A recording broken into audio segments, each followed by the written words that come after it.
War came to the kingdom of Grandis unexpectedly, like a storm at sea, and furiously fell upon the border fortress. With sword and magic, the enemies made their way to the walls, they dragged siege towers, and a heavy battering ram was already taking the gates by the teeth. Even strong stone was defenseless against magic, which split the walls like rotten teeth along with the defenders. The people fought bravely and did not leave the walls, but their ranks melted like snow in the spring. The greenskins easily climbed the walls, clinging to them with their strong paws. Each orc was larger than any knight defender. Their very appearance inspired fear and horror. But people fought to the death. When the blood rushed to their heads, maddened with fear and screams, they rushed at the enemy without thinking. The Green Sea threw wave after wave. New enemies came to replace the fallen, and no one in the fortress hoped to survive this carnage. The kingdom's mages responded weakly with fire volleys, but the orc shamans held up thick mana shields well.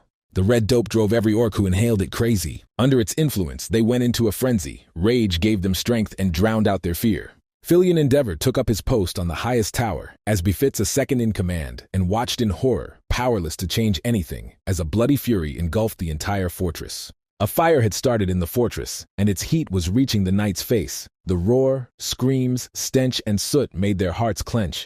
It was only a matter of time before the southern gate would fall.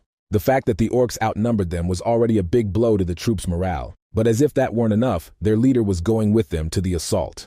Holding a huge, shaft-like cleaver on his shoulders, this orc was waiting for his turn to enter the battle, and it was clear that he was a master of aura. Even the other orcs kept their distance from him, because his power went beyond all common sense. The first line of walls was taken, the green surf washed away its defenders, and the flames of the fires spread beyond the walls, and now the fortress was illuminated by the glow of the fires. Everyone who had not managed to retreat to the second line of defense was now cut off from the main forces. The soldiers fought desperately, trying to somehow delay the enemy. But then the bodies of the fallen and broken defenders, like rag dolls, were surrounded by a green haze. It was the action of a simple spell, accessible even to a novice magician, but directed at many fallen bodies. The orcs, who had already gone wild and were joyful about the successful assault, were standing there watching how the already defeated enemies were rising again, despite their protruding bones. Not only human, but also orc corpses rose as if waking up, but for the living the nightmare was just beginning. And then the battlefield was filled with frightened squeals and panic. The dead attacked the greenskins, and real chaos began, because the orcs had been walking on roads made of bodies before. The battlefield turned into a seething swamp, a muddy, bloody geyser, where everyone tore each other to pieces without any order.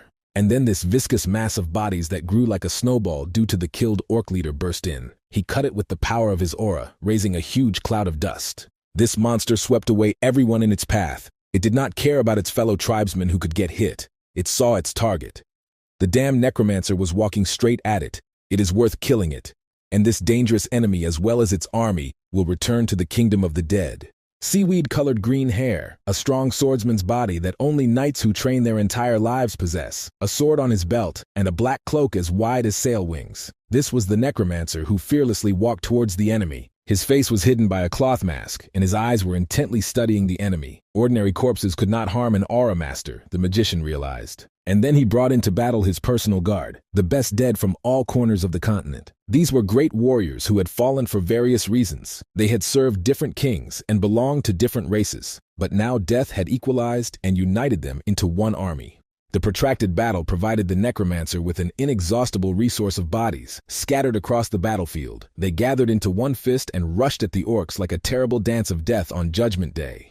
The orc leader turned them into dust. One swing of his sword cut through this dead sea, crushing bones and scattering pieces of bodies. He split the earth and set the air on fire. The spirit of this orc was indomitable, and the risen dead did not frighten him. But in the thick of the battle his rear remained open, and one dead man, who was faster than the others, attacked the leader with a sharp lunge. The orc dodged, but a dead man from the cat tribe struck him in the chest with his paw. And while one was trying to rip open the orc's belly with his claws, the second was whistling through the air with his sword, intending to take the leader's head. The Panther warrior unleashed a powerful attack. Even though he had been dead for a long time, he could still use the fighting skills he had learned during his life. The leader missed this blow and flew back along with the warriors who rushed to his defense. Meanwhile, the Necromancer himself was not idle and was replenishing his army of corpses with skillful sword strikes. The giant from the army of the dead broke through the line of orcs with one blow of his sword. The shockwave split the earth and buried many warriors alive. On the side of the Necromancer fought even more outlandish creatures than the Khajiit or giants, dark fairies who controlled the power of spirits and attacked with lightning. The black discharges made the blood and entrails boil from within, and many enemies died a painful death. The bloody rain completed the picture of destruction, or rather it was hell that descended upon the earth. The surviving defenders prayed to all the saints only so that the risen dead would not turn against them. One man turned the tide of battle even though black magic was banned in the empire. The orc leader's eyes were bloodshot like those of an enraged bull. He could not even think that some dead people could stop him. He surveyed the battlefield strewn with body parts, but still did not admit his defeat. When I heard lonely footsteps and turned around, the army of the dead froze in obedience to the silent command of the master Necromancer, and one could clearly hear him approaching. "Finally found a good body," the Necromancer said, as if the battle was already over. The sword in his hands disintegrated into a string of sharp vertebrae, and the Necromancer swung it like a whip. But the orc chieftain jumped forward and used his aura to grab the thin blade and then swung his monstrous cleaver. He pulled the whip on the sword and struck the impudent Necromancer so that he was supposed to cut him down along with the blade. But he felt no resistance on his cleaver, only air. Then the leader quickly transferred his attack behind his back from where the vile Necromancer attacked him. There was a cracking and grinding sound, like door hinges creaking as their blades collided. And then the orc's cleaver bit into the white asbestos bones, but despite the power of the blow, it was still unable to break the dense vertebrae. The Necromancer used a vile trick and protected himself with a pile of bones that he raised from the ground. All this time, the army of the dead stood as silent witnesses to the duel. And then the orc realized that they were just playing with him like a training scarecrow. Bone phalanges emerged from the ground like roots, vertebrae curled like spiky snakes along the Necromancer's legs. They closed on his chest into a tight cuirass, as if it had been well fitted by a master blacksmith. The snow-white armor made of milk bones and the shoulder pad in the shape of a skull gave the Necromancer a terrifying appearance, as if the messenger of death himself had come for the orc. The orc waited patiently, for in his tribe running away was considered a disgrace worse than death. A dragon cry came from his throat. Instead of trembling in fear and waiting for death, this warrior enjoyed the last fight. The Necromancer attacked first, rushing forward. Their swords clashed with a deafening clang, and the warriors themselves moved so quickly that it was impossible for the naked eye to follow them. The Necromancer's curved blade was filled with fiery power that prevented it from breaking. The orc struck without any grace, with a force as pure as a spring, which rushed like a stormy stream from the mountains. The Necromancer struck with precise movements, moving like a wild cat and flashing a razor-sharp curved blade. This fight made them immortal, creating a new legend. The Rodlin Academy was second only to the Imperial Palace in luxury, with its delicate pilasters, elegant skirts and column capitals, rainbow arches and domes sparkling with gold leaf. Green courtyards, cozy porticos, marble staircases, there was plenty to see here. It is hard to imagine a more prestigious place for talented people from all over the kingdom. The kings did not spare money on the academy and its decoration, crazy stucco, sparkling stained glass windows, carved oak doors. But like all such places, this one also hid its secrets in hidden deep cellars, which could only be reached by a narrow spiral staircase, and only if you found a portal. Sharon Dieflin called out to his hapless student with the seaweed green hair, who stood there with a stupid face and his eyes darting around the lab. Although this place was more reminiscent of a torture chamber or a morgue, the floor was dark with bloodstains. Dismembered bodies lay on dirty tables or simply hung on hooks. But the most terrible thing was the rotten smell of dead flesh. The professor grumbled indignantly as he walked past the tables with the remains. Just think, this idiot didn't remember where he left the body he was working on a week ago. However, no matter how smart Sharon himself was, he and his student would have faced execution in the square if anyone had found out about his hobbies in the dark arts. Therefore, this had to be done in the strictest secrecy. Obeying the instructions of his mentor, Adrius began to pour out the necessary reagents. The manticore's blood drew a magic circle in a thin stream. Sharon used a spell to create a blood well, and they placed the body in the center. The process looked complicated and confusing, and Adrius moved slowly and hesitantly, as if he was doing it for the first time. The professor grabbed the dried goblin head and began the dark ritual. An emerald haze filled the entire room, and Adrius watched his mentor's actions closely. Obeying the will of the Necromancer, the corpse rose, overcoming the rigor of its icy muscles and therefore creaking like a crossbow bowstring when pulled. A strained howl came from his rotten mouth, and Sharon cursed in disappointment, realizing that he had suffered another failure. He made some notes on the parchment, and without looking at his pathetic apprentice, ordered him to clean up the place, and that was it for the day. The flesh of the corpse peeled off like burlap, revealing white bones, which then simply crumbled into a disordered heap. Adrius did not discover anything new for himself, although he continued to engage in this risky business. After Sharon left, he spent a long time mopping up the remains of the reagents from the altar. But he couldn't just give up on this. Now it was his only way to survive in this world. Necromancy was forbidden, and you couldn't take books from the library about it. Only here could he access them on the professor's shelf. When the cleaning was finished, Adrius went upstairs to the mentor's office, who greeted him with a portion of grumbling.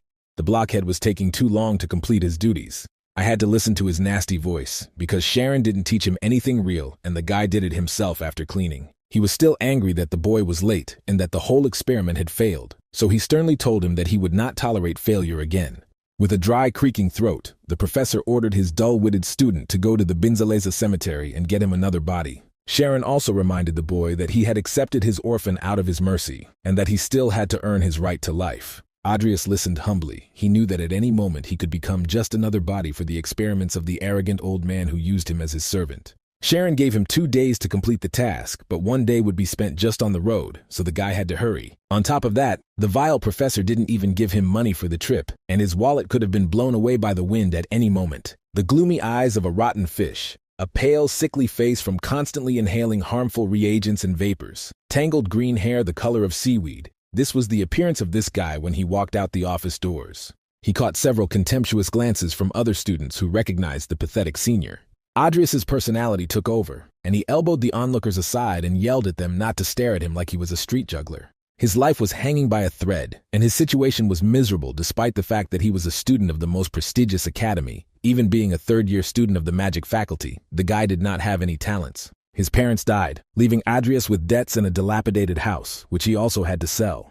And then the boy succumbed to weakness and became interested in dark magic, but it did not bring him success. He was a pathetic worm who served the strong and bullied the weak, a typical third-level villain. If he had another choice, he would never play as this hero. But now Kim Jin-hwan found himself in the world of the great sin of Picada against his will. Once a special forces soldier, his unit was disbanded with a generous stipend as payment for his silence. But Kim Hwan was never able to return to civilian life, the echoes of the Cold War still ringing loudly within him.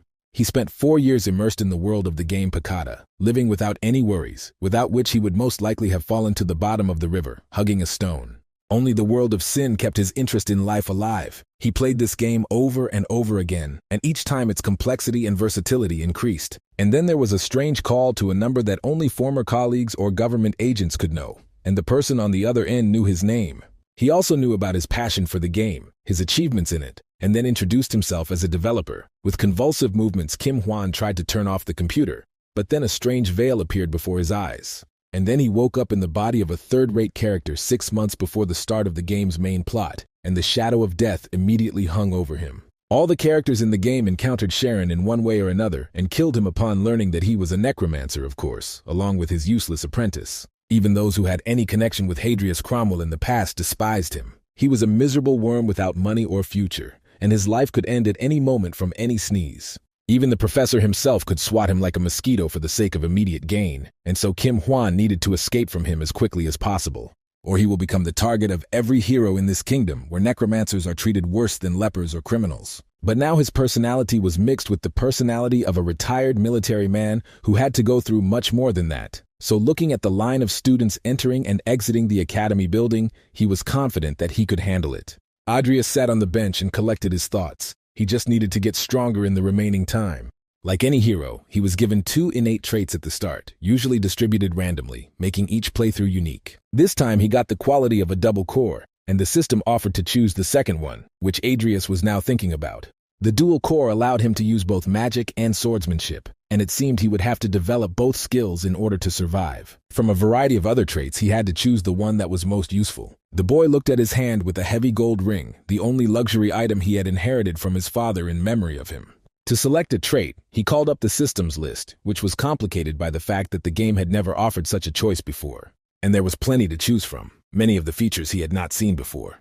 Taking the book under his arm, Adrius began to study them. One of these features was evolution. There was no description attached to it, but logically it is a property of adaptation to new conditions. Now he just needed the ability to overcome the limits of his growth. So after much thought, he chose this particular line and tapped on the imaginary screen that only he could see. Now his cloudy eyes finally saw clearly the path he had to take and who he would eventually become. One day he will spread his wings like dragons and sweep like a storm over the entire kingdom. Even though he only had one try, Adrisa was confident that he would survive and complete the game this time.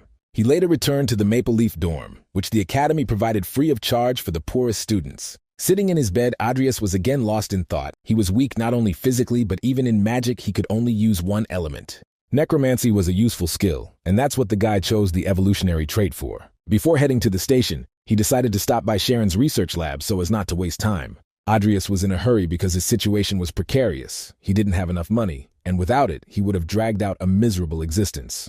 Besides Sharon, there were many other characters who could have accidentally killed him even before the main events. It was getting on towards evening, so the corridors were empty, and the guy reached the office without prying eyes. He read the titles on the embossed spines carefully: An Introduction to Dark Magic, The Difficulties of the Dark Arts.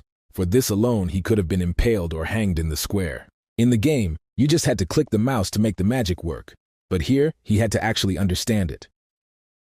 From the darkness of the cage, two hungry eyes watched him. A female vampire with fiery red hair, dressed in rags, Sharon kept her on starvation rations and in shackles to prevent her from breaking free. Adrius had no idea how the vile mentor had acquired such loot. In this world, vampires are rare. They are indifferent to sunlight, and their magic is very strong. Sharon kept her under lock and key to turn her into a high-level undead later. Even now, the vampire was equal in strength to the boss from the middle of the game. The guy was not afraid of her because she was sitting in a cage, but he still involuntarily shuddered when she called him. This had never happened before. She ignored his presence like people ignore bugs under their feet. But now her quiet and insinuating voice asked for help. It sounded so sweet and attractive that it made you forget about everything in the world. The train, magically propelled, raced along the tracks, cutting through the darkness with the burning star of its lantern and breaking the silence of the night with the measured clatter of its wheels. The guy was driving tiredly, looking at the night landscape sliding past and thinking about how he almost succumbed to temptation. In his ears, he could still hear the sweet echo of the vampire, as if someone was plucking the strings of a lyre. "Free me and I will kill Sharon," she sang languidly. In this, the bloodsucker hit the mark. He had something to fear from his teacher. Her vampire insight was astounding, and she did not hesitate to take advantage of any opportunity. Yet Adrius had changed. A new personality had taken over his body, and while he behaved like a man in new and unfamiliar clothes, his awkwardness immediately caught the eye of the hungry predator, who was only pretending to be indifferent to everything. On Sharon's orders, he pulled out the intestine that led to the blood bottle to feed the devil's spawn. There was no doubt that if he let it out, it would rip his throat out faster than the boy could scream. But her angelic face expressed the very innocence as she promised to spare his life. The vampire's ruby eyes looked at him without stopping, and she herself smiled charmingly, but this guy only shrank even more inside. His military service had taught him to keep all emotions to himself, so he kept it to himself while he considered her offer. There was no reason for a higher being to keep his word to a worm like him. Adrius put the canister of blood on the floor, and as politely as he could, answered that he needed to wait a bit with betraying the teacher and weigh everything up, to which the vampire hissed in disappointment. There was more to learn about vampires and their habits as the train sped through the nightlights to the north where the National Cemetery was located. The memorial itself was located on a hill, and the path to it was not short. If the guy had a couple of extra coins, he would have hired a carriage, but as it was, he had to drag his frail body on foot, dragging a large suitcase on wheels behind him. Even for a mage, his body was too weak and his endurance was the worst, so Adrius was barely breathing when he got to the place. The National Cemetery was a favorite place for the Necromancer underground. Noble knights who died in a tournament, skilled witches who accidentally inhaled fumes from potions, good material could be found here. Having caught his breath a little, the guy muttered the password as naturally as he could. The gatekeeper responded with another code phrase, which required another answer, and after making sure everything was correct, he let the guy through the fence. And even then, I had to dig into Adrius's memories to name everything correctly. Fortunately, he had access to the memory of the previous owner. Under the light of 3 moons, he arrived at the designated section of the cemetery where the coffin lay, and the grave had just been dug. Although the earth had not yet had time to settle, the digger was tiredly stretching his back. He was the same pathetic novice necromancer, with a bald head, a goatee, and missing teeth. He was all sweaty and therefore stank even more than usual of unwashed body and aldehyde fumes. He pointed the boy to the knight's corpse and told him to take it and get lost. The gravedigger wanted to finish everything as quickly as possible to return to the tavern. The body in the coffin was in good condition. The knight died in a duel or from an accidentally ruptured appendix.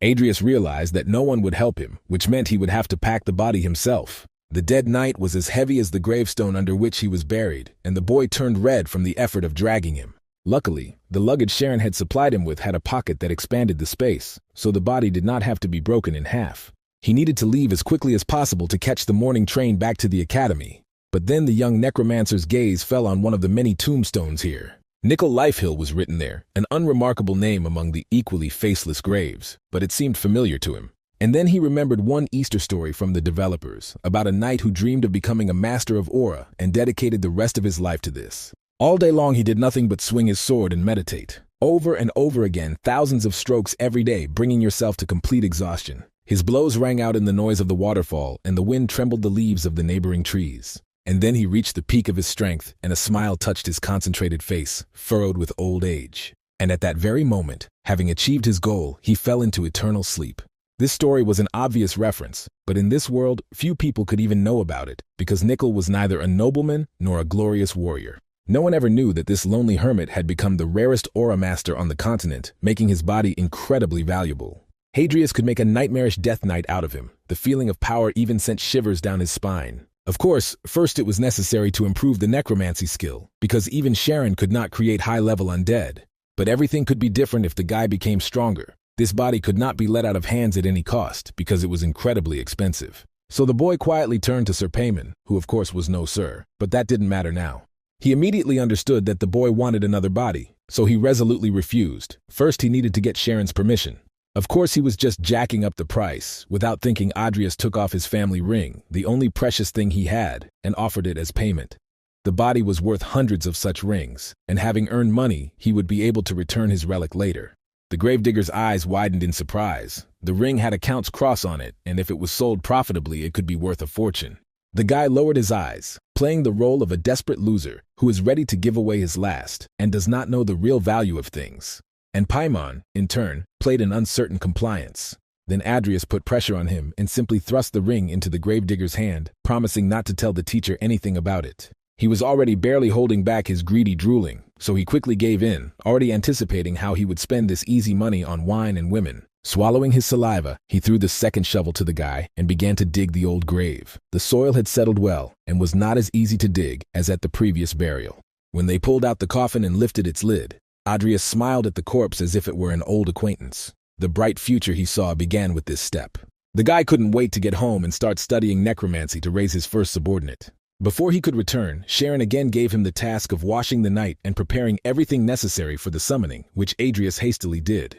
His hands quickly recalled the working movements. He was doing this not for the first time, and the irritation only gave him energy after a sleepless night. But he still had to start studying, and only the steel will of a soldier helped him stay on his feet.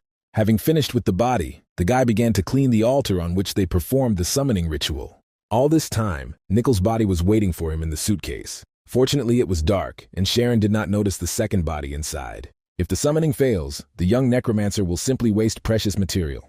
He didn't have the money to buy another body to practice and see if the necromancy skill could be improved with the evolution skill. But then his thoughts were interrupted by the light clanking of chains and the quiet, ingratiating voice of the vampire.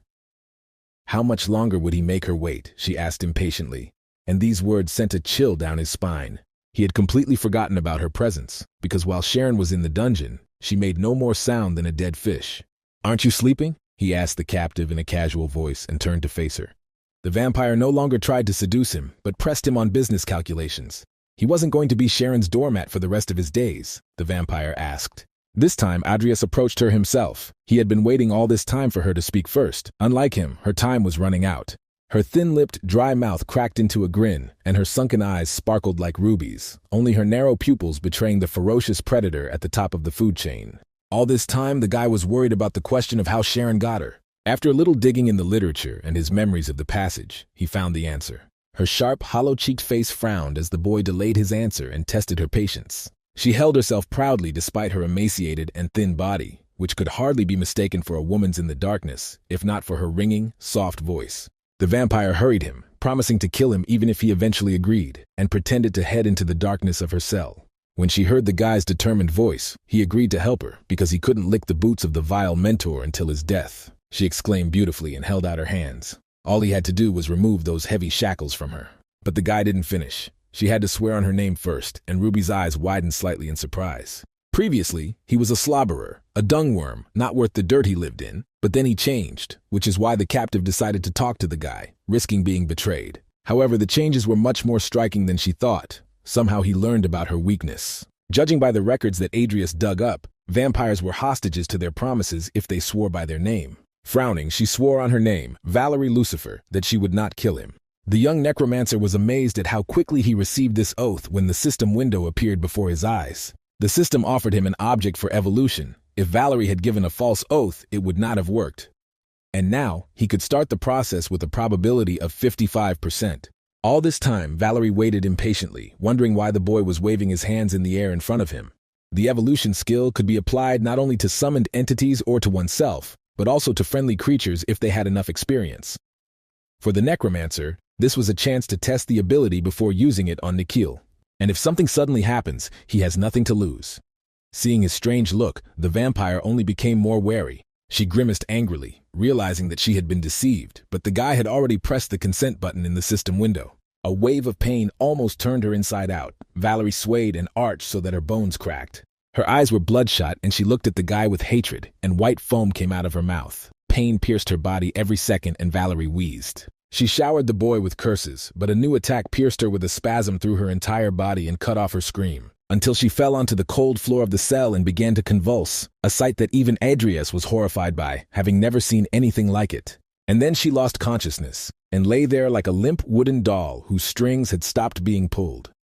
Valerie did not respond even when he called her. In any case, it was time for him to leave the laboratory, and Adrius glanced at the spiral staircase. One thing he knew for sure was that his ability worked not only on summoned entities, which meant it should definitely work on him as well. Using the remaining reagents, the boy drew a necromancer's circle and prepared Sir Nicholas' body. Lastly, he poured out the black powder of Tarkhan, and the ritual could begin. Previously, it was enough for him to press a button, but now he had to read a spell. Fortunately, the past Adrius remembered how to do it. When everything was ready and the spell was formed in his hands, the system issued a message that all conditions were met. Adrius used his magic and felt how the shallow well of his mana instantly dried up from just one summoning, but fortunately everything worked. Since this was a lower skeletal summoning, the remnants of flesh untouched by decay peeled off the white bones like old clothes, until they left Sir Nicholas' milky white strong bones. And then he stood up as if he was still dressed in meat and looked at himself, and the necromancer received a notification that the summoning was successful and his skill was now increased. Since the corpse's level was high, he immediately broke through 2 ranks and became a skeleton warrior, restoring part of his memory from the past. It was still an ordinary skeleton, but it was of legendary level, and now it was thoughtfully examining its new body. He retained the trait he had acquired during his life as a master of fencing, something that could only be obtained through hard work and nothing else. Still, Nikhil was a master of the sword, Adrius admired. Empty eye sockets stared at him, and the skeleton began to move its finger in the air as if trying to say something. He promised to protect him, the necromancer asked after reading the letters written in the air. As if confirming his suspicions, the skeleton folded his index finger and thumb in a gesture of approval.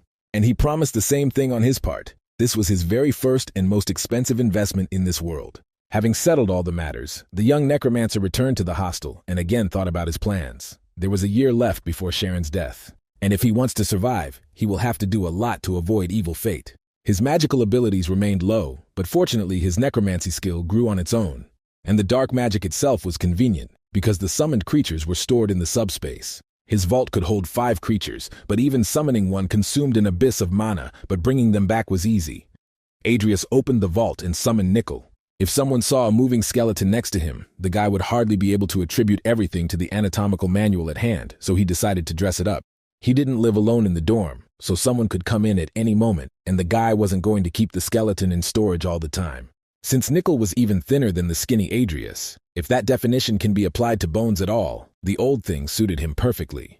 From a distance he could be taken for a very slender man, so the guy was pleased with his work. The first thing Nikhil did was check the freedom of movement in his new outfit and made a few swings with his arms, as if he had a sword in them. Even after death this man could not stop. The necromancer admired his persistence. It was hard to tell if training made any sense to a dead man, but he continued to do it anyway. But it was very convenient because the guy had a feature that was useless for a magician, a double core, and now he found an excellent use for it.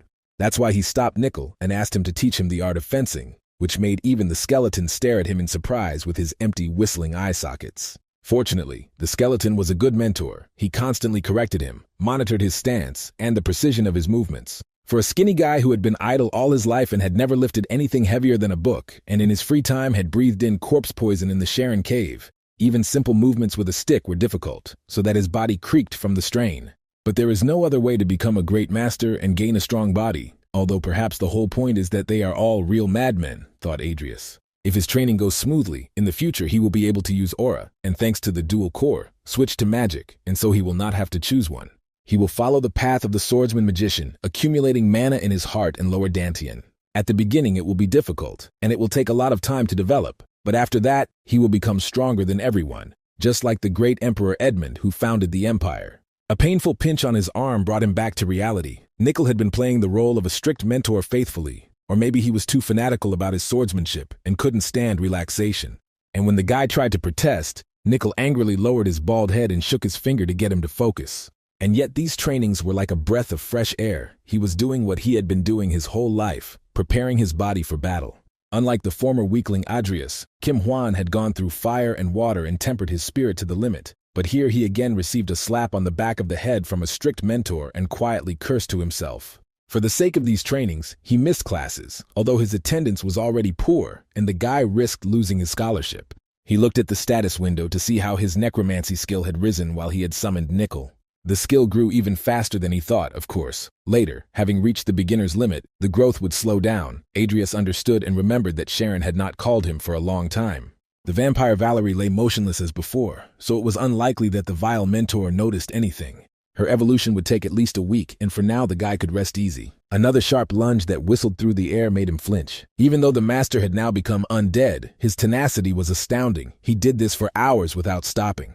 If he had potions, the boy would also train without stopping, but only wealthy aristocrats could afford the precious vials. Of course, it was possible to make them yourself and get a good discount. He even remembered several successful recipes. But everything was complicated by the fact that Adrius did not know the necessary proportions, only the necessary ingredients. Yes, in order to better understand the subject itself, he should have gone to a couple of lectures on herbology. So the next day he did just that, catching several surprised looks when he entered the classroom. Even the younger students looked at him with disdain, thinking that the problematic senior had come to pester girls and not to study. They did not hide their attitude and spoke so that he could easily hear them, but Adrius endured it because he had a goal. Now he had to live quietly, like a mouse in a hole, until his plans matured. So the guy glanced around the audience and headed to a comfortable place where no one would disturb him. A couple of minutes later, Professor Vauban entered and began to give a lecture on intermediate medical herbalism. In this, the plot was not much different from the game. Adrius already knew most of it, and was eager to hear about proportions and mixing of ingredients. The professor moved on to the part about preparing physical enhancement potions. They were all based on the petal of Mohine and 3 other components, and then the guy caught the discrepancy. His knowledge was different. The potion the professor was talking about was intermediate, but even it had too many side effects to be seriously discussed in such lectures. Burning with impatience, Adrius raised his hand to ask the professor a question. "Why not add Honpishi extract, the bark from the roots of Madarat?" he asked the entire audience.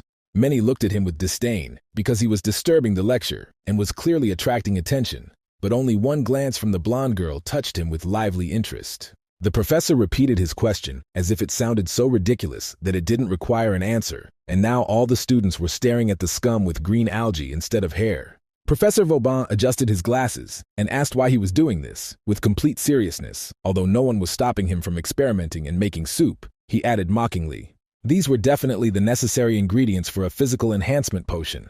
Hundreds of gaming experiences had taught him how to select the right ingredients. But Adrius didn't understand why everyone reacted like that. Perhaps the recipe has not yet been discovered in this version of the world. In any case, his knowledge exceeds what he heard in the lecture, the guy realized. Most likely he will have to learn on his own. It is foolish to expect anything else from this world. Adrius threw his half-empty leather bag over his shoulder. He hadn't taken a single book with him, and so he hurried to the library, not noticing how another student came out of the classroom and followed him down the corridor. Sweet face, mother of pearl eyes, pearls and hair as milky as ivory, she was beautiful as a sweet candy, and carefully studied his back with her velvet lips frowning.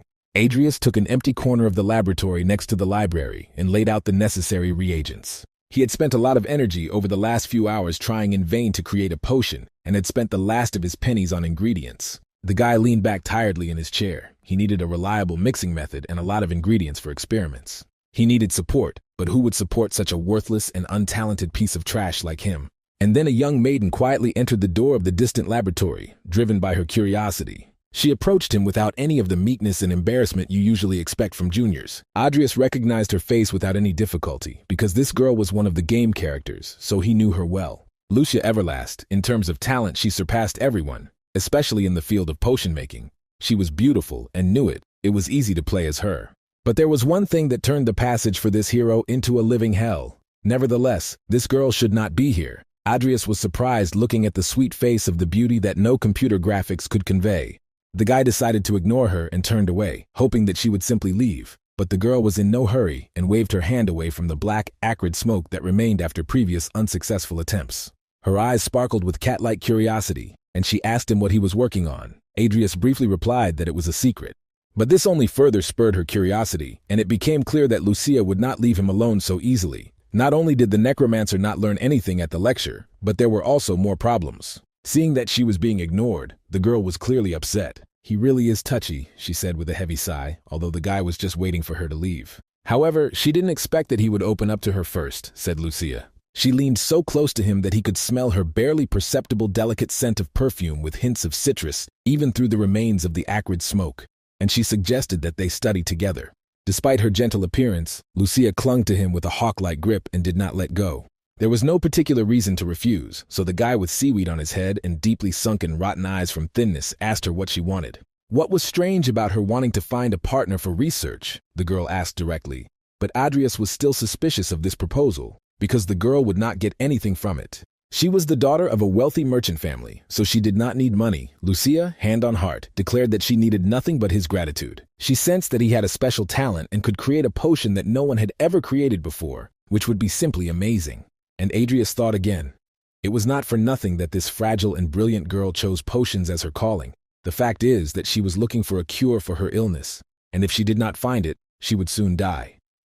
It was this circumstance that increased the difficulty of the game for her to a hellish level. The medicine of the sinful world was powerless, and she had no choice but to immerse herself in science and conduct countless experiments in her home laboratory. It was such a difficult task that Kim Hwan had to restart the game more than once, and it was this problem that prompted him to thoroughly study the potion making of this world in the game.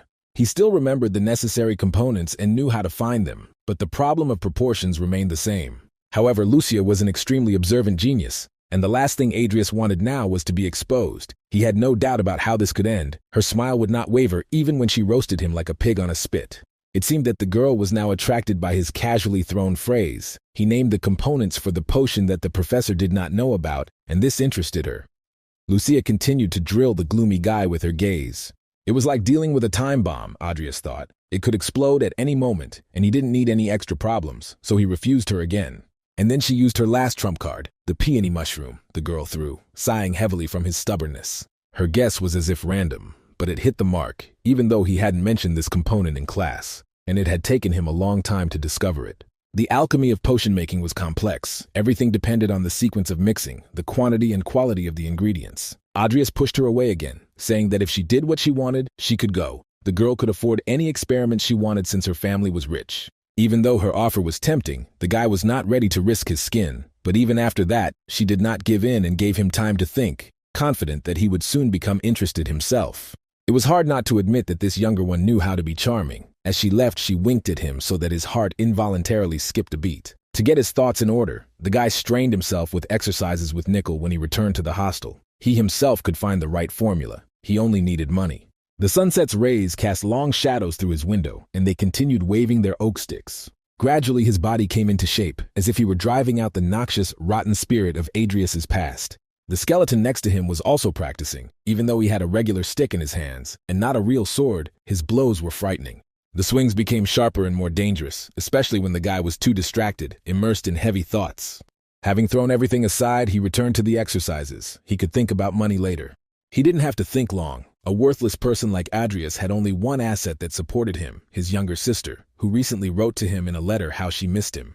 No matter how disgusting he felt, he had to become like his past self and ask her for money, promising that this would be the last time and then he would return everything. Having decided everything, he swore to himself that he would never do that again and headed to the city. From a comfortable portico, away from the gaze of passing onlookers, a pair of inquisitive eyes watched the young hero. Something had changed in this guy who usually walked with his shoulders hunched and looked at the world with a rotten look, but now he held himself straight and clutched a book in his hands. But even so, she shuddered at the mere memory of how, at every opportunity, Adrius would grovel at her feet to lick her boots and wait for mercy. However, this time he passed by without even looking at her, and this discrepancy irritated her. Diana Alvin was a famous genius of the academy, beautiful and cold like the goddess Athena, with skin white as snow and agate eyes that drove more than one guy crazy, another character who could kill him. His family was indebted to the Alvin family, so they often saw each other in childhood and even became friends with Diana. But since then, Adrius has become hopelessly spoiled like a rotten apple, so much so that he would have been slapped just for trying to talk. He felt like a little mouse that could be snatched at any moment by hungry cats just for fun.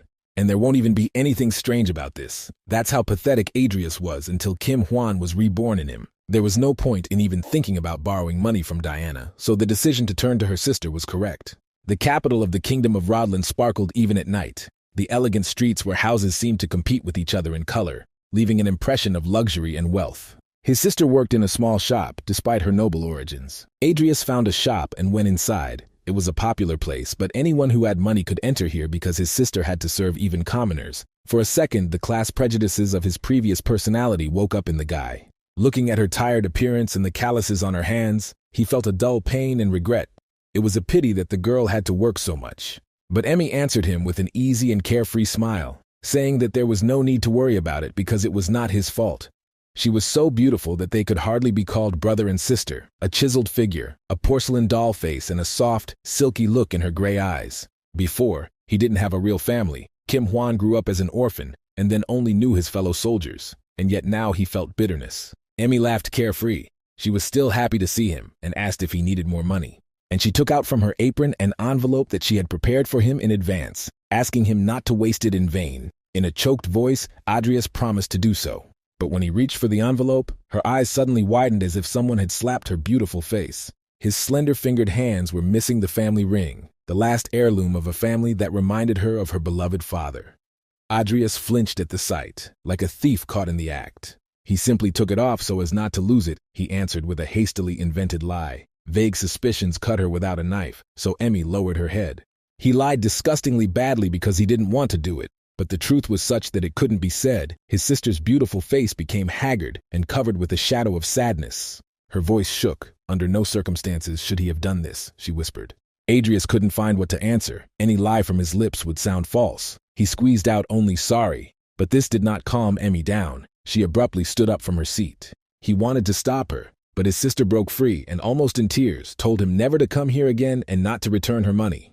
Adrius promised to return the ring, but he himself realized how unconvincing and weak he sounded now. It was the first time he saw his sister so angry. This ring was really dear to her. He himself experienced such deep feelings about someone for the first time. Now, even if it was not by his will, this girl was his real family, just like his fallen comrades before. What's the point of living if you're just existing? What joy is there in surviving if you're the only one left, thought Kim Hwan, remembering his equally miserable life. This pain only strengthened his determination to do everything right this time, which meant it was worth taking the risk and accepting Lucia's offer.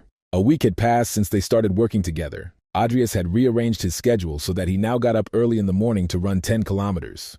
Or rather, it was he who did all the work on the potion, and the girl usually dozed in the office, and even managed to sleep on the bench when he pulled her out to breathe in the fresh morning air. His stamina left much to be desired, so the feeling of exhaustion did not go away the entire time he was working on the mixture or training. And even the lazy blonde sometimes had some use, although at times it seemed that he was the only one working, while the girl was lounging on the laboratory sofa and demanding sweets. He had to constantly nag at her if he needed advice when he reached a dead end with his attempts. And then Lucia would say something like, reduce the amount of Matarat and add more Todoro's tree extract. And somehow it worked. She had amazing intuition and the precision of a true scientist. Even though the whole idea was for money, it was sometimes pleasant to work together. After mixing, the potion acquired a rich crimson hue, like a liquid philosopher's stone. Adrius measured out the correct amount of this mixture and sprayed it into a large flask for the main potion. And as soon as it mixed with sparkling purple, a message popped up. The mid-rank enhancement potion was created successfully. Adrius jumped up from his seat in excitement and laughed like an evil genius. Even Lucia got up from the sofa, worried by his reaction. It worked, he said, his face red with excitement. All that was needed now was to get a patent for his invention, a potion that strengthens without side effects. The system immediately offered him to improve his potion-making talent and gave him a 30% chance. He remembered a similar message that concerned the vampire Valerie. It turned out that it was possible to improve absolutely anything if all the conditions were met. The risk of getting an anomaly was too high, so Adria swiped the message away while Lucia enjoyed the new potion and its taste. This thing could be used every day without fear of repercussion, so she decided to immediately apply to the commission. The guy left this work to her, because he did all the rest of the fuss with the endless mixing in flasks and their subsequent washing with brushes himself. The girl jumped for joy. Since he simplified her work, she promised to take care of everything else. Simplify. The guy was indignant. He did not get out of the laboratory day and night. The petty swindler had been deliberately shirking in order to prepare for the midterm exams, and the walls of the academy once again shook from his indignation as the sunset slowly licked the fiery gilding of its roofs. All this time, Valerie Lucifer lay limply on the cold stone of her prison. Her whole body was aching with pain, and she didn't understand what she had done wrong, but something told her that this was not an ordinary pain. The midterm exam was held outside the academy for senior students.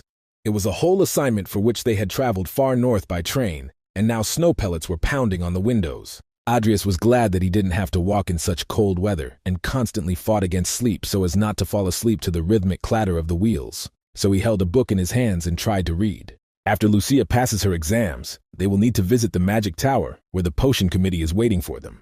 Thanks to constant training, fencing and necromancy skills have increased significantly. Everything will be fine if he just passes the exam, the wizard thought. Valerie's evolution will soon be completed, so I still need to have time to visit her. The main thing is to come up with a reason for Sharon. The entire carriage was occupied by students from the academy who were going to an exam, and by chance, Diana Alvin and her faithful friend were sitting opposite the guy. She was worried about the midterm exams and wanted to know what was coming. Moreover, the test and partners were determined randomly, she said. Diana brushed it off easily. She was a model student and had no doubts about her abilities. But it's not that simple, said the friend, and glanced sideways at the student with green hair who was sitting opposite.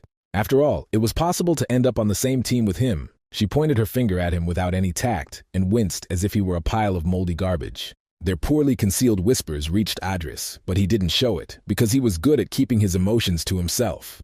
Realizing that he couldn't read anymore, he hid the book to give his eyes a rest. At that moment, Diana was again overcome by a strange anxiety. In front of her was not the Adrius she knew. It was someone else. He stubbornly ignored her and looked better than before. But at this time, the conductor announced the imminent arrival at Auckland Station. The professor from the magic faculty announced to everyone to leave. Outside, students from the fencing department were already waiting for them. They had already managed to come out and line up, demonstrating their proper training. The professor announced the rules to them. For the test, they would be assigned to random teams, 3 swordsmen, 1 mage, and 1 team leader. They were given several days to complete the task. And then everyone was given lists of groups, and Adrius felt sick. Besides him and Sharon, the academy is full of villains, and even in this exam there are 2 of them, both in his group. Hazel Harpy, who fought on the side of the cult's fanatics, and the second Vivian Balkan, a promiscuous killer and madwoman. One could only marvel at the luck that was as cursed as he was. A swordsman with dark hair that gave off a sea wave approached him and introduced himself as Christopher. He was also in the same group with the guy. Christopher didn't like the mage who was training as a swordsman, and he didn't hide it, ordering Adrius to stay out of the way during the test. Khazar found their group and approached with Vivian, waving his hand in greeting. He smiled sweetly and tried his best to be friendly. But the mage was not fooled by this, because he knew that the swordsman was a crazy fanatic. Vivian also simply gave her name without even trying to establish any semblance of communication. She gave off the feeling of a quiet pool. Emerald hair light as fresh grass fell in disorderly curls on her shoulders, and her bottomless eyes gave off the blue of the sky. Christopher despised not only the half-educated magician, but also other commoners, because he belonged to the knightly class and demanded special treatment. They argued for a long time about whether magicians should take up the sword. Khazar saw nothing wrong with this, since everyone needed to play sports. But the squad's problems did not end there. As if echoing his thoughts, their mentor spat loudly on the floor with complete contempt. Her unruly hair stuck out like withered grass after haymaking. Even her eyelashes were the color of hay, which stood out sharply on her tanned and gloomy face. She only drilled everyone with a fierce tiger's gaze of her sandy eyes. The professor informed everyone that as soon as they gathered they could perform, and asked them to return alive. Adrius looked back at his dream team and realized that fulfilling this promise would not be so easy, and drops of cold sweat ran down his face. Having received the task, they again boarded the train to get to their destination and now rushed through endless meadows. Ivy Clare, the formidable swordswoman, introduced herself, sitting languidly on the bench between them. She didn't even try to be a lady. Her arms were covered in small scars, and she was constantly chewing dried meat and picking her teeth to get rid of it. But it was she who had to lead them on the mission. Ivy handed them a piece of paper with the task to investigate an incident in a village in the lands of Baron Baloric where a murder had been committed, and the detective in charge had also disappeared. Questions? Ivy asked them briefly without parting with the meat. Her speech could rather be compared to the roar of a wild tiger. The mercenary was even more aggressive than in the game. Adrius knew little about her, except that she would soon become the youngest owner of the aura, and her name would thunder throughout the empire, although her character left much to be desired. Pointing at the guy with seaweed on his head, the tigress grinned as if at a good joke because she had heard that he was playing at being a knight. Her thin lips twisted into a crooked smile. How could such a weakling hold a sword in his hands? Adrius gave in to the nature of his past ego and replied with insolence that he did not want to hear such words from someone who chewed meat to impress fools. And then the swordswoman suggested cutting seaweed off him to chew on, since it was impossible to breathe in the smoke of leaves from overseas on the train, which had recently become a habit on the continent. The Baron's estate was located on a high hill, and the road to it ran along the top of a wide viaduct. When they found themselves at the very gates, they realized that this was more of a castle than an ordinary villa. The house is too big and luxurious for a land-poor baron. Baron Baloric greeted them without much cordiality, rather out of obligation, so there was not a shadow of joy on his thin, slightly drooping face at the arrival of the team of detectives, although his mouth continued to speak politely. Tea and beautiful cakes baked in the Baron's kitchen were served on the table in the living room, but no one touched them. The deceased landowner of the village was called Trim, and he was the Baron's nephew, and he had no family of his own. And that was all Baron Bullock knew, and there was impatience in his voice, as if he wanted to end their conversation as soon as possible. Despite the scant information, Ivy thanked him. At that moment, the Baron's servant, the butler, leaned over and whispered something in his ear. The two looked suspicious, but Adrius said nothing. I just watched the Baron's reaction carefully. Although the aristocrat was not old, his face was already covered with deep wrinkles, such as those who have experienced long suffering. At this point, their audience was over, and he told everyone that he was leaving, standing up from the table. The butler bowed low and asked forgiveness for his master, saying that the heir was not feeling well and needed his father's attention. Ivy threw up her hands. They couldn't object anyway, and besides, they already had all the information they needed. When they went out into the yard, they saw Christopher there, who had been left to look after the luggage. The mercenary took out a sword polished so smoothly that she could see her reflection on the blade. The Baron was too calm about losing a relative, and he also emanated a foul smell of decay and death. Returning the sword to its sheath, Ivy asked the big-headed man why he insisted on cutting it off right away.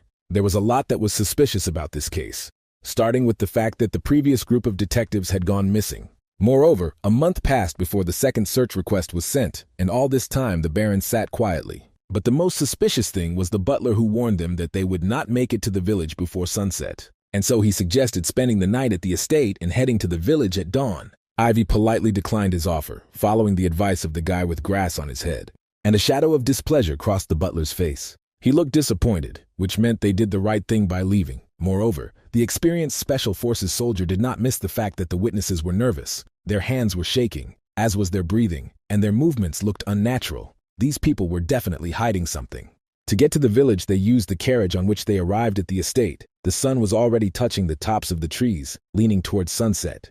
The coachman urged the horses on so as not to ride in the dark. Twilight had already descended on the forest, and the horses were asking to go into the stall. Christopher was also not averse to resting and offered to find a place to stay upon arrival, but Ivy objected that the matter was more important. First, they would have to inspect the landowner's house, and Adrius agreed with her, because everything could only be understood by seeing it with his own eyes. And then he felt a tremor in his own mana, something that only a necromancer's apprentice could feel. And as they approached the village, this feeling only intensified, however. It seemed that only he was worried. The wild shaking of the carriage tore everyone away from their silent reverie. Khazar shouted to the coachman, and Christopher told him to step aside. But it was too late. With a mad grimace on his face, the coachman drove the unfortunate horses into the soap. They snored wildly. "Something is wrong!" Christopher shouted in panic. They were running at full speed, risking turning over at any moment. Without thinking twice, Ivy kicked the carriage doors open and they shattered into pieces. But when she looked outside, she realized it was too late. "Brace yourself for impact!" the commander shouted to everyone inside as the carriage tilted. The snorting horses fell, driven to death, right under the wheels of the carriage, causing it to overturn. With a terrible crash, it fell on its side, scattering debris from which the corpses of unfortunate animals burst forth. The coachman fell down on the stone slab next to him, his back arched unnaturally, and his protruding ribs sticking out of his shirt. When everything became quiet and the travelers caught their breath, a chthonic picture appeared before them. The villagers froze in graceful ballet steps, as if at a ball with the Prince of Darkness. And then they began to move like mechanical clockwork dolls, obeying someone else's will, in complete silence without any music and in a single rhythm. The team of detectives got out of the carriage, and the sight that they saw left everyone in shock and sent shivers down their spines. The silence was broken by the painful neighing of horses, who were also stamping their hooves, trying to join in this dance of death. Men, women, and even children were twisting and turning, barely breathing, and on each of their cheeks there were traces of dried foam. The ominous feeling cut through him even more when Christopher shouted at the magician, asking what was going on. He of all people should know. Now the two puzzles came together. It wasn't just a mana anomaly, Adrius realized. The mana in his heart continued to pulse and respond to the familiar feeling. The entire village was covered in a veil of dark energy. It was she who made them dance until they were completely exhausted, with their eyes burning. They grabbed the nearest boy and threw him to the ground, pinning him face down so he couldn't break free. Even under Vivienne's weight, he continued to wriggle like an eel, trying to escape. Under the influence of darkness, the boy pushed much harder than a child could. Khazar examined the boy's bare feet. Judging by the bloody mess he saw, the unfortunate man had been dancing since early morning. The effect of dark magic was similar to a curse, and perhaps there was a connection with their task, said Khazar. However, the landowner disappeared a month ago. If the inhabitants had danced, then they would have died, which means that someone took care of them, Adrius assumed. Christopher looked at the magician, who interrupted him with displeasure, but said nothing. Ivy clutched her head. The simple task of catching the killer turned into a terrible problem. It's good that at least he didn't die on a mission in the game, thought Adrius. He remembered the butler, slippery as an eel. If they had stayed in the estate on his advice, the Baron would have certainly covered up the matter by lulling their vigilance. But everything changed as they immediately headed to the village. They were in danger, and all around they could feel mana comparable in level to Sharon. Although it was strange that someone was so crazy that they used dark mana without cover on the entire village. And then it dawned on Adrius that the enemy mage had an artifact. "What's the matter, smart guy?" Christopher asked him irritably, noticing how the magician's face changed. But the magician suggested first examining the landowner's house to confirm his suspicions. First, they needed to gather more information, and when they arrived at the landowner's house, they saw an even more satanic picture there. Bodies were burning right next to the house. It was hard to tell who they were, because they had long since charred and dried out, but the flames still raged. After Ivy's polite knock, not a single door remained on its hinges, and the squad entered the building holding their swords at the ready. The fallen door raised a column of dust, and now they were sneezing and coughing. All the servants of the house gathered there and greeted them with open, dead mouths. Judging by their frozen poses, they had been dead for a long time. The magician and the squad captain moved deeper into the house, but Christopher frowned at this sight. He was not used to the sight of death. On one of the dead, he recognized the uniform of an imperial search party. This corpse had already turned black, and the face was distorted beyond recognition. Judging by their condition, they had been lying there for at least a month, Chris concluded, and the others also came over to take a look. Looking at this, the magician warned the captain that they might not be able to solve this case alone. Now he had no doubt that this was the work of a dark magician, and Ivy asked him why he thought so. "Someone is amplifying people's emotions and feelings and turning them into mana," Adrius replied. The captain agreed. Emotions have always been a strong source for dark magicians. The landowner was killed for the same reason as the imperial detectives. Perhaps he wanted to interfere with these plans. "The bodies on the outside are also part of the dark rituals," Christopher asked with a frown. He disliked this matter more and more with each passing hour. But Ivy firmly stated that they would know the truth when they caught the criminals. Even in such a situation, she did not stop chewing meat and maintaining her presence of mind. And then they began to search every corner of the mansion. Ivy told them that when they caught this dark magician, they would have a proper talk with him in the language of hot iron. They wandered through dark corridors with candlesticks in their hands, waiting for an ambush around every corner.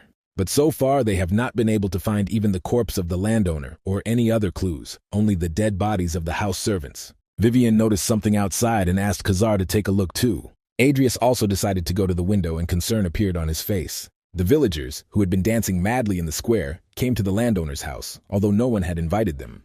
The criminal began to act, Adrius realized, looking at the crowd of exhausted and possessed people, thinking about how to act next. They opened and closed their mouths, unable to say a word with their dry throats, and their eyes stared blankly into space. It looked as if the crowd was waiting for them to enter the building where they could be easily surrounded and captured. Khazar was the first to get nervous and asked Captain Ivy what to do. She told him to find an escape route. First, they needed to get outside where they had more room to maneuver. Having received a clear order, his confidence returned and he hurried to the exit. But when the swordsman turned the corner, he saw and even earlier heard the tramp of dozens of feet and the creaking of wooden floorboards. The crowd moved so fast that he didn't have time to jump back and let himself be grabbed. Christopher heard his scream and rushed to help. The sea-green-haired swordsman took off and slammed his shoulder into the closest old man with all his might, but it barely stopped the avalanche of bodies that crawled down the corridor. Chris still freed Khazar and ordered him to cover the magician from the rear. He planned to hold off the zombies, but then they blew up in all directions like the corpse of a dead frog. And then they were deafened by explosions. In a narrow corridor, this effect was especially intensified, so that everyone lost their hearing for a few moments. The shockwave was so strong that it threw Christopher back. Pieces of meat and bone fragments flew everywhere, and there was a stench of stench and burnt flesh.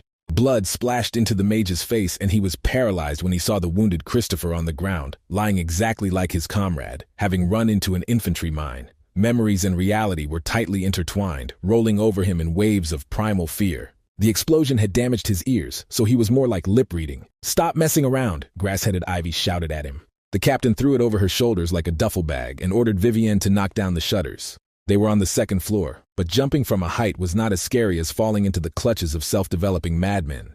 Vivienne kicked out and cleared the way for them, Heisel dragging Christopher, who had been hit the hardest by the explosion. Ivy took a running start and jumped out the window with her load, but they were already waiting outside. They landed right in the middle of a crowd of the possessed. The situation could not have been worse. 2 wounded, a larger enemy force, and completely surrounded, the captain shouted at them to run. Adrius was gradually coming to his senses. For some reason, post-traumatic stress disorder had hit him at just the wrong time. The possessed ones had rushed in pursuit of them. The magician had the simplest and most basic sliding spell in reserve. It was enough to create a small traffic jam and delay the possessed for a while. As they turned the corner, the wizard cast an earthen shield blocking the narrow street, and watching it spread, Ivy reminded him that he was not alone. She told him not to waste mana in vain and to track down the dark mage. While they were lucky, even with wounded on their shoulders, skilled and trained swordsmen were able to break away from the peasants exhausted by the mad dance. For a dark mage like him, it was not difficult to find an opponent who used so much power at once. Adrius used mana detection and began to make his way through the black web that appeared before his eyes. He sensed the darkness in the possessed, grabbed the thread and followed it to the source. The stream circled around the city and meandered through the streets, until he finally found his target, but the enemy also found him. The enemy was only 100 steps to the west. The commander praised him and rushed there. The frantic race continued along the way. They kept coming across possessed people, and Ivy pulled ahead because she was stronger than the other swordsmen. The dark magician saw them clearly from the window and waited. His face was hidden by a metal theatrical mask. There was a knock at the door. Without waiting for an invitation, Ivy walked inside, holding her sword at the ready, telling everyone to stay behind. This place could be a mage's hideout. However, at that very moment, a purple barrier appeared in the empty doorway. They found themselves cut off from each other and quickly realized that it was a trap. Behind them in the dark room, they heard movement, and a rising body called out to its sister. The wounded body, wrapped in bandages, wheezed painfully. "Noah!" Ivy whispered in amazement, her tiger-yellow eyes widening in surprise. Adrius tried to draw out the power of the barrier, but he failed. The magician who put it up was superior to him in skill.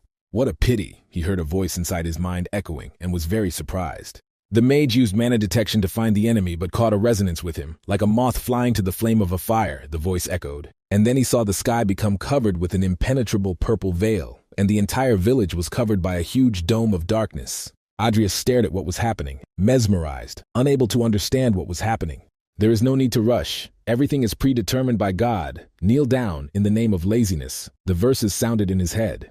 "Laziness," the magician repeated. And why did it appear right now? He was amazed. This game was called peccata, which means sin in Latin. Starting with sloth, all the deadly sins separated from the main body, the tree of the apocalypse. Having collected all of them, it was possible to summon the main demon, the final boss of the game.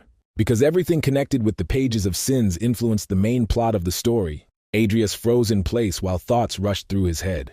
Another moment, and the possessed would have seized him and torn him to pieces, but as if forgetting about his weakness, the magician eluded them. It's surprising that sin appeared here in a remote village that was never part of the main plotline. The magician deftly jumped over zombies. When Adrius arrived at the scene, he saw that Vivienne had fallen into a fighting frenzy. Her eyes were bloodshot, and she was fiercely cutting through the attackers with her blade, the sharp sword chopping their bodies like young shoots of bushes.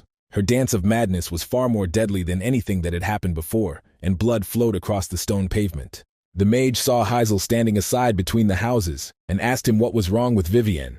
The guy was surprised to notice that the magician was normal, But he himself did not know what was wrong with the swordswoman. It was the first time he had seen her in such a state. And then the magician looked at Heisel with suspicion. The fanatic definitely couldn't be trusted. Even though he didn't like leaving a wounded ally to save himself, he had to play along with the dark sorcerer. Adrius told Heisel what happened to Commander Ivy and how she was ambushed, and the swordsman became worried, not knowing what to do now.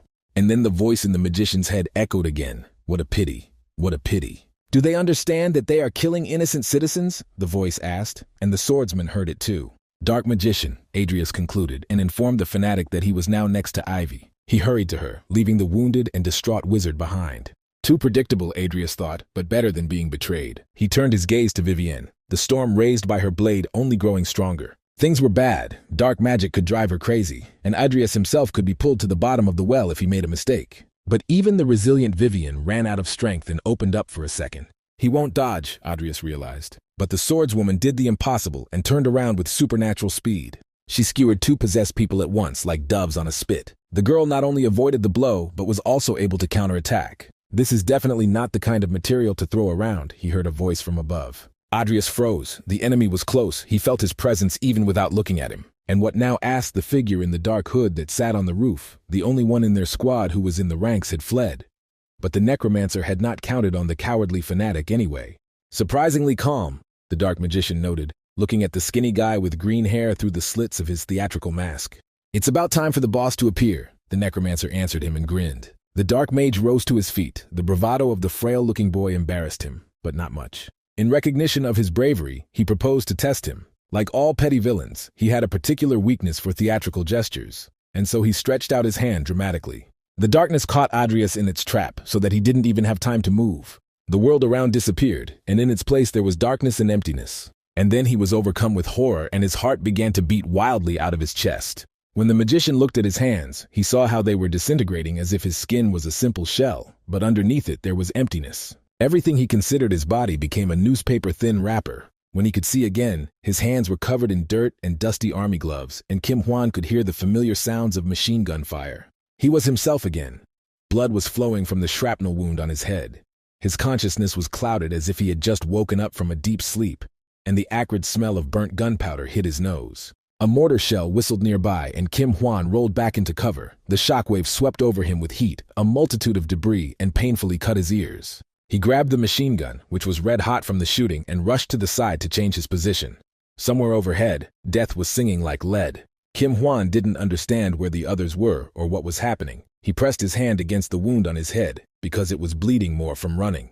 Blood poured down his face and into his eyes. Everything became covered in a red haze, and then he froze. He stood in the middle of a battlefield strewn with corpses of soldiers and wrecked vehicles. Mines were exploding all around, and shrapnel scratched his clothes and body armor.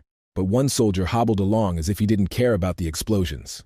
The shrapnel tore off his arm and part of his face. He was already dead, and he knew it. Kim Hwan, run, the commander wheezed hoarsely. It was Shohei, and Kim Hwan didn't listen to him. Seeing him fall, he rushed headlong towards him. Even in the light of the explosions and tracers, Kim Hwan could see that his comrade's face was pale as bone, and his eyes were rolling back. Holding his friend's head, the soldier screamed desperately. But then a ripple appeared in front of his face, like static on a tube TV screen, and instead of Shohei, his hands were holding someone else. My head was bursting with conflicting images before my eyes, and my mind lost its sense of reality. The memories of Kim Hwan and Adrius were mixed up. Each of them saw their own nightmare in reality under the influence of the dark sorcerer's magic, but their nightmares were too different to weave them into a single picture. Before his death, his father gave Adrius a ring, and while the ring was on his finger, he was the true heir of the Cromwell family, the dying man said. His father would no longer be a burden to him, he said, but for now the illusion was stubbornly cracking at the seams. These were Adrius's true feelings, but not Kim Hwan, who occupied his body. The mask on the dark sorcerer's face twitched as his carefully woven illusion began to crack. In the middle of a dense clot of darkness, like jelly, a light came on. And then the dome of darkness crumbled like a smoked window from a blow from a fist. With a terrible crash and roar, the illusion was destroyed. The sorcerer was amazed that his curse of laziness was broken. The synchronization of the two personalities has reached its maximum, and Kim Hwan's talent for outstanding battles has migrated to the game, the system reported. This curse is just a game that provokes old injuries, answered Adrius. Or perhaps he simply lacks the talent of a spellcaster, he added mockingly. The sorcerer was taken aback by anger and threw a coal-black spear woven from darkness at him. It caused a geyser of debris next to the necromancer. After training the special forces, these tricks are just a game, the Necromancer grinned. It was unlikely that the sorcerer would understand him, but he didn't care. The masked figure threw the Spear of Darkness again. Adrius had trained well over the past few weeks, so he easily dodged this blow. The sorcerer continued to fire at him, but all in vain. The nimble guy was moving too fast. The enemy was not that strong, but without necromancy, he could not be defeated, Adrius realized. A veil of darkness covered Vivian tightly with a dome. Christopher was unconscious, and Heisel had escaped. There should be no witnesses. The necromancer stopped in the middle of the street among the chopped-up bodies. The sorcerer, without fear, jumped from the roof of the house. "Who is he?" he asked through his mask, squinting his prickly eyes with displeasure. "You'll find out now," the proud necromancer answered him, and used the summoning of skeletons. From 23 suitable bodies, he raised 9 ordinary soup sets. The Brotherhood knows. The sorcerer was horrified, and so Adrius understood that the Brotherhood of Dark Magicians already exists. His appearance was perceived incorrectly, but the magician decided to take advantage of this. The silent bones gleamed white behind the necromancer, adding new colors to the picture of madness. He was charged with returning the page of laziness in the name of Brotherhood, the mage declared. But the sorcerer did not believe him and prepared to throw black spears. As soon as the bones received the order, they fearlessly rushed into the attack. The sorcerer fired a volley. He was confident in the power of laziness. His spears crushed the sugar bones that were 2 weak creatures without any problems. They split the stone beneath them, showering Adrius with a hail of small fragments. Not a single skeleton could withstand such an attack. The magician had to raise an earthen shield, but even his spears pierced a sack like an awl. "Enough playing around," the sorcerer hissed and prepared the main caliber. This projectile was heavier than the others and also rotated for greater accuracy. And then the magician called on Nickel, who instantly cut through the earthen shield and rushed towards the sorcerer. With his next swing, he shattered the Spear of Darkness, causing the sorcerer to flinch in alarm. An ordinary skeleton is not capable of such a thing. The man in the mask was amazed. And then Nickel was covered by huge hands, summoned by the power of mortal sin. The casket in the sorcerer's hand opened when the seal was removed from the codex. Adrius recognized the object without difficulty, having seen it many times. Dark hands began to emerge from under the ground from everywhere. The sorcerer had been accumulating this power for a very long time, but now he felt that he was in an all-or-nothing situation. Someone has to pay for having their plans interrupted. Dark hands wriggled like snakes and struck with huge fists, but Nickel took all the blows on himself and dodged them. While the magician could calmly leave the affected area, he did not have enough speed to fight in open combat. But the first servant was extremely strong to withstand all blows. It was the art of a true master. The blade flashed in the air so quickly that it turned into an arc of light. But the power of the mortal sin was enough to strike even faster, and the magician still could not break away. But something in the movements of the snake-like hands indicated that the sorcerer had not yet fully mastered this sin. He lacked precision.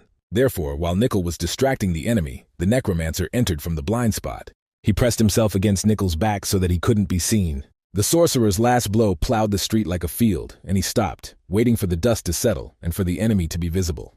But to his displeasure, the skinny boy stood on his feet and refused to die. "I just received it recently," Adrius swore in frustration. The sorcerer laughed condescendingly. Now the skinny brat was left without cover, which meant he would soon go after his problematic skeleton. The relic in his hand filled with a bright light, foreshadowing a new blow. Hands from the darkness stretched out towards the magician like heated resin. Although necromantic magic specialized in the dead, it also had an affinity with spatial magic. For example, it did not matter where Nickel was summoned. Before the sorcerer realized his mistake, his brain split into 2 halves. Although Kim Hwan had never played a necromancer class, he had fought against them before and knew their nasty fighting style. Summon deep behind enemy lines and in blind spots, cancel when the minion was in danger. The dome of the curse melted in the sky like ice in spring, and the village again saw 3 white faces among the stars. The necromancer and the dead man leaned over the corpse of the enemy, who was demonstrating his rich inner world to them.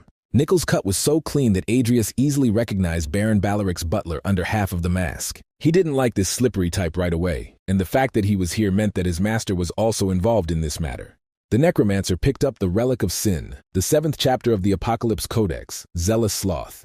It gave 3 times the speed of mana recovery, but such a dangerous item could not be carried on one's person.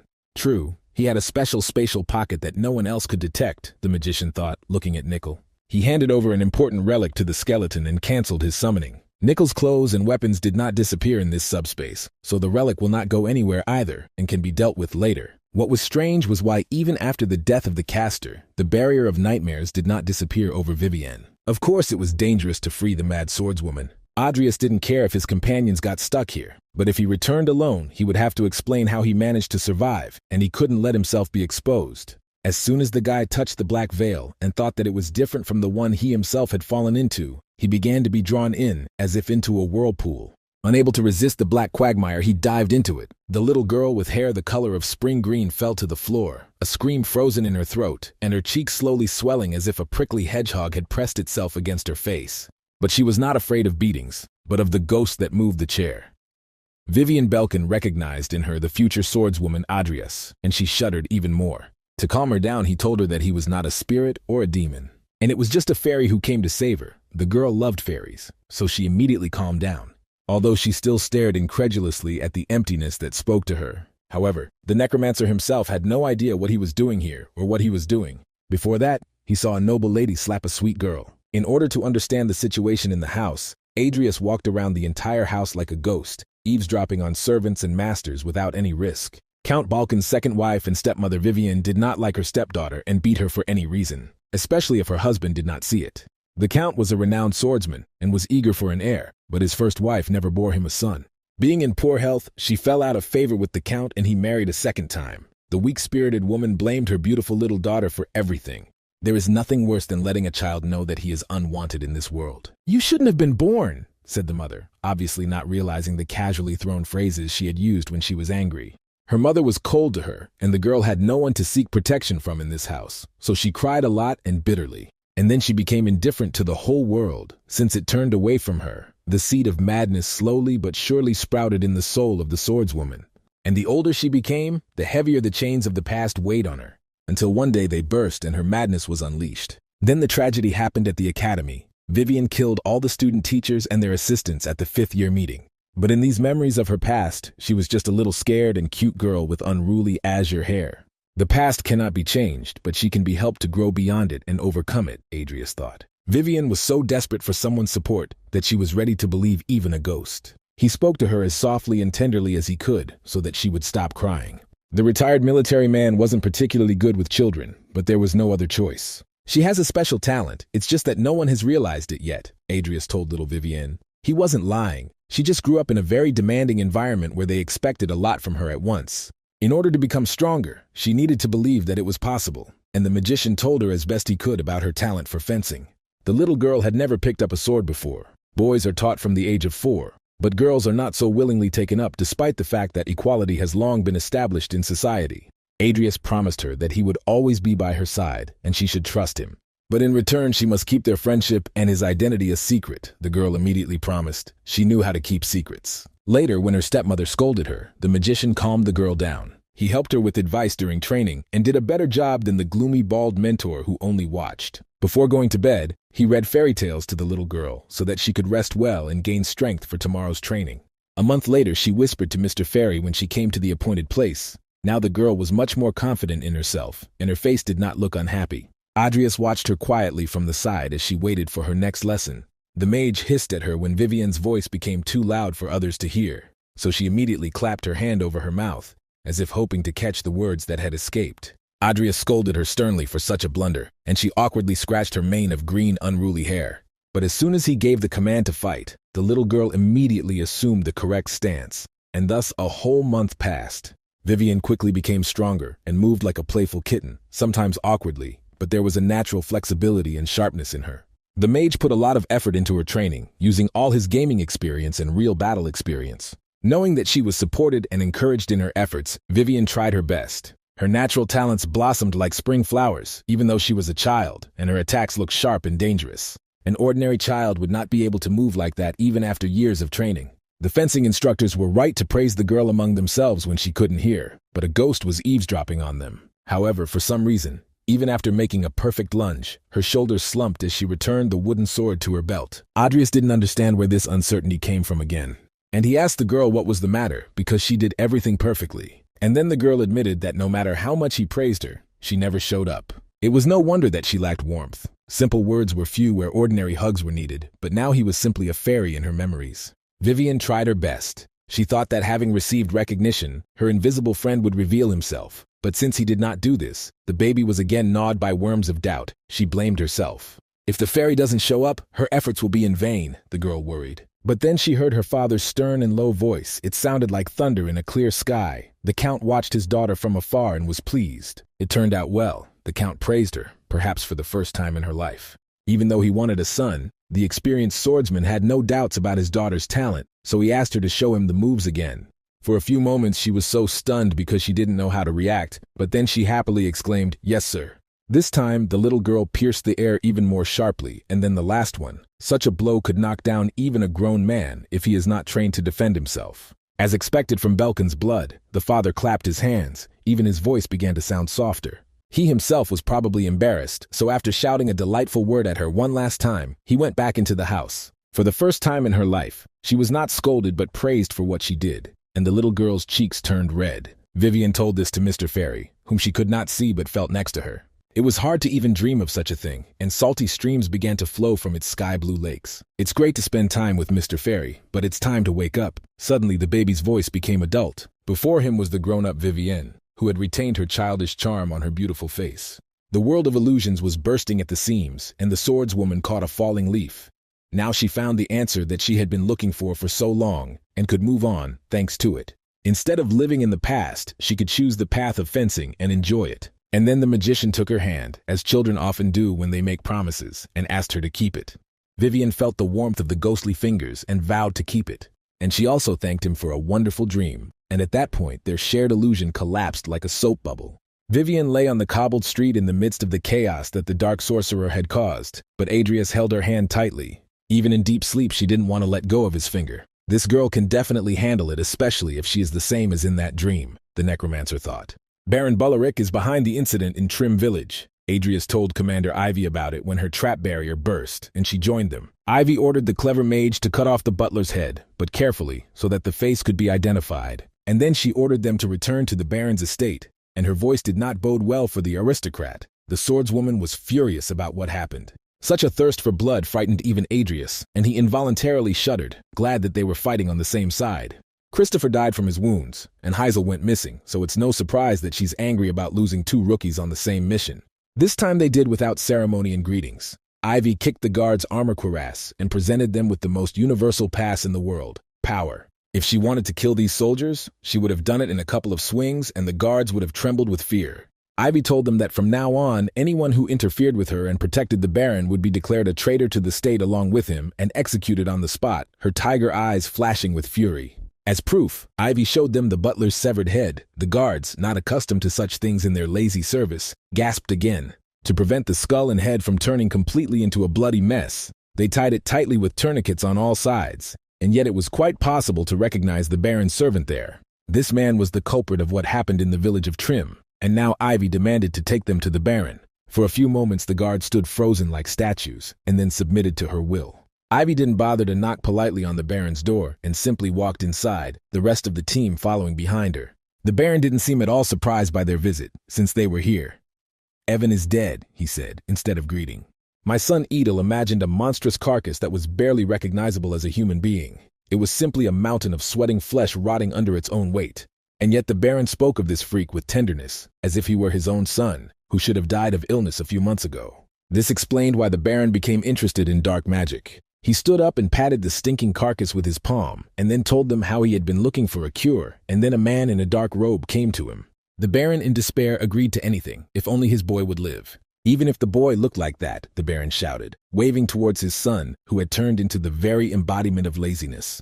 "There is nothing more vile in the world than dark sorcerers, but the people who resort to their services are even more disgusting." Ivy's lips curled in contempt. But the Baron seemed not to notice this and turned to his son. He fell to his knees and began to bleat pitifully, asking his son to forgive his stupid father.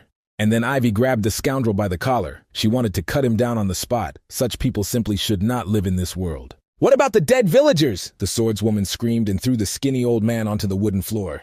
The guards became nervous, not knowing what to do, protect their master or run away. And then Ivy told the idiots not to stand still, but to contact the authorities immediately, and at the same time get rid of this monster. A small earthen spear gathered in the magician's hand.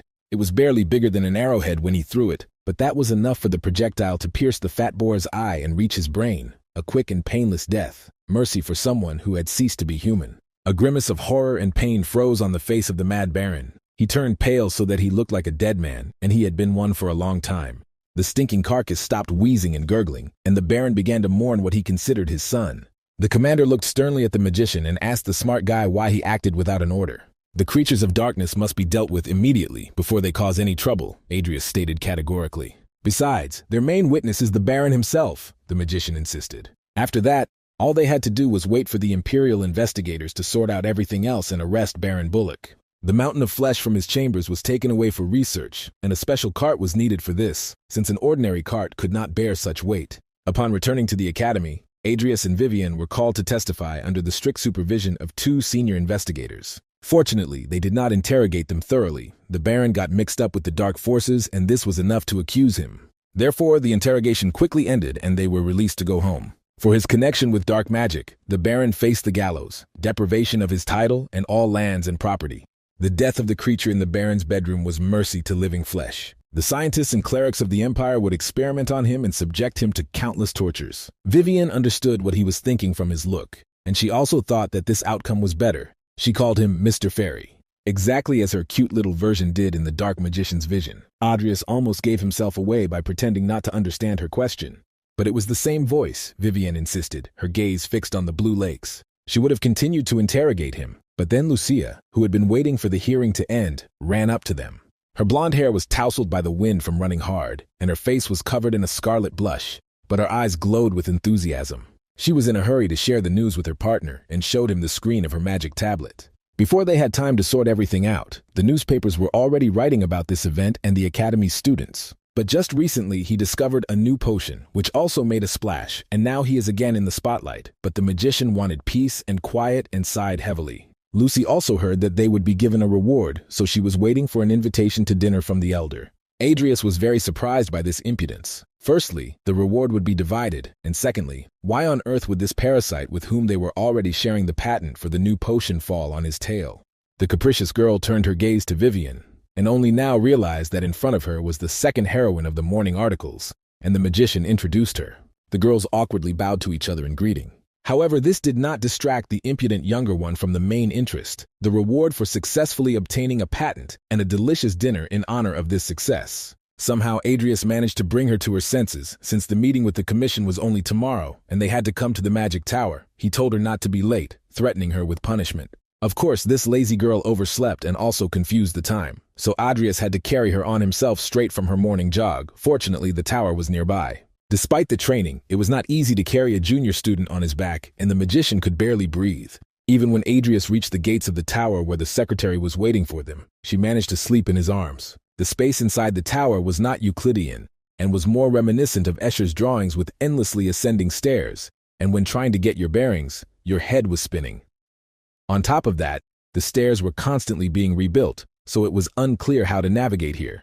The lazy girl finally woke up and began to ask him about Vivienne, whom she met yesterday. Before, it seemed that the guy with the rotten look had no friends at all, but now a stately and tall swordswoman appeared next to him. However, the magician sparingly answered that there was nothing special between them. For a second, he felt Lucia's gaze on him again, and if it weren't for his military training, he would have definitely cracked. Lucia did not forget about her desire to have dinner, and the magician indignantly grumbled that he should not pay for her because she was rich.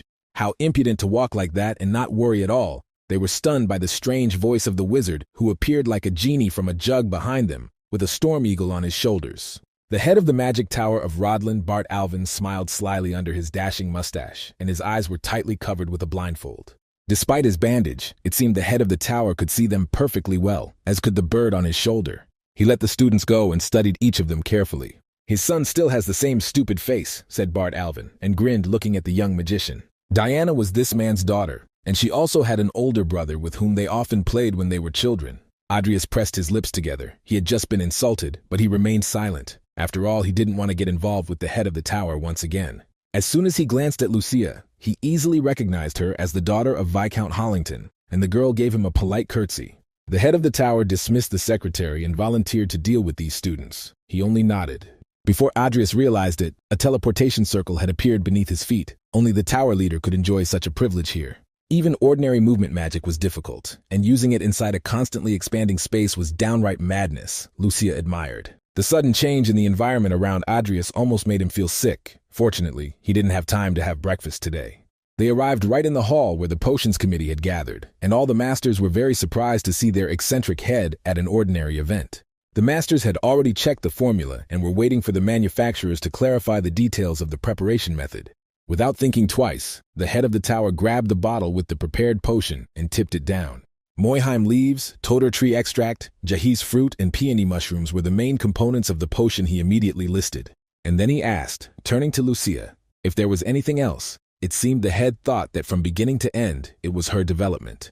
Honpishi extract and Matarta root peel, the girl answered humbly. He instantly moved to her using fast teleportation and admired her talent to create such potions at such a young age. Not everyone was capable of this. And then he ordered the commission to approve everything once the inspection was completed.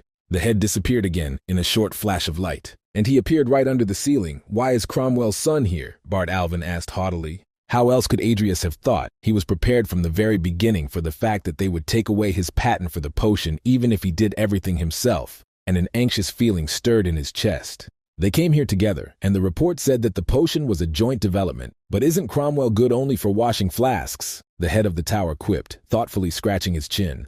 There was silence. Everyone looked at Adrius and waited for him to say something. Lucia could have easily used this and agreed with the leader, but she did not do so. Instead, she stated that she could not have coped without a partner. She noted that he did most of the research work himself, while she only assisted him. Bart Alvin chuckled in surprise and said he would check it out. He snapped his fingers, and they moved again. Can only use movement within the tower, Bart and Lucia analyzed. Even in such a situation, this beast continued to study him.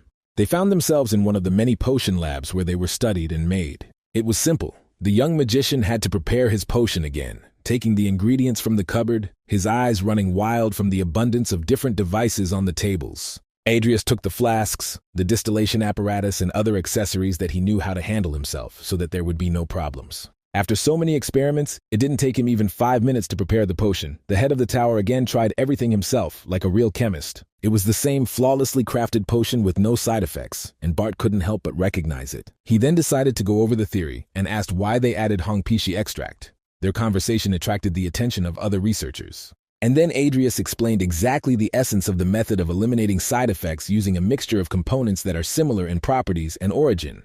It was such a detailed and thoughtful explanation that even Lucia was surprised, although she knew everything herself. Enough, the leader stopped him. There was no need to say more, although Adrius did not finish.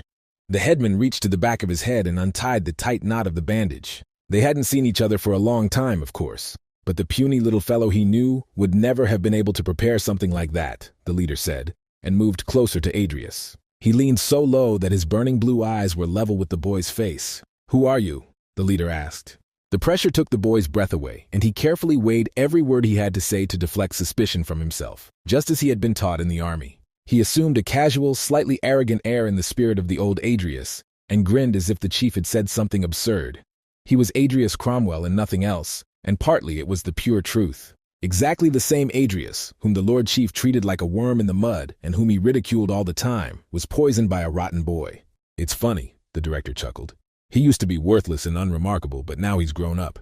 But Bart didn't want to just leave him alone and offered to make a bet. If the guy brings him another potion by the end of the year, he will forgive all the debts of the Cromwell family. This news stunned the guy. He did not expect that after checking his identity, he would be offered such a thing. The leader also promised to grant one wish and give one item from his treasury as long as he returned the blindfold. However, if he failed, he would be expelled in disgrace, he declared. The conditions were tough. Big risk, big reward as always. Adrius grinned and accepted them without hesitation. As the heir of the Cromwell family, he couldn't refuse, and the head chuckled contentedly. He liked this attitude. But then, through the darkness of his bandage, he suddenly saw his old friend, who seemed to come alive in his son. Proud posture, arrogant look, that's how he was in life. A good father is a loving father and protector for his children. I will wait with impatience, Bart Alvin thought to himself. Through the burning pain, she felt that the end was near and slowly rose. After so many days of endless hell of torture, when any movement caused terrible withdrawal, Valerie had already gotten used to it. But now the last chains of fever were retreating. A strange and unfamiliar feeling of power spread through her body as the endless shaking subsided. The metal forged grate that was deeply embedded in the walls simply exploded. She was roughly turned out along with the massive stones, and the chains that Sharon had placed on the vampire no longer held her back. She slowly inhaled the dusty air of her freedom and got used to the new strength that flowed within her. And then she remembered the puny boy with rotten eyes and hair the color of seaweed. He made her swear a blood oath not to kill him, but he never helped her get out. And now a smile blossomed on the red-haired predatory face, revealing milky white fangs, and the ruby eyes sparkled with rage. The night city sparkled with lantern lights like a scattering of pearls. Adrius got back some of the money he spent on the research, and even received a bonus in the form of a batch of bottles of potion. He planned to give this gift to Sharon. He needed a reason to visit the lab and find out how the vampire was doing. Besides, he had to deal with the laziness page he had discovered. Now this relic was too useless for him, and it was worth exchanging for something more valuable. There's nothing to be done, thought the Necromancer to the rhythmic clatter of the train's wheels. He'll have to use Sharon and his connections again. He got off at the station and hurried to Sharon's house, which was next to the academy. On the way, it suddenly seemed to him that he was walking in the middle of the jungle, where a hungry animal was looking at him from the thickets. But this feeling quickly passed when the magician came to the gates of a luxurious house. The professor lived in comfort. He had no idea that the beautiful alley on the way to Sharon's house had already become an ambush site. "Here comes the one the whole academy is buzzing about," grumbled Sharon, but he immediately opened the gift that his useless student had brought. In his hands he held the very potion that the guy had prepared and looked at it critically. "What kind of student does research in secret and then comes back as if nothing had happened?" Sharon continued to grumble.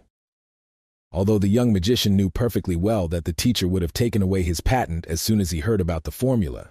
The old necromancer was furious that he had missed out on such a great opportunity, so he ordered the boy to follow him, opening a portal to a secret dungeon.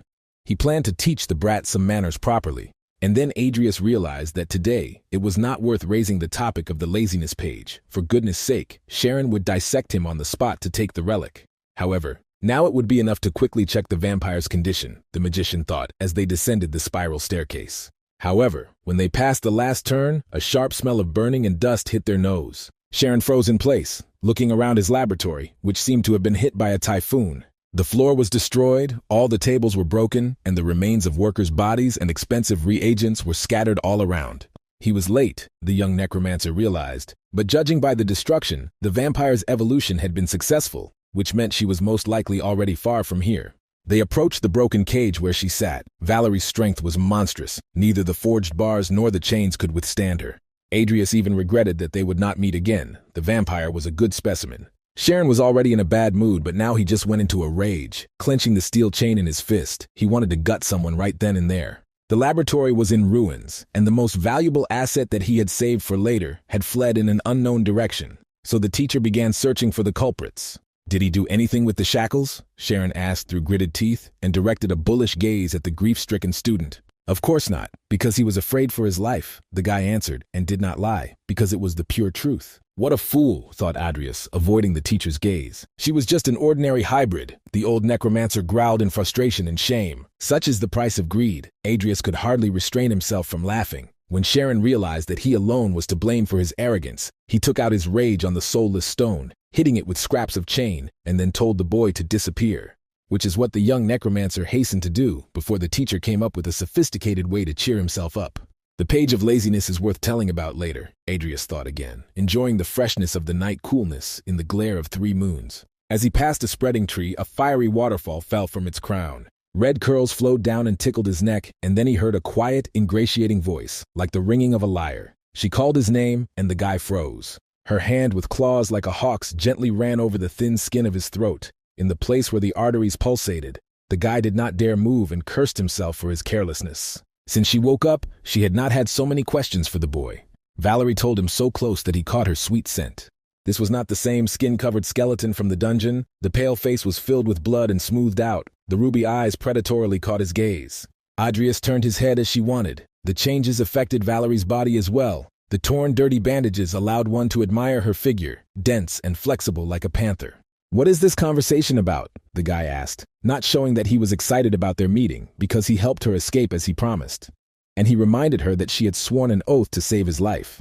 The vampire, like no one else, knew what would happen if he broke his word. She hung in the air in front of him as if to show off her long, graceful legs. And yet she had gotten out on her own, Valerie reminded him, so his help was half-hearted. She wanted to know what he had done to her. The vampire's arms wrapped around him again, like a boa constrictor wraps around a rabbit before swallowing it. But then her noble face wrinkled from the strange smell that came from the guy. The vampire realized the great sin and was amazed. "Now it's clear what the matter is," she whispered sweetly, and her pupils narrowed into slits like a cat's. "How entertaining," sang the vampire as her hand slid softly over his face. Adrius didn't understand what nonsense she was talking about. But before he could finish speaking, a steel grip of claws sank into his throat. Valerie pressed him against the oak tree trunk like a puppy. She moved gracefully and exactly as befits an apex predator. There are still so many questions, but now is not the best place and time. Their conversation could be interrupted by others. They will meet soon anyway, she said, still holding his throat and pushing her fiery red hair away from her face. Since he helped her only half, she too will only keep half of her promise, Valerie sang with a devilish grin. Adrius cowered like a rabbit, unable to resist the predator's powerful grip. It won't hurt, she whispered with tender lips and showed a long tongue that licked her sharp and long fangs. The illusion hostel provided rooms for the most noble and wealthy persons, and therefore was distinguished by its royal decoration. There was no more luxurious building in the entire empire. On one of the many cozy balconies, 2 senior students from the academy were enjoying their morning tea. Diana Alvin spent the whole night reading a graphic novel about a hero who killed goblins and was delighted with it. She spoke enthusiastically about the exploits and dangers that a simple swordsman had accomplished, although such delight in military deeds was not typical of a lady of her level. But her friend was bored with such conversations and asked Diana to stop preaching, to which the girl asked her not to be discouraged, because there are heroes for every taste in the novels. The friend did not listen to the advice and led the conversation in a more interesting direction: gossip and morning news. On the front pages in the academy, there was news that Lucia Everlast had created a new potion. This made Diana feel a twinge of envy. The junior had already been considered a young genius, but to create a potion so early was astonishing. Lucia was like a sleeping dragon. Although Diana is no less talented, she did not have such achievements in her first year of study. But even more impressive news was that she shared this patent with a worthless student who, until recently, was constantly hanging out with Diana's boots. Adrius Cromwell. The girl shuddered when she heard the name of someone she didn't expect at all. She took the tablet away to take a closer look at the picture because she couldn't believe her eyes. There really was that same Adrius, with the eyes of a rotten fish and the tangled hair the color of seaweed. But in the photo, he acted like a completely different person. After his family fell, the boy withdrew into himself and blamed his misfortunes on poverty and lack of talent, and he grew up miserable and envious. Diana put aside her novel with bright pictures. The spoiled boy who had done God knows what other things than study before irritated her. Could such a piece of trash change so much in an instant? She asked herself. The irritation was so great that the girl could not sit still while her friend indulged in gossip. She wanted to see for herself, and her agate eyes sparkled with the predatory gaze of a storm eagle. The day after his fateful meeting with the vampire, Adrius came to class. The scholarship won't earn itself. He hid deeper in his hood and constantly adjusted the scarf around his neck, catching suspicious glances from Lucia. He was just sick, he quickly justified himself, until she became more curious. It was worth resting, said Lucia. Yesterday her partner was completely healthy, so she did not let go of her suspicions, and her natural curiosity burned like a fire from within. Only the beginning of the lecture saved the guy from further questioning. Professor Vauban walked towards the podium with unusual abruptness. Luckily, he didn't pay attention to the strange student who was wrapped in 3 layers of clothes, hiding the marks from the vampire's fangs on his neck. She bit into him with the force of a passionate lover after a long separation, so that the guy was powerless to resist. But what her words about a partner sent by fate and a strange smell meant, Adrius did not know. Under the pile of warm clothes, he found it hard to breathe and he was all sweaty. Bauman asked if everyone was present and received an affirmative answer from the elders. And he began the lecture. He still spoke too harshly, and it became noticeable that the professor was not in a good mood. Although the student hid his face behind a thick hood, it was not difficult to recognize him. The impudent boy received a patent in which he did not mention the professor's name or contribution, and brazenly continued to attend his lectures. Sick? Bauman asked, addressing the student who was trying to remain inconspicuous. A slight cold, the magician replied, lowering his voice as if he were ill. You must be tired after your research, the professor asked sarcastically, noting his presence and suggesting he take a rest. The young magician immediately stood up, because there was nothing for him to study here anyway. He must have been so exhausted that he forgot to mention his name in his research. The professor stung him again, and yet during the lecture the guy had asked him for advice on medical herbology. Another greedy bastard, thought Adrius. Without making any contribution, he wanted to put his hands on the patent. However, the strong eats the weak in this world. Anyone in his place would have done the same. Adrius headed towards the exit and thanked the professor, especially for the extract of honpishi and the peel of madarat, which, according to the professor, should make an excellent soup. Are you crazy or something?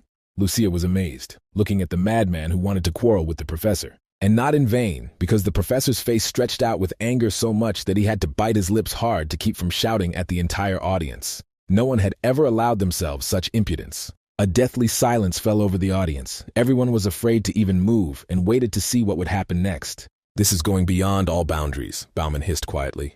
"I don't feel well," Adrius answered calmly on his way to the exit. The professor couldn't stand it and shouted after him, hissing like a boiling kettle. When he was a nobody, they made fun of him and wiped their feet on him, but now everyone is looking for his attention. The guy grinned, grabbing the door handle. "Let him lick his own boots now. There are other lectures that can be taken for credit." "How much longer will they ignore him?" Bauman hissed. But then Lucia jumped up from her seat and cheerfully chirped that she also took part in the creation of the potion and could explain everything. Bauman cleared his throat. For him, this was a good opportunity to save face and hush up the quarrel. They learned the basics of creating potions from his classes, Lucia emphasized conciliatorily, and the magician was amazed by these words. "And then they put it into practice," the girl with mother-of-pearl hair continued. "That's why it's so important to do your own research without outside help." In one moment, she turned all the accents around so that the professor had nothing more to present. Unless he wanted everyone to see how greedy and petty he was, Bauman hesitantly agreed with her words. Besides, Lucia was the daughter of a wealthy family, and the professor did not quarrel with the famous students. In the end, she promised to ask his advice next time, if he himself was not busy with research. Of course, Professor Bauman immediately began to fawn over her and wished Adrius a speedy recovery. Lucia helped him avoid conflict again. Her participation turned out to be surprisingly useful, and the guy decided to thank the girl properly one day. The peach-eyed cutie winked at him playfully as she said goodbye. The magician bowed gratefully and left the auditorium. The news of the new potion went far beyond the academy and scientific circles. It also aroused the interest of the nobles who were the main consumers of elixirs. Officer Wu Ango, Aura Master, and Duke Sinclair Cloche carefully studied the information about the promising students of the Rodlin Academy. "You need to look out for candidates in advance before they get ahead of you." The daughter of the Everlast family created a potion as a first-year student, and now her family is starting to produce it. The Duke liked such stories. The Everlast family had a monopoly on the product, although it would likely be manufactured elsewhere soon by copying the method or formula. The Duke of Cloche asked the secretary to give him a sample. If a girl created a potion in her first year, there would be a line of employers after her by the time she graduated, the Duke said, examining the bottle that seemed tiny in his huge, shovel-like palms, and then dumped it into himself. The elixir spread pleasantly in his chest, and its enhancing effect immediately began to take effect. The Duke clenched his fist as if testing it. "And how?" his secretary asked with interest. She too was eager to find out how good the potion was, and therefore its creator. "Amazing," the Duke replied, playing with the bulges of his tight buffalo-like muscles. The elixir was several times stronger than regular potions, but most importantly, it had no side effects, which promised fabulous profits to its owners, and would definitely push all the ridiculous products of others out of the market. However, the secretary drew the Duke's attention to the fact that 2 students were involved in the development. The name of the second was not so well known. Cain Cromwell's son was surprised by the Duke and frowned his thick red eyebrows. "Did the boy ever have a talent for potion making?" "It's unlikely," the secretary answered him. "Besides, there are rumors that the boy simply took advantage of his partner, although their families were not connected in any way." The Duke stretched wearily and told her to get more information if the guy was as talented and add him to the list of desired candidates. The secretary made the necessary notes and Cloche nodded contentedly. At this time, in another corner of the kingdom, it was pouring rain, and despite the late hour, the lights were on in a rich mansion. The owner of the house sat in his chair, drinking the best wine from the southern provinces, his hands heavily pulling thick gold bracelets to the ground. "How was the award ceremony going?" he asked the servant. "As planned. The Cromwell family's rank will be lowered," the butler answered His Highness, and the gentleman quietly laughed through his thick beard filled with gray hair. "Very well," said the old man, with a mad grin on his face, worthy of a butcher at a slaughterhouse. He was impatient to find out as soon as possible whether the boy was different from his father. And outside the window, the storm and ominous peals of thunder continued to rage. At the same time, in the dorm room, the skinny boy was once again bringing his body to complete exhaustion, but his breathing remained even and deep. He raised his arms and swung them one last time with all his might. At 10,000 swings, the boy collapsed onto the wooden floor of his room, his muscles feeling just as dense. His hand felt a bottle of his own invention. Without these elixirs, he would not have been able to cope with the hellish training that made every muscle ache with pain. In addition, he used health recovery potions to relieve fatigue and strengthen his muscles, which, together with the strengthening elixir, created a basis for endless training. Even though he took risks creating potions, it was not in vain. The whole undertaking paid off handsomely. Moreover, his potion maker skill had increased so that the probability of successful mutation was close to 100% before he was afraid to improve it, but now he easily reached the extraordinary level. These were such impressive results that Adrius felt like a fool for doubting it, and he could now create more potions with greater success. And this will provide him with an impressive increase in strength, but it's still worth finding a good corpse. Then you cannot worry about your own fighting skills, although Sharon was still not there to sell him Lenny's page. Apparently, the old Necromancer was so furious that he didn't even inform his student about his departure. The guy decided not to worry too much about this and wait. Anyway, he had no other connections in the dark world, except for the greedy professor, and he went to bed knowing that he had a botany class in the morning.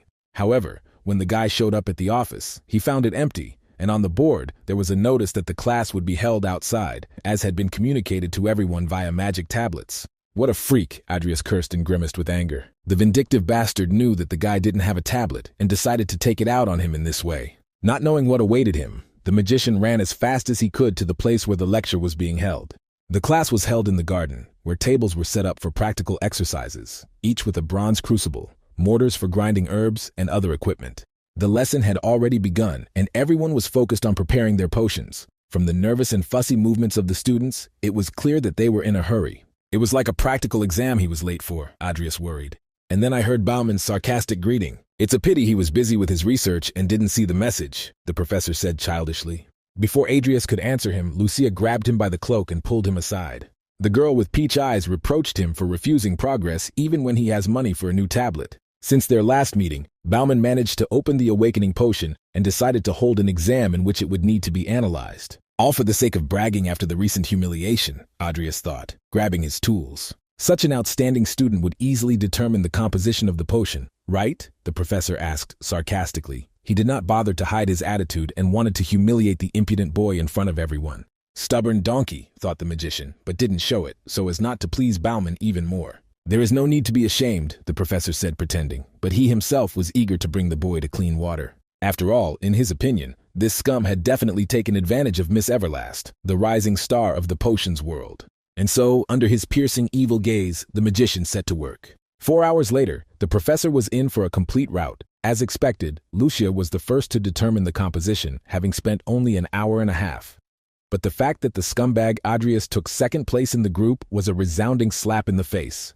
Third-party judges and observers acknowledged that the exam was conducted fairly and that no one cheated. There was a murmur of amazement among the students. The one they considered a scumbag really understood potions no worse than geniuses. Excellent work, Seaweed Head, the cheeky cat praised him. But then another student rushed past them with a loud cry. Why are you yelling at me like that? Some chubby guy with unwashed hair was rushing towards the professor, pushing everyone aside.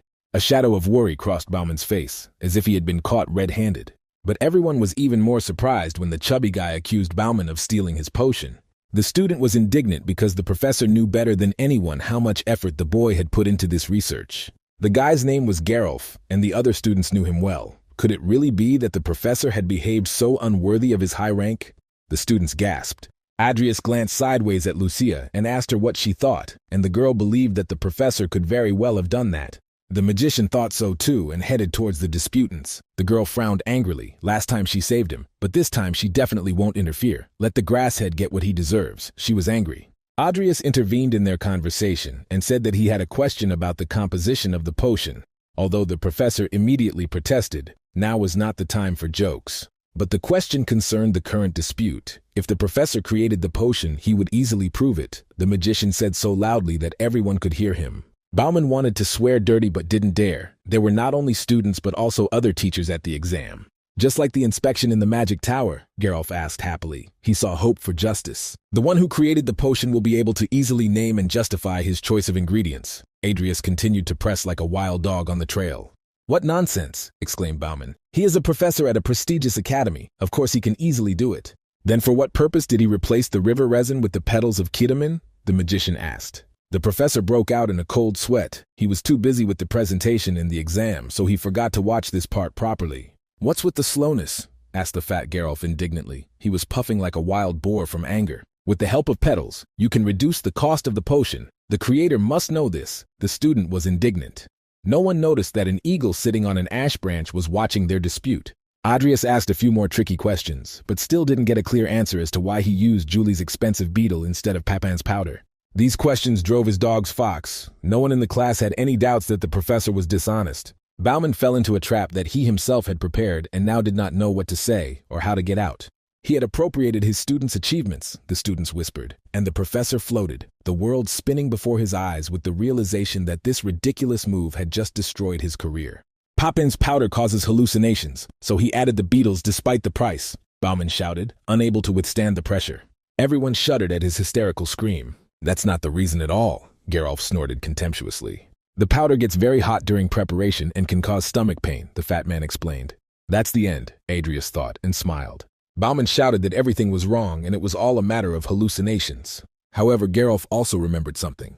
When the professor spoke about the side effects of the powder, he named another consequence, not hallucinations, because that was the conclusion he came to.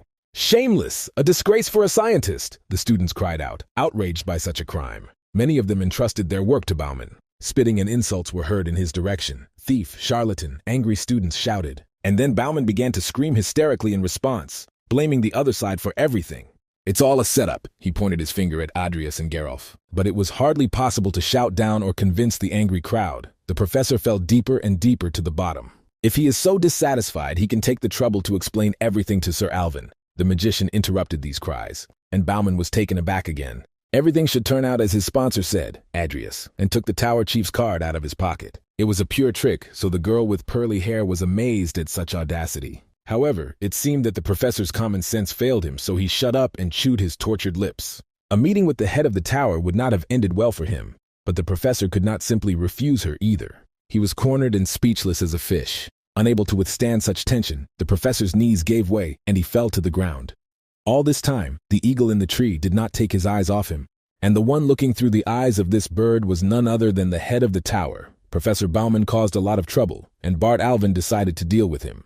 But what an impudent boy this was, to use his name without asking. The head of the tower smirked, but he knew the method of preparation and understood the composition of the awakening potion, which meant he could very well create a new potion before the end of the year. Professor Bauman could not come to his senses for a long time and stared at the ground with an empty look and a pale face. I will wait impatiently for Cain's son, thought the head of the tower, and sent his bird on other business.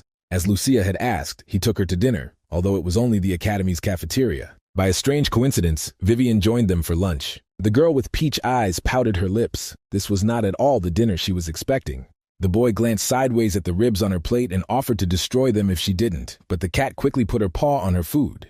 And then she pulled it back because the meat was still hot, which attracted the attention of strangers. And then Adrius showed the rich lady how to eat such food by grabbing the rib with his hand by the cooled bone. He carefully dipped the meat in the mustard lime sauce, and he handed it to the hungry cat, who didn't understand what was wrong with her being rich. She wanted to say something, but a delicious piece of meat that smelled aromatically of spices attracted all her attention. And she obediently took the rib from Adrius's hands, Vivian not looking up from this process the whole time. And to me, the quiet beauty with rebellious emerald curls demanded briefly. What started Adrius didn't understand and looked at her. This, Vivian insisted, pointing to a piece of spare ribs in the hands of a hungry cat next door. Now should I feed 2 of them by hand? Adrius was surprised, but he granted her simple request. After lunch, Lucia returned to the question of buying a tablet, because that way he could find out about schedule changes and other news in time. Adrius evasively replied that he was saving money for now. Although the tablet was not that expensive, Lucia was surprised. It's because she's rich, the magician reminded her, earning him an angry nudge in the elbow.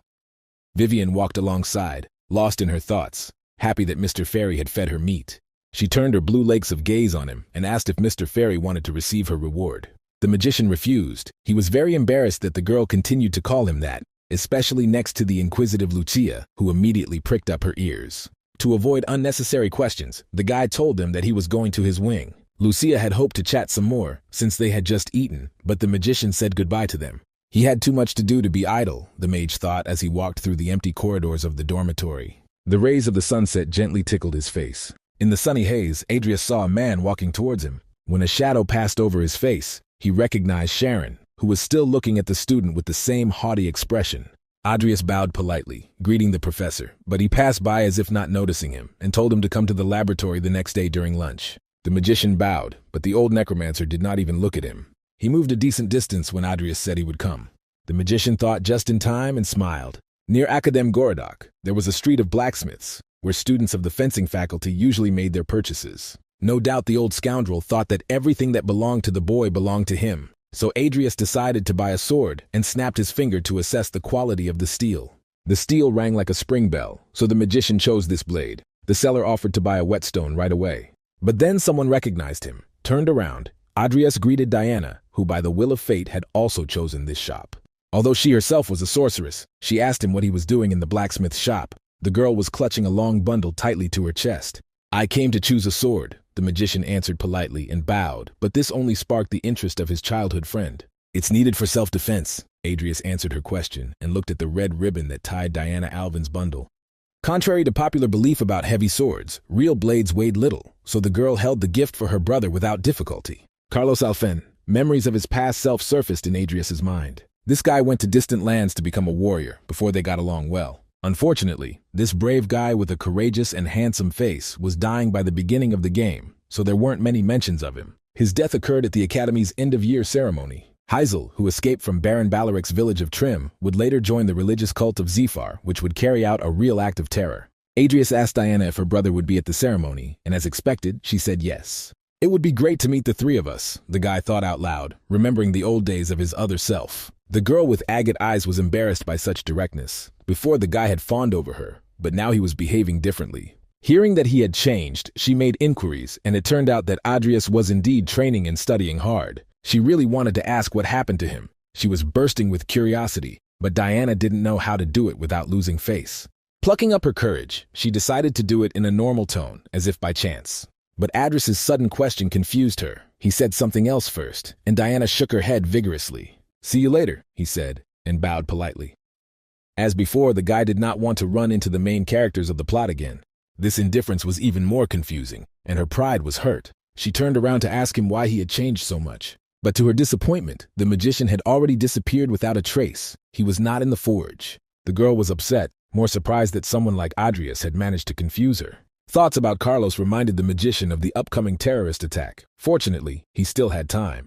As agreed, the young necromancer came to his mentor. It was deep night outside, so there were no extra witnesses. The old scoundrel was still grieving over the escaped Valerie. He was looking for similar material all over the continent, and he was about to continue his search. Adrias listened intently. The sword with a red ribbon from the blacksmith shop lay eloquently nearby. Sharon's problem was that the Dark Assembly was already in session this week, and he had nothing decent to show. So their game began, thought Adrias. If the old man gets greedy and asks him, then he is lost. "They'll be busy soon," Sharon said, slamming the book he was reading shut. And then Adrias confessed to him that he was able to get a page from the Codex of the Apocalypse.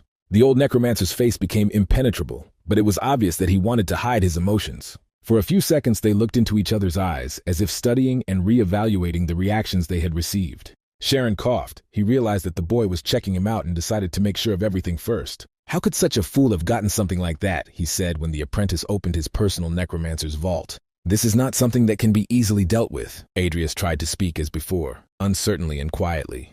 He took the casket with the codex from Nickel's hands and took it out of his pocket. "Holy Mother," Sharon thought to himself, his eyes flashing greedily. The boy bowed politely and handed him the relic, saying that he wanted the teacher to have it. However, even the greedy old man did not succumb to this game and refused the code. "Many would like to get their hands on this item, but it only brings trouble," Sharon answered, standing up.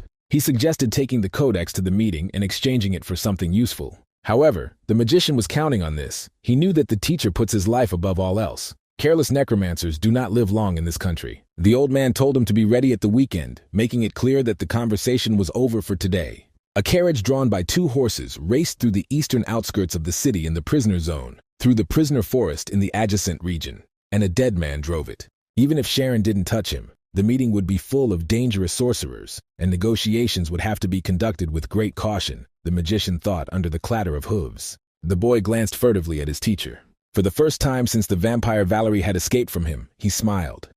"Exchange the page of laziness for valuable items and become stronger," the old man whispered. Adrias pretended not to hear him, let the old man drool while he could, thinking that he could take the reward from the weak-willed guy. They shuddered when the carriage rushing through the forest suddenly stopped because some traveler grabbed the horses by the reins. The driver's empty eye sockets glowed red. Sharon looked through them to see the reason for the stop. It was a man in a dark cloak, and with a staff behind his back, he threw back his hood and headed towards the carriage. The man placed his elbow with black seals on the door and greeted them. "How about going to the meeting together?" the man asked them, smiling with a mustache and Spanish beard. Adrias stared in surprise at his unexpected companion. and then he sprawled languidly on a soft chair, holding a staff next to him, the top of which was wrapped in burlap. They had to sit down next to each other to give up their place to this man.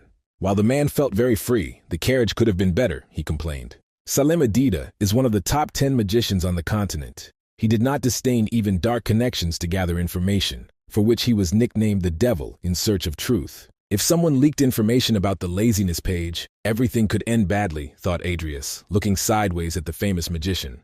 Even Sharon avoided Salem's gaze and tried not to look in his direction. "What's wrong with your face? Don't you like riding together?" Salem asked, his voice sounding more like an animal's roar. Adrius quickly began to justify himself and spoke as respectfully as possible. This reaction amused the powerful wizard, and he laughed, saying not to be afraid of him, because he had already been to the meeting several times. Of course, Adrius knew that Salem was crazy, but he didn't think that he would go so far as to attend gatherings of necromancers. "What is your name, boy?" the wizard asked him, moving sharply closer to examine his face in the darkness. Sharon told the student to introduce himself properly. But when the boy said his name, Salem slapped his hands across his face. "Oh God," he screamed. Had he really gotten to another Cromwell? Adrius didn't understand what they were talking about and glanced sideways at the old necromancer. It was clear from the conversation that there was some kind of secret here. "The poor boy doesn't know anything." Salem playfully covered his mouth, as if regretting that he had revealed someone else's secret. Then he put his hand on the boy's shoulder and gave him some advice. "Whatever happens, keep fighting until the very end," said the wizard, and grinned. The old necromancer kept his face silent and imperturbable.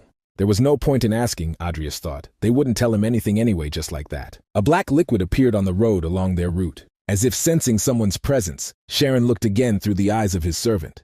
Putting his hand to his forehead, the old necromancer addressed the one who stood in their way. "If there is something to say, it is worth saying it personally to Dragon," the coachman said with an empty throat. The outline of a hat appeared from the strange black liquid, and then a man appeared, as if made of ink. Gradually, his outline became real. It was a man with a wide jaw and face. Outwardly, he resembled an ogre who, by a strange coincidence, was dressed in a suit with a bow tie. Dragon wore a hat and a monocle, as was fashionable among the capital's citizens, and his long toad-like mouth with plump eyes twisted into a creepy grin. However, the satisfied face immediately changed to a grimace of hostility and anxiety when a wizard with a goatee appeared nearby. Even a big guy like Dragon started to act unsure and tucked his tail between his legs in Salem's presence. He wanted to talk to Sharon, but the powerful wizard told him to shut his mouth and not stink. Dragon of the Deep Sea recognized the ogre in Adrius's costume. He realized that the dark sorcerer most likely wanted to steal the page of sloth from them, but Salem confused his plans. The trio stopped and Sharon pointed. Morsh had already noticed their approach and showed them the way, said the old necromancer, looking at a tall tree whose thick crown resembled a witch's nest. "And why did they choose such a high one?" grumbled Salem. When he laughed, Sharon and Drags were overcome with shivers. Here the greedy dark sorcerers gathered, Salem realized, and was the first to go towards the witch's nest. His companions waited anxiously to see what would happen next. What madmen thought Adrius as they came closer, he too sensed the dark sorcerers that had set up an ambush in the forest, but only a fool would try to steal the codex when Salem was with them. At the same time, dark tentacles reached out to them and grabbed them. They also grabbed Salem, who snatched his wrapped staff from behind his back. "Now we'll see how many suicide bombers have gathered here," the magician said. And then he struck the base of the staff at his feet, and a bright flash flew across the ground as if it were a church bell ringing. The magic splashed like waves in a storm, shimmering in shades of blue and purple. And then the resonance caught each dark sorcerer, and a fire lit up in their chests, as if indicating the target. No matter where they were hiding, they were all now clearly visible. Salem's resonance caused each mage's mana core to glow, and in Adris's case, it also caused a second aura core to appear. "Only 7, then we won't play hide and seek," Salem licked his lips excitedly. And then Salem jumped so quickly that it seemed like he simply disappeared from the spot. And then the 7 sorcerers screamed in panic, realizing that they had been discovered. They wanted to run, but it was too late. A chilling grin blossomed on Salem's face. A powerful wizard appeared right in front of them, barely stepping on the upper branches of the trees. He waved his hand and a powerful clot of power began to gather above his head. The green glow exploded as if a comet had fallen to the ground, and a shockwave spread through the forest, shaking the treetops. At this time, in the witch's nest, various sorcerers were calmly drinking tea, waiting for those who were late. Each of them was a special personality with their own quirks. Some were not even human. Others carefully hid their faces behind the hem of their cloaks and hats. The dense crown of a tall tree intertwined like the walls of a house, and there were also doors that opened to let in late guests. "It's been a while since we've seen each other," Salem greeted cheerfully. The recent battle had lifted his spirits. The others behind him greeted the dark sorcerers, Morsh and Jester, politely. But Salem's presence did not please anyone. The goateed wizard laughed and told Jester not to be so hard-hearted, because thanks to him, the page of laziness had not been stolen right under the noses of the assembly. He patted Adrius on the shoulder and told him to open the bag. The remains of the bodies of the unsuccessful robbers poured out of the spatial bag like potatoes. They were having a quiet meeting here, and he still carried out this senseless slaughter, Jester reproached the mage. Although someone behind him seemed happy about the pile of meat, as if he saw a tasty snack for tea. Still, Salem is an amazing mage. Even though he fought average-level sorcerers, they were unpleasant opponents, and they were destroyed with one burst of mana. His power was something to be reckoned with. Salem was outraged that no one was thanking him, because without the page of laziness, the meeting would be meaningless. Jester urged to leave the details and show the codex. Adrius glanced at his teacher, but he avoided direct gaze, and then the boy began to open the spatial pocket. He was a funny guy, thought Salem, and he didn't blink an eye at the sight of the carnage. And when he was asked to cut off heads, he didn't even wince and did an excellent job with skillful movements. But what's even more interesting is that the guy's double core didn't escape Salem's notice. That's why he was now watching young Cromwell closely. Because the boy was hesitant, Salem quietly breathed on the back of his neck. "I like you, boy," said the wizard, smiling, and Adrius began to worry about his rear. "Enough of this fooling around," Morse shouted. Jester also asked to leave the jokes. All of them dark and greedy souls were nervous and wanted to see the desired object. One day he would definitely help him, but only once, and because he was close to Lord Cromwell, Salem said, and winked at him. This powerful wizard was known for always keeping his word, even if it cost him dearly. If so, it's worth changing plans, the guy thought, and called on Nickel, who was holding a casket with a relic in his bone hand. At first glance, the dark sorcerers recognized it as a page from the codex. Sharon immediately frowned. The impudent boy managed to summon a skeleton without his knowledge, and Salem was surprised that the relic was in the hands of the summoned creature. If so, this skeleton must be strong, the sorcerer assumed and scratched his beard. I need to calm down, the guy thought, and took a deep breath.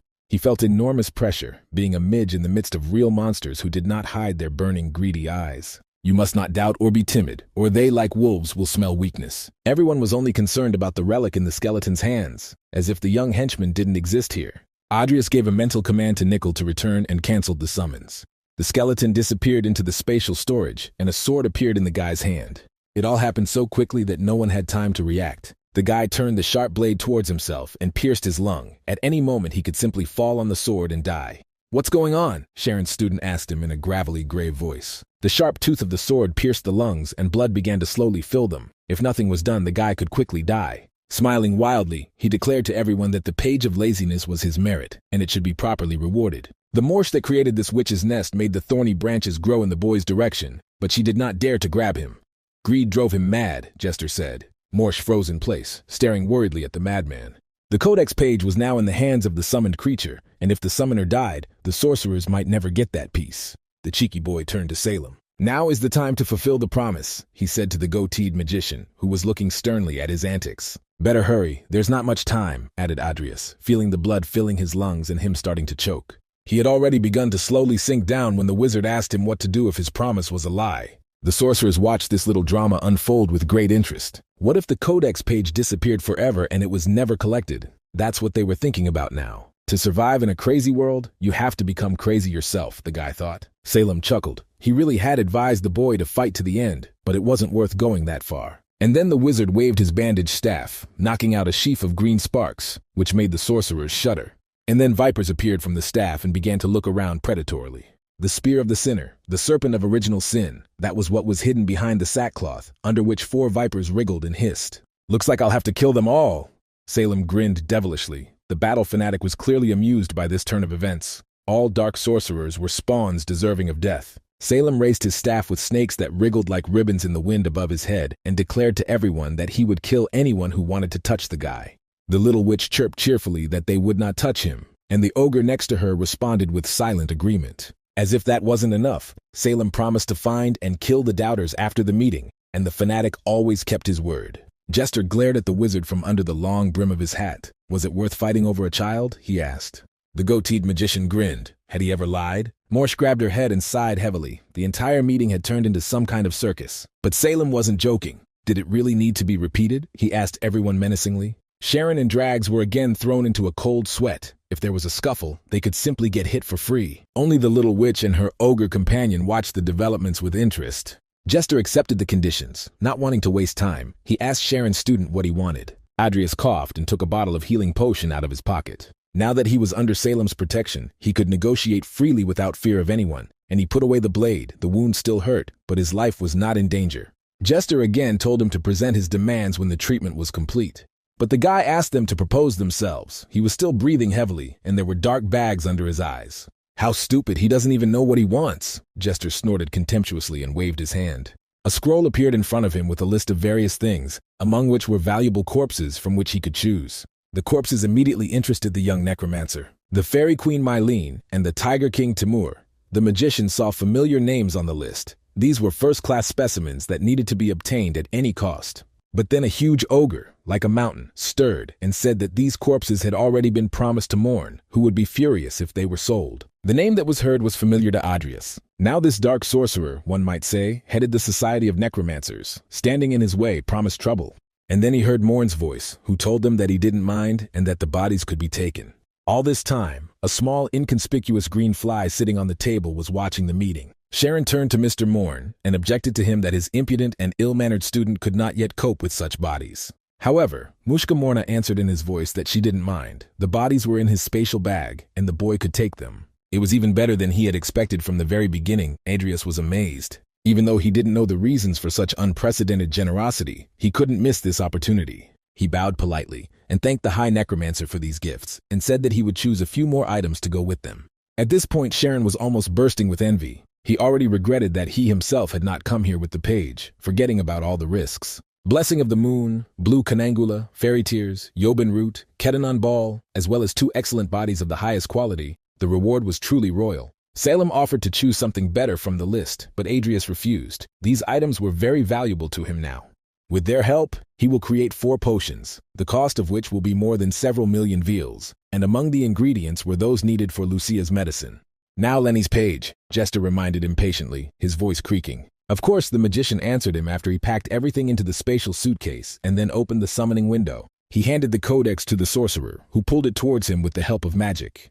"It's time to go," Salem whispered quietly, leaning towards his ear.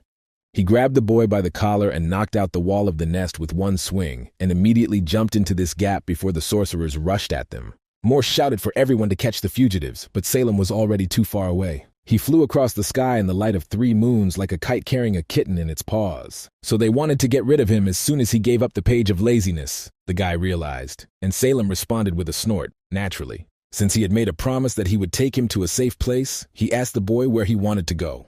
Adrius planned to return to the academy and asked for a ride to the nearest station. Academy Rodland, Salem was surprised and asked the guy if Bart knew that he was a dark magician. But wouldn't he be a corpse if the head of the tower knew about it? This time the young necromancer himself was surprised. "Fate is an interesting thing," the powerful sorcerer said thoughtfully, as the wind fluttered his beard.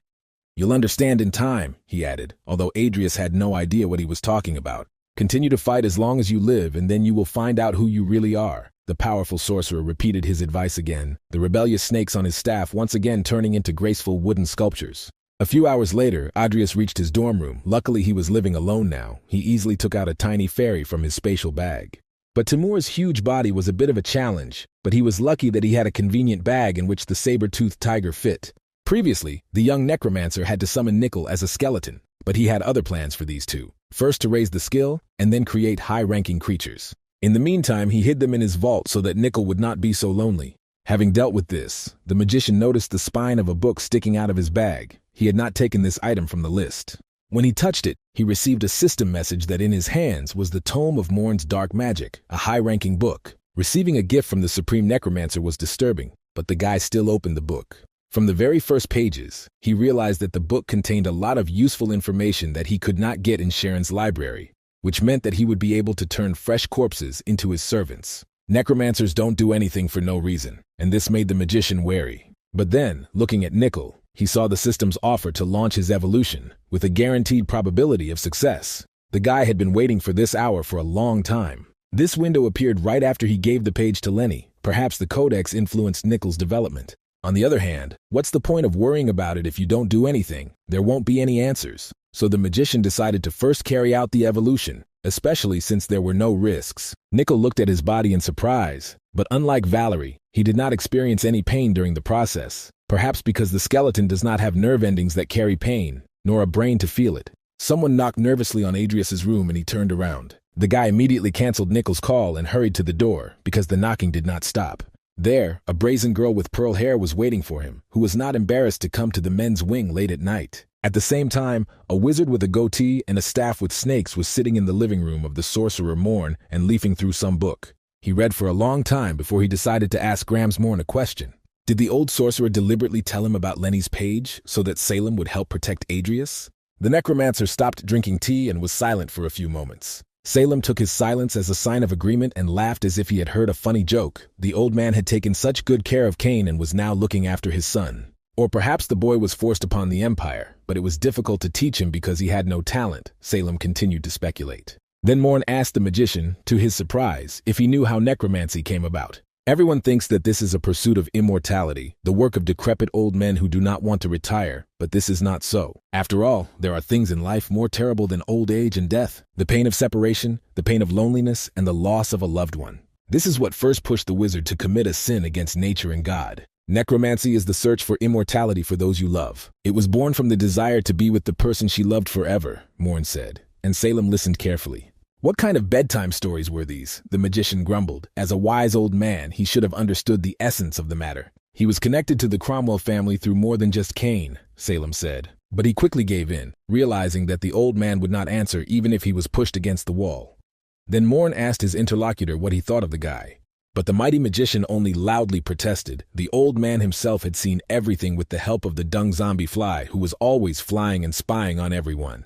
However, it is already obvious that the boy will become the craziest creature in this world, even crazier than himself, thought Salem and grinned excitedly. William Everlast Hollington, the hospitable head of the family, introduced himself. He was not a noble person, although in wealth he surpassed even some dukes, and therefore there was no sense of arrogance in him. Lucia's father seemed to the boy to be a pleasant man with soft features, and he also had no prejudices, so he shook his hand firmly. They could have made a deal to sell their potion earlier, but William Everlast insisted on a personal meeting. After all, the guy who sat opposite became a close friend of his daughter, and besides, they were going to work together. Adrius bowed politely and said that he was also glad to meet her, and was also grateful to Lucia for her support, and that he had also made a profitable deal. Then Mr. Everlast handed him the papers. As the creator of the potion, he deserved a solid reward, and Lucia immediately added that the offer was made precisely because of her. According to the contract, he was to receive 6/10 of the profit from sales. The amount was simply insane. The magician looked at the papers. I had to recalculate the zeros several times because the potion was selling out so quickly, like hot potato and liver pies, thousands of them per month. Sales are growing, so the amount will be even more, said William, pleased with the guy's reaction. Having settled all the affairs, as a hospitable host of the house, he suggested having dinner together, since it was the first time Lucia had brought a friend home. He also emphasized that this was a male friend and laughed, so Adrius even wondered if there was a second bottom to this meeting.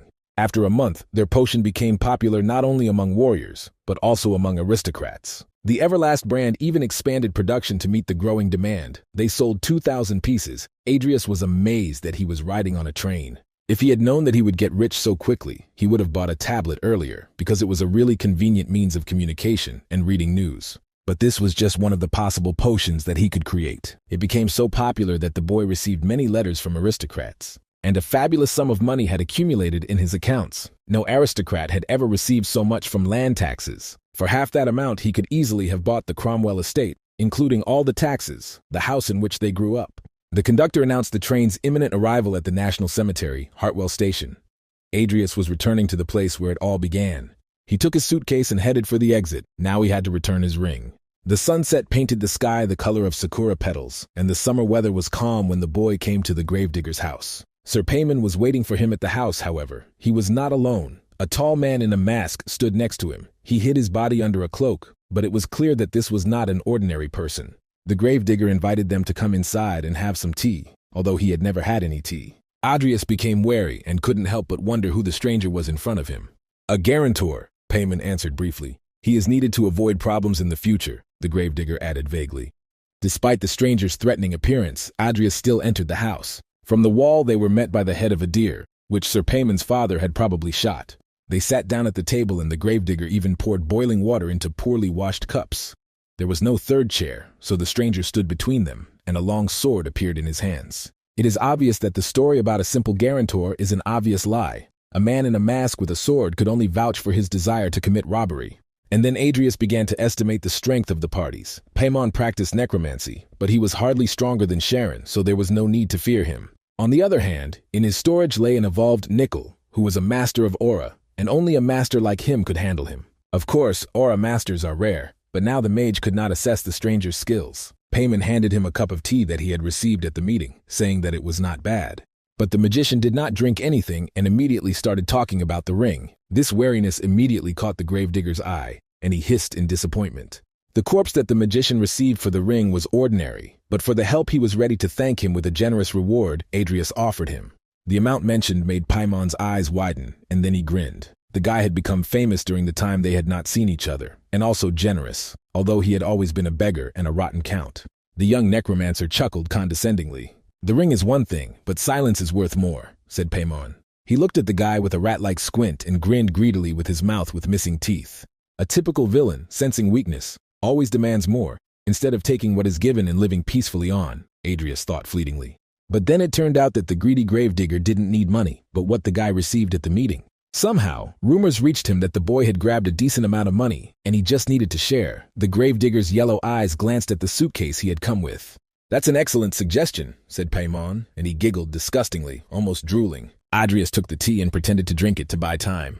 And then he returned the cup to the table and repeated his offer without any changes. He had long ago realized that no deal would work out. The greedy gravedigger's eyes turned bloodshot, and he hissed like a wild cat, as if the boy hadn't understood him. But the young magician understood everything perfectly well. From the very beginning, Paimon just wanted to know how much money and useful things he had, so he could just take them. "There can be no talk of any honesty," Adrius said mockingly. And then Paimon realized that the impudent boy was simply laughing at him, confident in his own safety. In anger, he dug his fingers into the poorly hewn table so hard that he got himself a couple of splinters. "The conversation is over," said the stranger. Taking his sword out of its sheath, he realized that now the steel would speak. Adrius made a gesture with his hand, and Nickel appeared from his storage, the dead man's hand already lying on the hilt of the sword with which the master did not part even after death. Paimon broke out in a cold sweat. The new appearance of the dead man was creepy. It was not an ordinary skeleton. The body looked as if the skin had been removed from the dead man. Strips of muscle clung tightly to bare bones, and empty eye sockets burned with hellish fire. Nickel became a phantom of Lenya after contact with the relic. However, Paimon quickly pulled himself together. It was unthinkable that some impudent brat could intimidate him. He wheezed to his accomplice that he would pay more. "Just chop up this puppy and take his things," the gravedigger muttered through his holy mouth. Before he could finish speaking, Nickel crossed the room and appeared behind the gravedigger, sword raised for a punishing blow.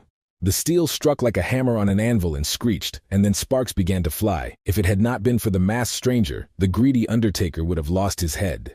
At this time, Adrius continued to sit in his place without moving. Like a true necromancer, he left everything to the dead man. The masked stranger managed to throw his cloak with sticky bombs at the guy. He was obviously quite skilled. Adrius also grabbed the blade. With a few swings, all the bombs were cut apart. The steel rang again. The swordsman's movements were blurred in the air, and scale from their blades flew in all directions. Mask made a sharp lunge, twisting his blade with a flick of his wrist. Nickel ducked and grabbed his leg with his sinewy hand. He thought to cut it off with the next blow, but the mask turned around and did a somersault over the table. And then Nickel's blade burst into blue flames, the dead man using his aura to the fullest. Even Adrius was surprised that his servant used this technique. It is not surprising that he uses it after evolution, because the dead man has a lower dantian. But was his opponent really that strong? The young necromancer froze in amazement. Mask also looked puzzled. And then the fight blossomed into flashes of swing, block, counterattack. The gravedigger's house filled with the ringing of blows, as if thunder had begun to rumble. And yet Nickel pressed his opponent. Little by little he left small wounds on his body and increased the pressure. It seemed like the stranger would fall on his back, but he made a sharp lunge and pierced Nickel's bald head. If the necromancer's servant had been an ordinary corpse or a living person, this trick would have worked. But Nickel became a phantom, a ghost that neither steel nor fire could touch. He quickly approached his opponent, confident in his invulnerability. Just before the blow, the dead man regained his solidity and cracked his knee into the opponent's face. Mask rammed the window as if he had been shot from a cannon and flew out to admire the scenery. But this did not kill the mask, because they were waiting for him outside.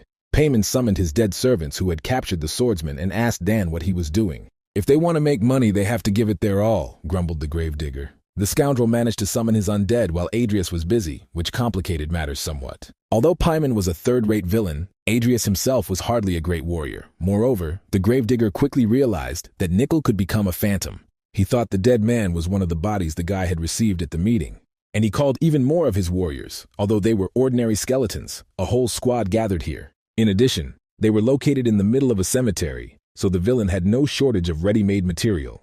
They stood on a mountain of corpses in an old cemetery, and the mountain woke up and began to move. They were completely surrounded, and Adrius ordered Nickel to split up for now. Everyone ran in their own direction to confuse the enemies. Adrius knocked down the doors of the house that were in his way. He cut through the bones that stood in his way without much difficulty. They were weak skeletons without skills. But among them were also stronger warriors who chased after him, intending to surround him. The guy fought off this threat by raising an earthen shield, but this move used up his mana. Corpses ran towards him from all sides, and there was no number of them. The magician transformed the earth from the walls into projectiles, and he charged the stone spears straight into the crowd, and a dry cracking sound was heard, as if brushwood was being broken. But this did not stop the dead. Adrius cut off the head of the nearest one with his sword. Among the fallen there were also archers who shot arrows at him. The situation was becoming more and more desperate. The ring of enemies was tightening, and even the sharp attacks of the magician could not save them. And yet he fought bravely, facing the enemy, cutting through dead flesh. Payman was nervous. His soldiers couldn't cope with some child. He raised new ones to replace the fallen, sparing no effort. There was a sound of monstrous blows nearby, and the gravedigger turned around nervously. The hellish creature that the boy had brought with him was chopping with a glittering sword and pressing Dan, who was barely holding on. He cursed foully because the skeleton, unlike him, did not get tired. In order to somehow throw off the annoying creature, he threw a bomb at it, and then there was a deafening explosion. Meanwhile, Adrius was in a similar situation, even though they couldn't take him right away. But his strength was running out. The battle turned into a race of attrition because he didn't even have time to drink the potion. In this way, they could simply take him by starvation, he thought, continuing to chop. Because of the crowd of enemies, the magician lost sight of Nickel and stopped hearing the sounds of his battle. He slowed down from fatigue, his lunges lost their sharpness, the air tore at his lungs, and his heart pounded wildly in his chest like a galloping horse. Some creature spat the contents of its rotten stomach at him. Adrius barely had time to cover himself with his cloak. Every muscle on his body seemed to be torn from the bone. The acid-scorched cloak began to fall apart into pieces, and for the first time he began to think that he might not survive this fight. And yet the unbending will of the Special Forces soldier forced him to continue the fight. The magician cut off the head of the spitting monster. But due to fatigue, he lost his balance. And then with horror he realized that he was open to a blow, and the enemy skeleton had already raised his axe over his neck. The mage blocked a heavy blow at the last moment, and his hands went numb. The force of the blow was so great that it threw the young necromancer back. In order to somehow throw the dead man off himself, he jumped and hit him in the jaw with his heel, but he himself fell on his back. And when the skeleton warrior tried to get up, he hit him with an empty skull right in the forehead, so that the guy saw sparks in his eyes. And the magician fell. He could not get up until the skeleton fell on him with its weight and hit him with its fist from above. Was he really looking death in the face now? The thought flashed through his mind. Just like that, at the hands of a pathetic soup set, what will happen to Emmy if he dies? Whoever looks after Vivian, or cures Lucia's fatal illness, may have a reason to live for the first time in his life. Adrius gritted his teeth and a new strength flared in his chest. Through hard training, he awakened his aura, and now he could use it simultaneously with his mana, thanks to the dual core. All he needed was to kill. Adrius grabbed the sword and swung it. The second awakening has been activated, the system reported. Even with the power of the aura that was now circulating in his veins, he could barely move forward. The flow of the dead had dried up, along with Paimon's mana, so no one could interfere with the mage anymore. The despised gravedigger himself pitifully called for help and was afraid to move because Nickel's blade was aimed straight at his throat. "The ring," the magician said briefly with a broken mouth. "How about we put away the swords and then talk calmly?" Paimon babbled to him, sweating and trembling like a hare. "One is already dead, so now we can make a good deal," the gravedigger wheezed, pointing at his decapitated accomplice. It was worth giving credit to this master. He fought to the end, even though he died for nothing. Adrius looked at the masked man's sword. The trophies belonged to the killer. He remembered the ancient principle. Now he held a sword in each hand and repeated his question, the ring. The cowardly bastard began babbling incoherently again, and then the steel began to sing. The gravedigger screamed shrilly like a woman and grabbed the stump of his arm. The fresh grass was soaked with blood. "Stop wasting my time," the magician said indifferently. And then Paimon confessed. He groaned in the closet on the bottom drawer. The young necromancer looked coldly at the pathetic man. He grew up in a world where there were rights and laws, but in this world there was no such thing. It was worth killing the bastard right away, but then Adrius noticed that something strange was happening to the gravedigger. The loss of an arm was not a fatal wound if you compress the wound. However, for some reason, he grabbed his throat and began to cough up blood, and the veins on his face and neck bulged like a bull. The gravedigger fell to the grass, gasping for breath, convulsing, and then became silent. Of course, the young necromancer would have gotten rid of the bastard anyway, but thanks to this, he knew that the blade of the mask was poisoned. A skilled swordsman with a poisoned sword, who is he? Adrius wondered. He remembered that the gravedigger called him Dan.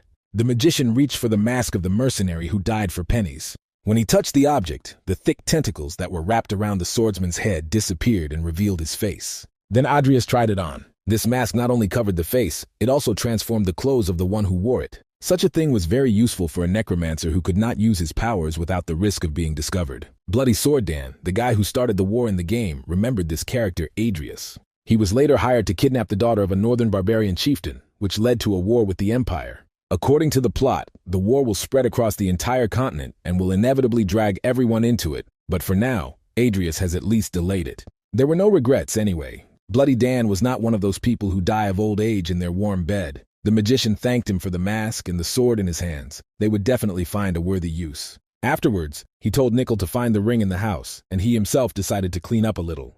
Due to the wounds he received, Adrius ended up in the Academy Hospital, and was now reading the news that was bubbling throughout the capital. Dark magicians are near, screamed the headlines. Sacrilege at the National Cemetery. Reporters savored every detail of the mysterious and frightening case. Fortunately for the young necromancer, the whole mess was written off as Paimon fighting with a mercenary over gold.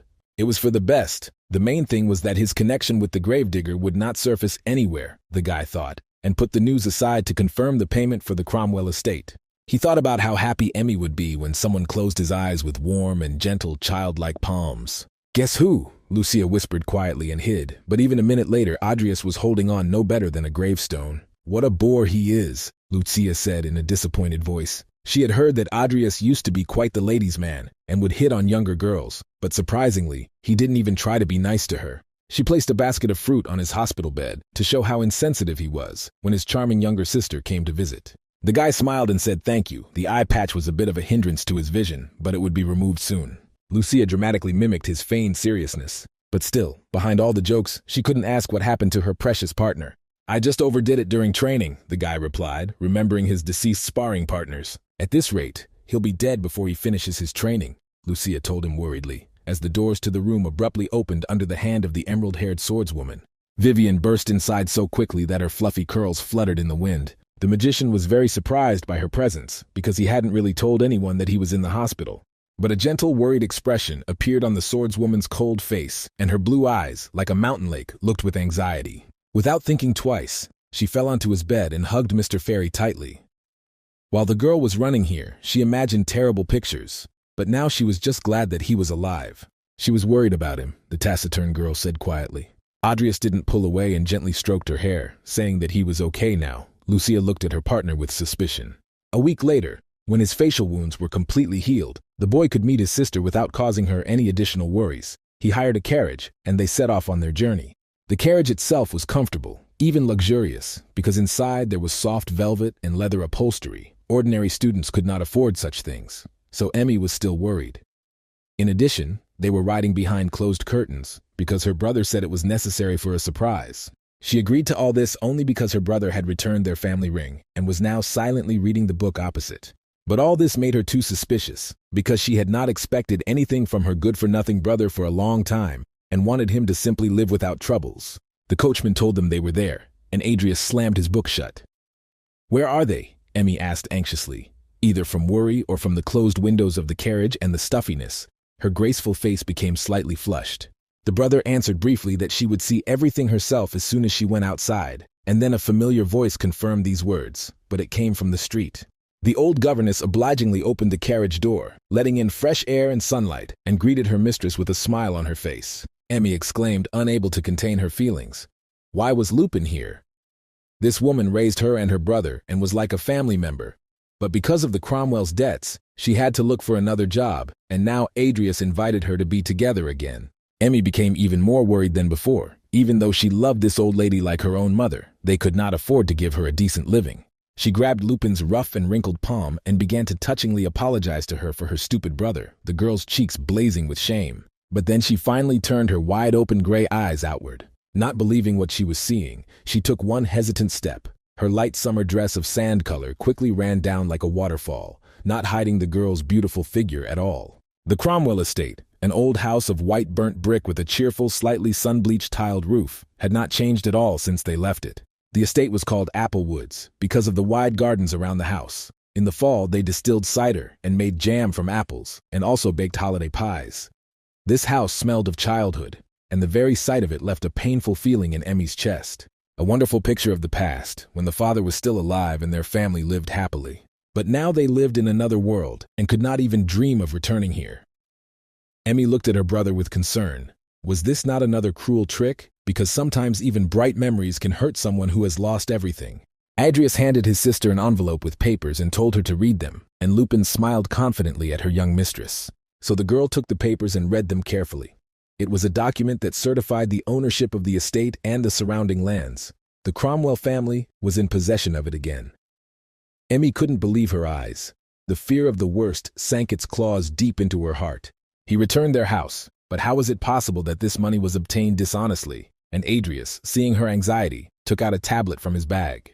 He invented a potion, the guy told his sister, and showed her an article about himself, realizing that the girl would not believe simple words. The article had a photo of them with the commission in the magic tower, so it's hard to fake things like that. Sales of the new potion are going well, and she no longer has to work. He will transfer money to her every month, and Emmy will be able to live in their house and look after him. Realizing everything, the girl felt a pang of guilt. She had no idea that he had worked so hard. During their last meeting, she even chased him away because of the ring, thinking that her brother had simply spent the money on him for entertainment. Now her conscience gnawed at her for thinking that way about her brother, and a stream of feelings gushed from Emmy's eyes that no dam could hold back. Adrius knew that his past self had not behaved in the best way, and Emmy's suspicions were not born out of nowhere. He gently stroked his sister's head and promised to act like a responsible brother in the future. After the young necromancer had settled his family affairs, he again began to strengthen his position. In a dark dorm room, he prepared a ritual circle and the body of the Tiger King, Timur. The knowledge from Morn's book was very useful, so Adrius studied it on his own. After the last fight, the mage received a trait, Double Awakening, and could now study necromancy much faster. This is how he was able to obtain the spells Blood Curse, Death Fury, Corpse Explosion, Corpse Summon, Skeleton Ghoul, and Spirit. And now I decided to use the Spirit Summoning on Timur, first checking everything 10 times in case of unforeseen circumstances. Then he extended his hand over his body and cast a spell, and the room filled with blue light. Now Adrius was using the double core to its full potential. And Nickel has also evolved. Add Timur to them, and he will receive the power of an entire combat squad. The spell was cast. The necromancer called upon the spirit of the ruler of the Tiger tribe. But the system failed. The body's abilities exceeded the potential of the summoner. The stability was shaken, but then an additional property was applied and the tiger opened its eyes. The spell worked, and the legendary ranked dead man knelt before him, growling viciously. He received the fighting spirit class due to his strength. Just like Nickel's strength, Timur regained some of his former ego. A deafening roar came from his fanged mouth. The Tiger King was a master of close combat and had the skill of a berserker. Even the roar of this monster became a weapon. Adrius almost lost his hearing and would have definitely scared the entire academy if not for the soundproofing magic. From now on, he is his master, the young necromancer said in a commanding voice, and the tiger obediently knelt down. Summer flashed by and was replaced by autumn, but it also ran away faster, tearing the clothes off the trees, which winter dressed up again, covering the trees with white fur. There was a blizzard in the snowy mountains of Vilborn when they were brought to the Marquis of Magna's domain. The professor had difficulty shouting over the storm to explain to the students the essence of their exam. The task is to survive and score as many points as possible. They will spend 72 hours on this mountain. The glasses could be found all over the mountain, the professor explained, the wind throwing white flakes into Adrius's face as if inviting him to play. Diana's blonde friend poked her in the side encouragingly. She was sure that she would take first place in this exam. Everyone was given participant bracelets. Points are also awarded for them, so they can be taken from others. If they cannot continue the task or lose the bracelet, they will be excluded from the exam, the professor reminded. In fact, they found themselves in a situation of war of all against all. Everyone was told to put on blindfolds so that the instructors could lead them to the starting points. And so began their survival. Adrius climbed a steep cliff and barely reached its top with his hand thrown over a wide ledge. There were just under 2 days left in the ordeal. The place was flat as a table and well suited for both attack and defense, so the mage was thinking of setting up camp here. However, he was not the only one who thought so. Another student, Diana Alvin, was already on this ledge. The girl was holding a honeycomb barrier around herself and was using pathfinding spells. She looked exhausted. Even though the barrier gave her protection from the blizzard, the mana costs were clearly beyond reasonable limits. and to confirm these thoughts, her magic faded and crumbled. And the girl herself fell tiredly to her knees, breathing heavily. Adrius was wondering what to do with her. If he takes the bracelet, he will get rid of a strong opponent. But if he cooperates with Diana, he will get a valuable ally and earn more points. The girl heard footsteps through the howling wind and menacingly directed her spell in that direction, commanding the unknown to respond. When the white veil of snow stopped hiding his face, Diana recognized Adrius. "She's already spent it all," the guy said in an indifferent voice. "Magic is useful, but if you use it recklessly in such an area, there will be problems." "What is the point of pretense and advice if he is here for her bracelet?" the girl blurted out without lowering her hand with charged magic. Even though she was exhausted, she would be able to defeat him one last time, Diana declared, and lightning sparkled faintly on her fingers. But now this last measure of restraint has faded, and the girl is horrified by the inevitable defeat. Adrius took a step forward, and Diana began to back away in panic through the deep snow, screaming at him to stay away. "Stay where you are," she ordered him again, as if they were within the walls of the academy, and at that moment she felt utterly helpless. The magician wondered if her disgust was so strong that she didn't want to team up with him. Then he offered it directly. "Let's cooperate," Diana heard, and suddenly froze with her lips open, from which steam was coming out in the cold wind. The boy crouched down and removed his fur hood so she could see his face. "Each would be in danger if they acted alone, so they would both benefit from working together," he said, holding out his hand to Diana. The girl frowned her beautiful face. Agatha's eyes peered intently at the guy whose intentions she was trying to guess. Could she trust the flattering and fickle Adrius, who was always following her around like a tail? There were definitely personal motives behind this. Pride, reputation, benefit. The girl could not make a decision, and then the magician reached his hand into one of the pouches on his belt. It was chocolate from the survival kit they were given to take with them, so that no one would accidentally die from hypothermia. Diana had eaten hers long ago, so the sight of the bar made her mouth water, and in the end, the alliance was concluded. "Not the same again," the growling voice asked with annoyance, its owner squeezing with his huge paw the head of the unfortunate student who had the misfortune of running into an ambush in the mountains. "He doesn't look like a club at all," the short goblin scolded his partner, with a voice that creaked like a wheel without lubrication, holding a piece of paper with a portrait of the target in his hand.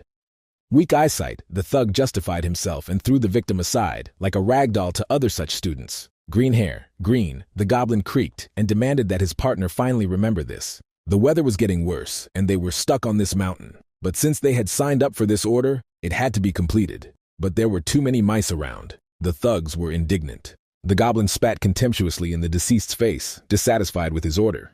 "If there is time to chat, it would be better to get down to business." A voice rang out above the heads of the killers. A creepy demonic entity of a disgusting appearance hung above. The short goblin flinched in surprise, but his partner was too stupid to be scared. The demonic eyes stared at them with a red pupil, and through it the thugs could hear the voice of the customer. His name was Kidwell.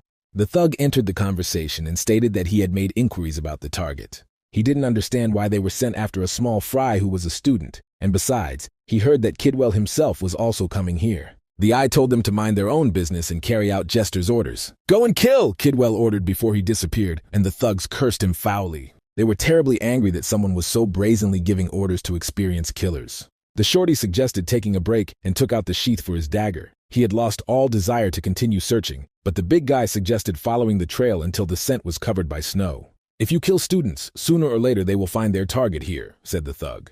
At that time, none of the students suspected the impending disaster.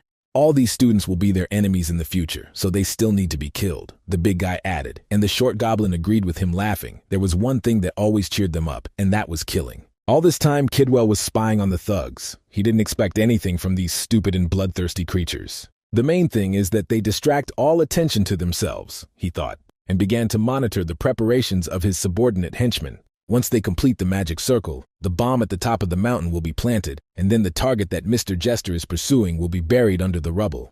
Adrius found a small cave. They took a bundle of brushwood that they had collected in the forest and made a camp there, lighting a fire inside. Now they have 6 pieces. The guy counted the bracelets. The joint work with Diana has already paid for itself. 2 unlucky classmates were dangling upside down in a trap that Adrius had set, knowing that people would definitely be interested in their hiding place. These 2 had previously taken first place in points, but have now lost it. Diana was amazed by the survival and hunting skills that the boy used. He could follow tracks and set cunning traps, something they don't teach at the academy. In addition, he moved well across mountains and rocks while saving mana, which is not at all like an ordinary wizard. Like a completely different person, the girl thought as she closely watched her temporary ally. Although she felt safe and could rely on him, she was still plagued by suspicions. Now he won't be able to get out of answering like last time in the blacksmith shop, the girl decided, and called the guy. "What happened to him before he behaved like a complete scum?" asked Diana. Adrius smiled slightly, as before the girl behaved straightforwardly and did not choose her expressions. Someone would consider it rudeness, but the guy knew that she was simply honest. If he had remained the same, he would have lost everything. The magician answered her evasively. It was true. Only a quick death awaited Adrius if a new personality had not appeared in him. As Diana said, he used to be a real piece of trash with no pride. He didn't care about his sister at all, even though she was the only family he had left. Realizing this, he began to work hard, and soon discovered that he too had talent, the guy said, putting his hand on his heart. He bowed politely and asked Diana's forgiveness for all the inconvenience caused, but such a change in him confused the girl even more.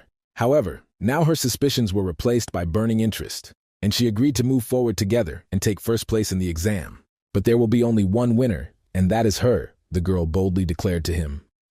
All this time, the swordswoman with short, unruly hair like dry grass was quietly peeping out from behind them. She thoughtfully chewed a strip of dried beef, the boy who was being looked after by the swordswoman, and did not blink an eye when he found himself in the middle of a massacre in the village of Trim. He lived his whole life like trash, and then suddenly changed. Ivy was surprised by such a mysterious story. Unlike the sweet and naive Diana, she was not so trusting.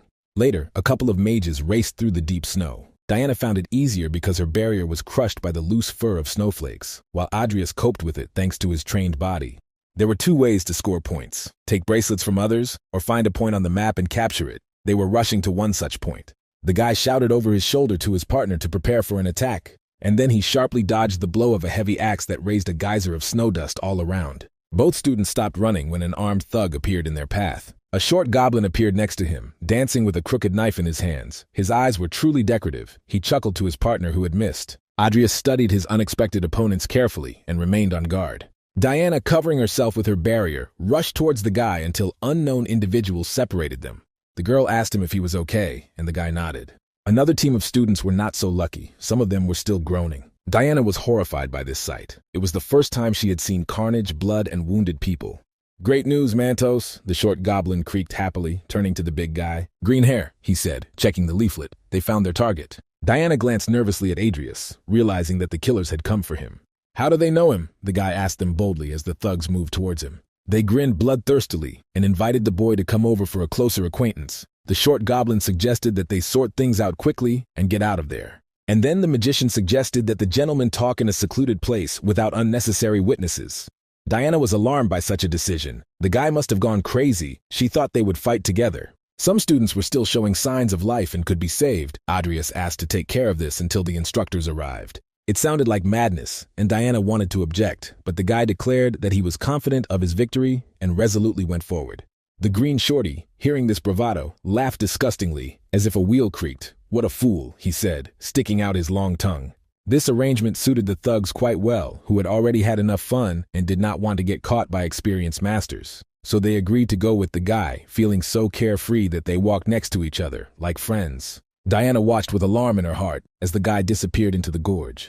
They entered a steep ravine where they were squeezed by rocks on both sides. Here they could talk like adults without prying eyes and snot. "Here," said the thug, making it clear that it was time to begin the fight. The short man reminded his partner that they had to cut off the head carefully so that it could be identified later, and therefore he had to swing his monstrous axe carefully. Mantos took his weapon off his shoulder and gripped it more comfortably.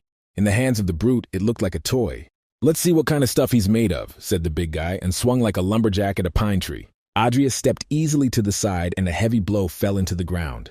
At the same time, he was attacked by a cunning goblin who, despite his size, was terribly agile. Two sharp knives danced in the hands of the green-skinned man. He was not an ordinary killer and worked skillfully. What's worse, the thugs acted in a coordinated manner, complementing each other. The thug swung his axe at the guy again, but then the steel sang, and the heavy axe handle was cut in half. The killers stopped. They thought that their target was a magician, but they certainly did not expect that he would take up the sword.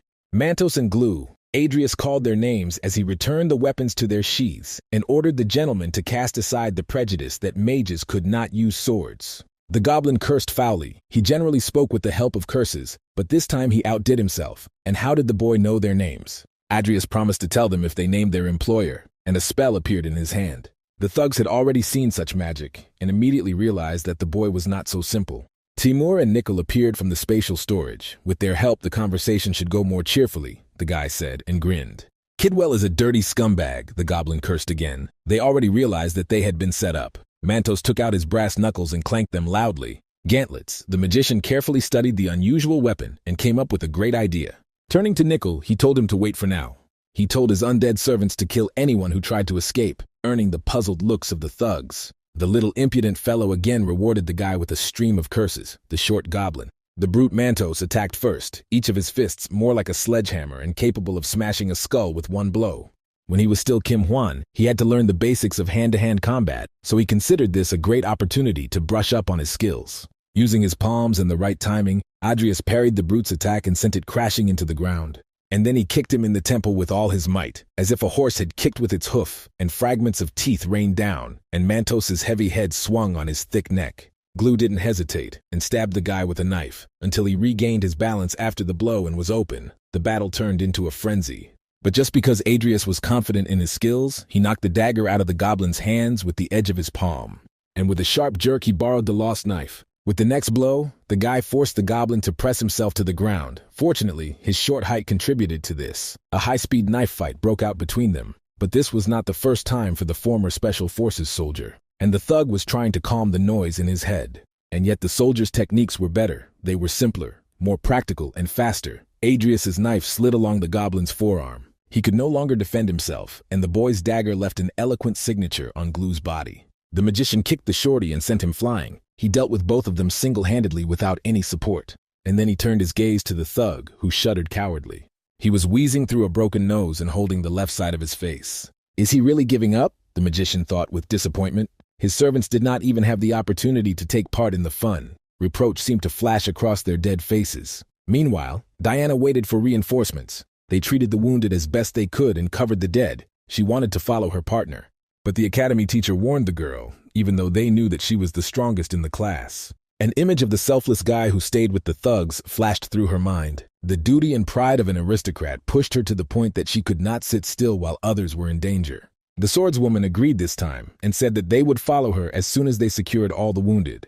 And Diana promised to be careful, the frost blushing her beautiful face, full of determination to fight. Adrius tried a couple more moves on the big guy, and he quietly rested on the snowy bed. The mage hoped that a good thrashing would clear the heads of the thugs, and they would start talking, but Mantos was stubborn and said to just kill him. Then the young necromancer asked Nickel for a sword. As you wish, he answered the brute, grabbing the blade on the fly. He had other ways to get the name, and the boy drew his sword with a quiet hissing sound. The short goblin blurted out Jester's name several times, but unlike his partner, he saw no point in remaining loyal to his employer. They owe nothing to those who treated them like animals and threw them away like a thing. That's why he told even more, that Jester did not send them alone to this mountain. Of course, Adrius suspected that someone from the Dark Brotherhood was behind the mercenaries. But I didn't expect that it would be that strange guy in a raincoat and hat. And this despite the fact that Salem personally promised his patronage to the guy and promised to avenge him. This means that Jester was sure that no one would know about how Adrius would be gone. And for this reason, the couple of offspring staged the massacre. Where are the others? The guy asked the green-skinned guy, since he had already started talking. Who knows? But they don't want to cross Rodlin's path either, Glue answered. Or maybe they're preparing a landslide, he added sarcastically, laughing. Jester wants to hide the traces of the assassination attempt by causing a landslide and thus avoid the suspicions of the head of the tower. And Salem, the guy realized, looking through the white blizzard. Glue walked up to his partner. It was time for them to get out of here and not get involved in this matter any further. But he stopped them. Could the thugs just leave after killing so many students? He asked in an indifferent tone. Besides, he didn't promise to spare their lives, he said, looking at the killers with an indifferent gaze. Meanwhile, Diana was looking for traces of Adrius that had long been covered up. She managed to reach the top of the mountain, but never met the guy. But then, like a snowdrop under her feet, a bright magical seal appeared. The blasts of directed magic exploded like a mine and licked her protective barrier. At the very top, dozens of magicians appeared, who simultaneously used their spells on the girl. These were not the two who went with Adrius. Who are they? Diana shouted at them. Kidwell stepped forward to look at the rat that had snuck into the place where their ritual was taking place, and it was an ordinary girl. Those who ambush and do not answer questions should not complain if they are killed, Diana answered, and a spell appeared in her palm. In an instant, a storm arose. The wind whipped the sorcerer's robes in gusts and threw handfuls of snow at them, obscuring their view. To this magic, Diana added a second one. Several ice spikes flew at the enemies. Although it was her first time using this magic in a real fight, the girl struck without hesitation and hit several targets. The black-haired witch's face turned red with rage, and she struck the evil minions with ice arrows again. Several more unfortunates fell, pierced through by ice. Kimball sternly ordered the idiots to dodge. They were being mowed down too quickly by some brat. Diana was breathing heavily. Despite her abilities, she was very tired after these 3 days, and besides, the double magic took a lot of strength. For her age, the girl was frighteningly powerful, but still not enough to win. Kimball grabbed the eye of the demon that was next to him and squeezed it. He touched his forehead with his eye, and ugly tentacles emerged from it. And then Diana saw something she had never heard of, and the girl almost vomited from disgust. Obviously, it was dark magic, even if it was not clear what kind. The eye on Kimball's forehead glowed red, and his tentacles continued to grow like mushrooms after rain, covering his body. Meanwhile, the swordswoman Ivy was also following the bloody trail of the two thugs. Even though the tracks were already covered with snow, the keen eye of the experienced swordswoman still noticed where they led. 3 sets of footprints led into one inconspicuous gorge, but in addition to this, she felt someone's ominous presence on the top of the mountain. Kidwell had transformed into a demon, his long, deep-sea nightmare-like tentacles lashing at Diana's dome like whips. He attacked constantly, not allowing the girl to dodge. The barrier withstood the blows, but maintaining it took all her strength. In addition, the minions of the converted sorcerer were also not idle, shooting spells. The magic, combined with the enormous physical damage from the demon, quickly broke through the girl's defense. Until the barrier was broken and a demonic tentacle lashed out at her shoulder. Diana flew away and buried herself deep in the loose snow, her main protection gone. The girl was breathing heavily, and steam was pouring out of her lips. Kidwell laughed smugly, so hard that even his disgusting tentacles swayed. Such was the difference in their experience, he shouted. Diana rose to her feet and lightning sparked in her fingers. What difference in experience is there if he just called a friend? She asked indignantly. The girl had to kneel obediently before him and not open her mouth, so the possessed man became furious. The demon penetrated deep into his mind, and Kidwell ceased to be human. In rage, he screamed at her that he would tear her apart. But the sorceress only teased him more, calling the possessed man a laughing stock. Her magic was exhausted, but the proud aristocrat wished to die in battle rather than surrender in disgrace. The games were over. The possessed man wheezed and threw all his tentacles at her at once. Diana could no longer stand in the snow and leaned on her hands, and that was all the thoughts that flashed through her head.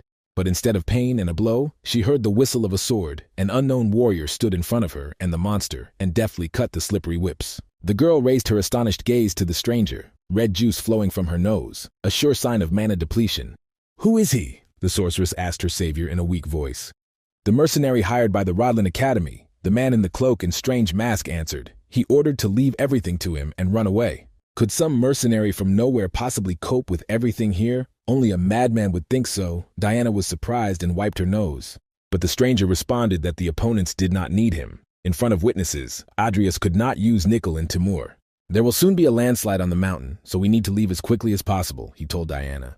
The possessed one, hearing his words, cursed. How could this unknown person know about their plans? "The suicide bomber doesn't need such information," the mercenary answered coldly, his eyes flashing through the slits of his mask. The demon blindly threw its tentacles at him again, succumbing to the provocation. Adrius also moved with a jerk, scattering the loose snow under his feet. He cut off any tentacles that tried to reach him and made his way towards the possessed one. I sensed a threat, and the swordsman's mages came out to meet him to detain him. They began to cast various spells at him. Adrius fought them off with his blade as he moved. And then he jumped so quickly that he simply disappeared from the sight of all the demon's minions, to appear right in front of them and cut down the defenseless fools. So fast, Diana was amazed by his speed. She saw different swordsman knights in the academy, but this one was more agile than them. The enraged, possessed man began to flash his eye like a lantern. A dark force burst out of the eye and a deafening explosion was heard, forcing Diana to cover her face with her hands. In the place where the mercenary stood, a deep crater formed, as if from a meteorite strike. The explosion sent a cloud of white flakes and smoke into the air, so that for a while they could not see anything. Diana also covered her eyes from the gusts of wind. But when the snow and smoke settled, she saw that the mercenary had pierced the possessed man's throat with his sword. Even though the wound was fatal and a hoarse gurgling sound came from the possessed man's throat, something was wrong. The tentacle's strikes became sharper and threw the swordsman back. His feet left 2 deep furrows. Diana was worried about her savior, but he told her not to come near. The owner of the body should have definitely died, but the possessed one still moved as if alive. Most likely the monster had taken over his body, Adrius realized. The monster was gurgling through its pierced throat and demanding mana for itself. And then there was a meaty explosion of tentacles in all directions, as if the last limiter holding the demon back had been torn off. The slimy, shapeless creature quickly grew in size and amazed with its disgusting appearance. The tentacles became thicker than the trunks of mountain spruce trees, and Adrius had to retreat quickly with Diana on his shoulder. The monster shook with its entire body and lashed its limbs in all directions in rage. The mercenary hid the girl behind a rock and told her to leave while he distracted the monster. He ran away before she could object. Adrius fought like a true knight protecting a lady. With sharp swings, he chopped off the monster's limbs, but others grew. Diana couldn't tear herself away from the spectacle of this fight and secretly looked out from a safe place. She was saved by someone she didn't even know. The pride of an aristocrat did not allow her to run away just like that, and the sorceress gathered the rest of her strength. She had to help the stranger somehow, and tried to concentrate. A crystal of ice formed between her hands from the moisture in the air. Diana made it thinner and sharper, and now the shard resembled a short spear. Her projectile crackled from the cold. She put the rest of her mana into it and took aim. At this time, Adrius was tensely fighting. If the girl had listened to him, he would have called on Nikoli and Timur, and together they would have scattered everyone long ago. Out of the corner of his eye, he noticed how the sorceress gathered powerful magic in her hands and understood what she wanted to do. Stubborn girl never listens to anyone. The magician was indignant, again dodging the endless tentacles. Now Diana understood, feeling that there would be no better moment to strike. She waved her hand and a spell as powerful as the spear of a god flew from her fingers. She aimed straight at the demon's core. The ice spear pierced the carcass, punching a huge hole in it. The blow came from a blind spot, so the monster didn't have time to dodge. And now his side was torn open, revealing the red core that was hidden deep inside his body. The mana core glowed like a red pearl, and the monster quickly covered it with fabrics. Adrius realized that the enemy could only be defeated by destroying its core. He made a sharp lunge, hoping to end everything at once. But the blow missed the target because he was in a hurry. The monster managed to hide the core again under layers of tentacles. But then the demon attacked the minions that were next to him and dug into them with his tentacles. They begged for mercy and called out to Kidwell, but his mind had long since been taken over by the demon. Despite their pleas, the monsters quickly dealt with them. All the minions became a convenient snack for the creature. Diana didn't understand why the freak suddenly attacked his own. At some point, people began to look like skins from which all the liquid had been squeezed out. Their faces became terribly distorted, like a melted wax candle.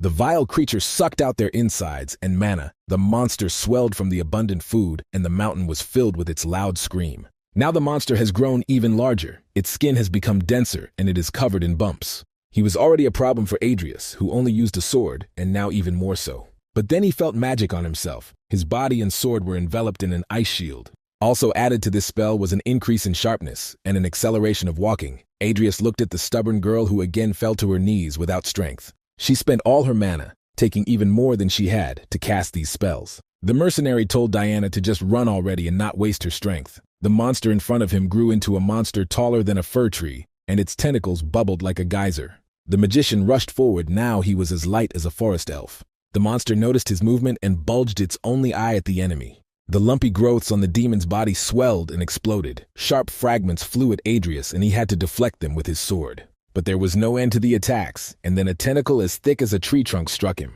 The young necromancer continued to move forward and look for a way to the core. His blade ripped open the demon's side as the mage ran past. But the wound was not deep and quickly healed, and Adrius retreated again. But then, someone walked across the monster like a scythe and cut off the entire top, including the upper jaw and eye. The demon's carcass exploded in a fountain of blood and stench. Pieces of the monster began to fall next to the magician as he burst like a dead fish. In the noise of the bloody rain, the swordswoman Ivy asked the stranger who he was, and her hand lay eloquently on the hilt of the sword in its sheath. And why, of all people, did Ivy find them first? Adrius cursed to himself. He didn't answer, and they looked at each other tensely, wondering what to do. Without taking the piece of meat out of her mouth, the famous swordswoman declared that she would kill him and take off her mask herself if he did not introduce himself. But then the ground shook under their feet and interrupted their conversation. Adrius warned Ivy that the sorcerers had set up a huge explosion circle, and if they were not killed, all the students would be harmed. But the swordswoman considered this a bluff and only bristled even more. However, they again heard a strange trembling, as if the mountain was groaning in pain, and Adrius hurried the swordswoman. There was little time left. Before she could catch him, the guy ran away shouting that he was leaving the mages to her. "Bastard!" The angry swordswoman's voice reached him. She vowed to find him when a glow like a fire appeared above, waves of magic spreading out from the summit. Without hesitation, Ivy climbed the mountain with wide leaps like a mountain goat. It was close, thought Adrius, tearing off his mask in the guise of a mysterious mercenary. Now he was an ordinary student again. From the very top of the mountain came the terrible sounds of carnage. There was no doubt that Ivy could handle it. An old Gothic church near the Tanara Strait stood firm against the cold rain that pounded the sharp roof of its 2 chapels. The people had long forgotten this sanctuary of the god, and so it attracted other less pious creatures. Under the high vault, on the floor in the candlelight, lay the corpse of a mermaid. The fish scales that covered her looked smooth and shiny, as if she had died only recently. Around her, the signs for the ritual were already drawn in blood, and there were victims. The sorcerer, wearing a wide-brimmed hat and a black cloak, raised his hands up, beginning the ritual. But then he felt the presence of an uninvited guest in his quiet refuge. "This is Salem's personal refuge," the sorcerer said without turning around. The lightning flashed out of the darkness and revealed the silhouette of a powerful mage who always carried a snake staff. "Well-mannered people warn of a visit in advance," Jester muttered. "Who would talk about manners?" Salem replied with a smile. He felt at ease as if this was his home. "It seems that they underestimate him completely, otherwise they wouldn't do such crazy things," said the wizard and approached threateningly.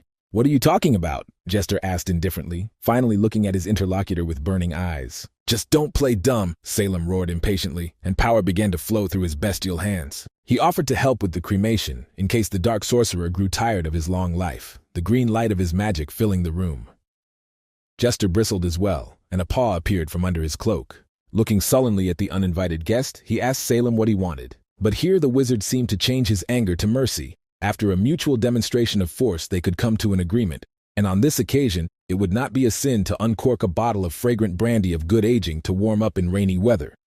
Of course, no one asked the owner of the house. The sparkling drink with liquid amber filled the glass, but only one, the room filled with the smell of oak barrels. Insisting on his innocence, or on an accident, Jester would have already played in the box. A week's worth of diligent laziness, Salem stated his demands. "A fair deal. In return, he will stay alive this time," the sorcerer added, enjoying the aroma from the glass with a Cheshire cat smile. After the incident in the mountains, the students returned to the academy. The mage resumed his training in the night wing of the academy, which looked more like a medieval castle. Adrius walked through the narrow corridors past the swordsman apprentices, reading the latest news. Ivy Clare defeated the dark mage Kidwell. Tolman was suspended, and Bunch was taking over the investigation, so there would be a lot of noise. He needed to live quietly and keep a low profile, thought Adrius, not knowing that they were already waiting for him. It seemed that the training ground of the Knight's faculty was to his liking. He heard the sound of ears coming from around the corner. Ivy Clare ambushed him right in the corridor, indignant that he had to drag himself all the way here for some magician. The swordswoman did not change her style of clothing, which did not restrict her movements, and allowed her elastic, doe-like figure to be admired. In a commanding voice, she ordered the weakling magician to follow him. Adrius did so, not daring to object, and followed the swordswoman to the open square under the castle walls. Perhaps Ivy suspected him, and that meant trouble. The swordswoman turned around sharply, and the hems of her cloak swirled like a fan, tanned skin, long legs and cavalry boots, a toned body. She was a real beauty. But there were not many men willing to hit on her because this woman decided all the issues with swords, and not on her heavy sling hung a long sword. Adrius silently studied the commander under whom he had completed his first mission. To some extent, he already understood why the warrior with sandy hair came here. "It's even easier this way," she said, flashing her yellow tiger-like eyes. The southern blood in her veins was always hot. "I'm sorry, but it's too early for a relationship," Adrius apologized, and before he could finish speaking, she hissed like a raw log thrown into a fire. Diana Alvin told her about the 2 half-human thugs who had committed the massacre. "But what happened to them?" she asked the boy. Adrius repeated to her the well-rehearsed lie that was also given to the investigation, that he knew nothing and simply ran away from the greenskins when they were distracted. Luckily for him, Diana didn't keep quiet about the fact that the thugs came for him personally. Otherwise, the guy would definitely not have avoided a lot of questions. But Ivy was not convinced by such excuses. She stopped believing in fairy tales at the age of 3. At this point, Adrius bowed, saying that he could say nothing more and that he had things to do.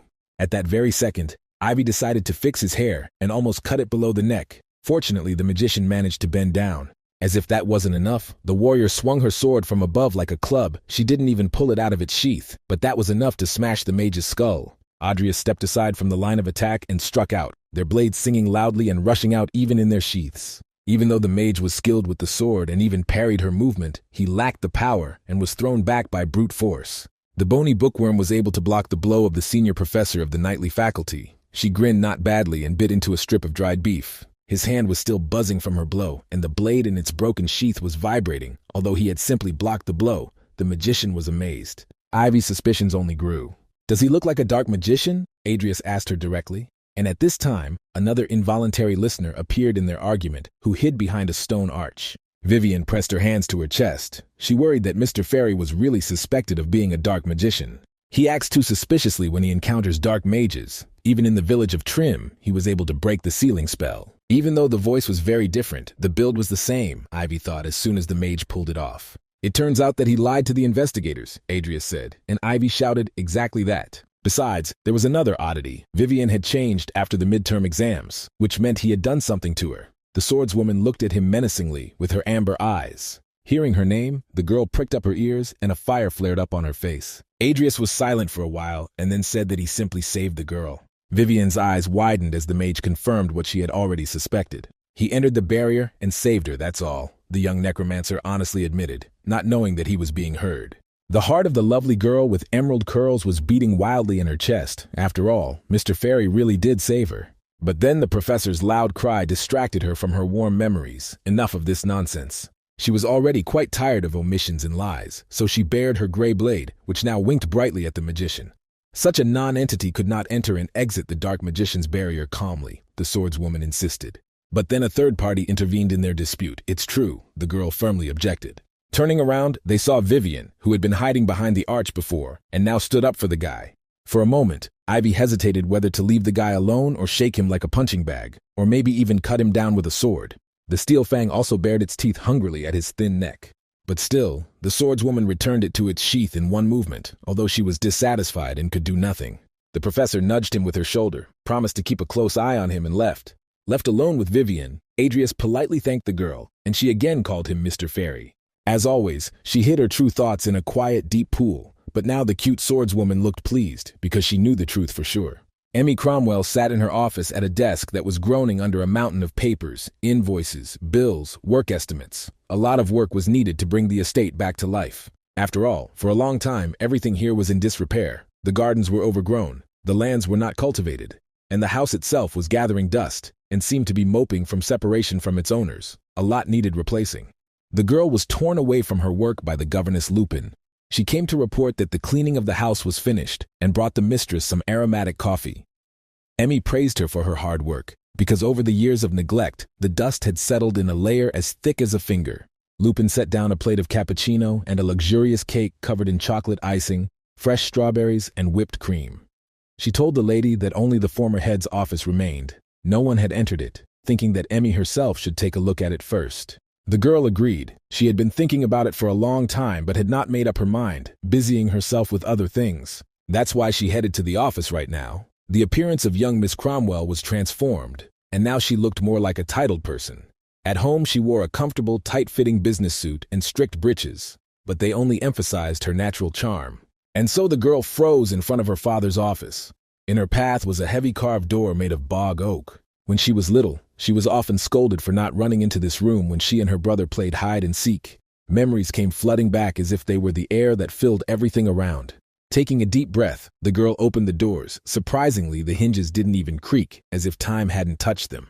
Inside, darkness awaited the girl. The window shutters were tightly closed. All the furniture lay in disarray along with books, of which there were more than any other utensils. Emmy stepped carefully over the fallen cabinets and approached her father's mahogany secretary. It's surprising that no one has robbed this estate over the years. Perhaps her father was the last person to approach this table, the girl thought. Her hand touched the framed photograph under the cracked glass. When she touched the photo, 2 fiery streaks ran across the closet behind her, and Emmy's eyes filled with moisture, like the sky before rain.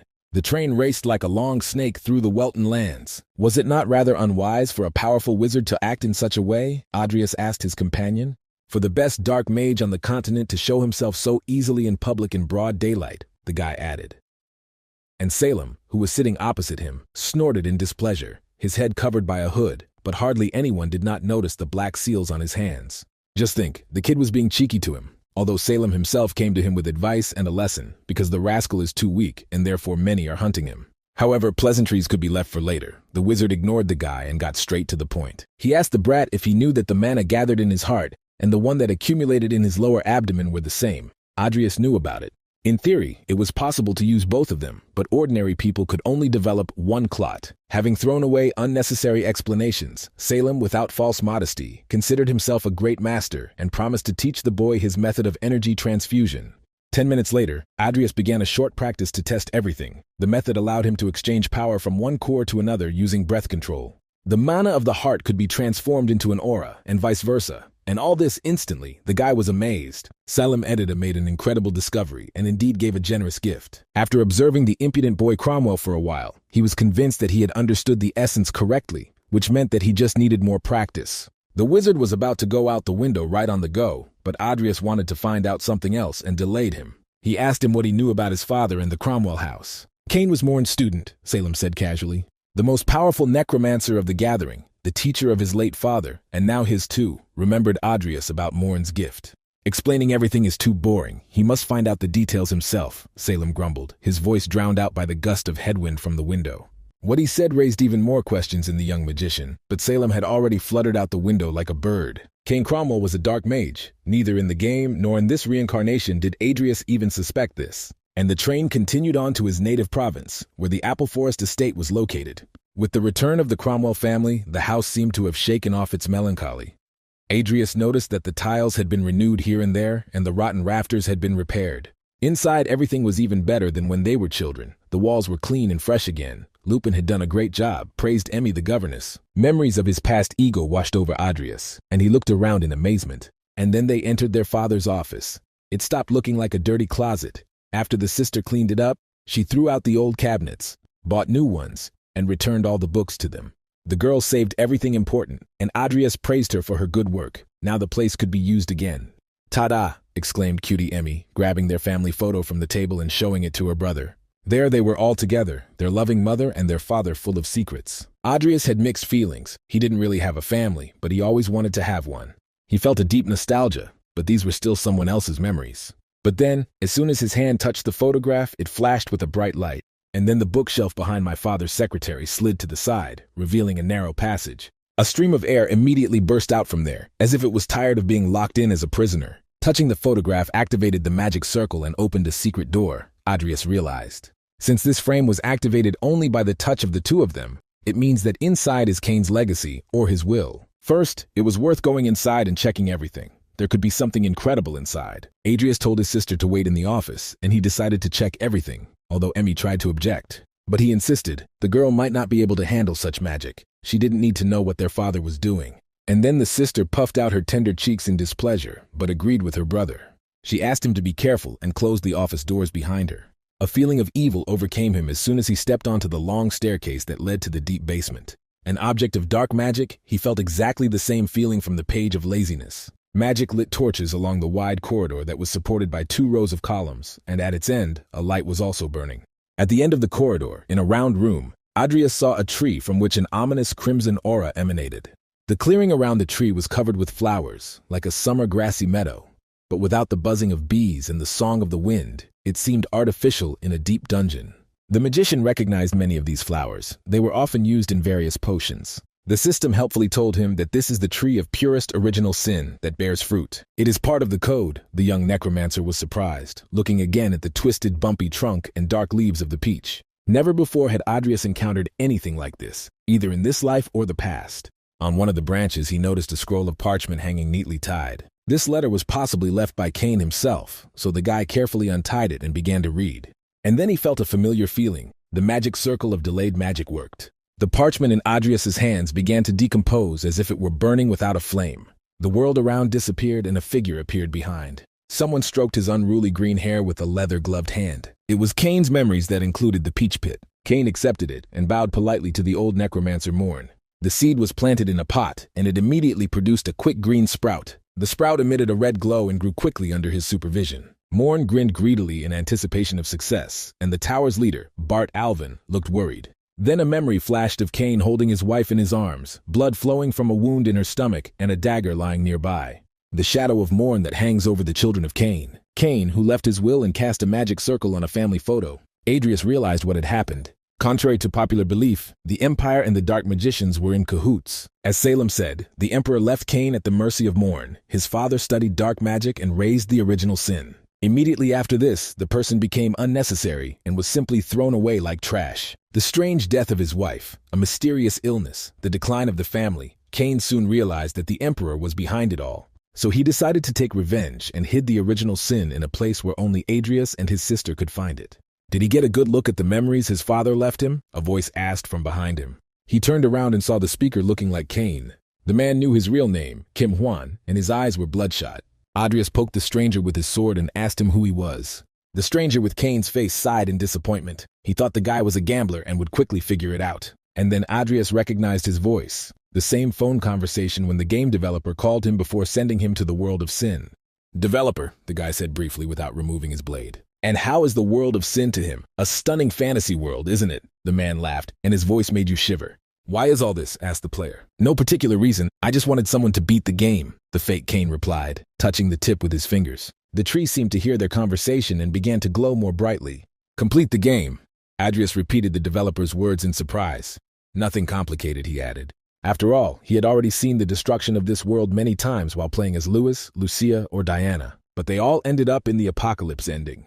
The world was destroyed by the emissions of the primordial sin, which consumed all the mortal sins and their owners. Adrius was amazed by his words. Before he thought that it was enough to collect all the deadly sins and the primordial dream, and then defeat the final boss, then the end of the world would be prevented. "That's all he could see," the developer replied.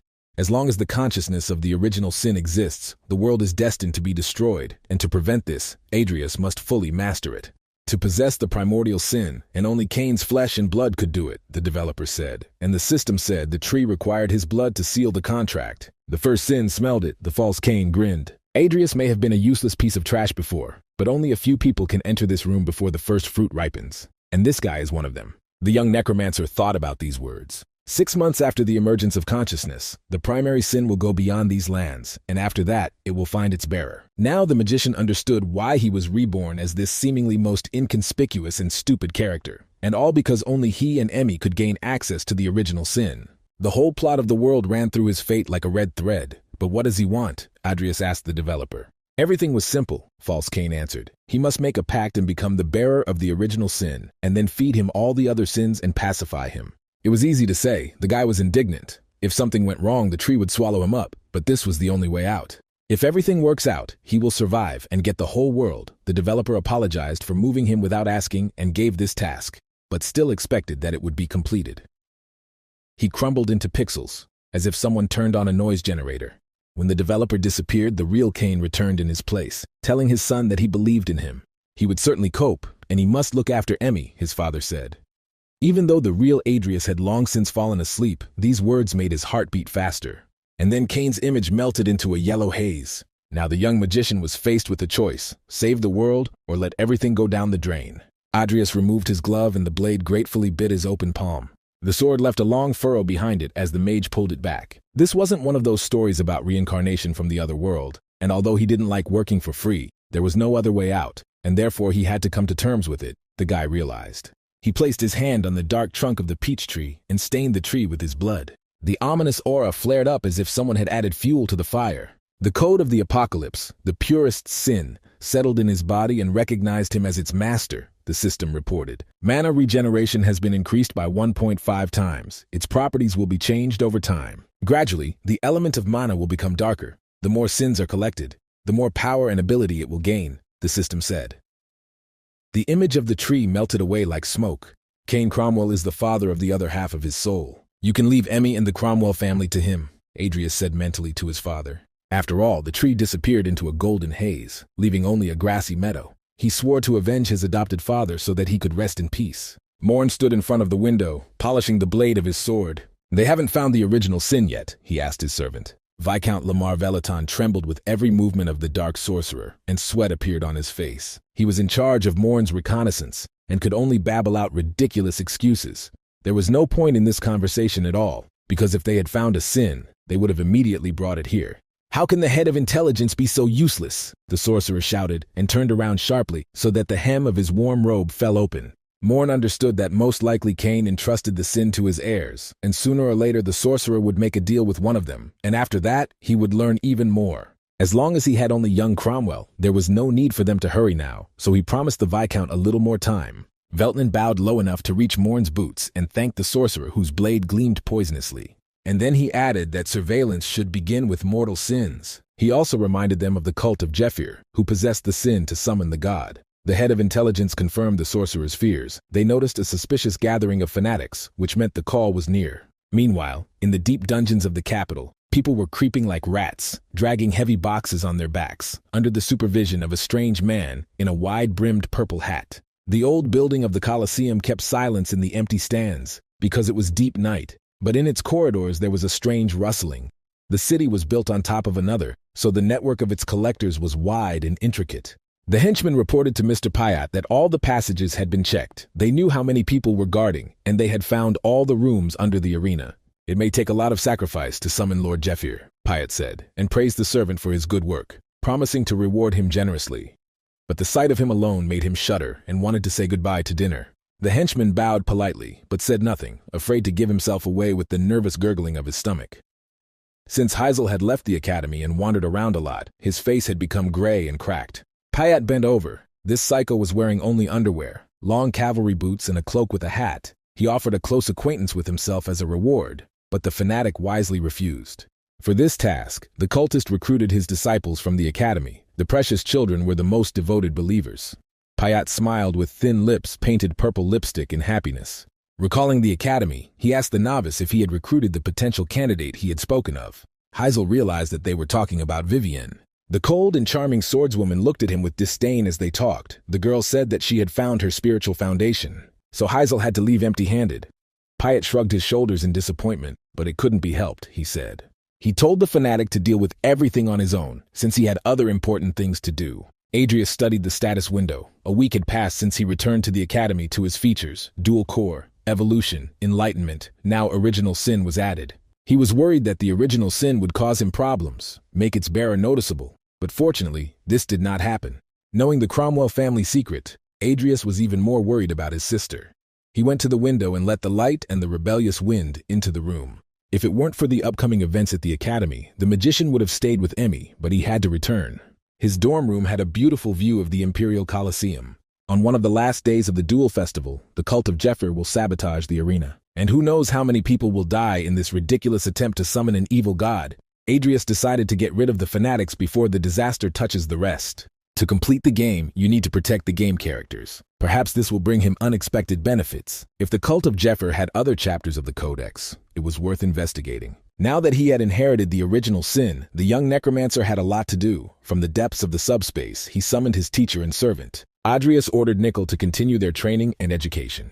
But when he appeared, the necromancer was enveloped in a poisonous purple light. He stared at his hands in surprise, and then learned from the system that original sin. He sensed the diligent laziness next to him. Now the two codes reinforced each other, which provided new possibilities. Adrius remembered that his first servant had recently become an apostle of laziness, after keeping it to himself. The original sin inside his body also began to grow. The necromancer stared in surprise at Nickel's exposed skull, which grinned at him with rotten meat. Apparently the pages of the Codex left this effect even if they were worn a little, thought Adrius. The dead man looked at everything indifferently and remained silent. The growth quickly ended, and then the system reported that industrious laziness and original sin were no longer linked. Now the essence of original sin entered Nickel, who was already strengthened by the sin of laziness. Although the dead man's appearance had not changed much, he himself had become noticeably stronger. Adrius suggested canceling the training to celebrate the unexpected success, but the dead teacher shook his head.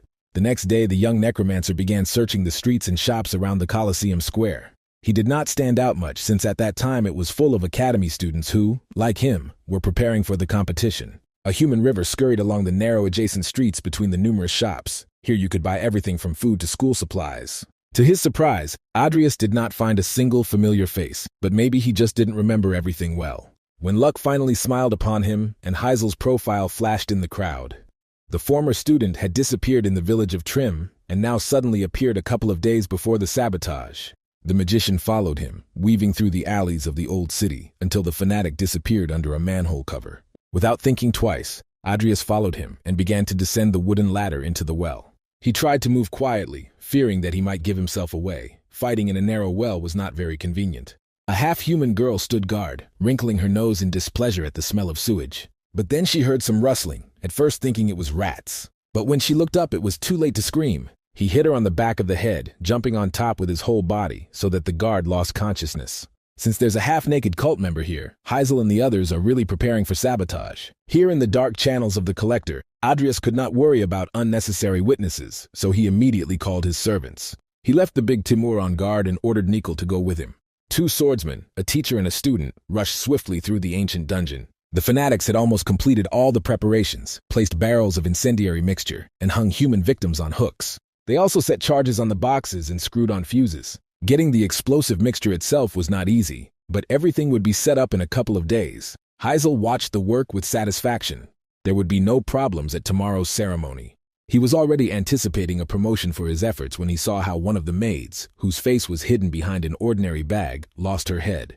Another fanatic fell next to the cut chest, and then they saw that they were under attack. The corridor filled with screams of panic, the smell of blood and fear. "Kill the spy!" Heisel shouted at them. Obeying his call, the mad fanatics rushed at the invader with knives in their hands. Without clothes and armor, against the swordsmen, one could only be amazed at their desperate faith. Adrias would swing once and the head would fly off. Then another and another fanatic would fall dead, as if he had been sent to a slaughterhouse. The servants were completely useless, so Heisel grabbed the sword himself. There was only one enemy, he grumbled. And at that very moment I realized that I was wrong, suddenly feeling an extraordinary lightness in my body that made my head spin. Nikol cut off his head with surgical precision and grinned at the skinned skull. His fencing was as impressive as ever. The dead man did not allow a single hesitation or unnecessary movement. When all the fanatics were dead, the young necromancer ordered his teacher to collect all the incendiary mixture. And I thought it was time to invite Timur to my place. But then he saw that the King of Tigers had already returned, though not under his own power. The heavy carcass was flying right under the summoner's feet. Adrias had to quickly dodge to avoid being crushed. He looked at the cat, asking him what was wrong, while the beast warrior slowly rose. And then they heard a low bass, diluted with disgustingly cloying notes. He wanted to drop in early because he had finished his business. And then this, he pretended to lament. "Heisel, my boy," said the stranger, and with his huge hands, with purple-painted nails, he took the fanatic's severed head. As soon as he had time, the magician was amazed by the unexpected appearance of a new threat. He did it. He killed that innocent kid. The psycho in the cloak and hat growled angrily at the guy, his face twisted in rage. However, Payat Kobat threw away the dead man's head without any trepidation before the dead flesh. "I hope you know what you've gotten yourself into," growled the huge, bear-like cult fanatic. Despite his vile appearance, he was clearly a threat, and he threw off his hat and cloak so that nothing would hold him back on his path to revenge. Payat was one of the cult leaders that only appeared in the middle of the game. His strength was not inferior to the masters of Aura, and for Adrias, this was bad news. "It will hurt a little," added the crazy jock whose muscles bulged like a buffalo. "This master is stronger than Professor Ivy, and it is not a fact that Nikol and Timur will be able to defeat him with their low evolution levels. Payat specializes in close combat. His skills increase physical strength and muscle strength, so blows with paws, as well as cuts with weapons and swords, will be useless." The young necromancer wondered what to do.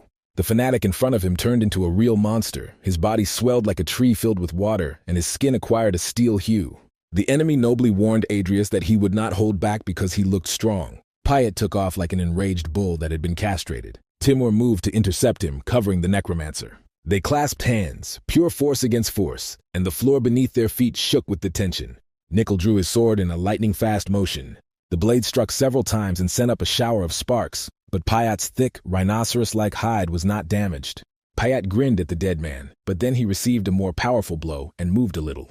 While the enemy was immobilized, Adrias also tested his strength with his teeth, but with the same result. Then the fanatic tilted his head far back, and with all his might he struck the tiger's face with his strong skull, like a mace. And then he kicked the heel of his boots right in the chest, with such force that even the massive Timur flew back. Now that he was free, he immediately rushed towards the necromancer, who was the main target. Adrias returned the blade to its sheath and cast a spell on it. He assumed a receiving stance and waited. The enemy pressed forward without any tricks, confident in his invulnerability. But then Nikol intervened, and a blow from his sword sent the fanatic's fist downwards, and it sank into the stone. The enemy paid for his enormous strength with speed. Even if only for a second, he was again immobilized. Now the magician understood and struck. He moved forward, and his sword struck with monstrous force in the area of the second cervical vertebra. If the fanatic had not had his thick skin, he would have lost his head. But instead, the sword's club-like blow only made the cultist even more angry, and his eyes burned like coals. He advanced again, excitedly and grinning smugly. Adrias put up an earthen shield, but the magic of the first circle could hardly withstand the fanatic's cannon strike, which smashed the stone into dust and carried the magician away. The boy felt his ribs crack, and pain shot through his side. But the enemy did not let go of his prey. He grabbed the guy by his long green hair, and then he began to make a cutlet out of him. A fist the size of a hammer delivered several blows to the body and face. The mask flew off Adrias's broken nose, and red juice ran down his face. "Oh," the fanatic sighed in a sickeningly disgusting voice, and a blush appeared on his thick gray skin. "And he's a handsome man," the damn bastard chuckled, but the magician had no time for that. He mentally ordered his soldiers to attack the driven monster from behind. A scuffle and jostling ensued. Without letting go of his prey, the cultist threw the dead man back with a blow of his fist, hitting him on the skull. And then he pulled Adrias towards him again. He squeezed him tightly in his arms, as if in a blacksmith's vise, and the magician again felt his ribs cracking with strain. The enemy could simply break his fragile body like a toy. Adrias let out a cry of pain. He felt like a helpless and pitiful creature on the brink of death. The fanatic seemed to enjoy his torment, and with each second he slowly pressed harder, as if strangling him like a boa constrictor.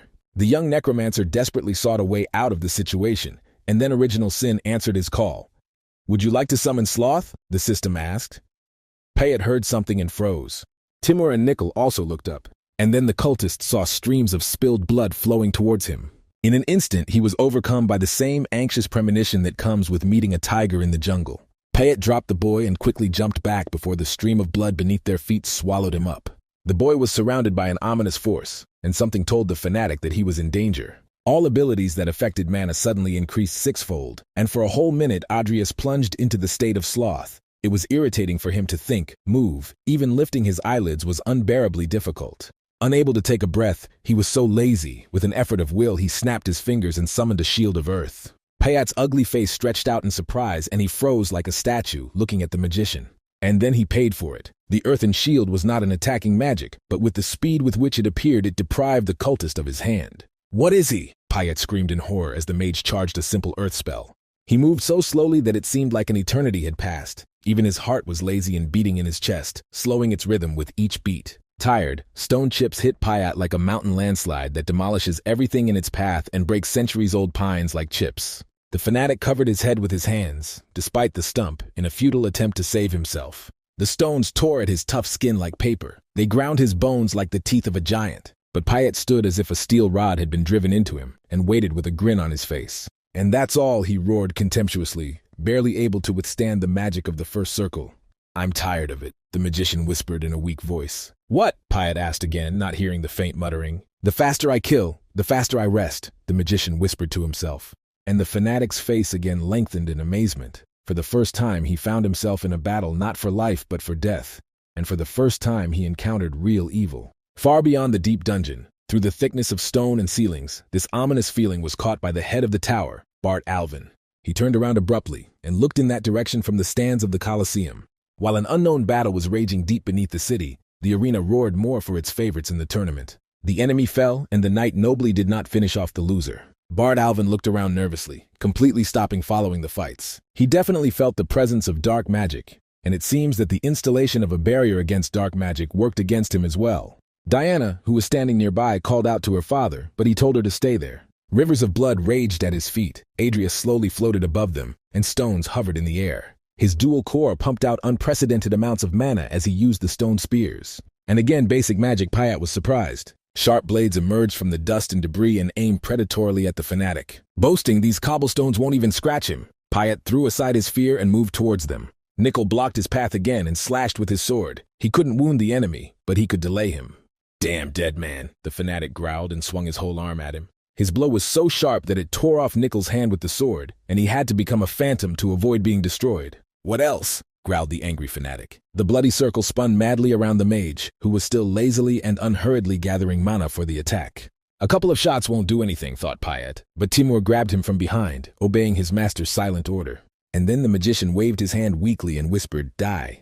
There was a piercing rustling and whistling sound, as if it was pouring rain. The fanatic seemed to be crucified on a cross. He did not have time to escape from the strong grip of the Tiger King, and sharp spikes pierced his leather armor. The effect of laziness ended. The strength left the magician, and the recoil hit him. He could no longer move, use aura or mana, and also receive damage from the fact that he exceeded the limits of his body. The young necromancer fell at the feet of the enemy he had just defeated. He felt as if his body had been torn into 1,000 pieces and stitched back together with threads of searing pain. Adrias wanted to stand up and finish off the enemy, but his servants returned to the vault because the mana that supported them disappeared. Payat's body fell to his knees because no one was holding him anymore. Before losing consciousness, The system offered him to evolve again, although the chances of success were only 1 in 3. And what do they want from a person at death? Adrius was surprised. Why not have a souvenir for the grave, he whispered and agreed. Naked fanatics, just like a cult, Bart immediately realized after examining the neatly dissected bodies. They could well be connected to the dark presence he had sensed earlier, the tower leader thought. There was no point in guessing for long if you can see everything on the spot. He quickly floated in the air, hiding behind the barrier. A faint trace of dark magic still hung in the air of the dungeon, along with the miasma of sewage. When he reached the remote room, he saw a scene of destruction there. At first glance, it was clear that a terrible battle was raging here. There was also a strong smell of incendiary mixture. Bart followed the source of the smell and saw boxes stacked in a pile. He imagined with horror what would happen if such a quantity of the mixture exploded under the arena. Many people died under the rubble and fire, including his children. Realizing this, Bart Alvin entered a state of cold rage. He surveyed the battlefield again. In the middle of the bloody circle lay a familiar boy with hair the color of seaweed. Adrius Cromwell, and God only knows what kind of trouble brought him here. The head of the tower came closer. It was from the place where the boy lay that the strongest trace of dark magic came. Had he inherited the original sin from his father, Bart wondered? Evolution is complete. The double core feature has disappeared, and the vessel feature has developed in its place, the system quietly announced. He woke up in a room with blue wallpaper, on a soft bed. With such wounds, people usually don't live long, Adrius heard a voice nearby. But 2 weeks later, he had fully recovered, said the head of the tower, who was sitting next to him in his usual bandage. Adrius was so surprised by his presence that he even jumped out of bed. What exactly was he doing there? Bart Alphen asked him sternly. What happened in the sewers? The chief clarified his question, carefully watching the guy's reaction. Adrius didn't know what to answer. What happened couldn't be attributed to him looking for a toilet and getting lost. You had to be careful with your words. And then he came up with a story about how he was walking along the canal and saw suspicious people fighting. He tried to escape but was drawn into the fight. So they pulled him in. Bart repeated his words thoughtfully. But where did the others go when the head of the tower found the guy? There was only him there. The magician looked sternly at the head of the tower, making it clear that no matter how many times he asked him, he would invariably receive the same answer. You could tell from the expression on Bart Alphen's face that he understood this without words. The boy decided to play riddles. The head of the tower asserted more than asked. Nothing like that, Adrius answered him, hiding his true emotions well. No one would have believed such weak lies and excuses, but Bart still promised Cain to look after his offspring. Rather than interrogate the diehards, it would be quicker to get Jafir's henchman, who is hiding in the city, to talk, the chief said. Besides, it's unlikely that a barely surviving brat can report anything useful, he stated his position.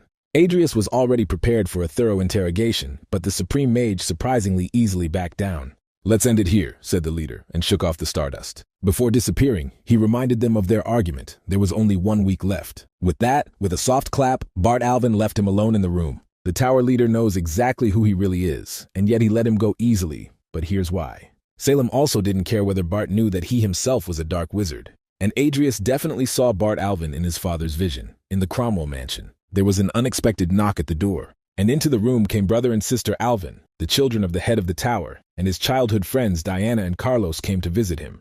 The magician asked them why they were there, a little embarrassed by their visit and the attention to his humble person. Diana was also embarrassed, but quickly justified herself by saying that her father had told her, and that was why she had come, said it out loud, and not at all because she was worried about him, she thought. Carlos was glad to see his old friend in good health. Their meeting reminded him of the old times when they were still children. Adrius thought, last time he tried to save others, but only failure awaited him. However, in this life, everything was different because now he had something to protect, he thought, and told his friends that he was also glad to see them. A few days after Adrius was discharged from the hospital, where he had been admitted for the umpteenth time in 6 months, he was walking along the alley and reading the news. It seems that the head of the tower has cleaned up the news well. Not a single piece of news about the cultists' sabotage that could have turned into a tragedy has made it into the newspapers. Such news would only raise panic, because first it was necessary to find and suppress the main leaders of the cult. Moreover, if rumors about original sin had surfaced in this story, there would have been even more problems. But fortunately, no one noticed anything. And he was early. The secretary was surprised. He was waiting for him at the entrance to the tower. Mr. Bart Alphen is already waiting for him, said the secretary in glasses and told him to follow him. And again they walked along the tangled hanging steps of the tower in its complex curved space, the sight of which made one want to part with breakfast. They approached the door of the office, and the secretary announced the arrival of Adrius Cromwell. Just in time, said brother, without getting up from his desk. It's time to show the potion, he ordered, and grinned with his sharp mustache, and his eyes carefully followed the guy, without the usual blindfold. Bart acted as if nothing had happened. It was hard to tell from his face whose side he was on, the Empire's or Kane's. The guy handed the head of the house a bottle and he immediately uncorked it, trying the potions himself as usual. Radiation potion. Bart was surprised. Just like last time, this elixir had no side effects. As expected, the head understood everything, the young magician said. What a cheeky fellow, he decided to test him, Brother grumbled. But it turned out that the boy had prepared something else and handed the bottle to the chief. It was Darren's mixture, prepared by a new method and therefore having no side effects. Both the head and his secretary opened their mouths in surprise. An ordinary student could rarely create one potion, let alone two at once. And in such a short time, Bart raised an eyebrow in surprise and looked at the bottle in his hands. All thanks to his material and moral support, Adrius modestly thanked. Although the potions themselves were produced quickly, they had to wait a long time for them. But up until that moment, the guy acted boldly and won their bet, Bart Alvin generously admitted. As he promised, the boy can go to his treasury, and the magician saw a circle around him with a familiar spell. They instantly moved to another room. There were many cabinets with all sorts of useful stuff, medicines, crystals, tools. Your eyes just ran wild, especially when the head of the tower tells you that you can take whatever you want. There were many more relics and artifacts here than one could have imagined. The system helpfully gave him brief descriptions of the relics, the cursed orgel of Connacht. His music is full of magical power. The more you listen to it, the more helpless you become. Mitra's pocket watch can store mana. Every item here cost a fortune. But then the magician was attracted by a sword in a black sheath covered with shiny varnish. The sealed sword Galaxir, which improves mana conductivity. The guy recognized the item. He had never seen it before, but he had heard of it and was now surprised to find the sword in Bart's vault. Without thinking, he took the blade. The wood of the sheath was warm to the touch. This sword, Adrius said, had chosen his reward, surprising the head of the tower. It was strange that a mage was interested in something like this. It was one thing when he bought himself a sword for self-defense, but spending a precious reward on an item that was more likely preferred by fencers was strange. This sword was found in the Shire dungeon and was examined several times, but it had no particular value, said Bart Alvin. But despite this remark, the guy stood his ground. Without explaining anything, he simply said that he would take it. Stubborn as his father, albeit in a strange way, the tower leader sighed because the storage was full of better things. Adrius stood his ground, and Bart grumbled that he would not accept any returns, even if the boy came running in tears. He took out of his pocket several letters sealed with wax seals. And who are the letters from? The magician was surprised. This letter is from His Royal Highness. Bart kept it with him while the boy was unconscious. And the second recommendation, he stunned the young magician. And since he is interested in swords, it would be useful to go there. Returning to the hostel, Adrius began to read the letters, accompanied by Nickel's measured strokes. Due to his bad behavior and bad reputation, the Cromwell family title was reduced by 1 rank, but thanks to the intercession of the Master of the Tower, the Duke of Classius and others, it was decided to postpone the decision on the title until next year, the letter said. In addition to the usual system of titles, which determined the vassal hierarchy of nobles, there was also a system of ranks, depending on the usefulness to the emperor and the state. A decrease in it was a threat from His Majesty. The magician irritably tore up the vile piece of paper and decided to warn Emmy just in case. But the second one promised to be more interesting, since Bart gave it to the guy. It asked him to give this letter to an old man who lives in the place marked on the attached map, and then he would teach him a couple of tricks. The map looked familiar, and Adrius knew all the old masters. Could it really be Deschrun, he wondered. Dershrin IV lived there after his retirement, and without this letter, he would have immediately refused anyone. But thanks to Bart Alvin, the boy was able to study with him. There should also be a secret place near the hermit's dwelling. The guy decided to visit it on the way and leave as soon as the holidays began. The dry, dusty desert air rubbed his skin like sandpaper. The sun burned so hard that the rocks cracked, and nothing was visible in this area except rocks. Only scarab beetles dared to challenge this heat and slowly gnawed the bones of unlucky travelers who fell victim to drought or bandits. The magician assembled a stone spear from the dust, and the beetle took aim from this distance, but did not see it with its faceted eyes. The spear's blow easily pierced the chitinous armor, and the beetle's insides gurgled loudly. The reward for the fight with the vile Piot was enormous, the magician thought as he walked towards his prey. By mixing mana and aura, even basic magic became stronger, the very feature of the vessel that allowed mana to be converted into aura and vice versa. The vessel was the perfect version of the transfer skill. The total amount of power increased so much that there was no longer a need to switch between them. This means that his strength is unlikely to ever run out. The magician took out a knife and began to cut up the beetle's carcass. You never know what might come in handy and when, so he carefully took everything that was useful from the monster. The heat made sweat constantly roll down my forehead and run into my eyes. Mount Kaltan is the highest peak in the monster-infested Karta mountain range, the place where he might have met Deschrun. But first he had to look into the secret place where the giant's lair was. And there you can get the corpse of an ancient warrior who died long ago. The magician carefully placed all the beetle glands and other useful insides in jars, and he packed it into his bottomless bag. And then he gave it to Nickel to hide in his storage, so he could travel light without wasting energy on luggage. And then the wind brought strange sounds to him. Adrius put on a mask and hid his appearance, and only then approached. On the hot sand lay an emaciated Khajiit with a leopard-like coloring. The leopard man lay unconscious and could soon simply die of dehydration. The magician leaned over the unfortunate man and poured a vial of restorative potion down his throat. When the leopard man opened his eyes, the boy asked him who he was and what happened. As if awakening from the bad haze that the heat brought, the leopard sighed sadly. Death was not the worst of his misfortunes. The leopard tribe lived in the distant mountains, where they were driven by the emperor's people. Each of them was a warrior seasoned in battles in harsh conditions. So it's amazing that someone could bring a warrior to such a state.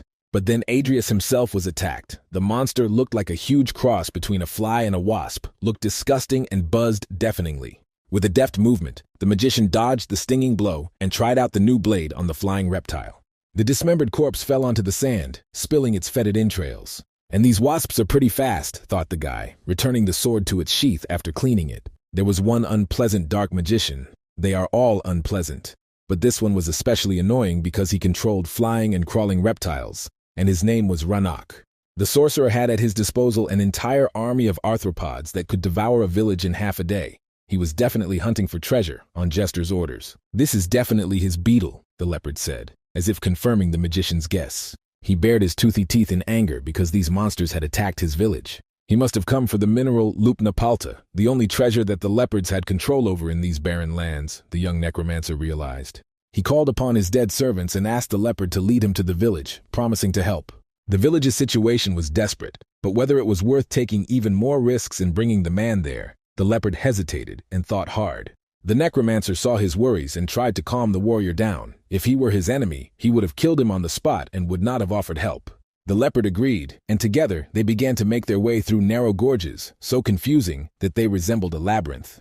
Timur took the wounded man on his back so that their squad could move faster. By a strange coincidence, they were moving in the direction of the secret place where the magician wanted to get from the very beginning. There was no point in guessing, because they were bound to find out soon anyway. When the necromancer's squad climbed the cliff, they saw the entire village, which lay in a convenient saddle of rocks, covered from all sides, like a fortress. But the flying reptiles easily overcame this barrier and plunged the village into chaos. They could hear the sounds of a fierce and brutal battle, leopards roaring, fire burning, and dozens of beetles buzzing in a swarm that made the mountains tremble. In a narrow cave behind the village, the corpse of a giant was hidden, and the young necromancer came for it. The leopards fought back fiercely, but their strength was not enough. According to the plot, they would die if nothing was done. Adrius's companion let out a stifled cry of despair. He was too weak to rush into battle himself and watched helplessly as his kin perished. First, let's get rid of the bugs, said the necromancer, because he promised this. His magic enveloped all the fallen, of which there was no shortage. Out of 6 dozen bodies, Adrius was able to raise 25 ghouls, but even that was enough. The beetles began to gnaw each other in complete disarray. They bit off limbs, broke wings, fought on the ground and in the air. Adrius used the corpse explosion spell, which he had received a long time ago and had always wanted to try. The summoned bodies exploded, destroying even more enemy bugs. The leopard warrior was amazed at such efficiency, which instantly turned the entire course of the battle around. One explosion led to another, and thus a chain reaction began that turned the arthropods into mush, and the leopard warriors got a respite. Their women and children began to run for cover, but another swarm was flying from above. But Timur stood up to protect the weak, taking the wasp's blow with his huge body. His sharp fangs easily bit through the beetle's thin, chitinous shell, and sharp claws tore apart everyone who tried to get closer. Nickel, whose blade unerringly dismembered enemies, entered the battle with him. Thus they managed to stop the onslaught of the arthropod army, and the leopard warriors got a respite. The sorcerer Ranok had been hiding behind a rock all this time. He needed to maintain control over his army, so he stayed close. He was simply looking for the deadly sins on Jester's orders, but now the whole enterprise had to be quickly curtailed before he himself was found here. But before he could move, a sharp blade pinned him to the stone, preventing him from doing so. Any necromancer always had one main vulnerability, he himself, and Adris knew about it and quickly found the summoner. "Who is he and how does one know him?" Ranok shouted angrily, his eyes flashing red as coals. The blood rushed to his head and he still did not fully realize his situation. "Why would a dark mage attack a fellow?" he asked, changing his tone to a plaintive one. But Adrius told him to shut his mouth. He would be asking the questions. He began to interrogate the sorcerer, but he was hiding something, and the guy decided to test the sharpness of his blade a little more. The sorcerer was scared. Some stranger already knew so much about his goal and who he was working for. It was time to think about betrayal. The guy continued to press. He wanted to know everything that Rannoch was up to here, and turned the wrist that held the sword to hurry the sorcerer. But he, gritting his teeth in pain, remained silent. So death. The magician accepted his answer, but the sorcerer quickly changed his mind and begged him to let him go, promising that he would tell him everything. He had with him a list of the deadly sins and sketches of their locations. The Dark Assembly, confident in its safety, did not even think about precautions. Adrias took the papers and pulled Galaxir out of the stone, freeing the bald old man. He saw some of the relics on the list for the first time. Mystical treasures from the depths of the sea that will be auctioned off by Muriel, the leaflet said. This thing looked more like a relic of sin than anything else, and the magician hid the note under his cloak. The port city of Muriel will be his next target. Now he will spare him, the sorcerer wanted to ask, but the magician cut him off mid-sentence, and Galaxir expressed gratitude for the valuable information in his stead, signing on the body of the pathetic sorcerer. The magician decided to take the body with him for experiments. There's not much time left before the auction, so we need to hurry, he thought, looking at the corpse's shining bald head. With the death of the Necromancer, his army became just a mountain of rotting remains and collapsed without moving. The priestess of the village thanked the traveler for saving her and offered him a Luan-Palt crystal as a reward, the size of a baby. Despite the fact that the crystal was of great value and leopards were hunted for it, the wanderer refused. Pointing to the cave, he asked to be allowed inside for inspection. The leopards were surprised by such a request, so much so that they even stretched out their animal muzzles. There was a disgruntled growl among the warriors. This man also needed a mine. People cannot be trusted. Persecution has taught them this. And yet he was their savior, the priestess of the tribe thought. And then she allowed him to enter, despite the objections of the other warriors. The cave was their sacred place. They believed that the souls of leopards were collected in these crystals in the underworld. Their village would have been destroyed. There would have been no mine or tribe left, the priestess insisted. To calm the proud warriors of the tribe, Adrias assured them that he did not come for the crystals. He promised to tell and show them everything inside, because that was where he was looking for. Together with a small entourage and a priestess who acted as the elder of the tribe, they descended into the cave. The magician approached the cold, smooth wall and said that it was here, which again surprised everyone. He asked Timur to make a pass, and he growled obediently. Destroying it was his job. The Tiger King's fist struck the rock and turned it into crumbs. The priestess was amazed at the power of the tiger warrior. The walls of the cave shook and cracks appeared throughout the hall, so the leopard warriors became worried and suggested that the priestess leave this dangerous place. And then the rock in front of them began to crumble with terrible peas. But when the dust settled a little, they saw a whole vein filled with jade-green crystals. There were so many of them that they covered all the walls and the roof of the cave. That's what he was looking for, the priestess said disappointedly, thinking that despite the excuses, the man still craved treasure. Adrias again condescendingly explained to the leopards that he was well aware of the value of this mineral, but he had not come for it. He needed it, the magician said, and showed them the body of the warrior who had become a monument to himself and who even after death clutched a monstrous sword in his hands. The leopards had no idea that there was something like this in their sanctuary. The cave's minerals covered the giant's body with a strong crust, due to which he avoided decomposition and became like a statue. The priestess and the leopards were amazed at its size. The ancient warrior propped up the vault of the cave with his back. The young necromancer said that he would not touch the crystals, but in exchange they must leave him here alone. The priestess, as the head of the tribe, wanted to know for what purpose the man in the mask wanted this. The young necromancer again condescendingly and patiently reminded them that if he had wanted to harm them, he would have done it long ago. One of the priestess's guards growled, perceiving the magician's words as a threat, but she asked Matahara to cool his ardor, stopping him with her hand. Since this man did not take anything from them by force and help them, she could trust him. But she asked to honor the fact that he is the first person to whom the leopards show such trust. When they left, the magician was finally left alone at his goal. Since there was a lot of intact flesh left under the thick crust of the mineral, the necromancer decided to turn the giant into a ghoul. A spell of basic summoning magic appeared in his hands. However, such a skill was not enough to raise an undead of an initially high level. As he thought, it wouldn't work out quickly, so Adrias threw off the heavy sling with Galaxir, the cloak, and the mask so that they wouldn't get in the way. He warmed up properly, as if before work, and firmly decided that no matter how much effort was required, he would definitely make this giant his own. Each spell spent his mana, but it also gained experience and improved his skill, so the necromancer kept trying. In the darkness of the cave, he had long since lost count of the days, and had ceased to notice whether it was day or night. By his estimates, he had already spent a week in the cave, and during the entire time that he had not slept, he had continued to try to raise the undead. The magician could not afford to give up, because now others knew about this place, and it was open to everyone. This time he put all his mana into it, all or nothing. The spell was once again gathered in his hands. Just like last time, the system found the body without any difficulty. But this time the spell finally worked, and a message appeared about the successful cast. The mineral crust cracked, revealing the giant's body. His strength was so high that he immediately jumped to the rank of Titan champion. The body was well preserved and the monster regained some of his former ego. The giant stood up and the walls of the cavern shook. He barely fit into this shelter. Along with the increase in rank, the mythical Titan awakened the abilities that he had in life: monstrous strength, fighting spirit, indomitability. The eyes of the dead man burned like clots of red-hot metal.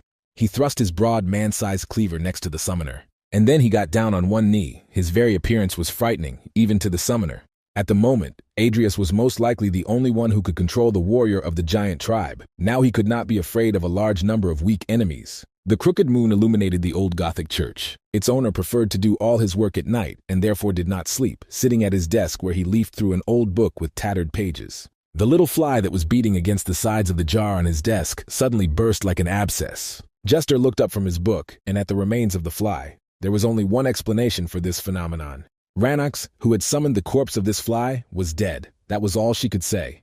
Not that Jester was too worried. He still had plenty of pawns on hand, and sometimes they died. "The gentleman wants to see him," a crow suddenly croaked, landing on the cupboard nearby. Jester nodded and briefly replied that he would come now. He just had a report for the master, he thought, looking at the piece of paper with the crown on his desk. An old hermit lived on a steep hill, surrounded on all sides by high mountain peaks, and from the hill there was a beautiful view of the valley. He lived here alone in a small house and kept a modest farm.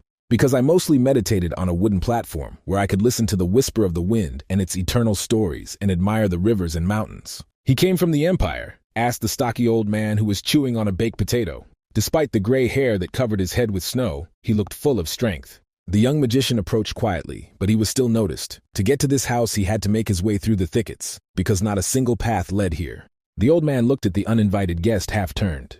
Adrius took out a letter of recommendation, without which he risked losing his health, and even his head.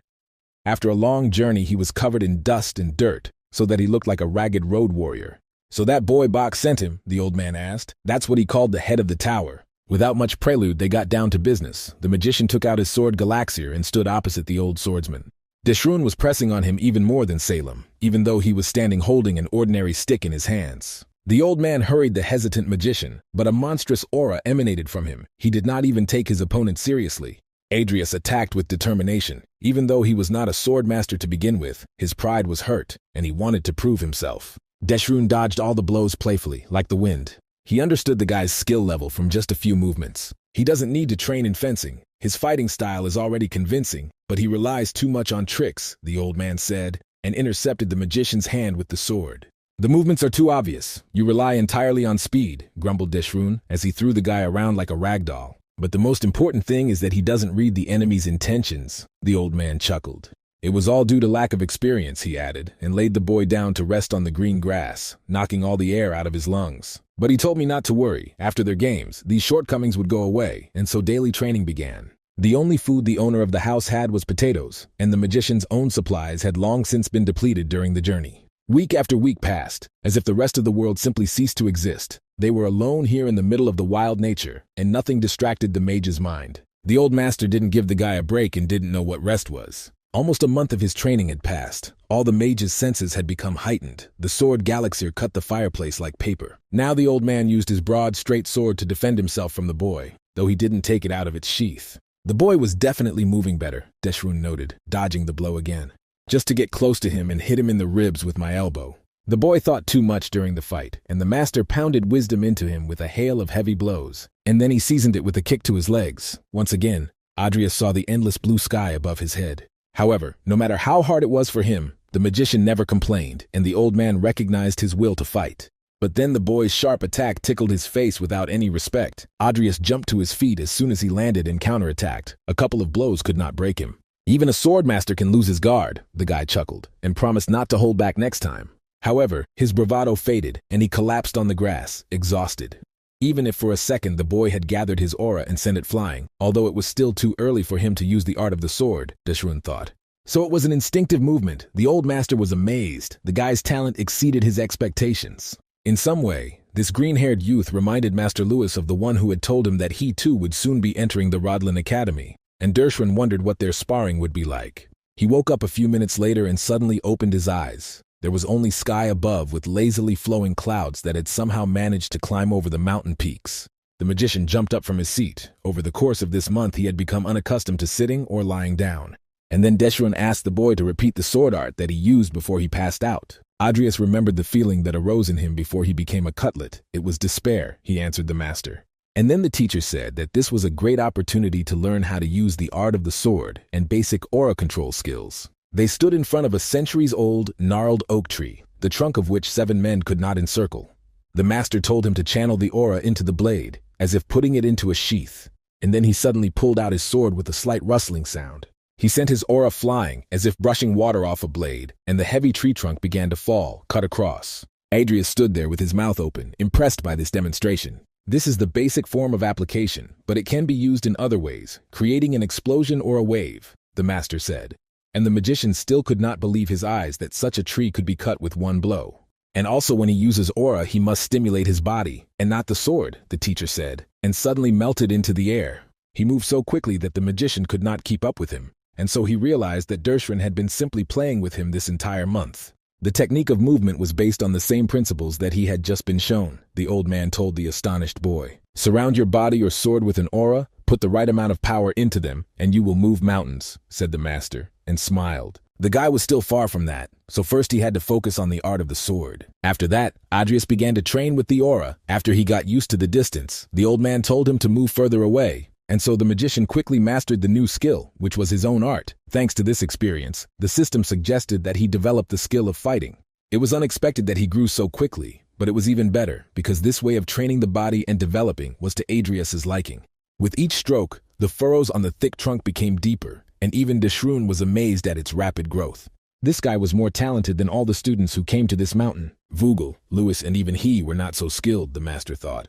It was worth showing this guy the right direction, and he grew on his own. That's all for today, said the old man, and called him to eat, although the sun was still high above the mountains. He told the apprentice to wash and boil some potatoes. Adrius, of course, wanted to eat, like anyone in his place who trained so much, but during this month he was already tired of the potato fast. It seemed that soon he himself would become a potato, and only then did it dawn on him that he was being called a student for the first time. The old man grunted in response, asking if there would be any objections. After preparations, they settled down on a wooden platform. Dershwin unexpectedly accepted the boy as a student, even though they had only spent a month together. It was surprising. The old master handed the boy a tattered book with a leather binding. He wrote this work while he lived here in the mountains, the hermit said. But why is he giving it away? The mage asked, looking at such an important work. It was called The Sword Without Ego, and contained deep knowledge about the fencing style of Dershwin Forn. It was a skill book that allowed one to raise one's skill level, just like the Book of Morn that the boy had received earlier. This gave him the amazing ability to wield the sword without ego. The old man watched the boy closely, who seemed to be hesitating whether to accept the gift or not. And then he laughed and asked if he really felt so bad about having to teach him. Not at all, said the magician, resolutely rejecting such thoughts. Dershwin preferred to directly instruct young men in the way of the sword, but sometimes too rigid a framework could spoil talent, especially as a guy with his body full of aura. The old man wanted him to use the book to find his own training method. Adrius held the book with special awe and respect, and the great master took him as an apprentice. Since they were done with this training, it was time for him to leave these mountains. If you sit in one place for a long time, your skills will become dull, the old master said as he stood up. The magician wanted to know which lands the teacher would go to. These were the southern lands of the Alliance, in the opposite direction from the port of Muriel, and they agreed to go together while it was possible. A hungry traveler made his way through a ravine overgrown with thorny bushes. He walked for many days, and carried a sword as long as his height. From the long journey his clothes were all worn out and torn, and his eyes were deep sunken from hunger. He walked like a hunted and lonely dog. From the whole village, only this guy remained alive. The traveler could no longer see the road in front of him and collapsed into the mud that remained at the bottom of the ravine after the morning rain. While he was lying there, the sky darkened, and then bright tongues of lightning ran across it, and drums of thunder began to beat. The tired traveler did not even move when the first drops of the cold rain stung his face like bees. And then, in the flashes of lightning, someone's hand in a leather glove touched his head. The magician barely recognized the emaciated guy's dirty face. Lately he had been encountering exhausted travelers too often on his path.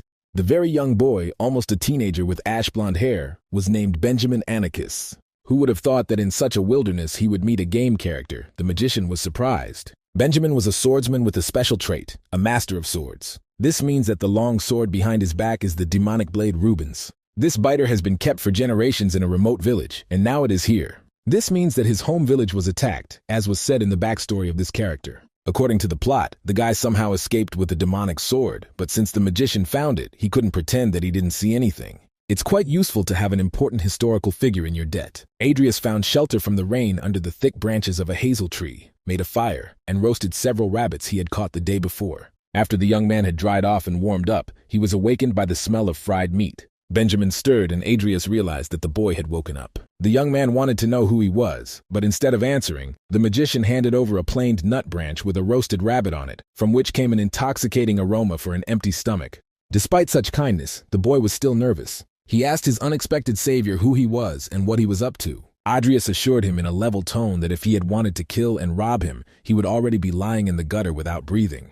Besides, since this sword is so important to him, the guy must gather strength to carry it further, the magician added. Remembering Rubens, Benjamin shuddered but calmed down when he discovered the legacy of his village next to him. His grandfather had carefully guarded the seals on this sword for as long as the boy could remember. Together they renewed them, and these were the best years of his happy childhood.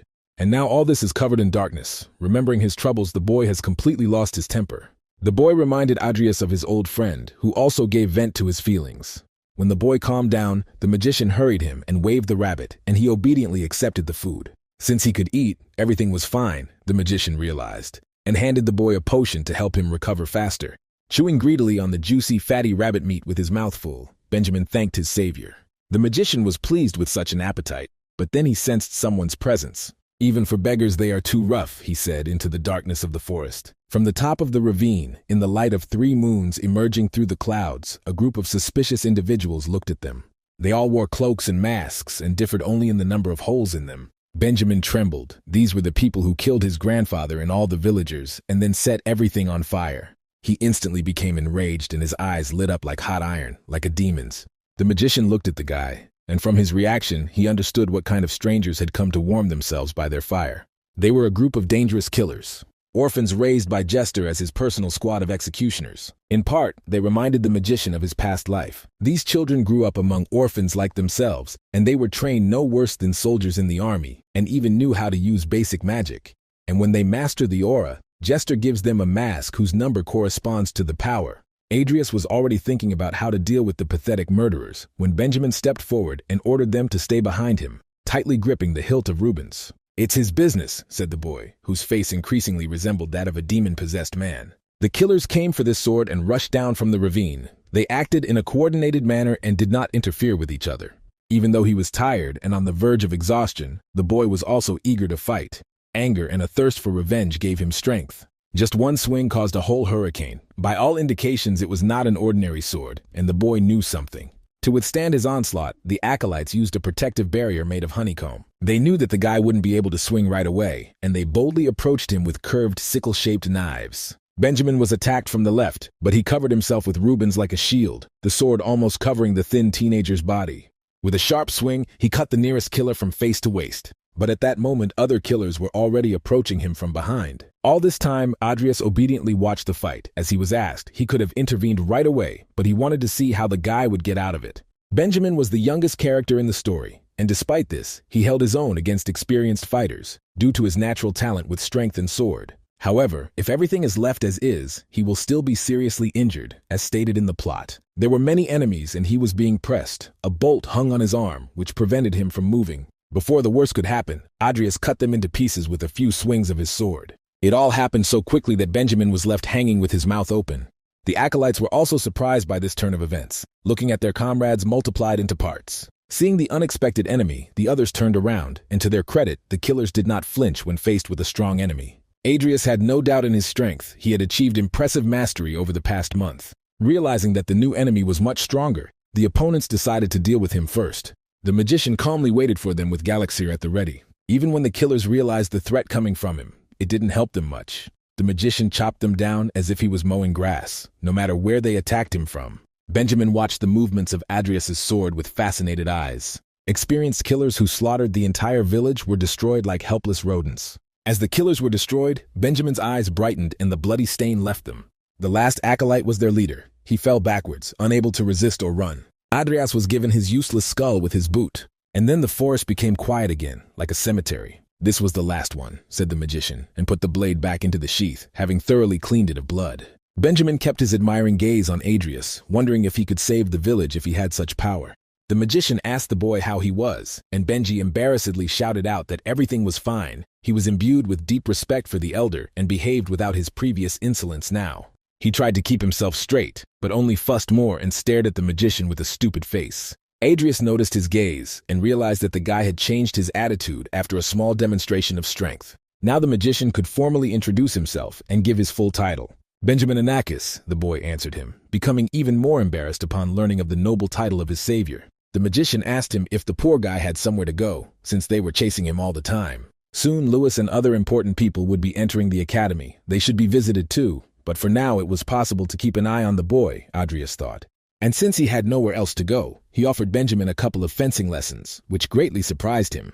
It would be stupid to waste such talent, so the magician suggested that the boy apply to the academy and promised to let him write a letter of recommendation. It was a tempting offer, but Benjamin couldn't just accept it. He was a poor, ragged man who didn't even have any relatives. The guy immediately lost his head, but the magician promised to pay for his training. Fortunately, he had money, and making the great sword his debtor was a profitable investment. "It's up to him to decide," Adrias said confidentially. Benjamin couldn't believe his luck that they would help him make his long-time dream come true so easily. He gave vent to his feelings again and vowed to repay the Count's kindness. Thanks to Adrias and his fat wallet, the talented guy was enrolled in a fencing course without any delays. Adrias also provided his protege with everything he needed and gave him a tablet for communication. "One day, this boy will finish his training and become a warrior. You just need to let it grow in favorable soil and provide it with everything it needs. You can still get money, but loyal people are not grown on trees." Having finished these matters, the magician began to prepare for Muriel's auction. In this, he was helped by his acquaintance with Carlos, while he was at home only looking for adventures. So he agreed to take Adrias to the auction and asked his father for a ticket. How can you not visit the quarter of the most illegal entertainment? Voices echoed in the old cathedral, the low, commanding voice of the master of the house and the nervous, frightened voices of his servants. The boy had escaped with Reuben's sword. A detachment had been sent after him, the servants had reported. "However, they have not returned yet," said the masked senior acolyte. "In short, they let him escape," Jester said, speaking calmly as he continued to dissect the carcass of some demon. The sword increased the physical and magical abilities of its owner, and with its help, Jester planned to create a mass product. This was one of the ways to make his army stronger.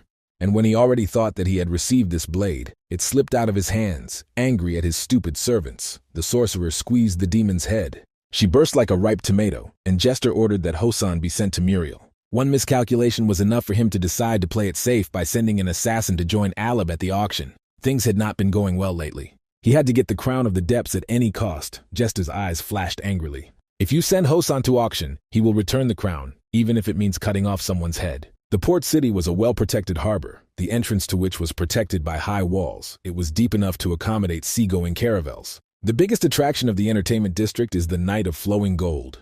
Adrias settled into the elite box thanks to Carlos, and now studied the list of lots. Even if the goal was only mortal sin, the magician needed to use this opportunity to the fullest and get more useful things. There was a sword with good mana conductivity on the list. Adrias made a bet. If he managed to buy it, he thought he would give it to Benjamin. Carlos paid attention. He had heard before that the mage was interested in fencing, but now he was convinced of it. "A gift for a friend," the magician answered, a little embarrassed. The sword looked good, but Carlos thought the offered amount was too small, and he decided to double it. As like all rich people, he valued money completely differently. "They've only just started, the price will still go up," said Adrias, embarrassed. There was no need to overpay even for a good thing. The auctioneer announced that the final price had been named and the lot had been sold. Adrias won, lamenting that even the amount he offered was an overpayment. The next lot was a map that many tried to decipher. This object was familiar to the magician. A secret treasure map that led to the tomb of the dragon Kravmak. He had previously thought that this thing was just an Easter reference, but it actually existed. Most of the guests did not consider the lot to be useful. No one wanted to pore over deciphering it without knowing whether there was anything useful in this map. But for the young necromancer, corpses were the first priority. Getting his hands on a dragon's body was like gaining the power of an entire kingdom. After a short bidding, he won this lot, which cost him 5 times less than the sword. One well-fed auction guest was amazed at the audacious buyers who beat the highest price twice in a row. He looked into their loggia and saw 2 young guys and thought that they must be the children of noblemen to throw money around like that. However, this man was confident that he would win the main lot of this auction. After all, the more his potential competitors spend before him, the less strength they will have left for the decisive battle. The teleportation scroll, which could be recharged to move anywhere, became the next item up for bidding, and Adrius couldn't resist again. As with the ancient alchemist's device that followed, he bought each item like a madman, which puzzled Carlos. And now it's time for the main prize of the evening, a crown from the bottom of the deep sea. Lord of the Seas, a golden crown inlaid with 3 rubies and 2 sapphires, each no smaller than a pigeon's egg. It was the crown of ancient kings, so it looked a little archaic but still attractive. As soon as the magician looked at the crown, pure original sin discovered in it magnanimous greed. Without a doubt there was a page of the codex in front of him. This relic started out with a sum equal to half of Adrius's estate, so his jaw immediately dropped. The price was so high that he simply couldn't afford it, and besides, the payments from the sale of the potions hadn't arrived yet. Carlos saw the worry on his friend's face and realized that the guy also wanted this crown. The magician intended to participate in the bidding while he could and give up if things got too bad. After all, he could not afford to spend all the funds because then he would not be able to support the estate and Emmy. And then Carlos surprised him by saying that he would buy this item for him. The noble heir of the Alvin family learned from his father how exactly he was injured in the sewage under the Adrius arena, and that he protected them all, so he decided to thank them in this way. The magician was surprised that Bart Alvin was so frank with his son, but at the same time he was glad that the young heir of the family valued saving his life so highly. Although in fact the young Duke Alvin came here simply to wipe everyone else's nose and boast about the wealth of the house. Seeing that his bet had been outbid, Sir Alab was amazed and his fat smooth face stretched into an oval. These brats still have money, he was amazed and nervous. And then Jester's henchmen raised the stakes again, with the dark sorcerer's entire fortune at his disposal. And they began a battle of attrition that made all the other auction guests shudder, as if a king or his heir were participating in the bidding. The price jumped to the cost of an average castle and land. Carlos gave his word and did not want to give in, but even he was nervous about this bargaining. He was no longer so sure that his father would allow this. He still loves to compete, just like he did in childhood, thought Adrius, and he promised himself that he would definitely repay Carlos for this service. Now it was more like a crazy evening, and the audience was bursting with delight. The battle continued, and now for this money one could buy half of the rich port city of Muriel. Casting aside all doubts, Carlos continued to trade. He acted on the principle of all or nothing. After all, such an adventure only happens once in a lifetime. Alab was breathing heavily. His blood pressure had risen from excitement, and the loggia had become stuffy and hot. But the sorcerer's servant was overcome with doubts about whether he should go further. Although Mr. Jester had told him to get the crown at all costs, spending all his money on it could greatly shorten his life, given the sorcerer's nature. Alabu did not know where the line of acceptable spending lay.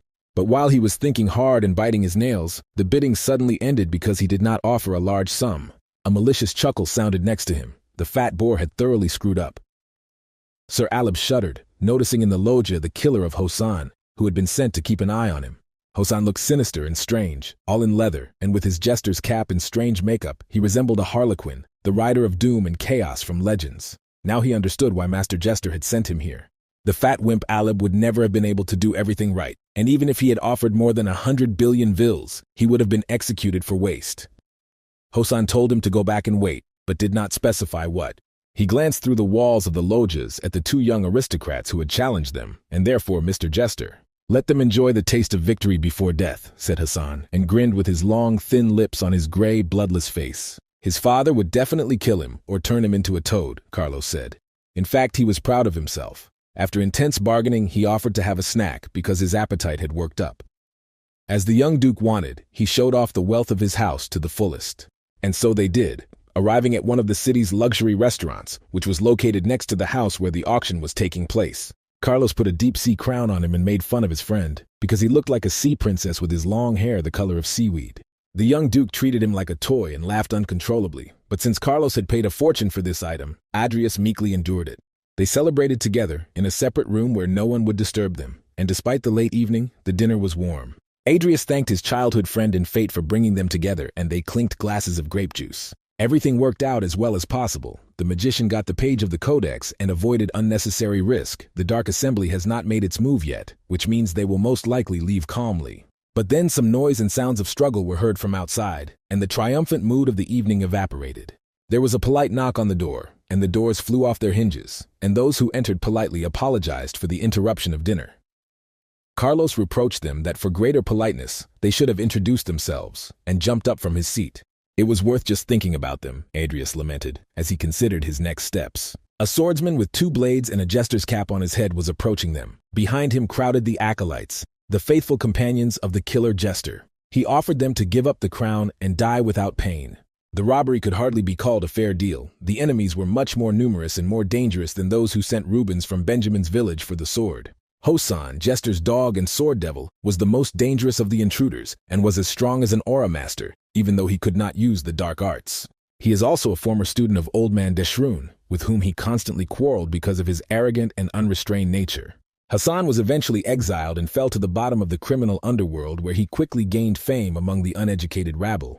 And then the talented man with a weakness for money and women was noticed by the dark sorcerer Jester and hired. Things looked bad. They just couldn't take the crown, and Adrius took the bag with his purchases and suggested to Carlos to run away, although the idea of running away didn't really appeal to the proud duke. Hassan ordered to take them, and Jester's henchmen drew their swords and rushed towards their target. But before they caught up with the young and energetic offspring of the nobility, they knocked out a window with a strong frame and jumped from the 2nd floor. And then, without any pride, they ran away so quickly that Hassan risked losing sight of them. But it was only more interesting this way. He hadn't encountered worthy opponents for a long time, and the killer was glad that the prey was resisting. There was a river near the city, and now the guys were pressed against it by their pursuers. There was no point in hiding in the forest, and they would still be found and driven there like deer. Luckily, there was a small boat at the fishing pier that could be used to cross the river and throw off pursuit. Muriel is a city where imperial laws do not apply, but once they leave his lands, no one will dare touch them again, Carlos said, climbing into the boat and grabbing an oar. But the magician did not go with him.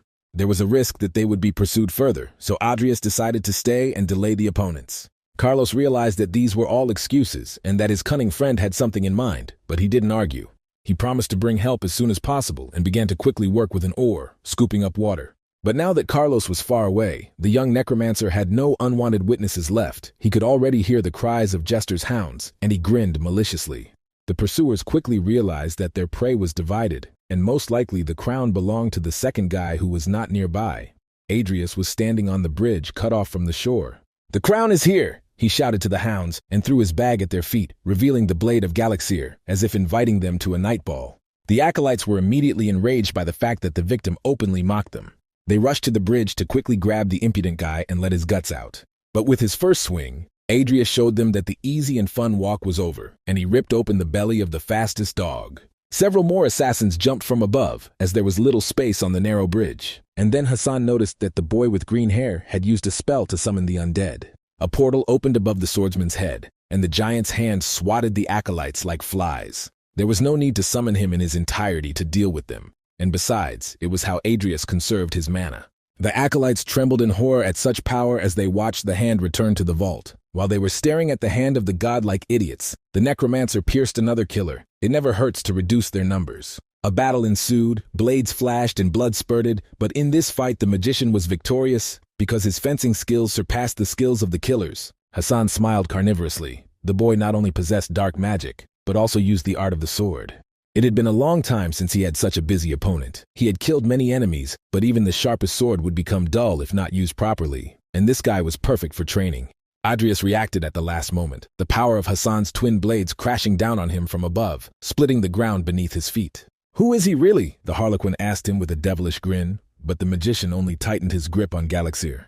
"You're an impudent brat," Hassan blurted out and kicked him with all his might. Adrius rolled on the ground and barely managed to regain his balance. The mercenary had more than enough strength. The assassin's eyes gleamed greedily as he looked at Adrius's blade. "Such a famous sword with a name should not be wasted in his hands," Hassan said. This opponent was much stronger than Payet. He could be defeated by using laziness, but then there would be no end to the problems. "Okay, I'll take this sword for my collection," Hassan said smugly, as if he was talking to himself. "What kind of collector is he if he looks like an ordinary thief?" the impudent guy objected. Hassan frowned and looked at him angrily from such insult. "Take it if you can," the young necromancer confidently offered him and called on his main forces, Nikol and Timur. To help them, he raised the fallen acolytes, from those who retained their limbs. Hassan relied on the strength of his swords and equipment, and the magician decided to respond with numerical superiority. But even when he was left alone, the killer only laughed louder, as if the show had just become more interesting. Hassan reached out with his left hand to Ganos' curved sword, and Ganos responded to his call. The sword released a monstrous aura force that pressed the entire Necromancer's squad to the ground. Using his natural agility and strength, the Tiger King jumped aside from the blow and rushed towards his opponent. "The undead are easy targets because they are stupid," Hassan muttered, expecting the blow. But along with Timur, Nikol also jumped on him and unerringly aimed at the killer's head. The veterans of the young Necromancer's squad struck in unison in an instant, but the enemy escaped. "Not bad for a bunch of corpses," Hassan grinned again, still confident in his abilities. The Necromancer once again had a summoning spell in his hands. This time the mythical titan showed up in full to swing his rail-sized cleaver. And then Hassan felt death breathing down his neck. He experienced an indescribable feeling when an angry giant falls on you from the sky. And yet, thanks to the Farang sword, which absorbed the enemy's strength and transferred it to its owner, the killer was able to survive. All the enormous power of the giant Rudol was now in his hands, and the thief rejoiced. But when Adrius realized his mistake, it was too late. His opponent was definitely not an easy one, the Necromancer thought, and canceled the summons. But now Hassan had the power stored in the blade. The killer politely thanked the giant for his strength, and a wide grin blossomed on his long face. And then Adrius threw dead acolytes at him, who were no longer good for anything except distracting the enemy. Hassan barely swung Farang before the corpses turned to shreds. But even the death of his allies made the mercenary happy. He tolerated the acolytes next to him only because they were the client's loyal dogs, and otherwise he always wanted to cut down the useless whiners. The young Necromancer realized the threat. If such a blow were to hit Nikol and Timur, they would become useless. Now that no one was bothering them, the killer suggested starting the main dance. Nikol was the first to respond to his invitation, quickly and accurately striking him in the face, but the mercenary dodged. Hassan moved so quickly that he appeared behind the dead man. The sword in the hands of the killer sparkled with a red aura, and it was called the Crusher. Adrius became nervous. The mercenary changed swords too quickly, so it was difficult to adapt to him. He ordered Nikol to retreat, and he himself rushed to the aid of the dead swordsman. Their blows flashed like lightning in the darkness of the night. Using the Crusher, Farang Hassan easily parried even the unexpected attacks of two opponents from behind. But then Timur joined them, causing an explosion with his sheer power. And yet, despite all their efforts, the lone mercenary remained unharmed, standing at a distance from the large crater that formed after the Tiger King's strike. The fight was on equal terms. Although it's more likely that Hassan was winning, if Timur hadn't been there, the Necromancer would have already been cut in half. In addition, Nikol lost one of his hands, and in the other he held the stump of a sword. Now the dead master could not fight as effectively as before. Hassan's grin never left his face. Enough of the game. It was fun to fight against a swordsman mage and an undead that had an aura, he said. Will he really have to use laziness after all, thought the magician, and ordered Nikol to retreat. But the proud dead man who retained part of his ego did not obey. Adrius repeated the order, but the empty eye sockets did not even look at him. Even a dead man has more courage than his master, the mercenary laughed cheerfully. He realized that the skeleton did not want to turn its back on the enemy. The Phantom of Sloth wants to use the Codex and will share the return, the system said. And Adrius saw how Nikol's eyes glowed with the thirst for battle. The young Necromancer had already forgotten about this feature of Nikol, who had become the apostle of laziness. After the dead man had evolved, he could do this, which was even for the best, because after the previous use of the code, Adrius ended up in the hospital, and before that he experienced hellish pain, as if his whole body was being torn apart, but the dead man didn't care. Hassan took their inaction for weakness. Since the enemy did not respond by raising the stakes, it meant that the boy was simply stalling for time. But then he was overcome by an alarming and ominous feeling, such as he had never experienced before, as if the gates of hell had opened. Nikol stood still, unmoving, in position for an overhead strike, an all-or-nothing stance, one blow that would cut through mountains. Hassan realized that he had to act before the dead man gathered his strength and rushed forward. But Adrius jumped out to intercept him and hit him in the neck, which was covered by a jester's cap. The mercenary loudly parried the attack, but also slowed down. He was impressed that the mage was so good with a sword, but it wasn't enough to stop him completely. With one blow, the mercenary threw Adrius aside. "Too sloppy," Hassan blurted out, and the magician, gritting his teeth, leaned on his blade with both hands to hold it. The mercenary almost killed him with a second sword, but Timur saved the situation by forcing the killer to retreat with his brute force. Khajiit was really annoying Hassan, and he decided to deal with him first. But then he sensed a threat and turned around, remembering that he had forgotten something important. Nikol concentrated so much power in his hands that the aura covered his entire body. The dead man's eyes glowed with a frightening determination. Even for a legendary undead, this was a terrifying force, and Hassan shuddered. And then Nickel made one simple swing of the sword, no broad gestures, no loud shouts or complicated names, as Hassan thought absurdly. Gotcha, thought Adrius. And then it dawned on the mercenary that this was not just a swing, but a secret art of aura. And right now, an irresistible force rushed towards him, which broke away from the sword like a stone avalanche. Even the young necromancer himself was amazed by such power. For just a moment, Nickel regained a bit of his true strength and his proud appearance before death. But the dead man's body could not withstand more, and he began to decompose. Adrius canceled the summons and returned the master to the vault. But who would have thought that even after such damage, Hassan would continue to stand on his feet? He survived Nickel's secret technique. The magician was amazed. Swordbreaker and Farang were completely disabled by the blow, meaning the assassin had lost his main trump cards. But the necromancer still had fangs and claws at his disposal. Timur jumped from above as if onto his prey. Even after Nickel's crushing power, Hassan did not lose his agility and dodged the blow. He was left with the sword Gynos, which sparkled with golden dust. "Cursed dead man," Hassan blurted out and unleashed the power of the sword. But Adrius did not let this happen. He stopped the enemy's blade, intercepting it at the beginning of the movement.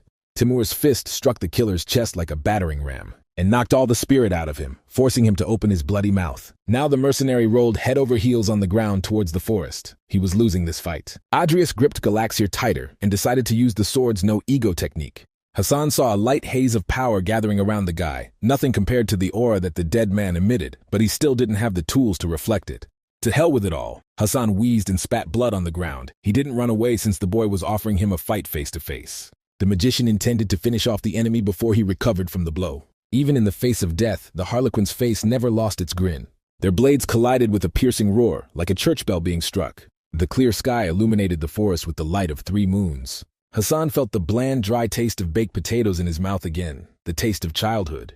A sword is just a tool, and in fencing, it should be the last thing you think about, the old master grumbled as he lectured him. "What nonsense," objected the impudent boy. "In a fight between 2 equals, the one with the better sword will win.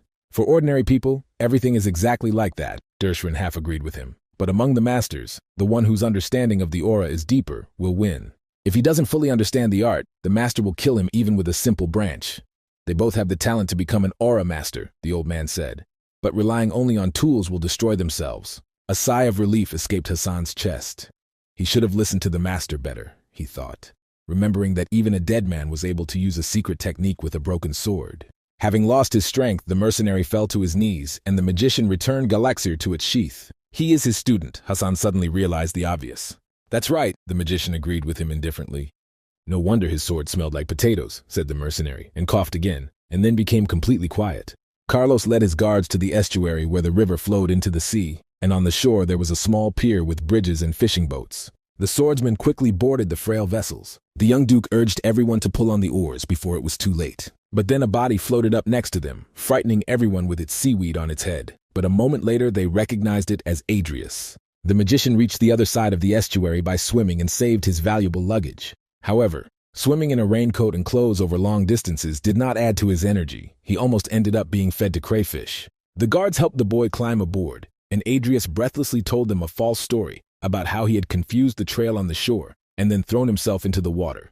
"Scoundrels," said the offended duke and grabbed his sword, but the magician stopped him. Their luggage was safe. He patted the wet leather bag. "Besides, Muriel is a place where might is right. They knew that from the very beginning," added Adrius. But the duke didn't believe him, because among the pursuers there was an aura master, but he didn't focus on this. Now he understood why the guy was called a seaweed head, Carlos said, and pleased with his joke, laughed so that he could be heard on the other side of the wide bay. Before returning to the academy, Adrius found a secluded spot in a cave. This hole was not visible from the road, as it was covered by dense thickets of bushes. And there the young necromancer quickly patched up his first servant, returning his lost hand. Having finished the work, he suggested that the dead man move it. After all, it was the hand of the devil of the sword, and it should not be bad.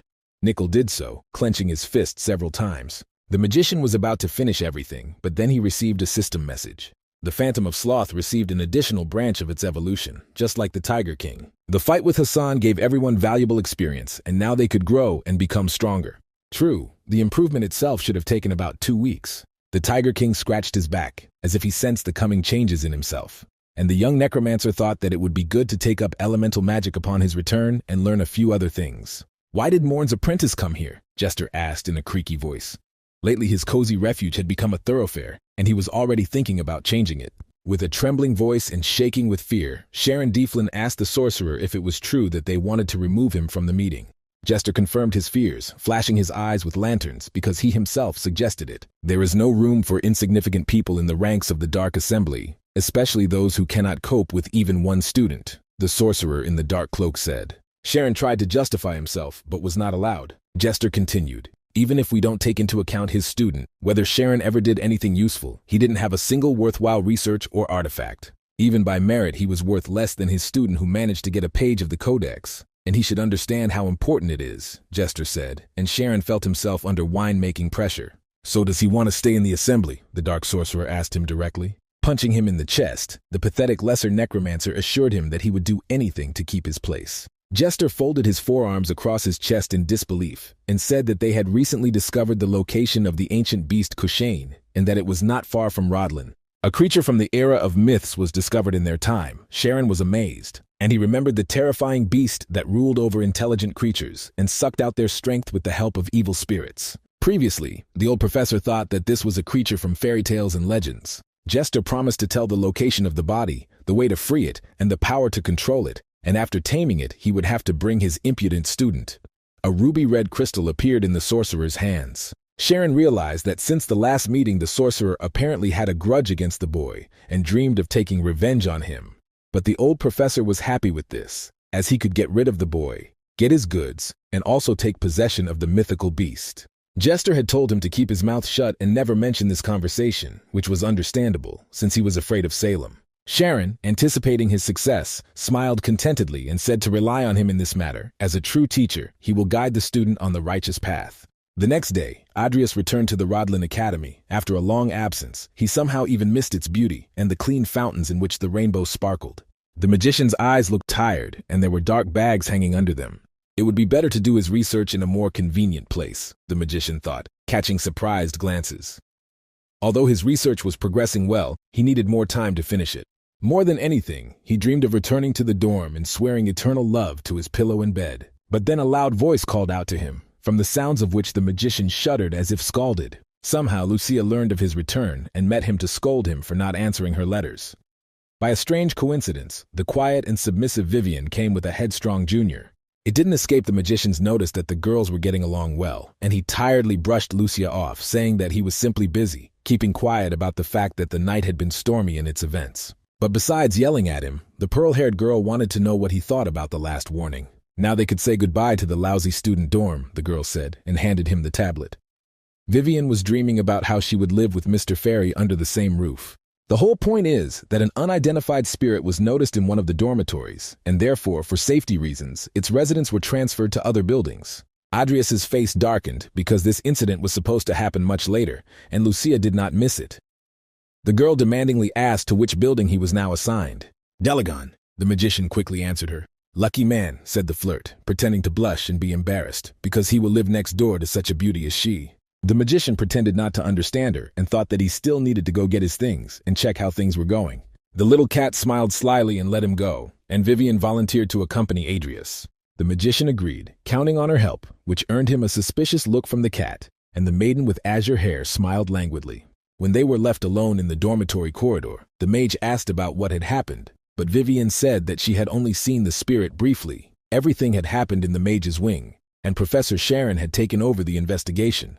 It's all clear, thought Adrius. His intervention in the story had sped up its plot. And then they froze, facing the student in the office. Diana Alvin walked along the wall, clinging to it with her hands to keep from falling. She was acting strange, constantly repeating words incorrectly, and by all indications was possessed. Adrius touched her shoulder to check, but all he heard in response was an indistinct, irritated mutter. So he realized that she had also become a victim of an attack. Saliva was running down the girl's limp face, and she didn't even try to wipe it off. There were 2 mid-bosses for the player to deal with in the academy, including Sharon, and only one of them could get Kushane, so finding the culprit wasn't hard. Adrius told the possessed girl that he couldn't handle this alone and that she should leave. She looked at him with a crazy and creepy look, like a maniac, and asked angrily what he was talking about. When the magician called the name Kushane, the girl reared up like a wild cat and hissed through her teeth. But before she rushed at him, he lightly hit the switch on the back of his head, and the characteristic sound of the operating system shutting down was heard. To keep her from hitting the floor, Vivian caught the falling excellent student, and together with Adrius, they made a great team. After a short reboot, Diana came to her senses and grabbed her head, which was ringing like a bell. She asked them where she was. Although the girl showed no signs of obsession, he still asked her if she remembered who he was, at the same time checking whether he had calculated his strength correctly. Diana indignantly answered him so that Adrius would not ask stupid questions. They told her what a dangerous situation they were in, because the best sorceress of the course was possessed by evil spirits. Diana tried to remember something, but everything was floating like in a fog, and the magician suggested getting out of the building. When they went outside, Diana told him that she had volunteered for the investigation, because it was not every day that one could meet a spirit, and the professor had asked her to help him. These were all tricks of the old scoundrel, the magician immediately realized. Taking advantage of the sorceress's vulnerability, he made her possessed. While she was focused on studying magic, she didn't notice Sharon summoning the spirit. The cowardly necromancer grew bolder once he dared to touch the daughter of the head of the tower. The magician asked the girl if she remembered where the professor went, and as far as she remembered, Sharon went to look for the main spirit. More precisely, the place where it was sealed was figured out by Adrius. His gaze turned to the hills where he felt a clot of magical power. There was little time left, and he had to hurry. There, on the top of the mountain, the old necromancer was already in full swing conducting a ritual of summoning the spirit, laying out sacrifices around the ancient sculpture. It worked, the pathetic sorcerer cried out when he saw the image of the beast emerging into reality. Now all he had to do was get rid of his useless student. Sharon laughed. They ran up the mountain as if a pack of dogs were chasing them. Vivienne could barely keep up with him, even though she was a trained swordswoman. Adrius was grateful to the girl for going with him, but he simply had no reason to refuse her, although her presence prevented him from summoning his dream team when the main battle began. Besides, the girl could find out about his connection with Sharon, and then there would be no end to the problems. Perhaps his mind was clouded after a sleepless night. It was worth sending the beauty back. But then they stopped abruptly, almost reaching the top. The sun painted the forest in the colors of an autumn fire, but there was no time to admire it. Their path was blocked by other possessed students. Apparently Sharon took them with him just in case. In their faces, he recognized the group that attended the old professor's lectures. "Why is he doing this?" Vivienne asked, her lake eyes looking at the students with sympathy. The magician asked her to deal with these students without killing or maiming them. He was in a hurry to stop the professor. Vivienne nodded resolutely and grabbed her sword. She promised to catch up with him as soon as she sorted this out.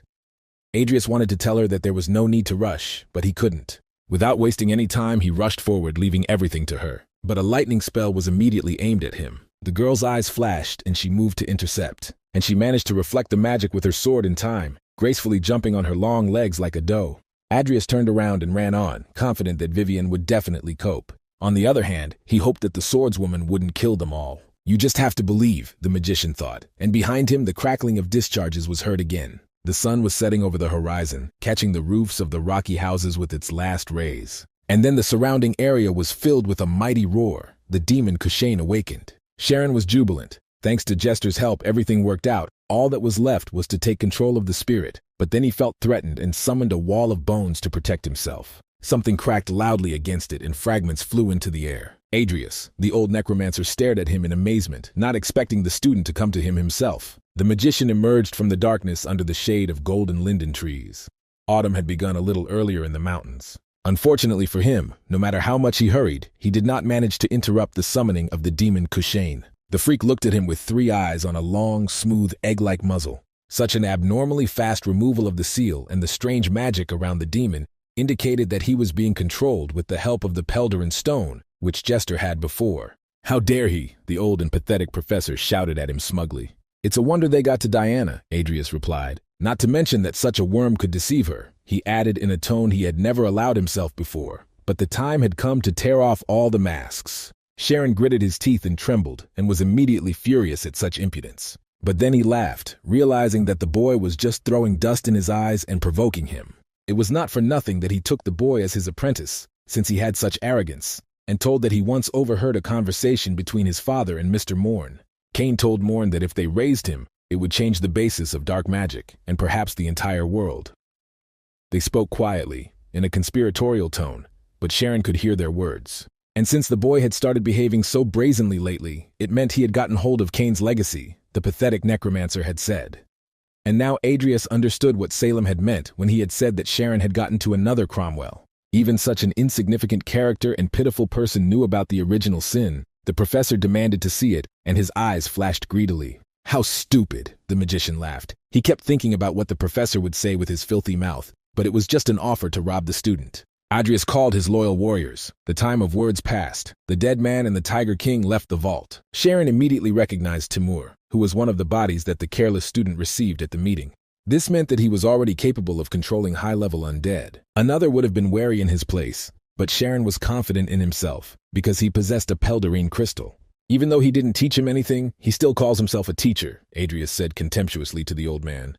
Cheeky brat, the professor blurted out and laughed. He also used summoning magic. And the entire clearing between them was filled with undead skeleton warriors, corpses of rotting flesh stitched together from different parts by the professor himself, and they kept coming. Adrius had long since become accustomed to the sight of the dead. Death followed him everywhere, so he was not afraid. Among the horde of simple undead were also mighty headless knights and creatures that the bosom of nature would never have given birth to. In addition, the demon Kushain strengthened all summoned undead, so this made the professor a dangerous enemy. The magician involuntarily reached for the soothing, warm handle of Galaxier. And then he told him, as if he had uttered a ritual spell, that from now on, here and now, they were burning all bridges, and he drew his blade.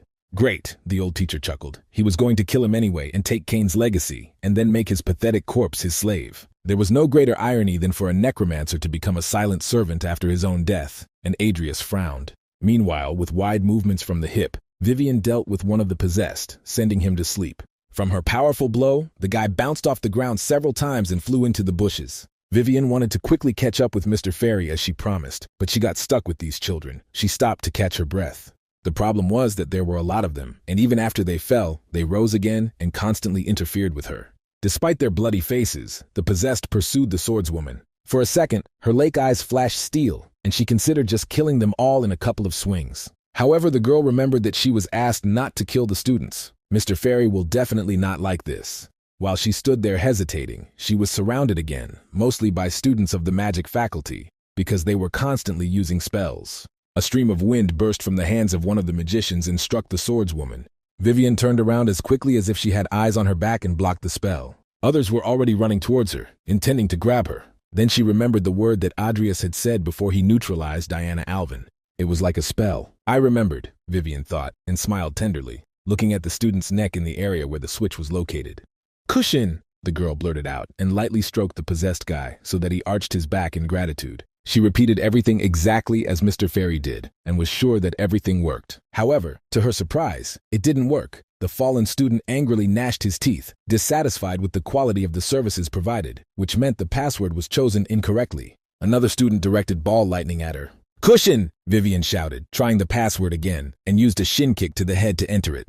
But this was also the wrong password. Vivian tried 10 more times, but she still couldn't find the correct pronunciation. Things were bad because the number of input attempts for each body was limited. At this rate, they could simply die. And then she remembered Kushain, the girl with emerald hair shouted, and the magicians froze in place, and an ominous aura began to come out of them. Vivian watched. She didn't understand whether it worked or not, but she decided to simply knock out the unfortunate possessed ones again, tightly clenching her fist in a leather glove. Years of shadow took shape. She clearly saw spirits that had grown to the bodies of the possessed. The swordswoman rushed forward. She needed to finish with everyone quickly before something bad happened. The spirits also reached out to her to capture the girl, and she hit them with a good swing. However, her blow simply passed right through and only dispelled the black fog that the spirits were made of. Suddenly, the world before her eyes disappeared, and an ominous voice next to her asked what she was hiding. They'll leave her alone anyway, the spirit whispered, and Vivian's eyes widened in surprise. This is her fate. There is no point in clinging to life with her teeth, the spirit whispered. There was something in that voice that spoke straight to her soul, and the girl trembled, and the eyes of the lake filled with salt water. She was a little girl again, shackled by her parents' high expectations. How could she trust a stranger when her own mother had abandoned her? Evil and darkness surrounded her. The weak girl was abandoned by her parents. No one loved her, and she again found herself on the brink of madness. Her life is a mistake. Everyone around her will die because of her, the spirit whispered. Perhaps Mr. Fairy would be safe if she died, Vivian thought, and touched her thin neck with the sword. The blade kissed her soft skin and left a red mark there, and Vivian's eyes were covered with a veil of obsession. And then she remembered the promise that Mr. Fairy had made to her in the false memories. And then the girl with azure hair and lake-like eyes woke up from the obsession. Meanwhile, on the mountain, the army of the dead was fighting. Unlike the battles of living beings, here one could not hear a battle cry or the sound of a horn, nor the screams and groans of the wounded, only methodical and mutual destruction. Skulls were crushed, bones were shattered. Adrius's elite squad broke through hordes of ordinary skeletons like breakwaters breaking the sea. The young necromancer followed his squad, clearing his way to the enemy king. But Sharon did not stand idle waiting for his army to be turned into bone meal. The control crystal glowed with a bloody light in his hands. At his command, mana gathered in Kushain's mouth, and the old necromancer grinned smugly, reveling in his power. And then the young necromancer called upon Rudol. He had something to respond to the threats with. And then the Titan's heavy fist came down on the demon's head, causing him to fall to his knees. Sharon turned around in horror. The giant's power made an indelible impression on any creature. It was as if the fist of God himself hung over the earth. Adrius gave a silent order. At that moment, a carcass sewn together from different pieces of the body, too big to handle personally, was coming at him like a meat tank. He then ordered Nickel to get rid of the small stuff and disappear. Timur came face to face with Sharon's fat man. Adrius took a breath, preparing to lunge. Instead of wasting mana to summon a Titan, he decided to simply steal the control crystal from Sharon. Using Timur's broad back as a springboard, the magician ran up and jumped, and the demon Kushain growled angrily again, having recovered from the heavy blow. But while the professor was distracted by him, he felt his former student quickly approaching him. Galaxir flashed, but instead of the professor's neck, he hit something large, heavy, and hard. The demon protected his master and covered him with his huge paw. "No one can compete with the ancient mythical beast," Sharon shouted maliciously. It was possible to use the deadly sins, but greed had a huge return, and laziness was recharging, the magician thought. Since the old man loved ancient toys so much, he had something for him too, the boy shouted. "You'll forget something like that," Sharon shuddered, fearing the giant's return. And where could he have gotten such a corpse? The professor felt a pang of envy and anger. "Next time this giant will crush his head," said the magician, trying to intimidate the old man as much as possible. "Let it be," the professor answered him, not giving in to a simple provocation. And at that very moment, a red seal appeared under the guy's feet, and the echo of the explosion resounded in the mountains, tearing the shaky autumn leaves from the trees ahead of time. A rain of blood fell to the ground, and the pitiful professor let out a triumphant cry, which was interrupted when he saw the naughty boy unharmed and hanging in the air. The old man didn't understand how he survived, looking at how his former student landed. Vampire blood magic, Adrius realized in surprise, looking at the ruby drops that fell on his open palm. She didn't touch him, apparently because of Valerie's bite. Sharon used her blood for this spell. How did he survive high-ranking blood magic? The despised professor screamed hysterically. "Who knows?" the guy answered him mysteriously. "Maybe it's all thanks to Valerie's gift to Lucifer. So she ran away because of him after all." Sharon was numb with rage, realizing that all his troubles were because of the damned boy. "You should have treated your students better," Adrius answered him with a sarcastic chuckle. "Adrius!" the professor yelled at the top of his lungs, and the veins on his face bulged like an enraged bull. The young necromancer patiently waited for the blow. Now that the professor had gone mad, he could make a mistake. Before Kushain could turn him into a pancake, the magician jumped aside. Sharon continued to hurl insults and filthy curses at him. He was choking with rage and injustice at how this young man dared to ruin this once-in-a-lifetime opportunity. Obeying his orders and forgetting all caution, the demon Kushain pounded his forepaws as if he were beating dough, so that the ground beneath their feet shook. And then Adrius saw a gap in the defense and rushed towards the old necromancer. Galaxir flashed, but Sharon managed to protect himself in time with Kushain's paw. The attack made him flinch. The little bastard was too strong. Unexpectedly for the old necromancer, he was attacked again on the other hand. The guy moved so fast. With the back of his paw, Kushain brushed the boy away like a fly. Having received such a blow, Adrius again felt his ribs cracking and flew back. And then Sharon felt his hand that held the control crystal go numb. He suddenly couldn't feel it below the elbow. Nickel attacked with the precision of a surgeon from a blind spot when the old necromancer's attention was focused on the boy. The professor stared at his stump in amazement, as if someone had hit him over the head with a club. Despite his severe wounds, Adrius found the strength to smile. The autumn-painted hill was once again filled with cries of pain. The magician praised Nickel for his good work. His first servant once again proved his usefulness and effectiveness on the battlefield. Sharon grabbed his stump, trying to squeeze the blood vessels. And then he belatedly remembered about the control crystal. After all, the monster behind him broke loose from its leash and let out a deafening roar. Kushain was out of control. Adrius was horrified. The professor reached out to him with his remaining hand, realizing that he himself would become a target for the monster. But with his whole being he felt that it was already too late, and death, with which he had been flirting all his life, was breathing down his neck. The young necromancer froze in place, quickly thinking about what to do next. Kushain's jaws closed with a dull thud and bit through the former teacher's body like a straw. The monster crouched low as if preparing to jump. He sniffed the remains of his captor, whom he had awakened and placed on a leash. Adrius ordered Nickel to distract the demon so he could obtain the control crystal. But the demon himself decided to deal with the device that was his leash. And then the student of the Faculty of Magic cursed filthily, as decent people should not curse. The old Necromancer's army was reduced to what it was, a pile of bones and rotten meat, as his heart beat its last. Kushane began to gather a terrifying amount of mana into his mouth again to fire a volley. He opened his mouth and spat out a bloody clot. Adrius shouted to everyone to quickly dodge, and the clearing became as light as night. The mana exploded and a pillar of flame shot into the sky, shaking the trees nearby. Even in this chaos, the demon's keen eye found the magician and unerringly grabbed him with a huge paw so that his bones cracked. The demon let out a triumphant cry and lifted him to the sky. Timur and Nikol rushed to help their master, but Kushane simply brushed them aside. Another moment and the magician would have turned into a soft worm. But then the demon's paw, as thick as a centuries-old oak, was cut off by Vivian's sword, which swept past like the wind. The magician was surprised to see her there, but the girl came just in time. He fell to the ground plowed by their battle, and Vivian rushed towards him. Adrius fell helplessly towards the ground, and the swordswoman stretched with all her might. But the magician already saw how the demon was swinging his paws, wanting to take revenge for his injury. He shouted at her to watch out, but it was too late. A heavy blow overtook the girl. She was swatted like a fly and flew into a rock that stuck out like a cracked tooth. Fortunately, the Tiger King managed to catch the devoted beauty and protect her, taking the blow with his body. The magician sighed with relief. The girl saved his life, and he didn't want her to die like this. And then he looked resolutely at the demon. "There's no time to worry about little things," he said. He would have liked to gather more information first, but there was no time left. The dead man's hands extended the crown to him. The mortal dream of greed was firmly rooted on his head. Each of his fights was on the edge, as if fate itself forced the magician to use cursed items. Vivian opened her eyes weakly, awakening from the blow.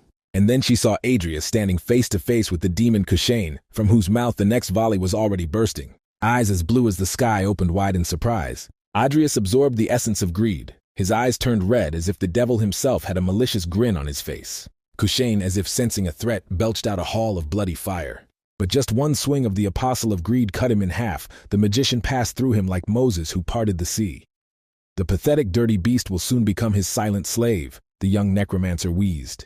And his greed knew no bounds. The magician swung his sword and brought down a heavy blow. The demon covered himself from it with his hand, and then he discarded him like a small fry, with such force that Adrius left 2 deep furrows behind him. Impeccable defense and reaction only to conscious blows, the magician said to himself. "So the surprise attack will definitely work," he chuckled, remembering Vivian's blow. And again he told Nikol to be the bait. The dead man did just that, immediately jumping towards the enemy. He deliberately circled in front of the giant's face like a stinging wasp. In the moonlight, Vivian saw a bald white skull covered with shreds of rotten meat. The dead man amazed her, and then she took a new look at her furry savior, who periodically emitted a low growl. "Mr. Cat," she looked questioningly into the red eyes of the undead. Meanwhile, while Nikol was doing an excellent job of acting as bait, Adrius went behind the 3-eyed demon. Now that he didn't see him, he poked Galaxir right into the demon's back, from which he arched and let out a cry of pain. The magician was already thinking of finishing off the demon and making him undead. But he received a message from the system. The sword Galaxir sensed the blood of an ancient mythical beast. And to the magician's surprise, he began to absorb it with terrifying speed. At that moment, the effect of greed was interrupted, and the magician's body was pierced by a recoil that was like a hammer blow. Vivian saw that her friend was in danger and screamed at him. The magician, no longer able to hold on to the blade, fell to the ground. The swordswoman and Timur rushed to his aid. Galaxir stuck out of the demon's body like a burning arrow. Kushnir was in agony as his strength was rapidly leaving him. He groaned but was powerless to pull the blade out of himself, and his huge body began to decompose before our eyes. Vivian hugged Adrius tightly and let him lean on her. The system informed him that the blood of an ancient demon had removed the first seal of Galaxir. Who would have thought that this blood would be so important for the sword? The demon melted before our eyes like snow in the spring. "Is this the end?" Vivian asked him worriedly. Unlike the previous times he used sins, Adrius at least remained conscious and able to speak. He apologized for putting her in danger. The girl with azure hair answered him calmly that everything was fine since he was not hurt, and he apologized again for not telling who he really was. But for Vivian it did not matter, because it did not cancel the fact that he was Mr. Fairy. In the light of 3 moons, yellow butterflies of leaves fell onto the plowed and battle-scorched earth, and the light coating came off Galaxir's sword, revealing its true essence. Adrius Cromwell smiled as he recalled both his lives, wondering if there had ever been a time when someone had trusted him so unquestioningly as now. Time flew by, and soon the 11th opening ceremony of the Rodlin Academy began. It took place in the capital's arena and attracted many spectators to the stands. Louis Artman, who had won first place in his class, was called to the podium, and the head of the tower and other professors were also standing there. Only now did the main story begin. Despite the lack of information and the long adaptation to the new world, Adrius was able to live until this moment. He stood in the stands next to Lucia, who chattered incessantly about everything. Now there were more people next to him who needed to be protected. But at the same time, it gave him strength. Events will begin to fall on him like an avalanche, but he will no longer run away. And the war for the 7 deadly sins has begun. And who knows how far this might take them. The best students from each year lined up on a platform in the center of the arena. Louis Artman was the representative of the newcomers and gave a ceremonial speech, reading it from a sheet of paper. These were all ordinary and boring oaths of allegiance to truth and skill. But for newly enrolled students, they had a strong influence, as if a ritual of their entry into adulthood was taking place. The first-year representative finished reading and stepped down from the platform. His young face still glowed with enthusiasm and a thirst to prove himself. So he looked closely at the seniors, each of whom looked strong, as if trying to measure himself against them. Even among the mages, he noticed a strong guy in a robe with hair the color of seaweed who had a sword on his belt. And then the spring tournament began in the arena, which was notable for the fact that students from different faculties could compete in it. Naturally, those who were just enrolled got seats in the stands, but starting next year, they will compete in exactly the same way and demonstrate their skills. Louis Artman was burning with impatience to see these fights. Even being a spectator is useful, because you can spy on different techniques and see how the magicians use spells. But he was so lost in his dreams that he did not notice another student in front of him and collided with him. "Bastard!" growled the tall student, whose tunic had a disgusting brown stain from the drink spreading across it, and Louis immediately began to apologize fussily. Eyes open, the big guy shouted at him and punched the best first-year student with all his might. The boy, who had not expected such a serve, rolled across the floor and hit the table where the girls were sitting, and the sound of plates and cutlery could be heard. "Blocking a blow from the best knight isn't so bad for a brat," the big guy growled angrily, rubbing his strong fists. Louis regained his balance and prepared to pounce like a wild cat. He didn't enroll in the fencing department to be known as a weakling on the first day, although he blocked the older man's blow because he wasn't very fast. His power was great, and the boy couldn't stay on his feet. "This uniform is expensive," growled the big guy, and demanded 100,000 vils for it. "Pure extortion," they shouted back at him from behind. "No honor, and he is not a poor man," said Lucia, who could not stand such impudent injustice towards the younger one. Diana also did not sit silently and asked Todlin if he was not afraid of being disqualified from the competition since he had caused a stir here. Besides, by his own logic, he also owed her 100,000, the black-haired witch said sternly. And Louis looked at his protector in surprise. Diana Alvin, the young duchess and daughter of the tower's leader, a simple apology would not be enough, Todlin thought anxiously. There was also a stain from the drink on her magic faculty uniform. Before the irreparable happened, the senior student decided to simply leave without any politeness. Everyone looked at the bully with displeasure, but were glad that it didn't happen without some unnecessary noise. Louis sheepishly thanked the girls for saving him. He could have managed somehow on his own, and he felt awkward because the fairer sex stood up for him. Diana responded with a polite bow, and Lucia recognized the guy as the best among the first years. Louis Artman, he introduced himself vividly, honored that his face and name were remembered by such charming ladies. He felt embarrassed again that they had met under such circumstances, but Diana assured him that there was nothing shameful about it. Todlin was the best knight in the faculty, even if he had a bad character. Another girl, who had been observing everything impartially, rose from her seat. But now her face was flushed and her eyes sparkled with interest, for Adrius's match was about to begin, and she told the others that she was leaving. Louis saw the tall and slender girl wearing a fencing course uniform and extended his hand to her, wanting to get acquainted. True, Vivian did not appreciate this gesture and gloomily glared at the boy, as if assessing whether he was worthy or not. But there was no longer a shadow of the former friendliness left on her face, which was clearly directed towards another person. To somehow ease the strange and tense situation between them, Lucia suggested going and watching the duel, which surprised Diana, who didn't think that the potion master was interested in such things. With the eyes of a sly cat, she winked at Diana and said that she loved looking at things like that. Diana asked her if she would participate, and Lucia immediately darkened at the mere thought of it. Of course, she hadn't even thought about it. Then Duchess Alvin asked Louis if he wanted to join them to smooth over the awkwardness, and the boy agreed. Diana nodded with satisfaction. She always knew how to quickly make acquaintances and win people over as the daughter of a noble family. The stone platform in the center of the arena was prepared for the fights, and the podium and ribbons were removed from it. The fights were fast but exciting. The newcomer's mouth was open in surprise and admiration. The Rodlin Academy was on a completely different level of skill. And then they announced the start of the next fight, the very one that the silent beauty next to him was waiting for. Todlin Terry, the best student of the faculty, entered the arena with an arrogant look as if he had already won. Many considered him the favorite of this competition.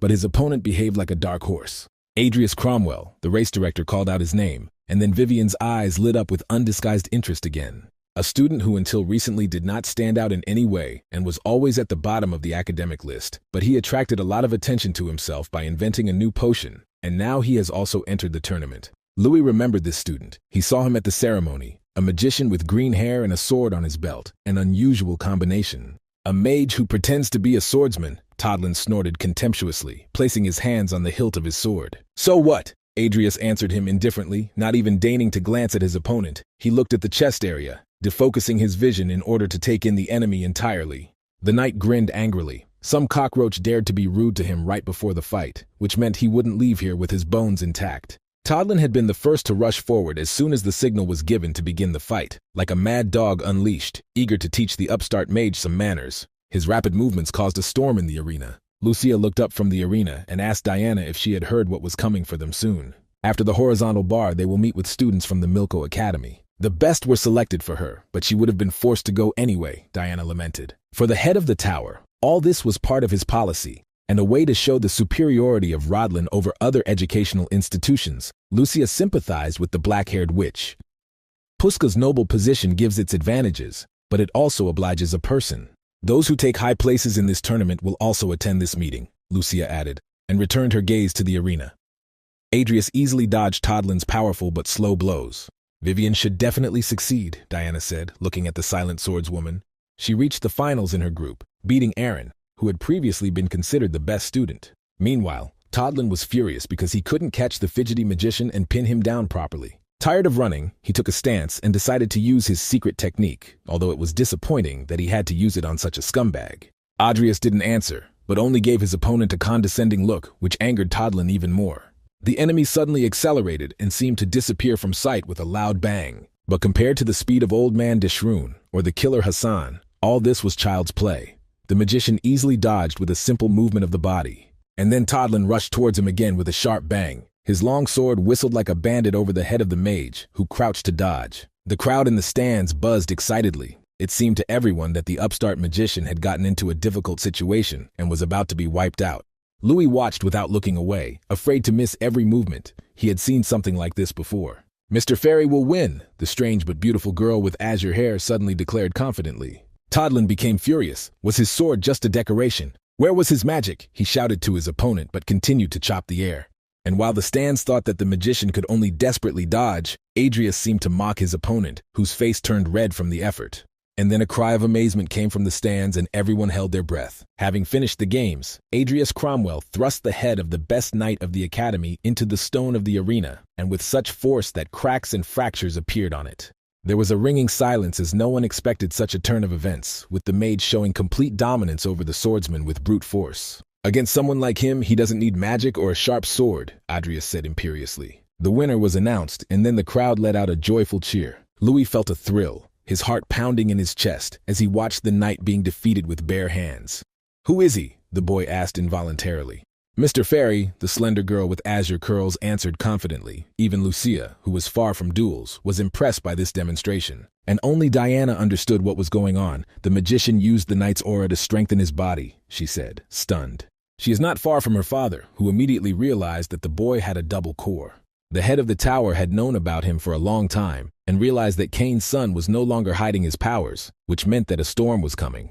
Proud and majestic, Adrius walked down from the podium. Looking back, no one would have recognized him as that puny weakling with dark bags under his eyes. The last fight of this group was over, and the best 16 students would fight in the final tomorrow. The magician went down into the closed rooms of the arena under the stands. A whole committee had already set out to meet him, and Lucia was waving her hand to him in greeting. A strange-looking group of academy students also went down to the stands to congratulate him on his victory. But the magician was more concerned about how they all managed to gather here. "It just happened that way," Diana Alvin answered him, looking slyly with her black agates. The magician frowned. He could still understand everything about the girls, but how Louis, one of the characters in the story, got into their company. The younger one stepped forward and bowed politely, introducing himself, and the magician responded in kind. It was quite touching to see in person the first character through whose story he discovered the game, Adrius thought. When they finished greeting, Diana started talking about his duel. "It's not every day you meet a mage who can use aura. Didn't he know about his special abilities before, and therefore never trained, since he only started using a sword recently, she said, rubbing her sharp chin cutely, like a detective from the Royal Bureau. Adrius simply agreed to be on the safe side. Such close attention to his person was a little embarrassing and worrying to him, because he really did have his own skeletons in the closet. Hearing the words that he had only recently begun to hold a sword in his hands, Louis was amazed and asked the magician how he had achieved such power. At that time, Vivian was only thinking about how Lucia's cat had ended up so close to Mr. Fairy. The newcomer's eyes were burning with fire, as if he had heard about some incredible secret. Did the magician really have methods that were not studied at the academy? Such zeal, although they had just met, spoke volumes. Nothing special, the magician answered the inquisitive newcomer. He simply used aura. It is not even close to the speed that Deshrun developed. Adrius was the only student the old man accepted after Hassan left, and he taught Louis only the basics, wanting to see how his talent would develop without interference. Because of this, the young man didn't know how to use Deshrun's basic method of controlling aura, and now he stared at his hands in surprise. Throwing all decency aside, the boy asked the elder to show him in practice, because he still didn't understand anything. However, the magician couldn't teach this in a day or two, so he politely refused Louis, citing the fact that he still had fights to fight, but promised to do it later when he had time. Adrius praised the boy for his zeal for knowledge, and the cat Lucia enviously hit him with her elbow, because in 6 months of studying potions together, the magician had not told her anything. At that time, he simply did not want to stand out. The magician quickly justified himself to the younger one, who pretended to pout. 6 months together, Vivian thought enviously. And why did he decide to play openly now, the girl with peach eyes asked him. Adrius immediately replied that he wanted to attend the exchange meeting, and that it was harder to get through with his talents as a mage. He couldn't tell them that he was simply afraid of being killed if he attracted too much attention. Lucia agreed with his argument that he was not at all brilliant in magic. The guy felt hurt, and justified himself by saying that he was working on the fire element. The arena corridors rang with the echo of their voices for a long time. There was no exchange event in history before, and it wasn't like Adrius needed it, but there was a person in that academy that he was looking to meet. Keelan Violi. Vivian supported the mage, dreamily saying that she would try her best to go to this meeting with him. Lucia praised them for such ambition. Diana also succumbed to their mood. It was worth trying to take first place since they all decided to go there, said the black-eyed witch, and took out the tournament table. If they win, Diana could meet Vivian already in the quarterfinals. Lucia noted that she was reading the table with her. Both girls were confident, and there was a competitive spirit in their eyes. Adrius promised to give it his all too. Diana smiled contentedly and responded in kind, hiding the tablet in her bag. Lucia looked at them all slyly. Right now in this corridor, 2 dangerous contenders have gathered, and the main favorite of tomorrow's tournament, the newcomer, should be flattered to have witnessed this meeting, the girl said. 5 days later, all the qualifying matches were completed, and the participants of the final matches were invited to the arena. Once again, Adrius walked down the cold, cobbled corridor that led to the arena, a place that echoed with the sounds of 1,000 battles. And his opponent was Diana Alvin, who interrupted the series of brilliant victories of Vivian Balkan. The proud witch came out to meet him. For the first time in 12 years, 2 magicians faced each other in the final. Despite her defeat, Vivian looked pleased and watched the arena attentively, a dreamy smile never leaving her face. Diana enjoyed universal popularity and attention, so the stands shook with shouts of support for her. The witch with agate eyes touchingly asked him for forgiveness for not giving him first place, as if they were children again and arguing about who would get a toy. Adrius liked her attitude and replied that in that case, the girl would have to give it her all right away. As you wish, she answered, and the cold face of the first beauty of the academy was illuminated by the lights of the spells. Let's finish quickly, said the witch, collecting not 1 or 2, but dozens of fireballs, each of which could roast him like on a grill. Adrius grinned. This time he wasn't going to hold back against such an opponent either, and grabbed his sword. Since his magic was inferior and he could only use his sword against her, the boy attacked first. He moved in jerks in my direction to avoid being hit by the hail of blows that instantly heated up the arena. As Adrius approached, the witch threw the ball straight at him. It was difficult to dodge, but the magician cut it with his sword. Diana shuddered. She expected a lot from her opponent, but she had never been so nervous in a fight before. Before Adrius's blade could cut through her, she melted into a purple haze, and she appeared immediately behind him. Now Count Cromwell became nervous, because the girl possessed spatial magic like her father. It was beyond his expectations, so Adrius laughed quietly. Having such an opponent was a blessing, because he could test his skills without risk. So, turning around, he asked the girl to show him more and entertain him properly. These words could be interpreted in different ways, but the witch with agate eyes understood that the shameless guy was enjoying their fight, which meant he was not afraid of her at all. The girl felt irritated because she was underestimated and raised a whole whirlwind of flame that began to swirl around her and douse everything around with heat. Her level of skill went far beyond that of an ordinary student, which brought a new wave of applause from the stands. Diana concentrated. She had never been able to finish this spell before, but now she was sure that she would do it. The spell in her hands took the form of long tongues of flame. It seemed like the air itself was burning around her. A fiery spear with an explosive effect. Adrius recognized this magic. It just needed to be dodged. Here's how to dodge a spear that was transported with the help of a space distortion spell right into your blind spot. The flames spread out in a wave, filling the entire arena, melting the stones, and thick smoke rushed like black exhausts into the sky. There were still 5 such charges left in the hands of the sorceress. And yet, despite the deadly attack from a blind spot, the mage with the sword in his hand dodged and survived, as if he had some kind of pact with death. Smoke was coming from his body. If he hadn't covered himself with aura, he would have been torn to pieces. The level of her rival is simply insane if she is capable of such a thing. The magician grinned. Diana also frowned, recognizing the inhuman strength of the opponent who resisted her attack. Without wasting any time, the witch launched space-distorting chains, and in each one a spear of flame looked at the magician. The girl grew up monstrously fast, but this only brought Adrius great joy. He knew all the outstanding personalities of this story well, and he liked to watch them grow stronger. The new explosion almost destroyed the entire arena. It was bigger and stronger than the previous one. Diana was breathing heavily. Such high-level magic consumed a lot of her power. She carefully peered into the thick smoke, wondering if it worked or not.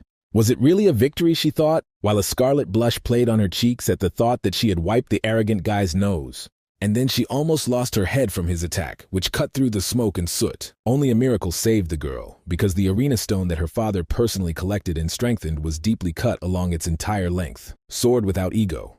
It was exciting, so the magician was in a hurry to repay her in kind by showing her something incredible. Diana frowned, trying to figure out what he was up to.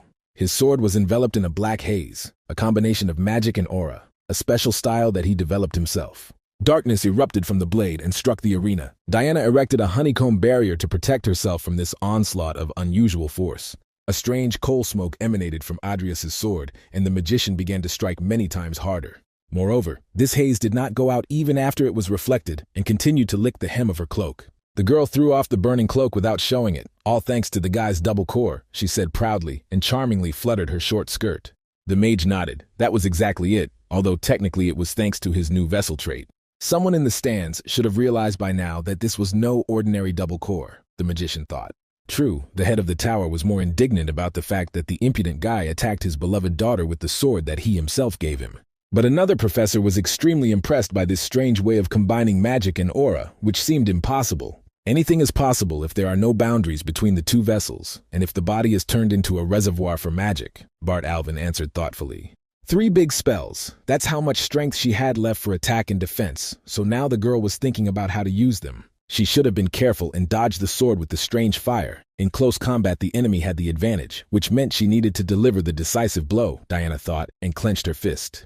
Too many thoughts during a fight, Adrius shouted at her, who was also feeling out his opponent. I'm just looking for a way to win, the girl honestly admitted to him. Just like him, the magician thought, and attacked her from above, raising his sword to strike. But Diana was expecting such a direct attack and left with a spatial distortion. The magician saw the sparks of the spell. The witch hid the charge under her cloak, which she casually threw off.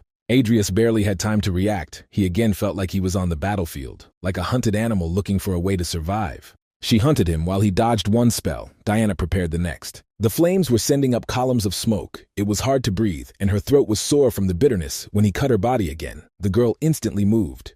Even with all his speed, the mage could not outrun the spatial distortion. Once behind him, she gathered a web of lightning in her hands. It was a powerful spell that gave lightning the shape of attacking cobras, which quickly crawled towards the magician as if they were alive. It definitely won't work on him, the magician grinned confidently, because his main element was earth. He raised an earthen shield to repel this homing attack. But completely unexpectedly for him, the shield fell apart as if it were made of sand. And then the guy realized how badly he had miscalculated. He had used the fusion of magic and aura, and also strengthened his body. Because he could no longer maintain his spell for long, the cobras crawled unhindered under his clothes and began to give him an intense massage with a slight tingling sensation. Finally, he let his guard down. Diana grinned. She still had 2 simple spells left in her hands. Adrius gritted his teeth but didn't take his eyes off her. It was already clear that he would lose. Diana clenched her fist, activating the last spell. And then they announced that the match was over. The girl could have simply smeared him across the arena, but she chose to tactfully push him out of the arena so that the magician could save face. And the magician was glad about this. What happened on the snowy mountains apparently left its mark on her character. So having given it her all, Diana became the winner of the tournament, which made her incredibly happy. As a result, the three students met by chance in the arena's dungeons and divided the winners' places between them, for which they were generously rewarded with a year's tuition paid for. In addition, the magician received his own laboratory. It was much smaller than the one that Sharon owned, but had the same level of security, which allowed him to conduct experiments and repair the undead without fear of being exposed. Adrius looked around the spacious office, which looked more like a clean living room.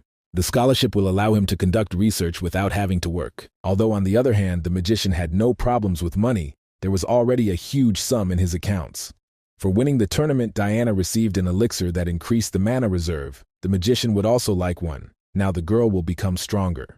Of course, thanks to the vessel's trait and the original sin, he had so much mana in his body. But given the core of his magic, he needed an ocean of power to fuel the tireless army of the dead. After he pacified the demon Kushane, the original sin consumed the magnanimous greed. The tree literally put out roots and took the crown deep into his body. The sight and sensations were eerie, but no stranger in light of everything else that was happening. Thanks to the original sin, Adrius became the temporary owner of the second chapter of the Codex. This also gave him additional powers related to recovery and sensitivity to mana. Special skills could be used once every 6 days, and his magic had an increasing affinity with darkness. After this, his mana reserves increased many times over. The first time the magician summoned Nickel, he spent almost all of his strength, but now it took 1/100th of it. And besides, the first servant was no longer an ordinary skeleton. In this way, the young necromancer could raise up to 100 ordinary dead people in one go. He could gather an army, defend and attack in close combat, eliminating himself as a weak link, and also use the ultimate abilities of the sins from the Codex. True, his intervention changed the course of events, influencing the overall plot. An event with exchange students appeared. Everyone was alarmed to learn that Sharon was a dark magician. Adrius wasn't particularly worried about this, because he still had valuable information, and he just needed to find out who was behind the changes in order to ultimately bring the story to a good ending. "Oh, what people, and without security," exclaimed the girl with peach eyes, velvety milky skin, and lips pink as sakura petals. Lucia was surprised to see him in a potions class. She herself skipped other lectures and slept peacefully somewhere in a secluded place, but she attended these regularly. The pretty beauty smugly declared that she was doing this solely at the request of the professor, who was flattered by the presence of a genius like her. As usual, not respecting his boundaries, which the magician had so carefully built, the girl leaned towards him and asked in a sly voice what he was doing after lectures. Even though she spoke cheerfully and coquettishly, inviting him to work on a new potion, Adrius knew perfectly well what it was needed for and did not smile.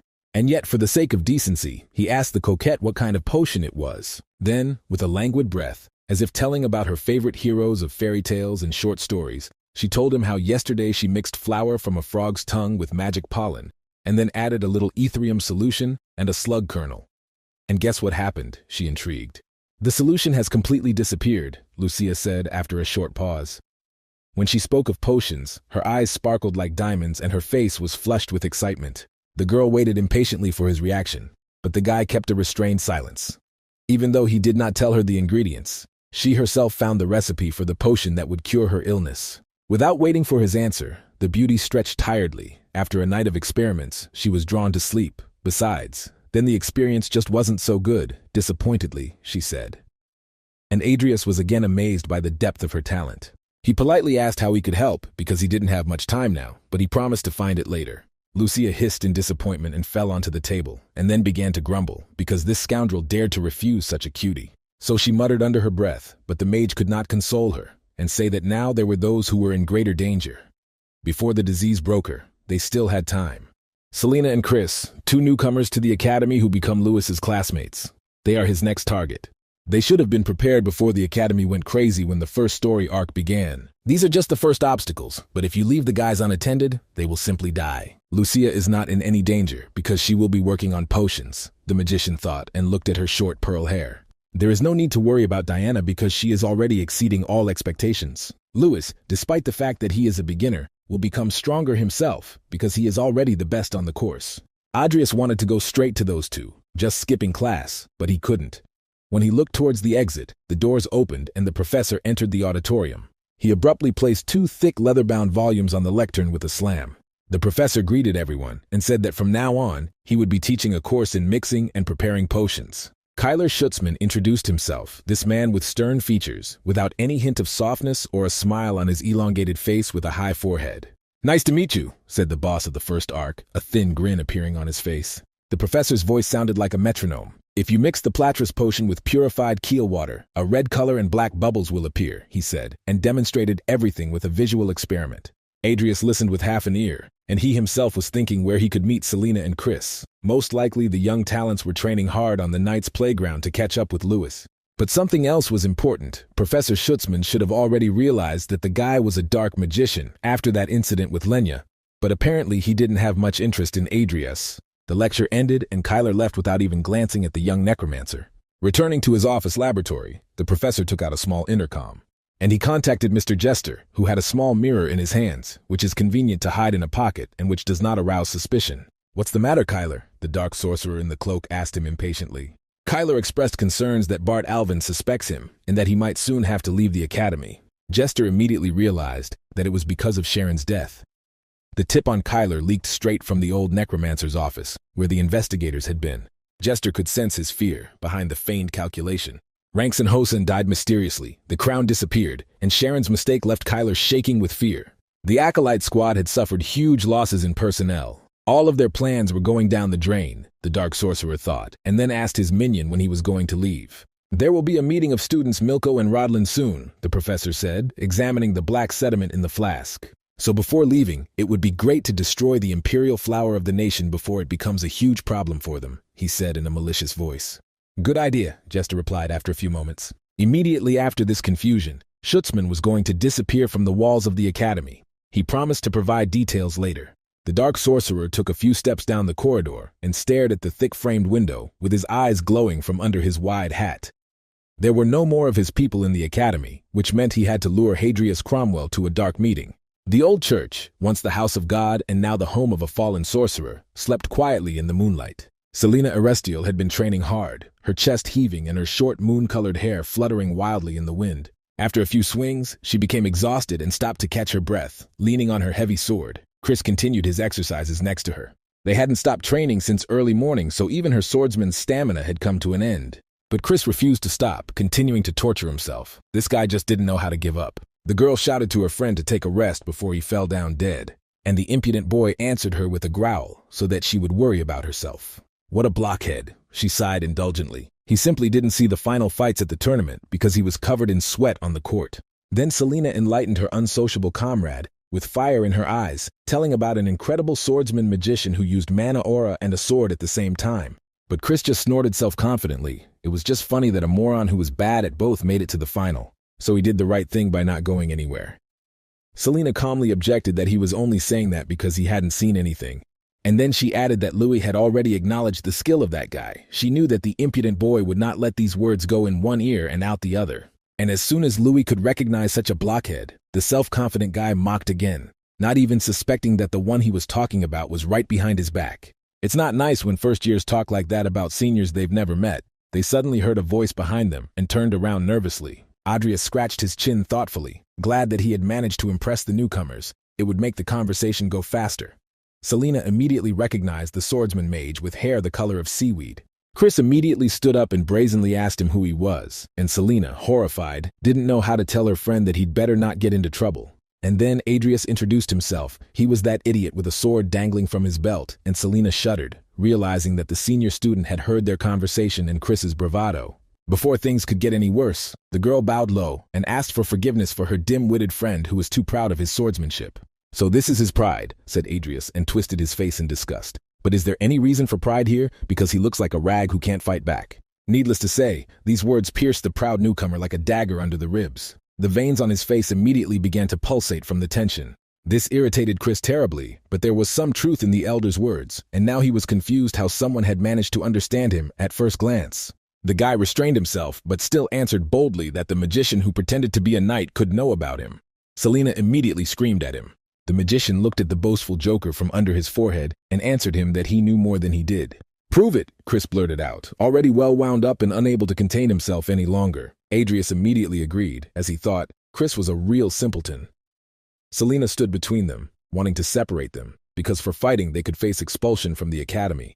"It's just sparring during training," Chris countered, waving off all the warnings. Adrius took the training sword. Fighting with Galaxir wouldn't be too unfair, and agreed with the boaster's words. Sparring wouldn't be a problem. And then he headed straight towards them. "Quite bold for a magician," the arrogant newcomer noted. As a head start, the mage allowed the first year to strike first while he checked the balance of his sword. Chris was already ready, but then Selena intervened in their argument again.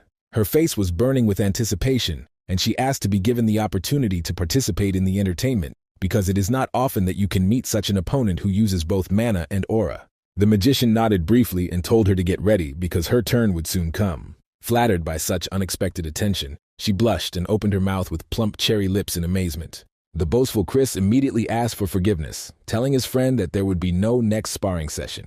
And then he took off so fast that he disappeared from sight. Their blades clashed loudly, Chris pressing on his sword with both hands, while the mage stopped it with just one. And then he just as easily threw the swordsman back. Chris barely managed to keep his balance. And again he went on the offensive, not wanting to surrender. He jumped on the mage from above, wanting to split him like a log with an axe. But Adrius didn't even move from his place, but only took a wide stance, and again parried this attack. The boy was fast, but his movements were not at all like the style of the Unor clan, one of the 5 great styles. The magician chuckled.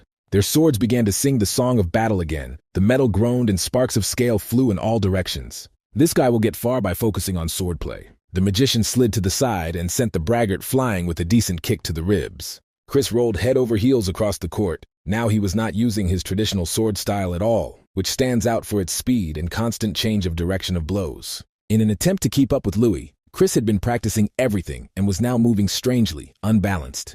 The arrogant boy immediately rose to his feet and wiped the sweat from his face. Adrius filled his sword with aura and told the boy to stop messing around with nonsense and show what he can do. Chris swung his sword angrily, anger giving him strength. And only now he began to use Unor's native style. His blade moved as if it had turned into a fan, and it was difficult to understand from which direction he would strike. They slid past each other, and the crunch of a breaking blade was heard, all in one movement. "Is this Unor's style?" the mage asked him when they froze, and the stunned braggart did not know what to answer. "He won't get stronger if he uses different styles and forgets about his base," the mage added. Now that the boy had let off steam, it was possible to talk to him. Chris was stunned, still not recovering from the crushing defeat, impressed by the strength of his opponent. Now it was her turn. Adrius turned his attention to the girl, and she nodded obediently. It was one thing to see everything from afar from the stands, another to encounter the skill up close, her cheeks still glowing scarlet with delight. Selena stood at the ready. She was the complete opposite of Chris. Her family's fencing style killed the swordswoman's strengths, as it only suited those gifted with a strong physique.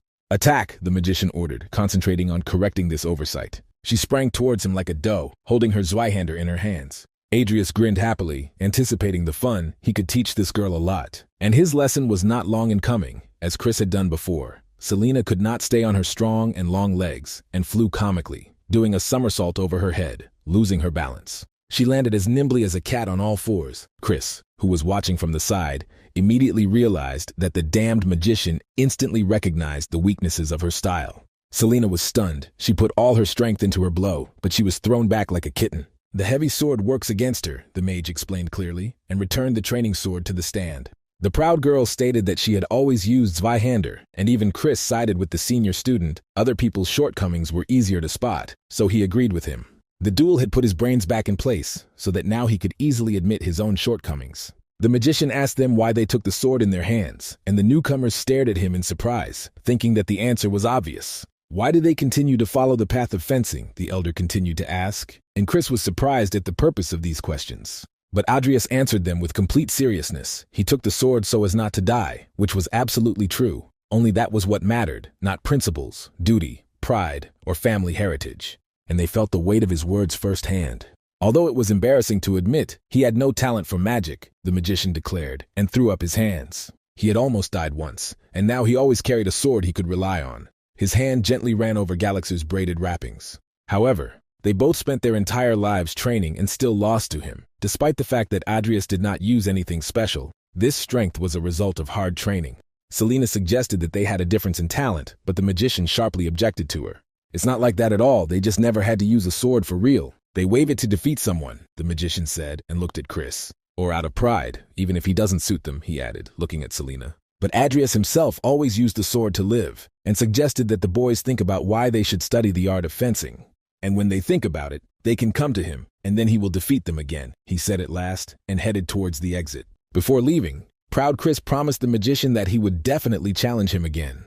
A week later, Vivian was waiting for him outside the academy's dean's office. The slender and silent girl with azure hair and playful curls attracted many admiring glances, but people did not interest her. So she didn't even pay attention to their worried faces when she suddenly drew her sword. The blade's mirror-smooth surface held her reflection. Lucia had once advised her to smile when meeting others. The thin lips stretched into an unnatural curve, and the eyes sparkled madly. Not cute at all. Vivian assessed the result and was upset. No matter how hard she tried, she could not be as cute as Lucia. But then Adrius came up and tore her away from her thoughts. The girl hid the blade in embarrassment, and the magician asked her in bewilderment what she was doing because it was about to start. "Nothing like that, I was just waiting for him," the quiet beauty answered him. When he was nearby, she always smiled easily without even thinking about it, and a fire of blush danced on her cheeks. The magician nodded briefly and invited her to join him. As always, he behaved more like a soldier, for whom there are goals and objectives and nothing extra. But Vivian was fine with that. Before they went, she suddenly grabbed him by the cloak and said hello, as she wanted from the very beginning. This brought joy to the girl, and she smiled at him shyly. Even the heart of the seasoned soldier whose life was war missed a beat, and the magician, unable to hold back a smile, nodded in response. "Hello, Vivian." Quite a few students, the best from their year, had already gathered inside the luxurious hall. There were also first-year students here, but only those who had the highest score. All the bright personalities of the academy who deserve attention gathered here today. While they were walking together, someone called them. The young Duchess Diana was beaming with happiness when she met them, and it did not escape her attention that he had come with Vivian. Adrius explained that they simply met at the entrance and noted that the other students had not yet arrived. But then the doors opened, and students in red uniforms entered in a tight group, with a huge guy like a boar walking in front of them, who immediately and unceremoniously began to examine the noble girls. When he saw Diana, he addressed her vulgarly, as if she were a commoner, and asked when she would come to visit him to become his wife. The name of this boar was Grey Malin. For such statements he should have been challenged to a duel. Diana simply brushed aside all the statements, ordered not to even pronounce her name. This pig was disgusting to her. Angrily, Grey said that she would definitely not have any suitors this way, but Diana only grimaced more in her contempt. Vivian was surprised by the words about marriage and asked the young duchess if they were engaged, to which Diana again went into a fit of nausea and sharply waved it off, saying that Grey was the son of the director of the Milko Academy and he had met a couple of times in childhood. A strange pig, Vivian decided, and gave the fat man a cold look. But Grey heard what he wanted to hear. At home, he was used to behaving in a cheeky and defiant manner, so he took her words as a sign of attention. Smoothing his greasy hair, he began to puff next to the tall beauty about this evening. And only the announcement of the beginning of the meeting saved him from death, since the silent girl had already grabbed her sword. The fat man snorted in disappointment at the announcement, as if all his fun had been ruined, and Vivian returned the sword to its sheath with a loud click. The host announced the start of a series of meetings that would take place over the coming weeks, where they would be able to develop and demonstrate their skills by participating in friendly competitions. The first thing they were asked to do was line up according to their houses, knights on the right, mages on the left, and Lake Vivian's eyes widened. She did not hide her disappointment, because she wanted to stay with Mr. Fairy longer. And so the next day their exchange meetings began, of which Adrius knew nothing. The professor drew a complex magic circle on a piece of paper. "If you cast a reverse spell on a magic involving rotation, this will happen," said the balding elderly professor, and a spell bubble appeared on the table. And then he invited the students to try to draw this circle themselves. Adrius was frankly bored. After all, he was a student magician, despite the fact that he got to this meeting thanks to his swordsman skills. But Kilun Viol, who was sitting next to him in his red robe, should be good at this item. This guy was also a game character, and his specialty was support magic. Catching his neighbor's gaze, Kilun asked him in embarrassment what was wrong, ruffling his black hair. Adrius bowed politely and introduced himself courteously. The guy responded to the greeting and introduced himself, and they shook hands. The magician was sure of one thing. From his place he could observe the rivalry between two recognized geniuses who could possibly inspire each other to new discoveries. And perhaps he himself will inspire them, Adrius thought fleetingly. Although he didn't have any special talents, he was also quite good at creating magic circles, and he began to move his quill across the parchment. He has no equal in this because he had practiced quite a lot before. After a couple of minutes, an intricate magic circle appeared on the sheet. You can't surprise two geniuses with just a couple of changes, so the magician came up with something special that no one had ever seen before, even though it was difficult, because it was connected with life. And then the audience burst into excited exclamations as Diana Alvin finished her work. Her magical weave combined many spells and was distinguished by its beauty and grace. The talent of the witch with agate eyes surpassed all other students. The circle was inverted, and water was running along the outer contour, Adrius noticed as he examined its weaving. As always, Diana made everything she touched bright. Geniuses are scary, the magician thought, looking at the girl, who modestly lowered her eyes, although she was clearly pleased with herself. Kilun said that he also finished the work, although he did not have enough sheet. Otherwise, the circle would have turned out more intricate. When he touched it with his palm to fill it with mana, it lit up with a bright purple glow. The entire audience was filled with this glow, which shimmered with all the colors, and many froze with their mouths open in surprise. What a joke, thought Adrius, because he too was deeply impressed. The space became distorted, up became down, the neat rows of tables now faced in all directions, and the students could not understand what was happening.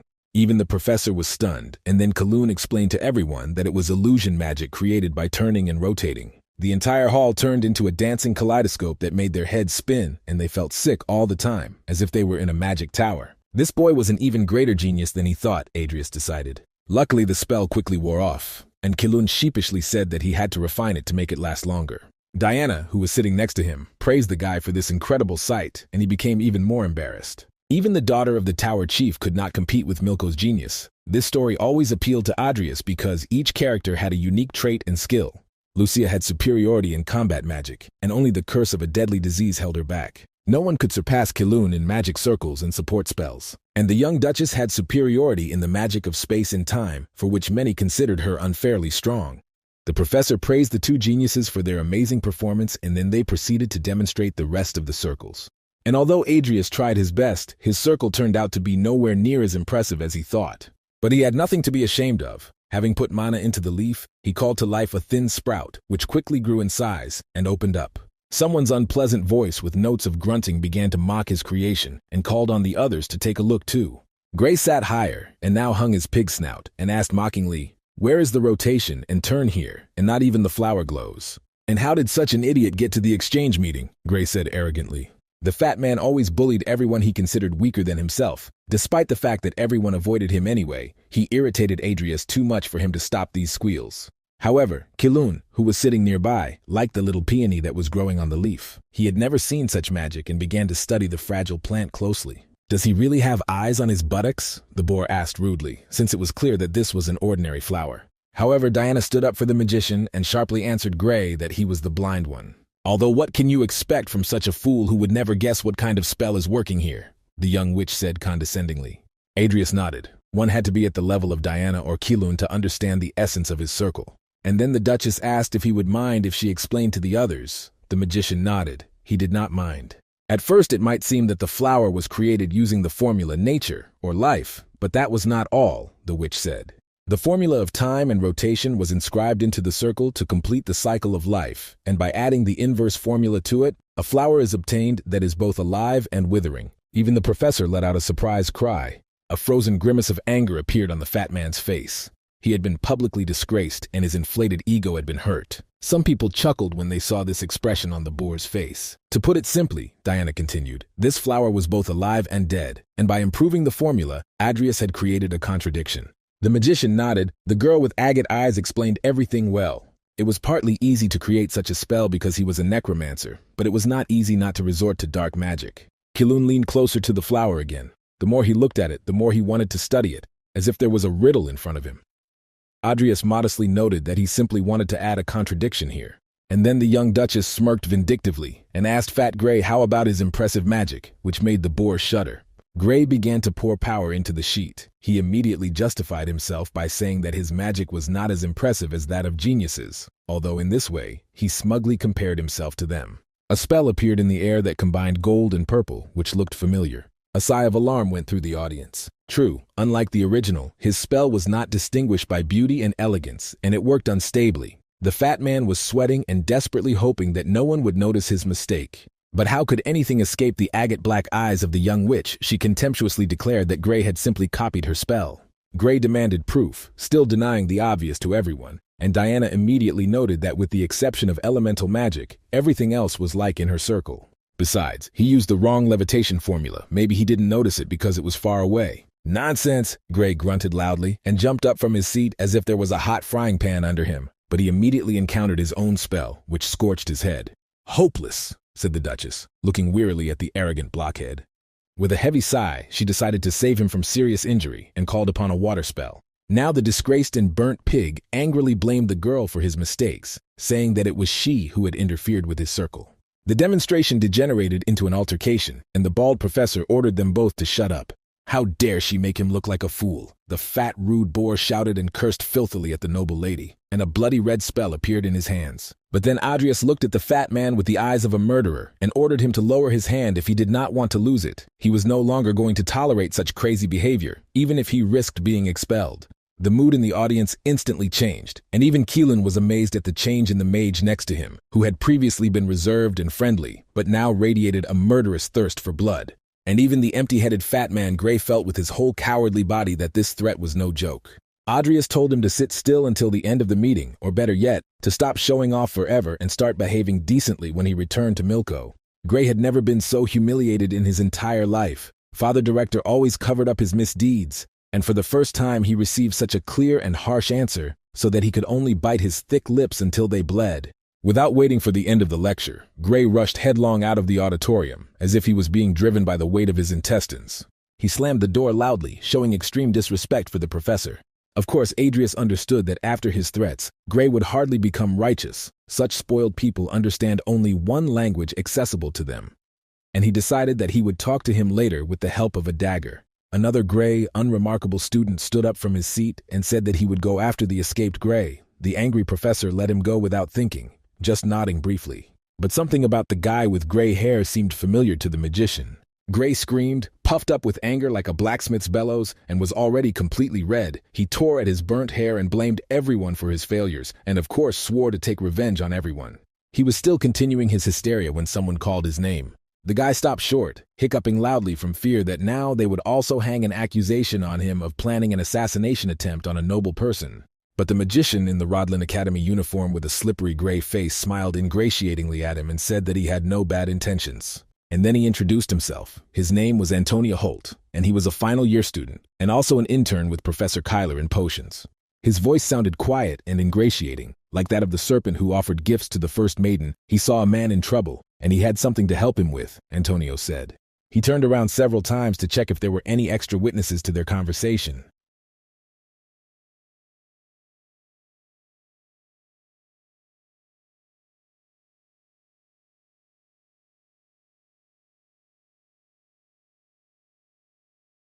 Even a child wouldn't fall for such a blatant lie, because his mother told him not to take anything from strangers. But the boar wanted to get even so much that he was ready to believe any nonsense, and so he boldly took the brew. If he tries it, he will easily defeat those two, Antonio said, continuing to pour honey into the ears of the blockhead. But he didn't care anymore. The fat man grinned maliciously, already anticipating how he would get even with everyone. Without thinking, he drained the flask of a cloudy substance with an indeterminate composition in one gulp, so that even Antonio was amazed. Gray drank it all in one breath. And how? The swindler asked him slyly. The fat man's eyes sparkled like a demon's, and the whites turned black as coal. But now he really felt a surge of strength right away and summoned fire on his palms to manifest it. The fat man got so carried away that Antonio began to worry that the dim-witted student would destroy everything around him. As if reveling in his power, Gray released a volley of flame into the air. Pleased with himself and looking at how far the spell had flown into the air, the boar demanded that they give him all the potion that was available.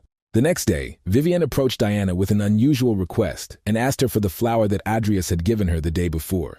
The young duchess looked at the tall swordswoman in surprise and asked her why she needed it. Besides, the witch wanted to study the controversial peony. She looked thoughtfully at her friend and fell silent. Because under the weight of sadness, even the graceful shoulders of the beauty sank to the ground, and so that she would not become even more upset, she immediately promised to give the item back. After all, she could just draw a new circle, and to use this one, she just needs to pour mana into it, Diana explained to her friend with azure hair. Their conversation was overheard by Lucia, who was passing by. The poplar-slender swordswoman let out a cry of delight as she followed Diana's instructions to grow a flower on a piece of paper. So that's what this peony is that everyone is talking about, Lucia addressed them with cat-like notes in her voice. The contradiction that the guy with the seaweed on his head created, she said, and looked at the peony more closely. Her classes had just ended, so she was in no hurry and agreed to study the flower at Diana's request. Although everything was clear at first glance, something about this peony was disconcerting. One part didn't fit into the general idea, Lucius pointed out with her finger, and the young Duchess agreed with her. She also thought in this direction. Something was deliberately hidden here, the girl with peach eyes declared, and took out a fountain pen to make corrections. The tall swordswoman shuddered, afraid that the beautiful flower would spoil, but Lucia told her not to move for a couple of seconds, and then added a flow spell. It was the most beautiful magic. 3 charming girls found themselves in the middle of a flower meadow that blossomed and smelled fragrant right under their feet. Diana couldn't believe her eyes, but there really was a double spell. Lucia was also amazed that the eternally gloomy and taciturn magician had created such a picturesque and poetic magic. But then their attention was drawn to another involuntary witness of the flower spell, who touched the green blanket. "A fascinating innovation," said the tall blonde man in the professor's suit, holding a half-opened peony in his hands. "It's amazing that someone could create a contradiction with simple spells," said the dean of the magic faculty, Bellion Costello.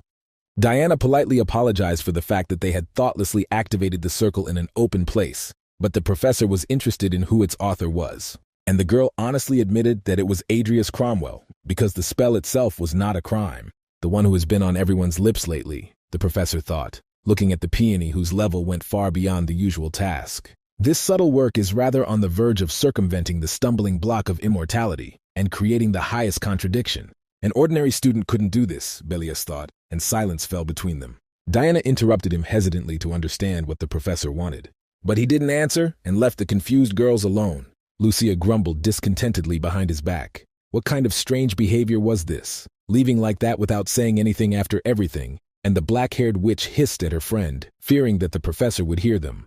However, Bellius would not have heard them even if they had shouted at the top of their voices. All his thoughts were occupied by the student's amazing work, and now he himself was eager to immerse himself in research, promising himself to closely observe the student. After that mysterious meeting, Vivian practiced with the newcomer Louis at his request. However, no matter how much he showered her with gratitude, the girl did not pay attention to him, and her gaze was directed somewhere into the distance. While the boy himself could not tear his admiring gaze away from the strong beauty with azure rebellious curls, she always responded with short phrases. But then they heard loud shouts of another training match reaching them. Todlin attacked Chris with powerful blows and tried in every way to hurt him with his barbs. The newcomer held up well, but then quickly gave in under the uncontrollable blows of the older man. Chris grabbed his ribs. With his bad style, it was hard to win now, and the fight itself had ceased to be a regular training session.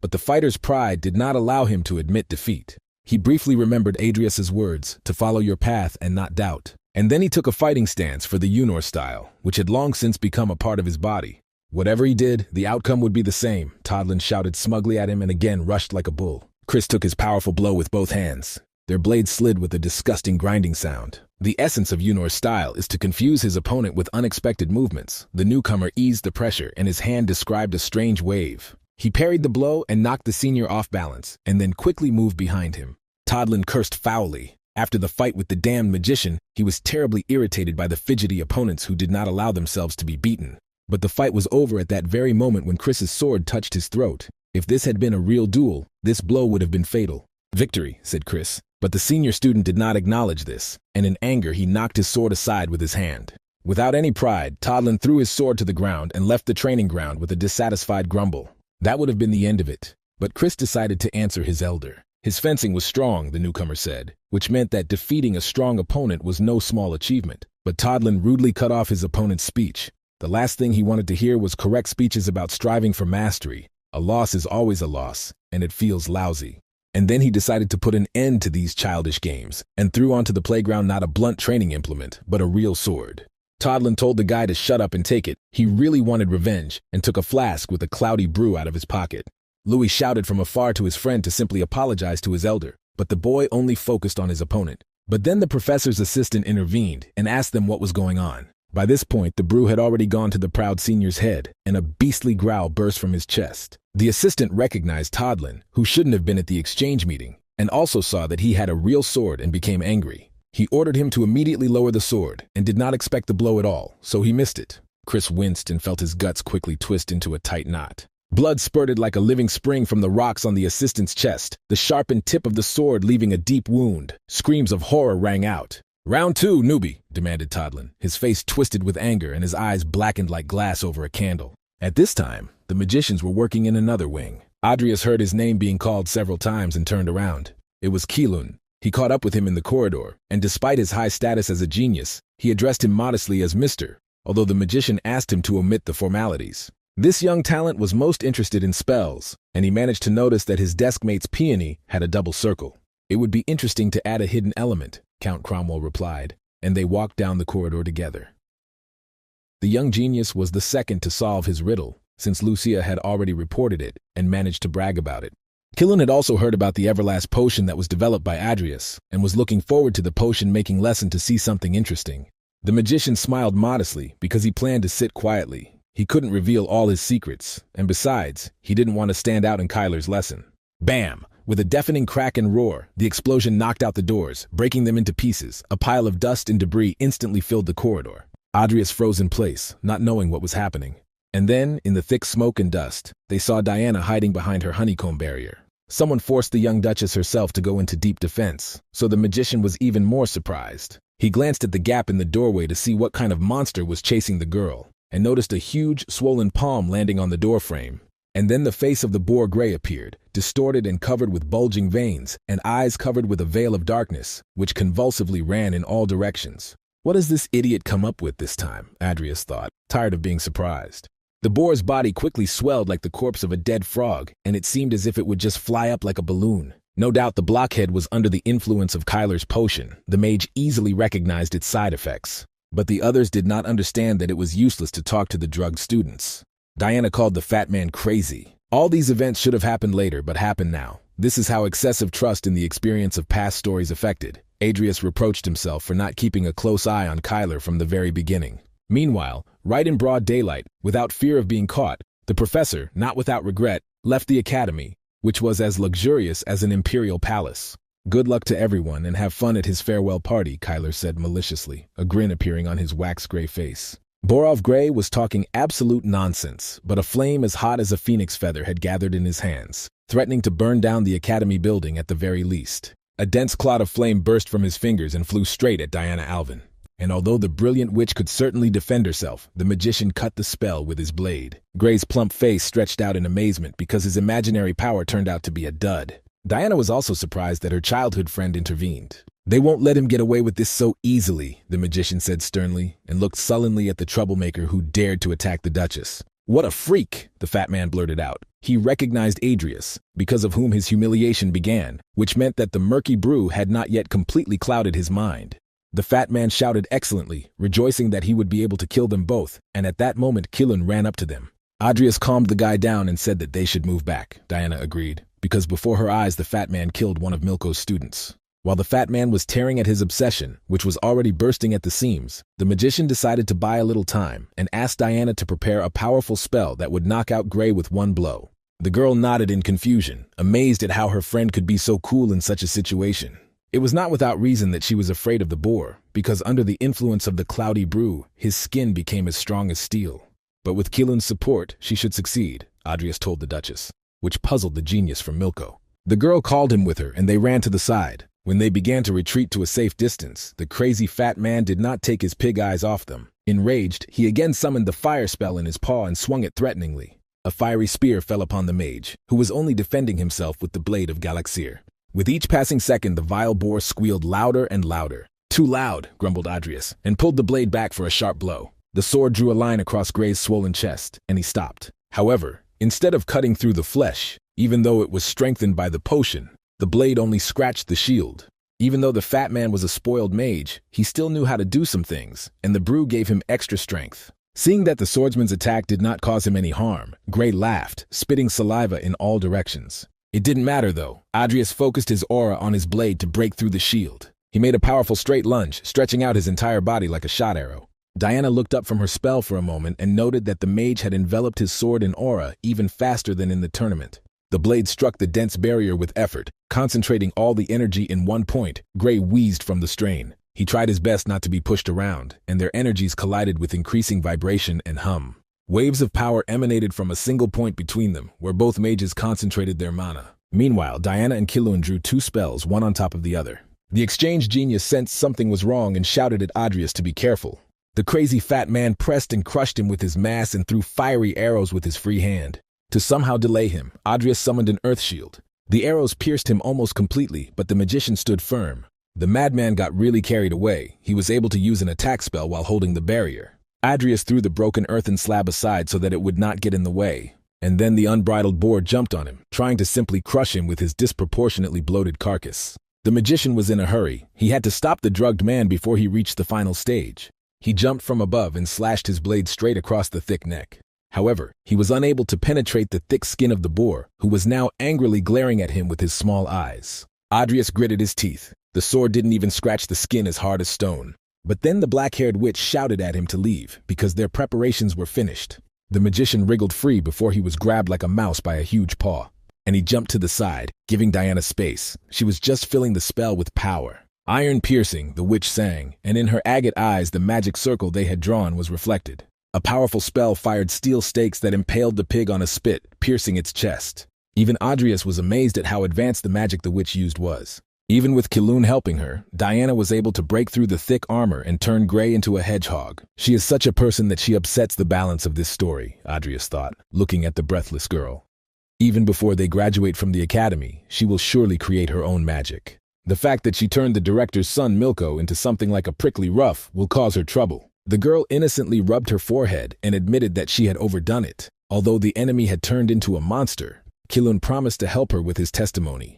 Adrius had no doubt that Bart Alphen had resolved this issue behind closed doors, since his daughter was involved. He asked two geniuses to keep an eye on this place, and if they saw the professors, to tell them what happened here. And he himself wanted to find Professor Schutzmann. But the commotion was not only in the building where the meeting of exchange students was taking place. Adrius already knew that Kyler would go to his hideout taking advantage of the commotion. At the same time, now was a great time to get rid of the dark mage in the academy without asking any questions. Especially considering that his brew will cause a lot of problems in the future. While the magician was running, he caught a glimpse of a strange student with the face of a snake and remembered where he had seen him before. Antonio Holt. Right now the swindler was also in a hurry to leave the academy. Too insignificant a character to remember, but it was probably he who gave the brew to the already dead fat man Gray. If this scoundrel was distributing Kyler's murky brew, then by following his trail, the magician expected to find the professor himself. But then he heard screams and heard Lucia's name. The magician stopped chasing the petty swindler and turned around. The girl with pearl hair confronted the immediately maddened student, as well as the fat Gray. She was swollen under the influence of the brew. Lucia held the barrier and shouted at the other girls to run away, but the creepy thing kept pressing towards her.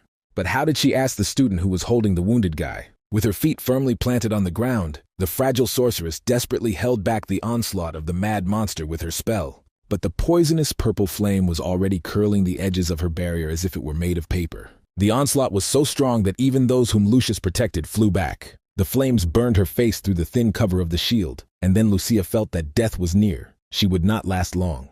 If she had known that some monster would kill her before the fatal disease, she would not have spent so much time on the medicine, the sorceress thought. But at the very last moment, when she almost dropped her hands, the seaweed-haired mage saved her by kicking the horrible monster with all his might. And then hope returned to the peach-colored eyes. There was also chaos on the fencing faculty grounds. Students, scared like rabbits, ran away calling for their professors. The wide gates of the training grounds swung open and another group of students ran out. Some of them were injured. Louis asked Selena to look after Chris, who couldn't walk on his own. And he himself decided to go back and help Vivian. He had a bad feeling about her. But then Professor Ivy Claire appeared in front of them. She came here after hearing the noise and thought that the stupid students had started a fight again and was now in a bad mood. Vivian, meanwhile, was warming up with Toddlin and even pushing him a little. She had no doubt that the drugged blockhead would come after her for Mr. Fairy, and the girl with eyes as blue as the sky could not allow this. The eyes of the senior student who had once been the best swordsman sparkled like those of a predatory beast, and he himself growled and ground his teeth incessantly. Finally breaking away from her blade, the madman charged again, throwing his sword and grabbing the girl's arms with a steel grip. Vivian, although she looked slender and graceful, was actually stronger than many of the guys, so she simply jerked her head back, as if dodging. And then she hit the possessed man with her beautiful forehead with all her might, so that he broke the grip. But despite his broken nose and lips, Toddlin still grinned devilishly, as if the blow meant nothing to him. And then the girl with azure curls coolly reassessed the enemy's forces. She waited warily, and then Toddlin began to transform, swelling up so much that his clothes couldn't hold up any longer and were torn to shreds. This was becoming dangerous, Vivian realized, a thin stream of red running down her face. Toddlin turned into a demon, his face elongated terribly, and he opened his mouth with overgrown fangs.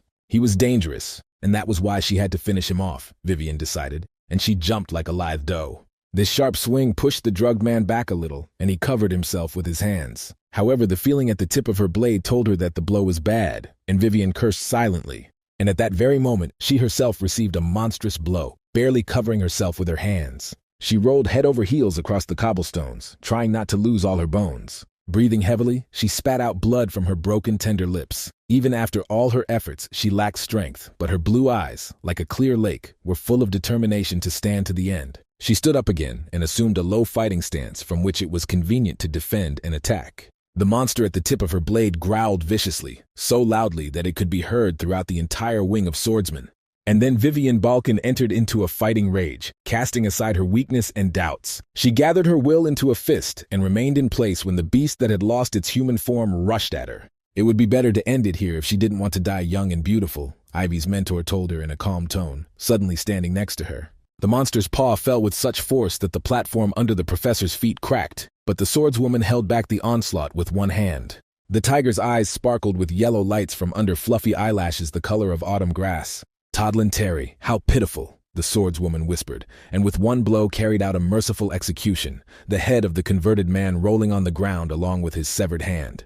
As strong as ever, Vivian thought, not taking her admiring eyes off the professor. Ivy brushed the blood off the blade and returned it to its double-slinged sheath, and then she thoughtfully looked at the trace left by the paw of the converted one. Before this, Toddlone had never shown such strength. The professor praised Vivian. She held out for quite a long time against such a monster. But the girl clearly understood that she had to become stronger. Meanwhile, grabbing the miniature Lucia in his arms, Adrius quickly ran away from another converted one. He threw out an earthen shield to stop the possessed one, and she hit the stone walls that grew out of the ground with all her might. But most of all, Adrius was worried that Kyler could escape while he was messing around with everyone here, and this would cause a lot of problems in the future war. Moreover, because they fought during the day and in the academy, he couldn't summon his main power, and without it, he would hardly have defeated this monster. The possessed one broke through the wall as if she didn't notice her, and didn't slow down. In any case, first he needed to get the Pearl Girl to a safe place and then pursue Kyler. And then a tall, young blonde man, Professor Belial, stood in his way. He was relaxed, his hands in his pockets, although the academy was in complete chaos.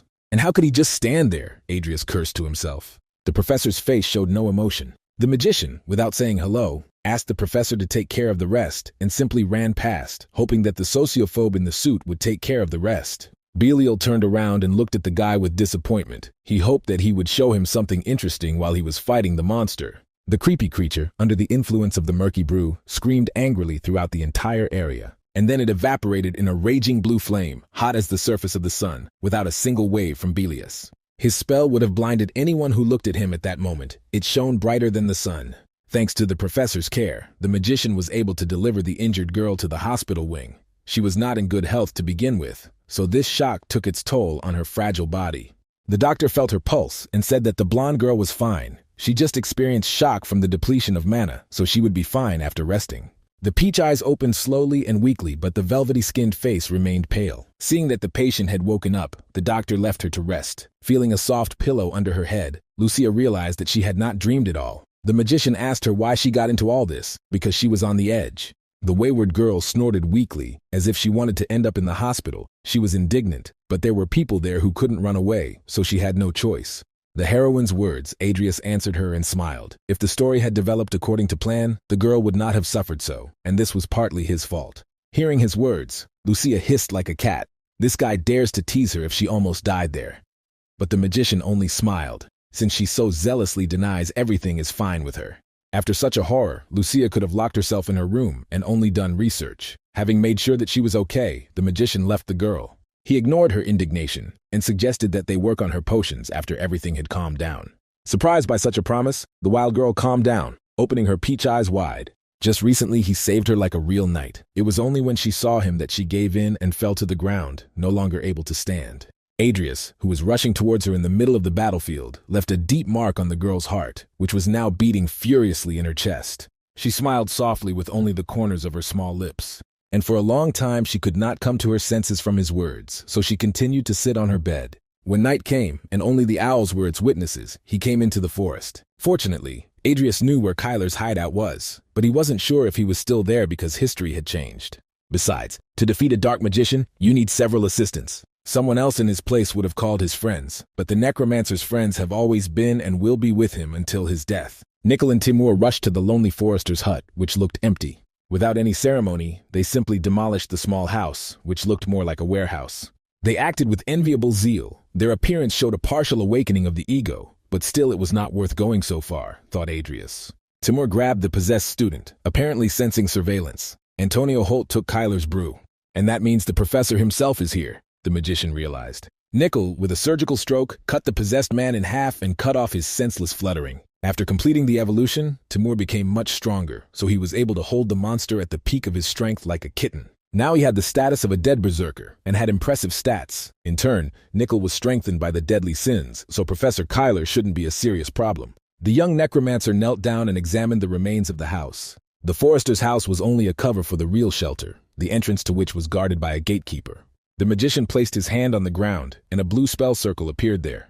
And then the heavy stone slab opened, revealing a dark descent into the basement. "Let's go in for a cup of tea," said the magician to his faithful friends. But as soon as he stood on the steps, he felt something deep there, and he jerked back before the inky black substance could touch him. "And how did he know about this place?" the professor asked him in an irritated voice. The clots of darkness that had been released now returned to Kyler and became his clothing. Confident and powerful, he left his hideout to find out what all the noise was about, and now he recognized Sharon's student. And then the young necromancer extended his hand to the Titan Rudol in a polite greeting.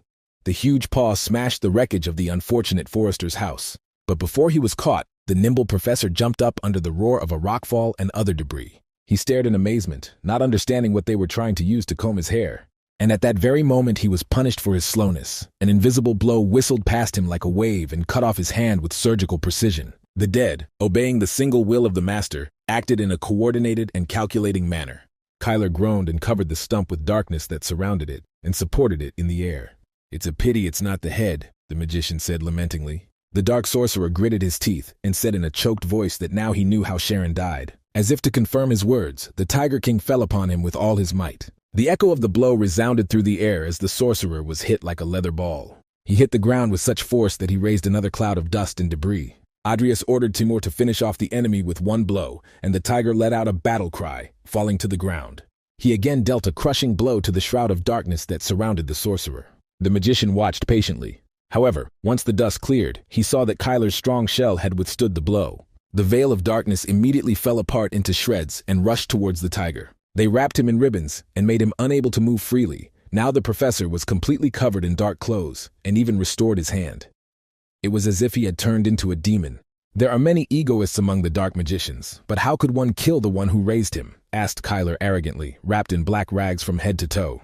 "The latest form of shadow armor can even restore lost limbs," Adrius thought, as he looked at his opponent. "Shadow armor?" he asked the professor to confirm his suspicions, which surprised him. Kyler became nervous. No one except Mr. Jester was supposed to know about this experiment. The magician stood far away but still swung his sword, sending out an invisible wave. The blow cut through the dark patches, and now the Tiger King was free again. He landed on his feet and looked at Kyler with a predatory expression. "A good item, good for both defense and attack," said the magician and demonstrated his knowledge. "So he must understand that he will lose," the professor stated confidently. "But this armor has its weaknesses, for example, flame." Adrius continued to share his erudition and covered Galaxir with mana with the element of fire. A black ribbon rose up from beneath his feet, trying to hit him in the face, but Adrius dodged it. What did the professor shout? He simply shouldn't let him use the spell, he said, and bristled with sharp appendages. And then he pointed them at the nimble guy who was not letting them hit him. Only Kyler forgot that he was fighting alone. And at that very moment, Timur punished him for this mistake by hitting him in the shoulder with his paw. The professor lost his footing and plowed the ground with his back. Even though he was protected by armor, he still took damage. The young necromancer ordered his friends to hold the nervous professor for a bit. The common undead wouldn't buy him time, Kyler declared, quickly rising to his feet and once again bristling with sharp rags. The darkness around him seemed to become denser, and he rushed straight at the guy. Timur and Nickel jumped towards each other and they collided, raising a large cloud of dust. The preparations took longer than he thought. Adrius ran his hand along Galaxir's blade and it changed shape. The blade began to resemble a section of a spine, with its sharp segments. Meanwhile, Timur again fell into the dark ribbons and became entangled in them. Nickel swung his arm to attack, but he himself ended up in ink rags. The shadow armor could move very quickly. Even if it were a crowd of crazy undead, they still wouldn't be able to do anything, Kyler said smugly, and then stopped short. because the giant tiger was tearing the black rags with his mouth and approaching him. What's worse, the damn dead man with the sword also broke free. The armor's strength was not enough for two such dangerous fighters. For a simple undead to cope with the shackles of shadows, Kyler was indignant. It was simply absurd. He was completely at a loss when the Necromancer's best friends attacked him again.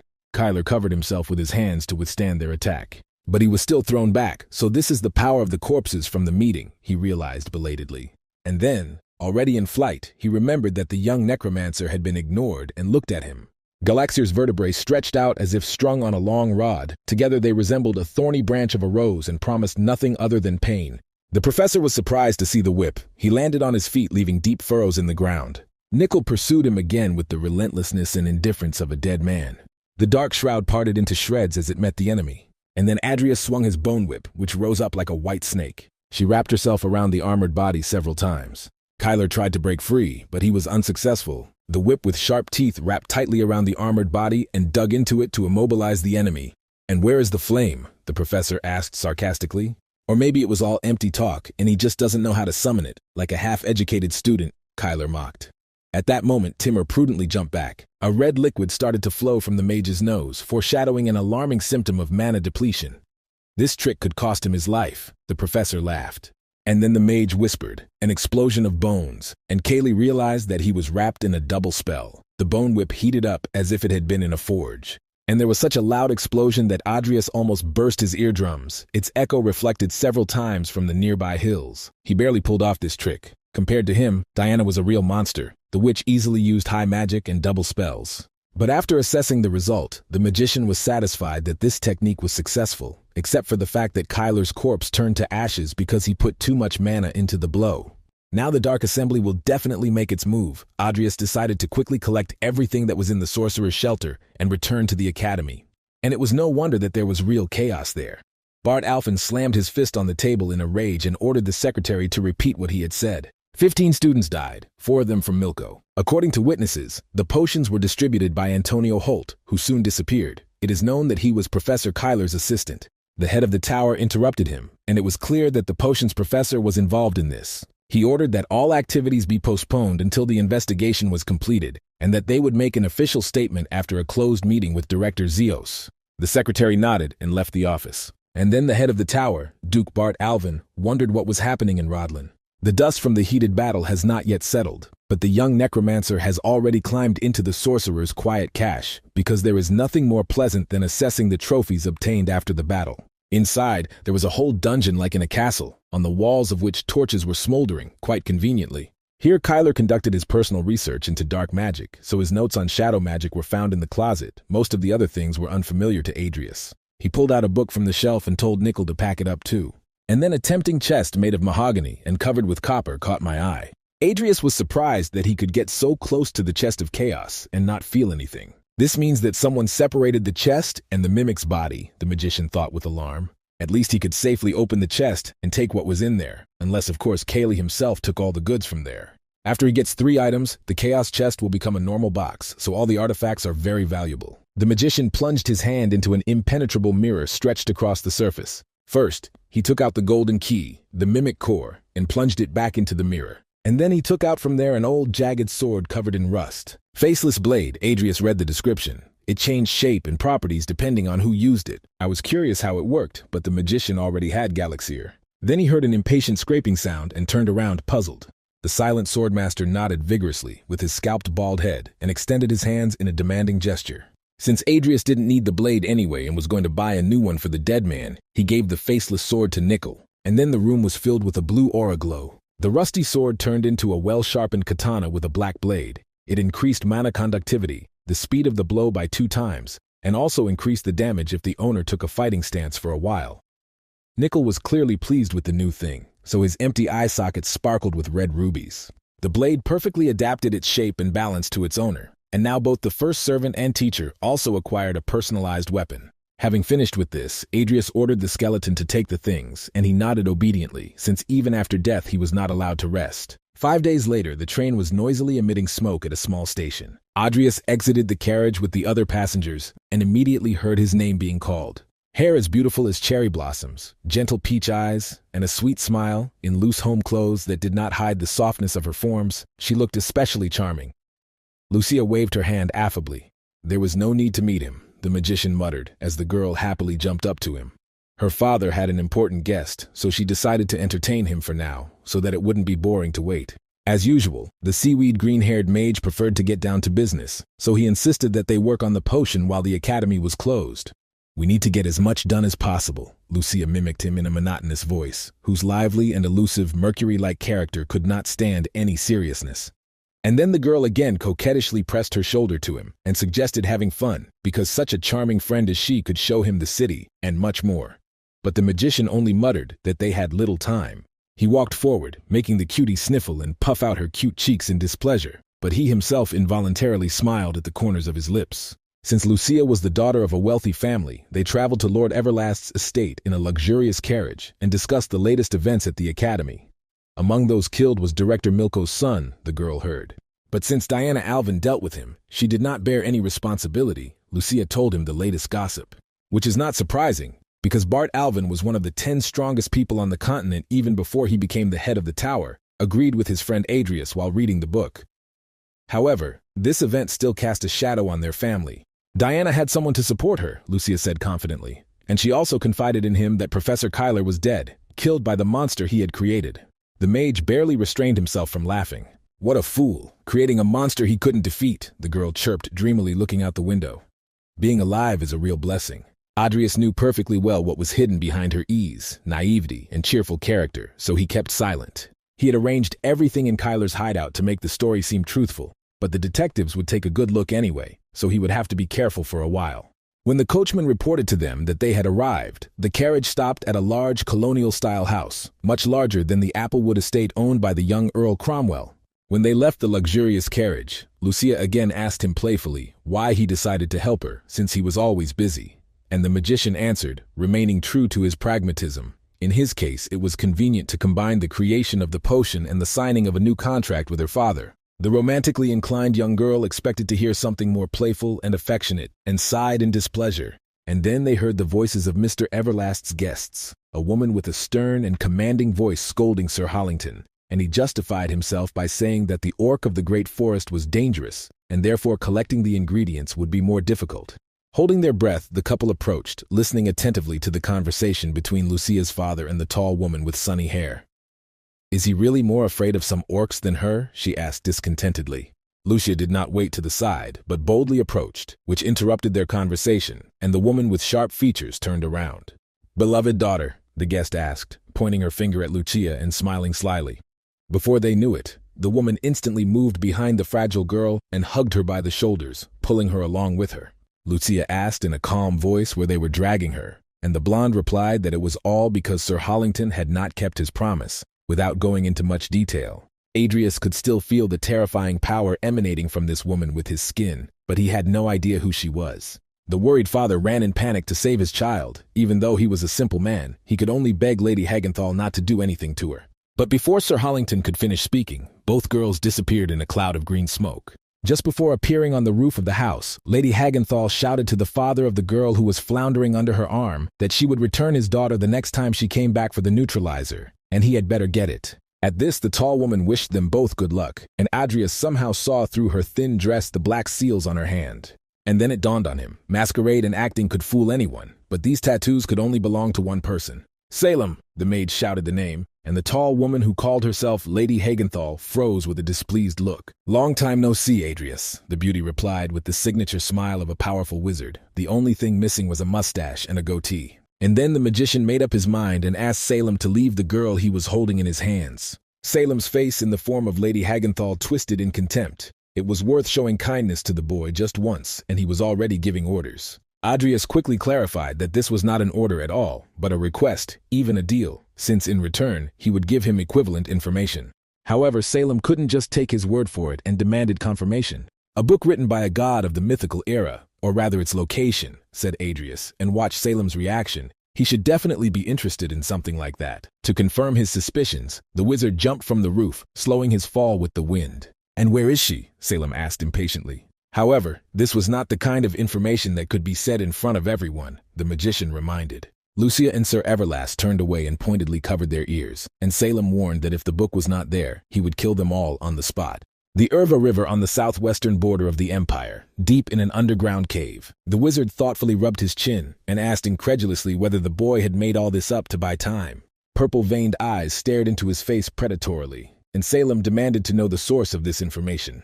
But Adrius bowed politely and said that he could not give out more, leaving him the choice to check everything himself without additional information. After thinking for a bit, the powerful magician decided to trust the guy. He could kill him at any moment anyway, and told Sir Everlast that he forgave him this time, but there won't be a next time. Hollington bowed and promised to keep his word and obtain the materials at any cost. Selim chuckled at this. A merchant lives and dies by his self-confidence, he said. Then he asked the boy how he saw through his false appearance.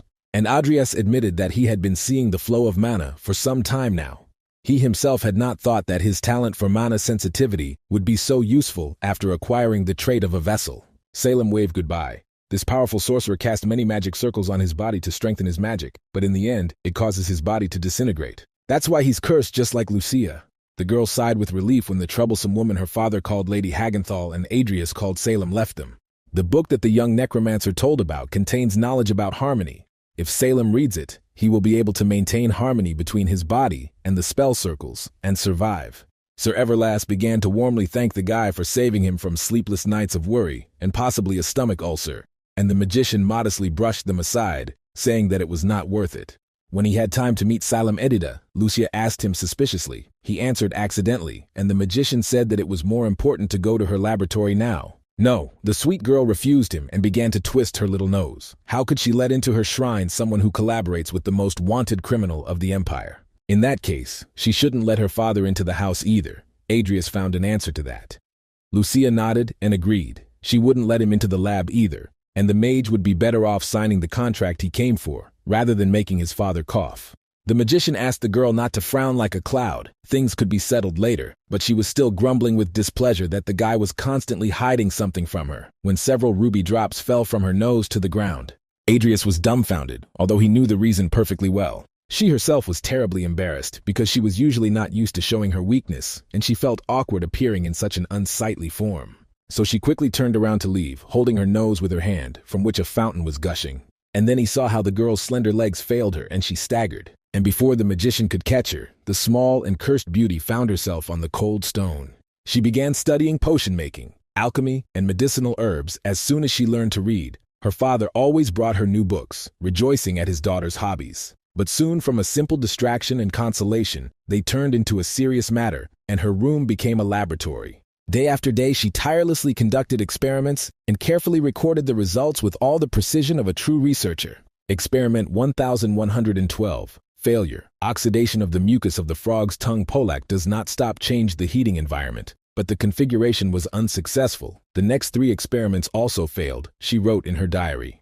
The research continued, since her father could provide her with an unlimited budget, and the laboratory was full of expensive and rare materials. The seasons of the year changed one another, but the girl did not quit her work. Anyone else would have given up and despaired long ago. But she consoled herself with the fact that she was making a contribution to science, and her failures would become a help to someone, even if death eventually knocked on the door. Thousands of experiments, hundreds of written pages, and then a ray of hope appeared. A strange guy with hair the color of seaweed. He was gifted with a special intuition, as if he knew where to look for the right answer, and he helped her solve problem after problem. Take the root of Euban, it neutralizes the mucus of frog's polak, he said, and everything worked. For a while she made progress towards the desired elixir, but then she reached a dead end again.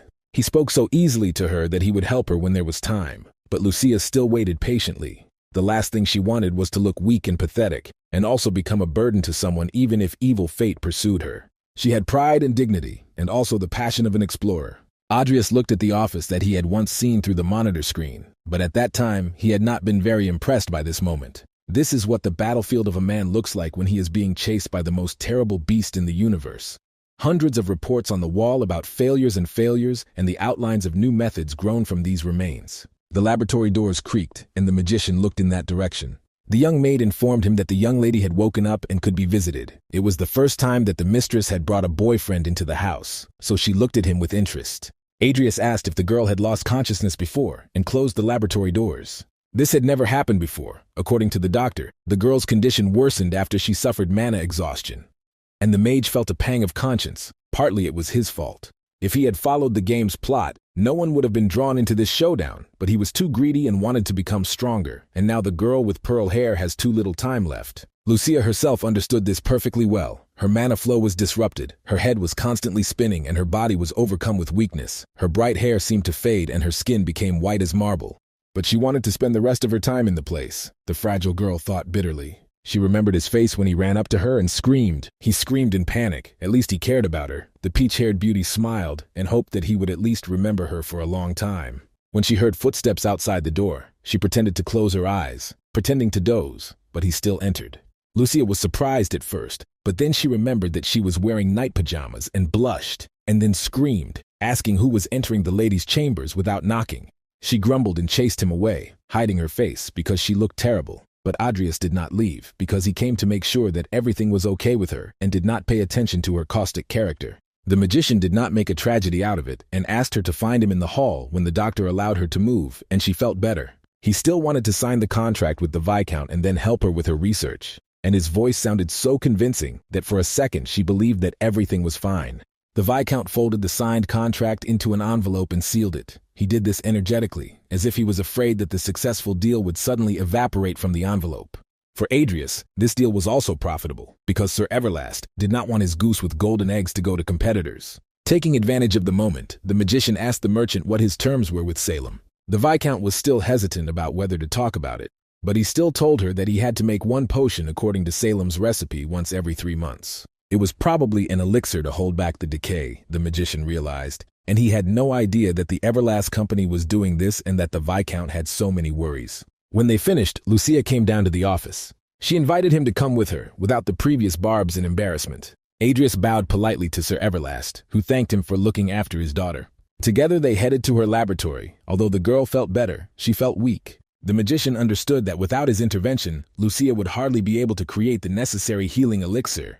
He looked at her concentrated face. The girl looked peaceful, as if she didn't expect anything from his help. Adrius knew all the necessary ingredients, but since the potions were created by hand and not using the game system, he had to find all the proportions himself. At the same time, he almost ran out of the Yuban root that the magician received at the meeting. The girl with pearly hair asked him what he was thinking about so intensely while she was around. Was it about Vivian Belkin? The cute cat slyly asked, and the magician immediately dismissed this nonsense. Now he was only interested in the case and her latest results. After Lucia opened the last reaction, she had no more progress, and there was little Yuban root left, she replied in a sad voice. Adrius was impressed by how far she had come. He could now directly assume that she was making the medicine for herself. It will all be over soon, Lucia said, but not a muscle moved on his face. She was initially given a year to live, but after a fight with a possessed student, she was given no more than 2 months to live. This will not happen, the magician confidently stated. She took his words for bravado and blurted out irritably that he was not joking. But the magician wasn't joking either. With his cold-blooded businessman's voice, he urged her on. There was little time left. The girl nodded, and despite the late night, they sat down in the laboratory. The magician took her chair and carefully studied all her recent reports to understand what stage she was at. After he got to the bottom of the matter, he let the girl go to bed, but Lucia wanted to stay with him a little longer. She liked working together, which did not happen often. She'll remain short if she doesn't sleep, he joked without looking up from his papers. And yet she didn't have much hope, or was in no hurry to get her hopes up ahead of time, so she suggested having some fun tomorrow afternoon. But the endlessly boring guy kept saying, "No time." "Bore!" grumbled the cutie and puffed out her little porcelain cheeks again. She had spent her whole life in this dusty laboratory and was already tired of it. She wanted to leave memories that would live for a long time. Then the boy realized the depth of her despair, and for a second he tore his gaze away from the reports. He agreed, but on the condition that he would only be distracted for a couple of hours. The house was filled with joyful cries. Lucia wanted to try so many things, including forbidden drinks. Hearing about this, the magician immediately took his words back. The next morning they went out into town together, walked around the shops and the local market. Lucia blossomed like a spring flower, and during these days the illness seemed to have retreated, and a smile and a slight blush never left her face. Afterwards they returned to the laboratory and conducted research together. Often her dreamy gaze would freeze on the concentrated face of the guy, who saw nothing but his goal. At such moments, the girl wanted to live forever, and for this time to never end. 3 days later, Adrius politely took his leave. He was in a hurry, although Lucia offered to leave together the next day. He waved goodbye and smiled softly. The girl with pearl hair, beautiful like a blooming sakura, smiled softly as she looked after him, and her eyes involuntarily became important. The last few days hadn't been so bad, she thought bitterly. Adrius returned to his laboratory. Classes resumed at the academy, and for obvious reasons, Kyler no longer lectured, so the mage instead did his research. There were no prying eyes to disturb him, and he could concentrate on his work. Another attempt failed, and he helplessly summoned the status window. Lately, he had been using dark magic a lot, so they had grown. But his potion-making skills were far from their level, and the magician could not improve his talents yet. The real deadline was in 2 months. He had to find a new recipe to increase the chance of evolution. He was again overcome with anger at himself. Like a complete idiot, he thought he still had plenty of time. It's all because he wanted to follow the plot of the story and not rush things too much. The magician pulled himself together and again threw his emotions aside. Now he had to look for new paths, and he had already ordered the necessary materials from the Everlast house. There was an unexpected knock on the door and Adrius opened the laboratory. "Finally," said the tall blonde man in a business suit. Of all people, the last person the magician expected to see on his doorstep was Professor Belial. "I had to wait the whole lunch," the professor complained instead of greeting me. It seemed that in his thoughtfulness the guy simply didn't hear the knock. And then Belial's piercing, poisonous green eyes glared at him predatorily, and he asked if Adrius could use dark magic. There was a deathly silence, and for a few moments the young necromancer was simply stunned. He had to use self-control techniques to avoid giving himself away, and to control his voice and facial expressions. "Only a madman would use dark magic in the academy," he replied in an indifferent voice. "Who knows?" Belial answered thoughtfully. Professor Kyler looked like a soft, sensitive person, but under that mask, he was hiding a necromancer. And then there was Sharon, but the blonde himself did not think that everyone who uses dark magic is a bad person. The last thing he wanted to do was talk about dark magic with the professor, so Adrius tried to leave politely, saying that he still had a lot to do. And then Belial said directly that he saw his peony. Hearing this, the magician became wary. The professor was amazed by his understanding of contradictions, and therefore thought that the boy would certainly be able to use it, because dark magic is based on contradictions. Overall, Belial didn't care what kind of mage he really was, although perhaps it would be even better that way, because then he would be able to show something more interesting, he added. And a strange grin appeared on his face. What was he getting at? Adrius asked him directly. And the professor replied that he just wanted to give him a private lesson. And if he accepts his offer, he will soon become a sorcerer, said Belial, and stunned the guy even more. His proposal sounded tempting. This way he could create his own unique magic, like becoming an aura master among swordsmen. Among others, Belial has the status of the youngest sorcerer. Under other circumstances, Adrius would not even consider this offer. But it was too dangerous to contact the professor, and besides, Lucia's medicine was more important, so he bowed politely and said that it was an honor for him to receive such an offer.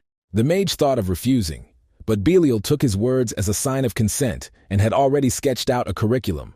First, they would study elemental magic, and then the magic of Mother's fusion. Perhaps he misunderstood, or perhaps he simply heard what he wanted.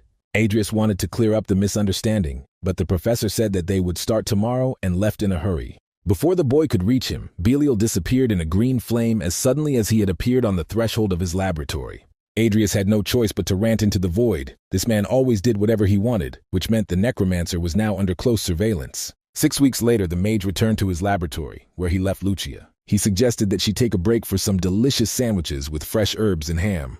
And the girl immediately greedily tasted the food, because the best fast food was made in the vicinity of the academy, and such sauce with mustard was not available anywhere else. Looking at the girl monotonously working her teeth, the magician was glad that she had a good appetite. Things weren't going well for them. He still couldn't get the necessary materials from Everlast. He evaporated the mixture, tried different compositions, but the probability still remained at the level of a coin toss. One day he would definitely find the answer. The problem was that he needed it now. With her mouth full of bread and ham, Lucia reported that while he was gone, she had changed the formula a little. Having washed it all down with a milkshake, the girl beckoned the guy with her hand. And she showed her results. It was important for her to know whether the toxins would partially disappear if the extracts were heated before mixing. And after several calculations, the probability of success rose to 74%. The magician leaned over the papers on the table and began to check everything himself. She was so close that his nose immediately caught the delicate citrus scent of perfume. Encouraged by her idea, Lucia suggested trying this method. But Adrius countered, they didn't have that many ingredients for the final mix. Even if they succeeded, there might not be enough materials for the final elixir, so they needed a better formula. And then the beauty with peach eyes slyly declared that she had a better idea. She paused to finish her sandwich and add more intrigue. And then she loudly finished off the rest of the cocktail by sucking it up through a straw. If she eats all the ingredients, they will mix inside her, the girl said, and laughed cheerfully. And the magician muttered in response that now was not the time for jokes. And then the cheeky girl again imitated him with a boring and nasal voice. There was silence because he couldn't find the strength to laugh, and he couldn't scold her, realizing what kind of curse hung over the girl. The magician complained of fatigue and said that he needed rest. Lucia froze from his words. His words sounded so sharply as if she had received a slap in the face. He didn't say anything else and simply left the lab. At such moments, her mask of cheerfulness would crack, and she would again become a weak, sick girl. This guy took everything so seriously that he didn't let her just not think about the future and enjoy the little bits of time that were left, and then Lucia herself began to be afraid under his stern gaze. Adrius felt so exhausted that he simply collapsed on the bench. He was tired of pretending that everything was fine and playing along with her in this carelessness. A catastrophe was approaching, and he could not remain indifferent to it. He wanted to grab the problem by the throat and rip out its heart, tear this curse apart with his hands and teeth. If she died, there would be no second chance. And then the magician returned to research again. When Lucia left, he started all over again. In the worst case, they just used the formula that the girl suggested with the highest possible probability of success. And so he pored over books and formulas without looking up, even when there was a knock at the door. The magician shouted that openly without raising his head. And then, a worried Diana Alvin looked into the laboratory. Her whole face was flushed as if from running, and the sorceress had been looking for him for a long time. Then he asked her what happened, and the girl couldn't answer right away because she was out of breath. Finally taking a deep breath, Diana blurted out that Lucia had fainted and coughed up blood. It's easy to imagine how worried the girl was, because she didn't know everything. They found her in the hospital, where Lucia was simply sleeping with her short, pearly hair spread across the pillow.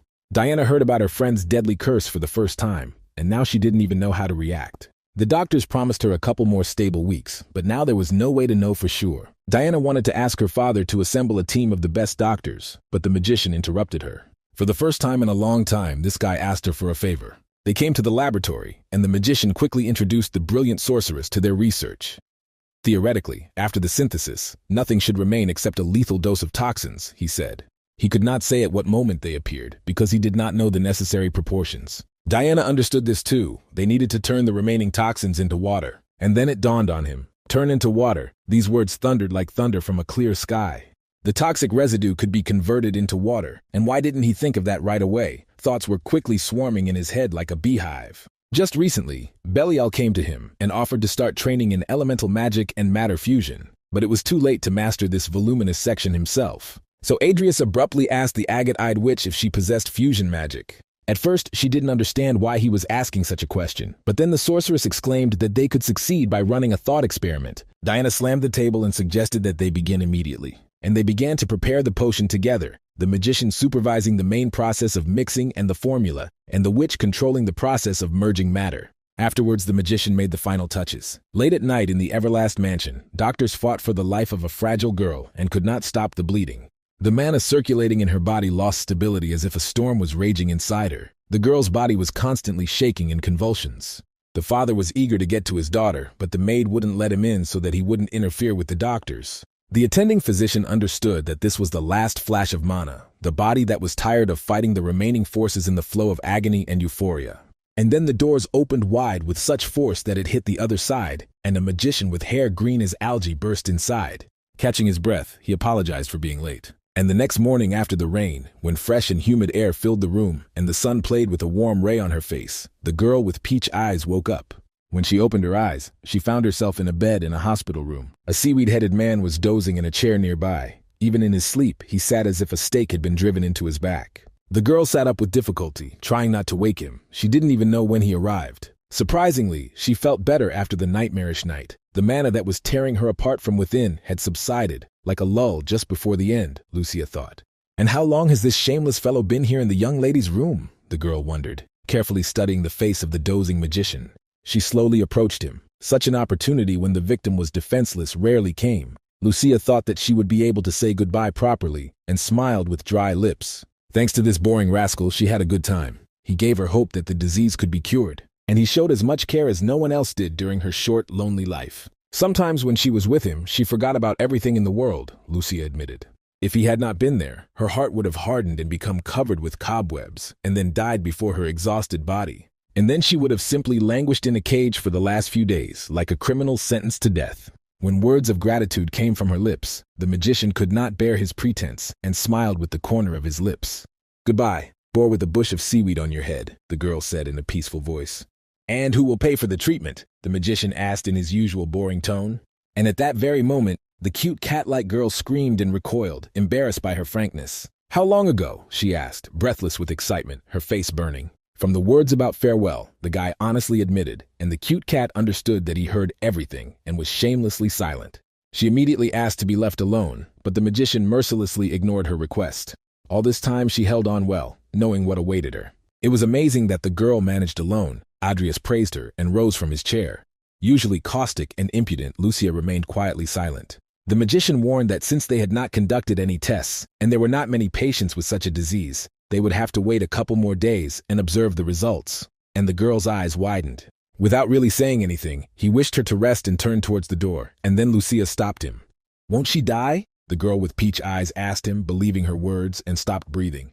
The magician smiled and replied that he was not going to say goodbye for the next 60 years. And then salty streams ran down her face. "As if from the mountains in the spring, in fact, she never wanted to die," said the fragile girl, breaking down from crying and the overwhelming feeling. And the magician thought again about how much Lucia Everlast had to endure throughout her life. He stood next to her for a long time, letting her spill out everything she had kept inside and hoped to take to the next world. And then he returned to the academy, and everything returned to normal. Belil's lectures were difficult to master, and the magician could barely keep up with the instructions of the youngest sorcerer. Looking at the professor's gloomy face, Adrius had no doubt that he categorically condemned such delays. But whatever the professor's intentions, his mentorship was a useful experience for the young necromancer. And then very quickly the midterm exam came and the students gathered at the entrance to the magic tower. They were asked to line up regardless of their faculty. Vivienne crept up quietly from behind and called him. As always in his presence, a light blush danced on her cheeks. The magician bowed politely, rejoicing at their meeting. The girl had already heard that he had cured Lucia. "I just helped," Adrius agreed modestly. "So he became a fairy for her too," Vivienne said a little sadly, and lowered her sky-blue eyes. Now she was not the only one. The magician couldn't find what to say to this and thought that it would be better if he were called algae-headed. The exam matron once again attracted everyone's attention. The grade will be based on the number of floors climbed in a building as tall as the Tower of Babel. With each floor, the difficulty of the monsters and traps will increase. And she also warned that the progress of the exam will be broadcast to the academic committee and the audience. The Tower of Mordasa, that was the name of this mysterious and complex structure. The first head of the house, Mordas Alvin, built a 30-level building with his magic, and because of its complexity, not a single student has reached the top since its founding. Only students could enter, as the enchantment of the tower prevented anyone over 25 from entering, which meant that this was how one could judge who was the strongest student at Rodlin Academy. At first they wanted to cancel the exam due to Kyler's intervention, but since the issue was quickly closed, they decided to hold the exam. Only 20 people could enter the tower at a time. If their lives were at risk, they would be automatically teleported back, the manager warned. They were given numbers according to their place in line. Vivienne was supposed to go among the first and before Adrius. The girl regretted that they did not go together, but even if that was the case, the starting point for each was determined randomly, Adrius explained to her. And then Diana came up to him and also asked about the number. Agatha's eyes sparkled in anticipation of the test. The black-haired witch was number 3, so she was also in the top 20, just like the swordswoman. And then her coals flashed slyly. She saw them together too often, Diana noted, rubbing her chin. Vivienne flared up like a fire into which someone had suddenly splashed oil. And then she turned away abruptly, so as not to give away her reactions, which the black-haired sorceress was closely watching. At this time, the magician was seriously thinking about who Vivienne was, which said a lot. To begin with, they saved each other's lives, and they shared secrets that few people would tell. So it couldn't be called a normal friendship, but Adrius couldn't find the right word, remembering everything that had happened between them. After some thought, he finally blurted out that Vivienne was a friend he deeply trusted, and Diana looked suspiciously at the guy. The witch still didn't understand whether the guy was pretending or was really a fool, so she was extremely discouraged. That's why she attacked the silent and slender swordswoman, who stood there as if she had taken water in her mouth and was afraid to give herself away. "They are perfect for each other," Diana said, and looked at the girl inquisitively. Adrius told the witch not to be rude, but Vivienne suddenly objected in a quiet and embarrassed voice. The girl blurted out this not at all rudely and ran away like an arrow to the entrance of the tower. The black-haired witch's face flared with even more curiosity. Was this really one-sided love? She suggested. Adria sighed heavily and said that the girl was lucky, and she looked at him in surprise. Vivian has a bigger heart and will forgive her rudeness, said Adrius, which discouraged the witch even more because she didn't even know how to explain to him that he was an impenetrable blockhead. She was about to teach the callous blockhead some sense, but then the manager's voice was heard, and the first group was called to the entrance and the girl fell silent. They agreed to chat later, and the mage wished her luck in the test. She promised to give it her all and warned him not to slack off either, thus turning everything into their personal competition, and she cheekily waved her finger. She'll have to climb higher, the magician replied with a grin. After all, he was aiming for the very top, and his finger also pointed towards the sky. Diana didn't immediately understand whether he was bragging or speaking seriously, but these words definitely made her think and get into a serious mood. Their conversation attracted a lot of attention. The students turned to look at the self-confident guy.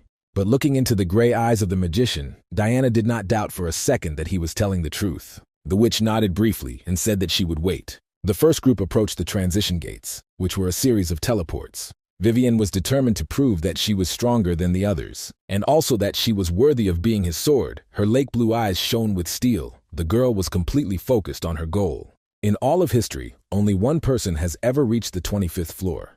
Maximilian Kronel set a record that no one has yet broken. After graduating from Rodlin, he became known as a walking disaster and soon became the strongest aura master on the continent. And even such an outstanding and talented person did not pass the test to the end. Less than 10 minutes had passed before the first students conquered the first floor. Diana Alvin and Vivian Belkin, their names appeared on the board. But the next levels were not so easy. Only after 4 days, the witch with agate eyes reached the 20th floor. Having defeated the boss of this level, they let out a triumphant cry.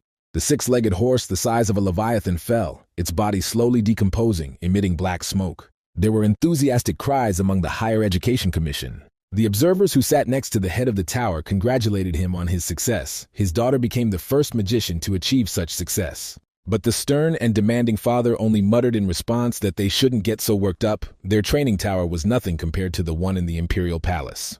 But it wasn't just Diana Alvin who had achieved such heights. The azure-haired swordswoman was also advancing behind her.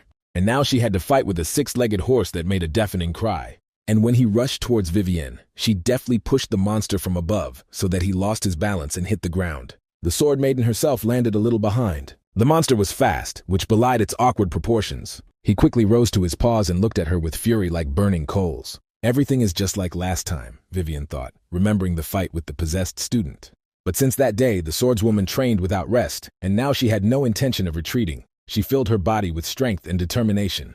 The ugly monster, spreading its paws, attacked her from above, wanting to trample the girl, who was small compared to him. Before jumping aside, Vivian managed to land several blows on him, and then her claws dug into the stone of the platform and knocked out a hail of debris. The monster slowed down, and the swordswoman began to tirelessly chop it up with quick blows. A strange beast resembling a cross between a griffin and a six-legged horse froze in place. And then, gathering all her will into one blow, the swordswoman with a mad face cut off the ugly beak from the monster's head. A gasp of delight ran through the ranks of the spectators. Vivian Balkan completed the 20th floor immediately after Diana. Many were amazed by her success because they knew the Belkin family, but had not heard that their daughter was so talented. But at the same time, they were frightened by the girl's expression, as if she was fighting in anger. But then, another observer spoke up next to them, sitting proudly in a chair with her arms folded across her chest. "It's not for nothing that beautiful roses grow thorns," she said. "But if the girl can tame the monster inside her, she will rise above the rest." Duchess Menaeus Moraheim enjoyed the spectacle. She was a burning blonde with a powerful, refined face to match her high position. Even the thin scar that drew a rough line cutting her eyebrow and almost depriving her of an eye gave her the special charm of a beautiful warrior. And then both champions climbed to the 21st floor but were forced to retreat, unable to cope with it. Despite this, when the girls left the tower, they were met with thunderous applause and congratulations. Surprised, they walked out to the crowd of students standing at the entrance. Upon learning that Vivian had also reached the 21st floor, Diana congratulated her in a friendly manner. But the proud swordswoman sharply replied that she had gone further than the sorceress. "And that means it's her victory," Vivian added, not doubting at all that she had won this competition, which the black-eyed witch had not even suspected. But she was still very proud, so she replied that she was the first to pass the 20th floor, so her achievements were more important. But Vivian only indifferently repeated that victory was hers, without even looking at her opponent. After all, a green-haired magician approached them and congratulated them both on their brilliant success. Diana modestly asked not to embarrass her, since they had only reached the 21st floor. Adrius nodded. After the 20th floor, the difficulty changes dramatically, and you can't just get there, he said, forgetting that he knows more than others. And then Diana asked in surprise if he had been there before since he knew about it, and the magician hastened to justify himself by saying that he was simply reading notes in the library. The voice of the manager who called the second group to participate deprived the girls of the opportunity for further questioning, and the magician headed to the launch pad. Diana promised to look forward to his ascent to the top, and the magician nodded briefly, and that was what he was about to do. But then Vivian stopped him. She also wanted to give him some parting words before the test. In an embarrassed and quiet voice, the tall and slender girl meekly wished him to try there. Such sweetness made even the soldier's hardened heart skip a beat, and he bowed politely. It was ironic that when they first met, the mage had tried to avoid the girl more than anyone else, but now she was the one he trusted the most. And then Adrius stepped into the summoning portal, which resembled a blue mirror. He took a deep breath and concentrated, pushing away all unnecessary thoughts. The first level was a corridor studded with spikes and blades and full of traps. Vivian still remembered that unexpected question from Diana. She was confused, but secretly glad that others could accept her and the mage as a couple, or at least think of them in that way. At another time, Vivian would have denied everything, but the languid feeling in her chest was bursting to get out. And unable to control herself, the girl ran away to the exam. She practically confessed her feelings to Mr. Fairy, and now she was thinking about whether he understood or not, and if he understood what he would say. From these thoughts, the girl with azure hair felt dizzy, and her heart pounded wildly in her chest, perhaps more than during the battle with the beak spinner horse. Meanwhile, Adrius completed the first floor in 10 minutes. The third one took more than 3 hours, but they were simple goblins that he burned with a recently acquired fire spell. The sixth floor, with huge trolls that had to be cut down with a sword, the mage completed it in a record 6 hours. On the 9th floor, he made a stop by the fire after a whole day of continuous racing and fighting.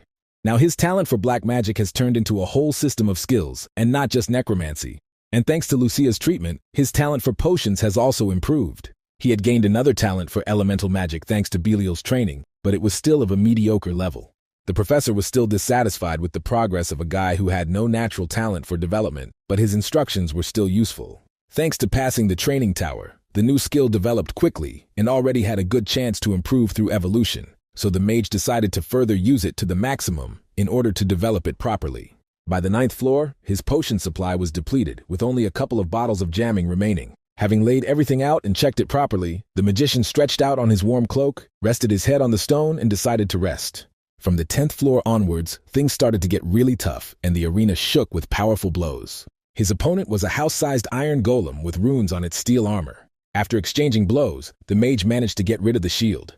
The eye-shaped crystal on the golem's head glowed red, and he shot a beam of fire that melted even stones, so that Adrius had to quickly dodge. After the golem lost its shield, it would randomly move its core to one of its 4 limbs, its head, or its chest. The magician moved quickly, spinning the iron block, and approached his right hand. He immediately started with the flame of Amaterasu, a special technique that he used by combining magic and aura.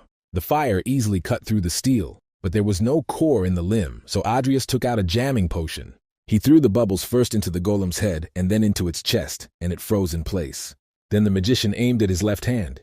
The golem did not give up so easily and fired another beam of fire, which almost took off the guy's head. But he still achieved his goal and cut off the limb. The severed part exploded because it contained the golem's core.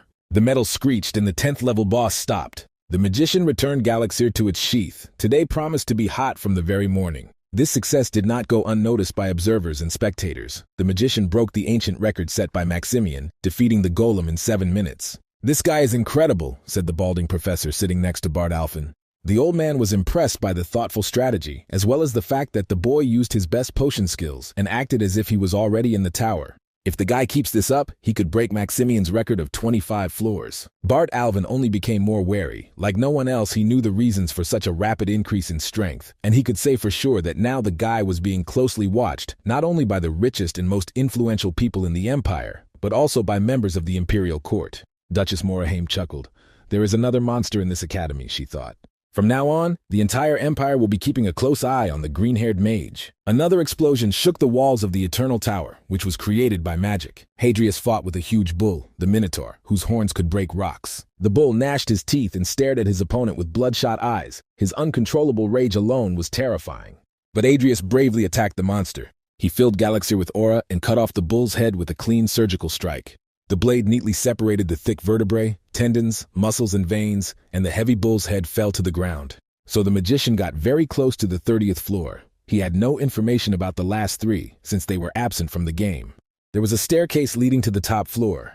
Adrius didn't know what awaited him, but he couldn't wait to test the strength of this boss. Below, everyone looked with bated breath. None of the students had yet seen anything higher than the 12th floor, and even less did they know what was up there. Diana Alvin couldn't believe her eyes. The guy really did it. He broke Maximian's record and reached the end. They are still far from him. The slender as a pine tree beauty stated the obvious fact, and then she turned to leave. Diana was surprised by this and asked where the girl was heading, since nothing was over yet. Vivienne went to train, because it was obvious to her that the magician would win. And then the witch with agate eyes was amazed by this unshakable faith. It was raining on the 30th floor, as if the tower was touching the sky with its roof, and that was why the weather was like that all the time. Cold drops quickly soaked the mage's clothes, and they stuck unpleasantly to his body. He had already gone far, but still hadn't met the weak mobs that usually surround the boss. There was only one path in the dense forest, which led him to a wide clearing overgrown with gnarled roots. There was no way the 30th floor was empty, the guy thought as he tripped over one of the appendages. And then they began to move like snakes and crawl in the boggy, rain-soaked soil. From under the green carpet, as if from the sea, a tree-like monster slowly rose. When its trunk straightened up to its full height, the magician was able to appreciate how huge the monster Grazil was. Its legs were deeply rooted in the ground, and its eyes sparkled with conscious malice. Right away the boss fight, Adrius grinned, full of anticipation of a fun battle. Velika turned towards him and crackled all his appendages. He had no joints or bones, just dense wood tissue, so the shoot struck like a whip with great force. The magician had to dart to the side like a mouse. Fire magic should have definitely worked against a creature whose body was made of wood. But a wet log burns poorly, and in such rain a weak spell could hardly cause much damage. The monster reached out to him with its second paw again, but two sharp swings of Galaxir cut off the raking stalks, and the monster howled in displeasure. However, in place of the severed ones, young shoots immediately grew. With such a speed of regeneration, the monster could not be cut down, even with fast attacks, Adrius realized. Right now, he did not have the skills to inflict damage on the ancient.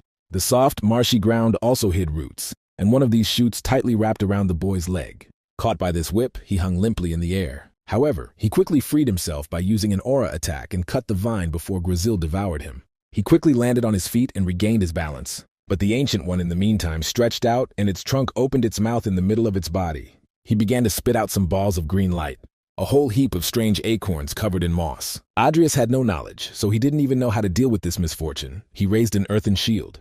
A clay slab protected him from the acorns, but then they exploded into green flames and destroyed that weak defense, and the mage had to quickly dodge. His man-made hill turned into a picturesque flower bed overgrown with young grass. If the acorns that exploded like popcorn hit him, it would definitely be the end for him, Adrius realized with alarm. The Ancient One released its roots and attacked the magician again. The entire clearing was in its attack zone, and the guy had no safe place left.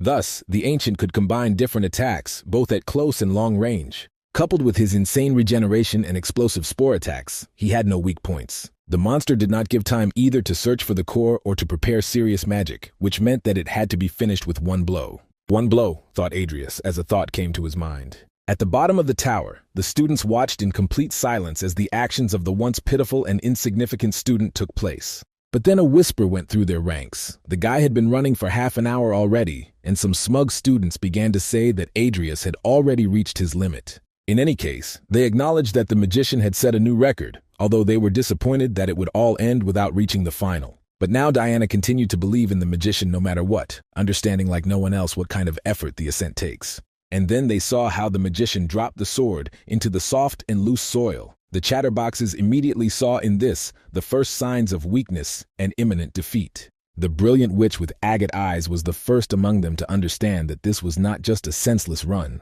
The mage described a perfect circle, despite the constant barrage of exploding spores. Even Bard Alvin chuckled, realizing what this interesting guy was up to. How huge, thought Duchess Mina, and she also smiled with the corners of her lips. Having put together all the chaotic movements, the witch realized that this was a pattern, similar to the circles she drew with Kaloon to defeat the possessed monster. Only this one is much bigger. It filled the entire clearing. When everything was ready, Adrius lit Galaxir's blade like a torch. That was the end of the piece of wood, he said with a satisfied grin. The Ancient One growled as if he had a premonition of something, or perhaps he was reacting to the fact that the magician poured a huge amount of mana into the spell on the ground. He spat spores at him, and then he began to thrash the ground with all his branches. Adrius timed the moment and ran up the long arm as if on a springboard. He ran behind the ancient and thrust Galaxier with a fiery blade into him.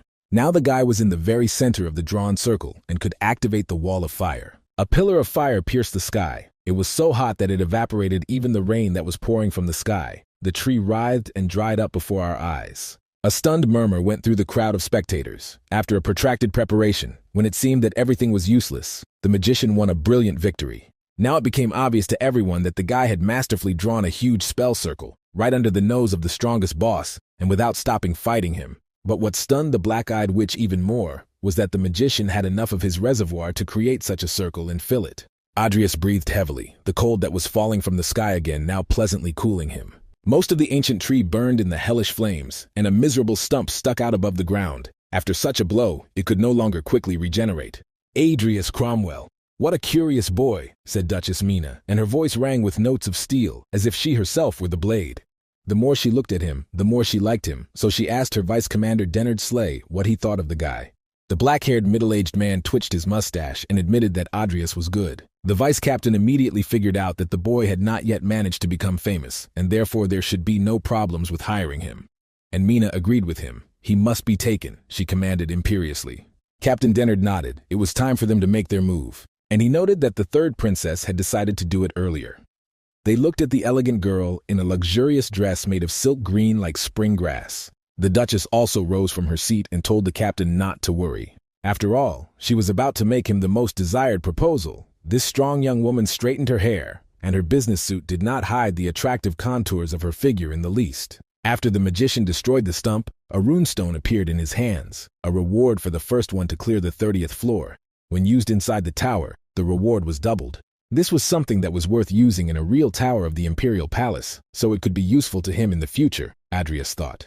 And then a strange portal opened behind him, as if covered in interference. Adrius thought he would be forcibly sent to the exit, but he still stepped inside.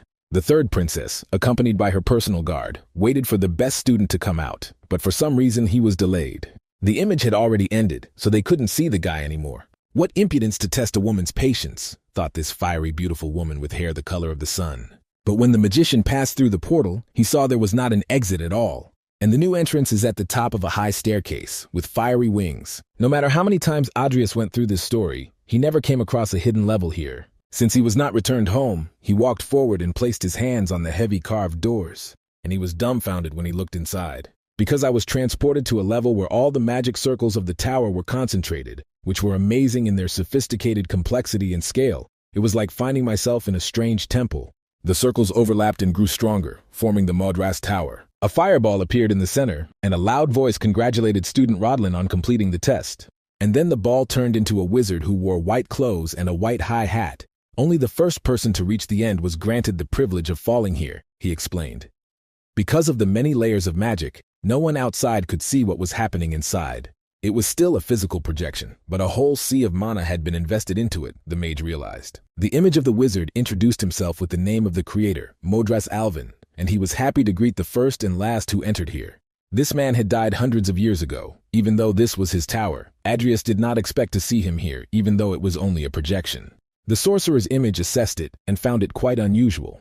Of course, he hoped that one of his descendants would come here first, and was upset to realize that they might not have inherited his talents for magic. What a talkative image, thought the magician, and the sorcerer moved on to the most interesting part, the conversation about rewards. Adrius even pretended to be a meek and modest lamb and depicted surprise on his face. The sorcerer Modras laughed like Santa Claus on holidays, but warned that it was not free. The guy was faced with the final test. Overcome it. The creator of the tower shouted loudly. He barely stomped his foot before Adrius was blown away like a flea by the wind, by a stream of ordinary mana. He barely managed to cling to the surface to keep from flying off the edge of the level. The old geezer attacked without any warning or ceremony, and it really hurt the guy. And the old man kept urging him on and teasing him, shouting for the boy to show what a person is capable of, to shake up a new era. Adrius could not boast of any special talents for magic. Even though there was a projection in front of him, he still had to defeat the legendary sorcerer. So, grabbing the hilt of Galaxier, the young necromancer warned the old man not to expect nobility from him.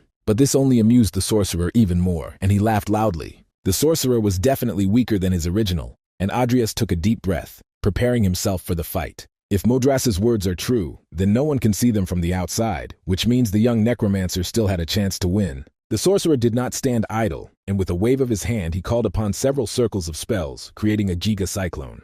The mana around him swirled wildly as Adrius leapt straight towards him. He was able to break through the curtain that the sorcerer had surrounded himself with and was quickly approaching him.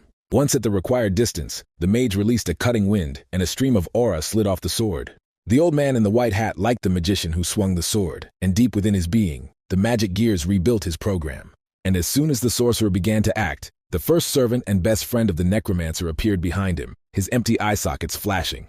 Nickel slid to the side like lightning and swung his formless sword, neatly cutting the old man's image in half. A look of surprise appeared on Modras's face when he realized that the boy had summoned the undead. Nickel turned around sharply and, having regained his balance, was again ready to attack. A good move, the sorcerer agreed. The guy managed to catch him, but his image was quickly restored. To prevent this, Adrius called another friend, and the Tiger King struck from above with his powerful paws. The onslaught split the arena and raised a cloud of dust, so they waited for it to clear. But then they heard the annoying Santa Claus voice again. Timur bared his teeth angrily and growled. He also didn't like this transitory and inglorious battle with an unreal enemy. The use of a sword and magic is already rare, but the fact that he is also a necromancer is completely unexpected. The old man chattered and again raised the curtain of mana. Adrius cursed when he saw the image of the pensioner again. He flew up into the sky and, laughing, reminded the guy that he didn't have a real body. And constantly beating up an empty shell won't lead to anything good, Modras hinted. He threw wind spears at the necromancer's team, and they quickly scattered like mice. The spells poured out in an endless stream, giving no time to stop or rest. As the sorcerer said, it was useless to chase his projection, but there was clearly something wrong with the clock that was hanging on the ceiling. Among the other small ones, only it worked. He runs like a squirrel in a wheel, the old sorcerer grumbled. They will never finish like this. He snapped his fingers, and another small clock next to the big one started working, and the young necromancer's Santa Claus laughed. A dark, thick blanket of smoke stretched out under the very roof of the tower. The clouds became even thicker, and then they were cut by the webs of dragon veins. Mordas used a heartless thunderstorm. Adrius covered himself with a barrier, but he could hardly hold it for long, so he ordered Nickel to interrupt this magic. The dead sword master rushed towards the sorcerer. Unlike his master, he did not contain pain receptors in his flesh, so he could move through the thunderstorm field.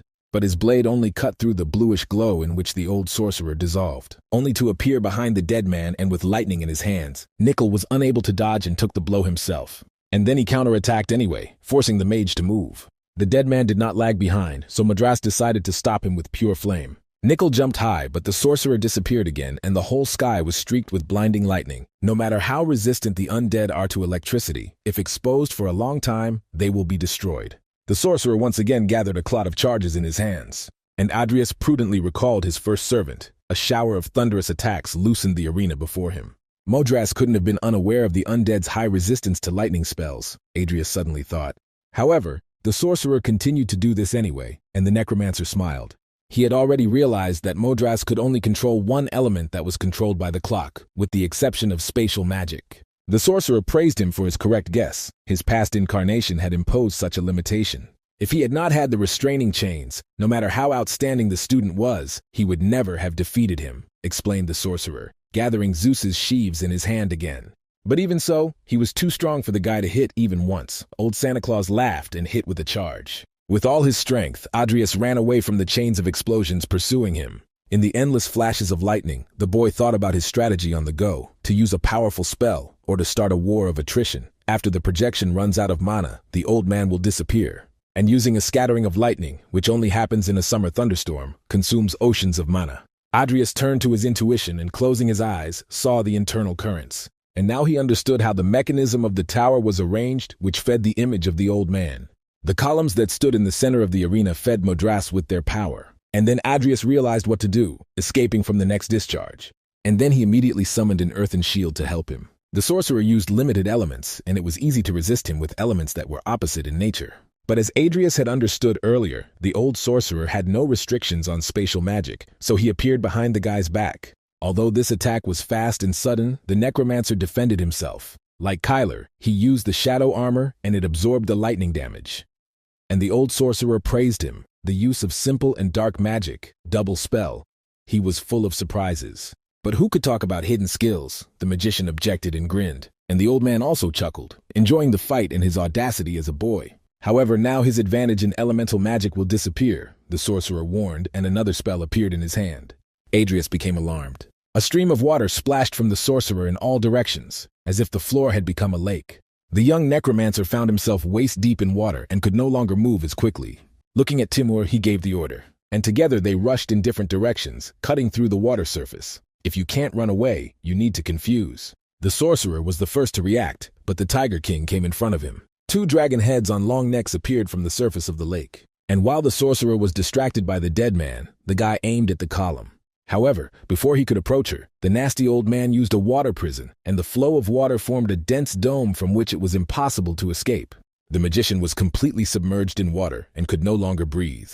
"Checkmate," said the old sorcerer. In just 1 second he had turned the tide of battle, but the necromancer had not yet shown all his trump cards. "One thing after another and never get bored," grumbled Modras. The giant Rudolph threw his entire weight onto the column and broke it. Even in the years of the ancient wizard, there were no giants anymore, so to encounter something like this was doubly surprising. The huge warrior stood up to his full height in front of Modras. And then he struck with his ugly cleaver, as tall as the rider on the horse, and the blow rang out and the whole arena shook. At the last second, the sorcerer managed to disappear, but the stream of water that Rudolph caused freed the necromancer. Adrius stood up and coughed. Once again the dead proved their usefulness, and that they were the best team in the world. The sorcerer nodded. It would be boring to end everything quickly. The magician chuckled in response and warned the sorcerer that he had better be careful because he had already lost one of his precious lives. Impatience grew among those waiting below the tower. Several hours passed, and the magician still did not appear. Diana was worried that it would be difficult for her father to explain everything to the impatient nobles, because now, as the head of the tower, he was responsible for everything. She was so deep in her thoughts that she didn't notice Vivian coming up to her and calling out to her, and then the witch shuddered in surprise. Diana asked the slender swordswoman when she returned, but the girl ignored her question and asked what was wrong with Adrius. The young duchess then briefly explained that the professors were looking into it, but nothing was known yet. Then she turned her attention to the shabby appearance of the azure-haired swordswoman. It's beyond comprehension what the girl was doing all this time, because her clothes looked as if they had been washed on a long hike. The witch remembered that the slender swordswoman said that she would train. Her clear blue eyes were clouded, and there were heavy dark circles under them. She clearly hadn't even slept and was unable to calm her zeal. But what's even worse is that the girl most likely didn't take a shower, and Diana's nostrils were tickled by the persistent smell of sweat. But then Vivian came out of her stupor and remembered that the black-eyed witch's father was the head of the tower. And then she told her to do something about it and looked at the tower. If Diana did not understand the reason for the concern, she would have taken such a cold tone for rudeness. But instead, she only gently justified herself that she was just a student. The indestructible giant successfully destroyed another column, and now only 2 remained that supported the image and power of the old sorcerer. Timur covered his back and fought with the water dragons that kept jumping out of the surface of the artificial lake. But despite the fact that the young necromancer had numerical superiority over the enemy, he still did not see the path to complete victory. After all, the old fox at the first opportunity attacked the giant Rudolph, or held back the necromancer. He kept disappearing when they tried to counterattack and was generally a very annoying opponent. Once again, the sorcerer Modras moved and used a water prison on Timur. The water dome immediately enclosed the Tiger King in its drop. Since the sorcerer switched to Timur, it meant he had to attack the column, Adrius realized. He quickly jumped up to her and swung Galaxir. But at that very moment, the column was surrounded by a water shield that began to rise in a spiral towards its top. Because of this obstacle, the magician was unable to attack, and the old sorcerer grinned triumphantly, teasing him. But the necromancer had one more fighter in reserve, and he called on Nickel again. He appeared and at the same second delivered a lightning-fast, accurate blow. The column that the dead master attacked collapsed like a felled tree, and the giant fell with his might on the last of the remaining ones. And then the annoying sorcerer praised him again. He liked the trick with the reverse prize. Despite his success, Adrius only became more wary because the image of the sorcerer remained completely calm. There was a feeling that with the destruction of all the monoliths, the battle would not end. Does it really give up? Madras was surprised, although the guy had a chance. Not at all, the young necromancer replied, not taking his eyes off the sorcerer. More precisely, he was interested in the huge clock on the ceiling that was visible behind him. And only now the old sorcerer's face lengthened in amazement. All this time, Nickel was gathering strength for his ultimate strike. Adrius struck with the windblade, leaving the main target, the clock, to the dead master. However, at that very moment he saw that no one was stopping him.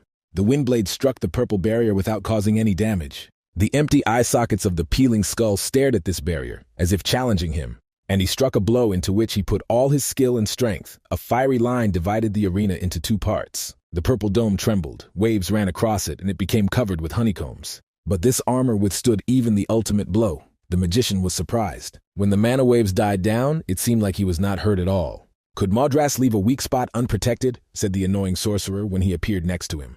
And the young necromancer cursed foully. The self-confident old man, as if mocking him, promised not to do anything else, so that the boy would fully feel his own powerlessness. The young necromancer looked menacingly at the sorcerer and told him not to take those words back. And then the face of the founder of the training tower stretched out in amazement again. The apostle of laziness led in diligent laziness, and an alarming ripple began to form on the water around him. The dead master gathered all his powers into one point as he had done all his life. A fiery line wider than the previous one again divided the entire arena into two halves.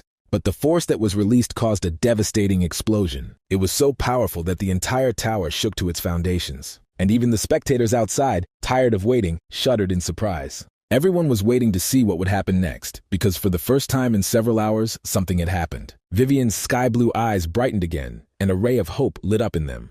But even after this crushing blow, the watch remained unharmed, because it was surrounded by another shield of ice, skillfully woven by the sorcerer. "But he won't interfere," Adrius muttered indignantly, and looked at the scoundrel. Now Modras's image looked truly serious, as if something irreparable had just almost happened. He studied the student long and sternly, the first in several centuries to arrive in this place, and had long since surpassed all conceivable limits for an ordinary student.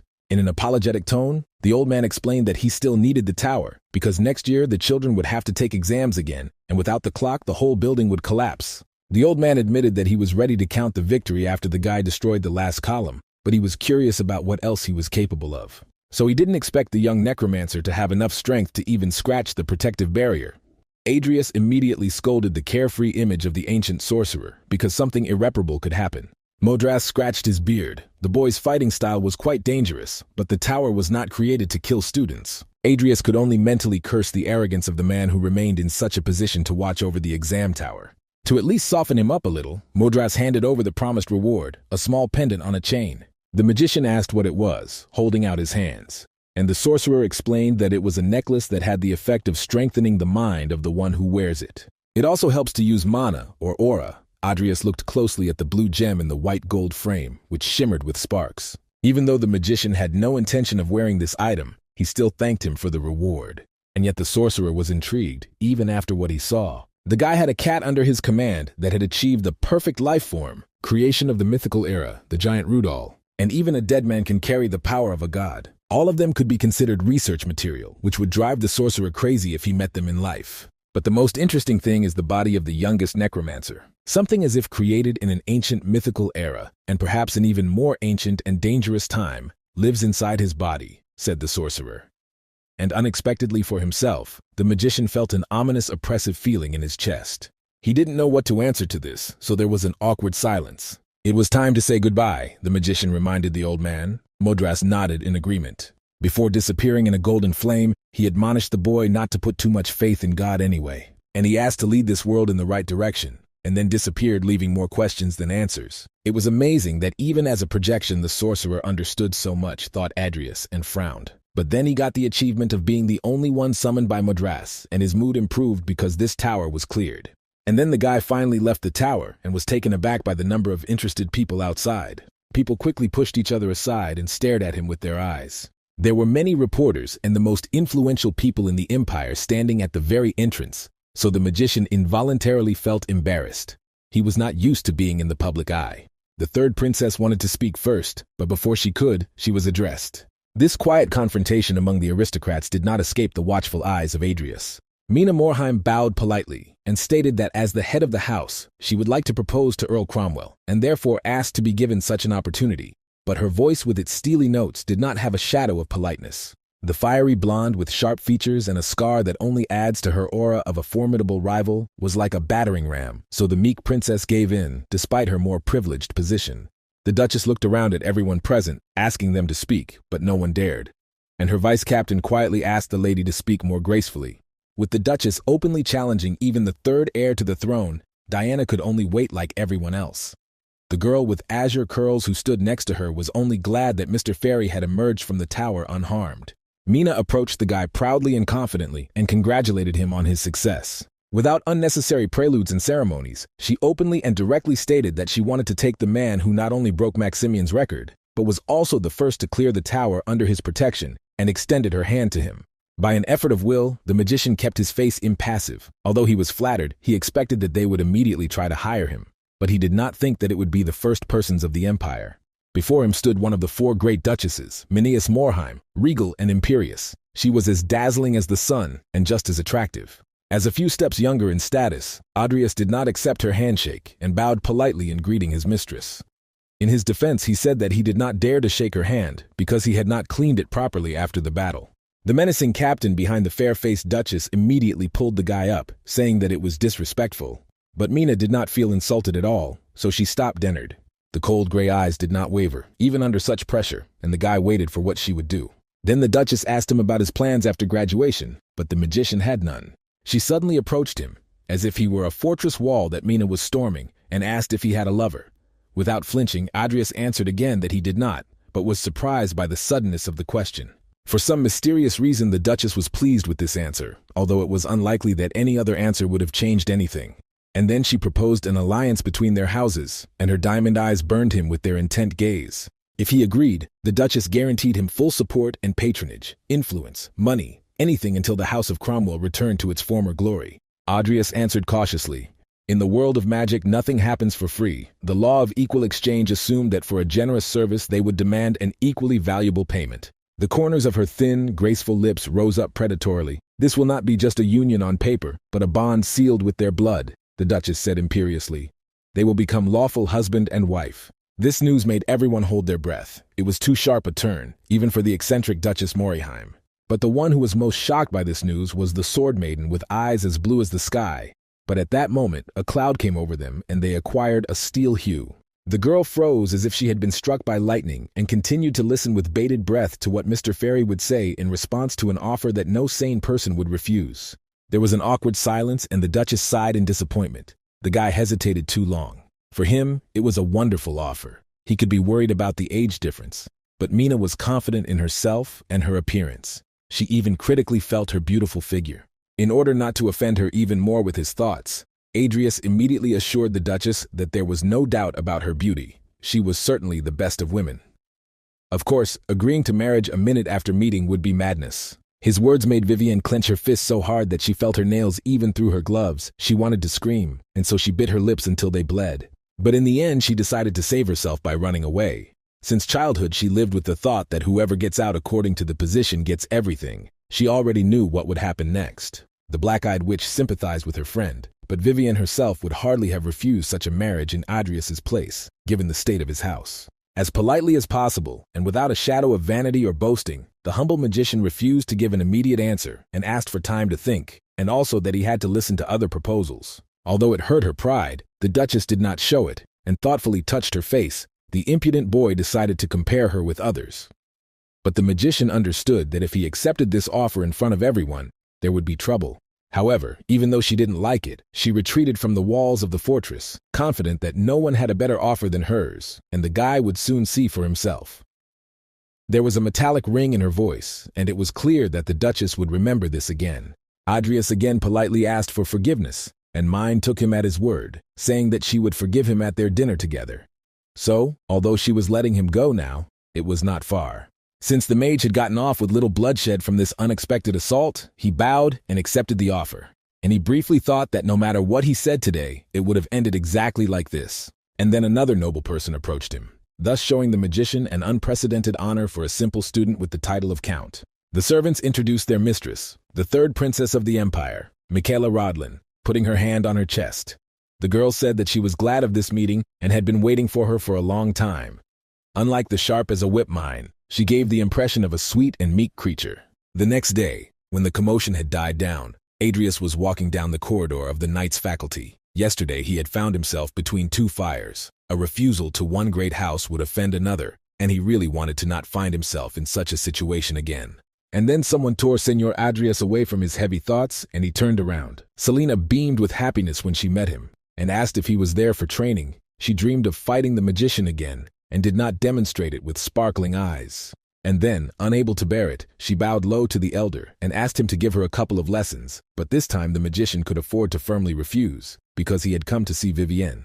When the conversation turned to the swordswoman with azure curls, Selena quickly suggested where she was. This training ground was closed for repairs after an incident with possessed students. And from Selena's appearance and words, Adrius understood that the situation there was not the best. Worried about Vivian, he hurried to the site, fearing that she had gone crazy. And then a bright flash of light and a quiet hum burst into the dark corridors of the castle. The magician froze in place, amazed by this phenomenon.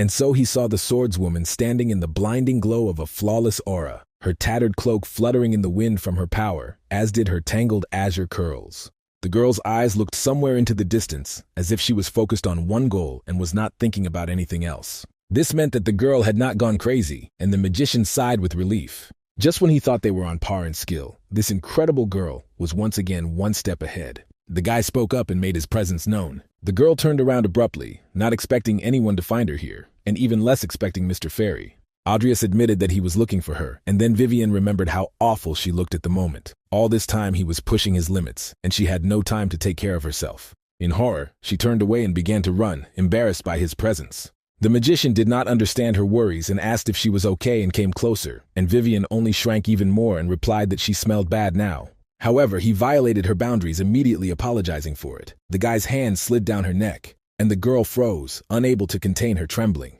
His face was so close that she felt his ticklish breath on her cheek and blushed. And when he pulled away, he said that it suited her even better than he thought, and Vivian discovered on her neck an elegant necklace in a white gold frame that glowed with a dim blue light. It was the first time she had received such a luxurious gift, and she asked what it was for, admiring the decoration. And Adrius calmly replied that it was a small thank you for her repeated help. He told her that he had received this item at the top of the tower, and it was to help her be in harmony with her thoughts. Vivian was so embarrassed that she pressed her plump cherry lips tightly together and did not know what to answer, and her whole face was burning with flame. But the callous soldier had no idea what was going on in the heart of the young maiden of the sword, and what kind of excitement he was subjecting her to. She looked exhausted, so Adrius suggested that she drink a restoration potion and rest, completely missing the prevailing mood. This was the last straw for the quiet girl, who was not used to such communication, so she ran out of the training ground like a bullet. And the magician wondered if this necklace had any effect. Otherwise, it would turn out that the old rogue Modras had lied to him. After that, the guy returned to his personal laboratory, where he began to receive a reward for the title of the only one recognized by Modras. He was given a random talent related to magic. In one fell swoop, the magician acquired the power of fire at a genius level, although his knowledge was still not enough to use it at the moment. But since that was the case, it was necessary to study the power of light in order to use the acquisition. Afterwards, Adrius called upon his faithful friend and teacher, who never parted with his sword, and in his other hand he held a small dead body. This corpse lay in storage for half a year, waiting for the mage to improve his necromantic skills. Adrius ordered it to be placed in the center of the summoning circle. Theoretically, with his current level, he could do it and was determined to have another servant. The fairy queen was tiny, no more than a palm in height and dark as an eggplant. Her name was Melina, and up close she looked like a graceful swallowtail butterfly.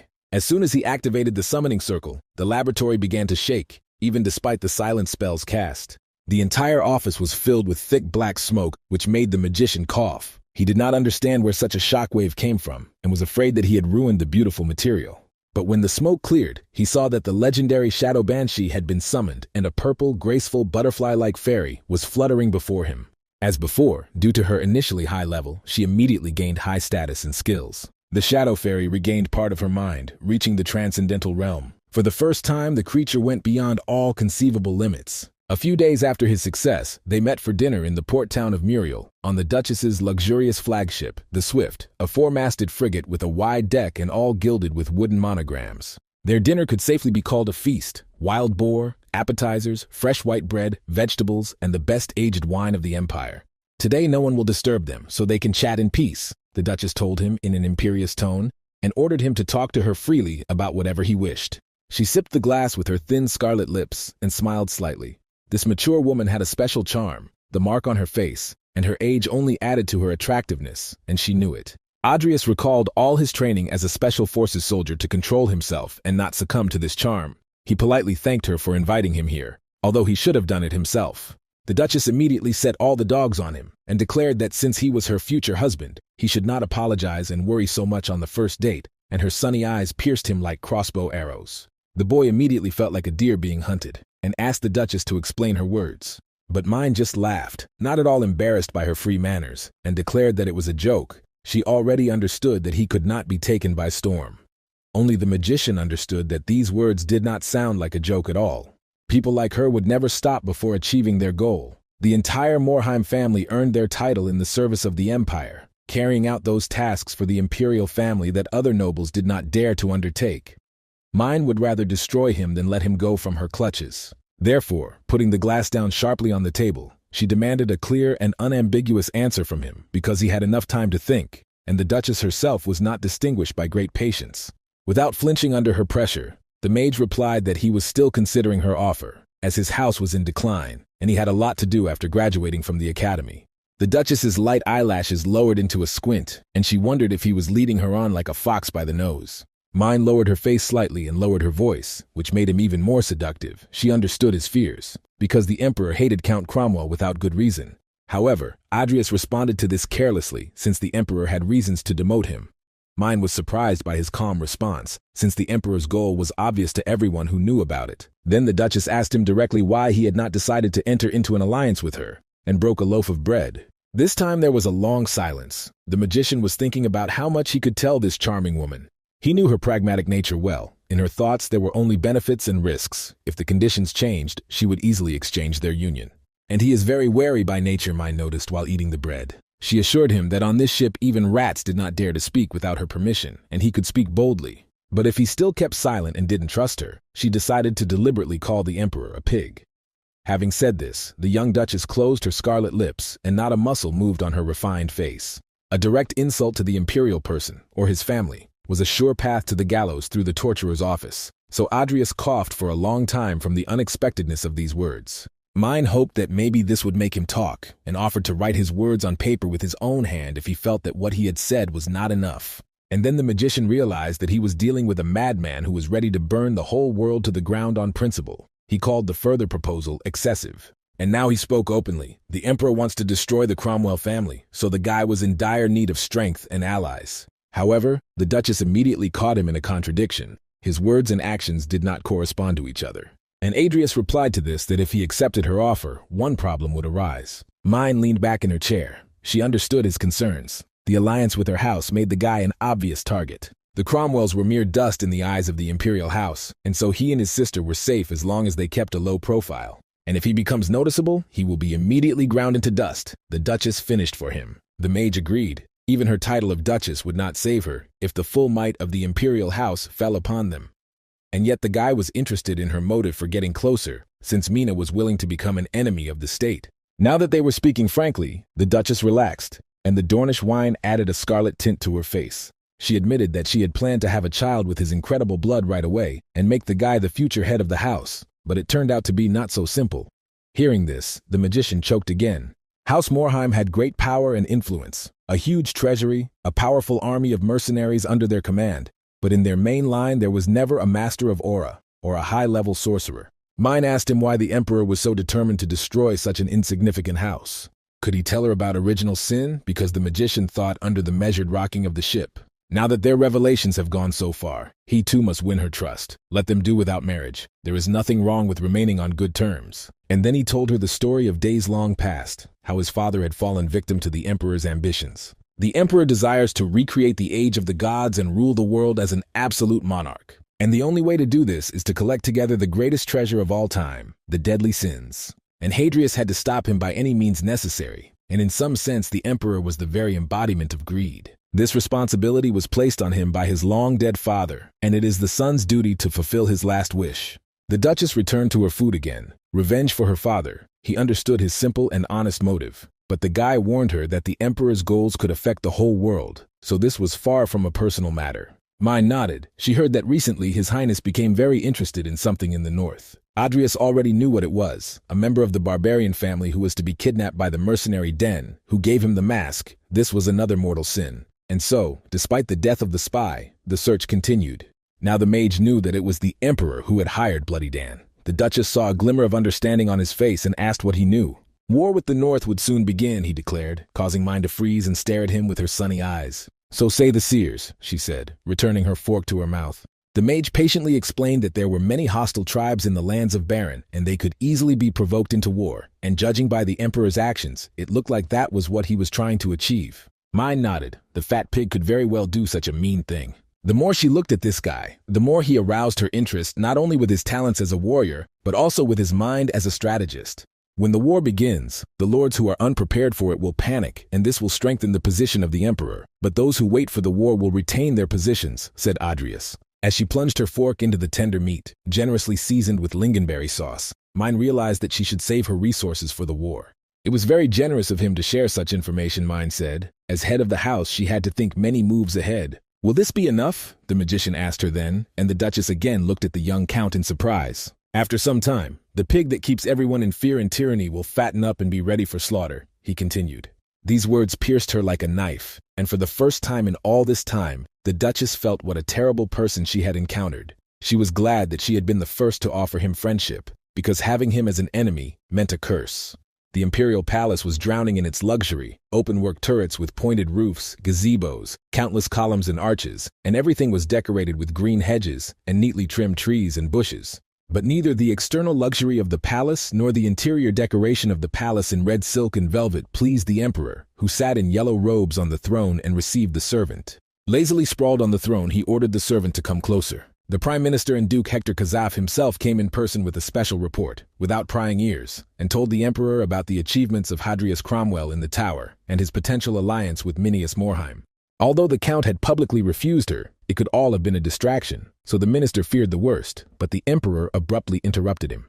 He's just trash that shouldn't be feared, the emperor said with contempt, as if he spat out these words. The minister immediately fell on his face, fearing to anger his majesty even more. The emperor was most concerned about the north. He ordered that all forces be sent there, because he received a report from Lord Jester that there was a mortal sin there, and they must certainly take possession of it. His carriage was black to match the dark magician, and luxurious as if it belonged to a prince of the blood. It moved without a coachman, harnessed by a black heavy draft horse that broke through the deep snow with its hooves. The inside of the carriage was as luxurious as the outside, and had royal red velvet drapery. Jester sat comfortably in the chair and looked at the photograph in his hands, this time to gain the wrath he needed to fight the great leader. The photograph showed a child with someone protectively placing a hand on his head, which was covered with a bonnet. The intercom that rested on the other armrest emitted a nasty screeching noise. The dark sorcerer took the device and opened it like a box, and from there came the childishly squeaky voice of Luna. The witch, burning with impatience and delight, said that she knew who killed Kyler. Hadrius Cromwell. She blurted out the name as if she had just solved a charade and was expecting praise. The witch stood on the ruins of the forester's cottage, and green ectoplasm spread before her. That boy again, Jester grumbled wearily, and Luna danced on the spot, confirming that it was definitely him.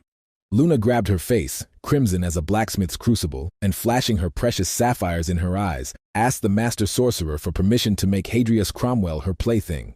After a hearty dinner and fruitful conversation they parted. The young count could well count on information about the emperor obtained by the House of Morheim in exchange for his own. The war will start soon, and he needs even more power, the magician thought as he left the ship. After his talent for necromancy evolved, he should have focused on the research books of Kyler and Morn. And then during the holidays he will deal with the great dragon Kravmak, whose evil, toothy mouth and armor alone can plunge the whole world into horror. A week later, Adrius arrived at the station where he boarded a train heading to the kingdom of Grandis. After all, that was where the dragon's tomb was supposed to be, according to the map he had bought at the auction with Carlos.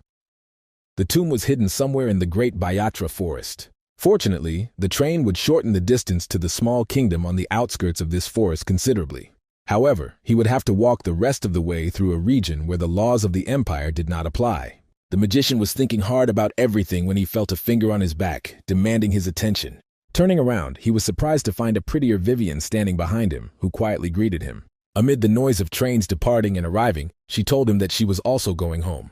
This was quite unexpected, because the magician saw what kind of relationship they had when he was in her memories, and the girl said that her father asked her to return. She would hardly be comfortable there. The sword maiden understood that herself, she did not want to go, and would have preferred to spend more time with him. Having said this, Vivian involuntarily looked away from the blue lakes. As a true soldier, he did not understand the reasons for such a desire at all, and thought that in the current adventure she would rather be a hindrance to him. But at the same time, this gave her more reasons to return to her hometown, the sword maiden quietly admitted. and she looked at him full of determination. Now he can manage on his own without the help of fairies, he thought, and wished the girl a good journey. They agreed to meet after the holidays and parted ways. The magician was glad that little Vivian would finally stand firmly on her own feet. Throwing out clouds of smoke and steam, the train rushed into the royal station, whistling like a boiling kettle. The journey flew by unnoticed. For the first time in a long time, he was walking along the familiar narrow streets of the city of Grandis Castle, overcome with nostalgia, because he had often been here in previous playthroughs. Drawbridges, towers, houses that huddled together like sheep in front of wolves. And yet, there was a sense of hustle and bustle in the city, more than usual. Listening to the conversations, Adrius learned that they were alarmed by the attacks of the orcs, who had become so bold that they were already appearing on the outskirts of the castle, which undermined trade. Having heard about the orcs, the magician was overcome by a bad feeling and he decided to find out more. He rented a room at the hotel, paid a couple of gold coins, and received his key. Then he asked the hostess what the townspeople were so worried about and what they had heard. The hostess turned away to pour some heady beer into a mug and said that nothing of the sort had happened, just unrest at the border. But one guard told her last night that for the first time in 40 years, an orc lord had appeared in the great forest. Now this was truly alarming news. Since the orc lord had appeared, it meant he had already finished uniting all the tribes. Finding a grave in the forest was already a difficult task, and running with a horde of orcs in the rear would be even more difficult. She put the mug on the table and explained to the slow-witted guest that the road to the forest was currently blocked for city residents. But Adrius continued to ask questions and wanted to know if there was another way to get to this road.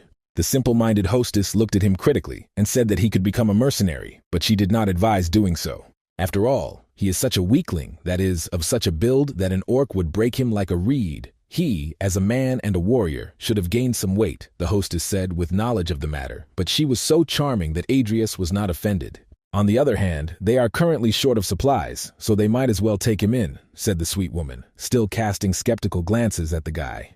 The mercenaries' movements were restricted, but it was better than just being stuck in an inn for the entire vacation.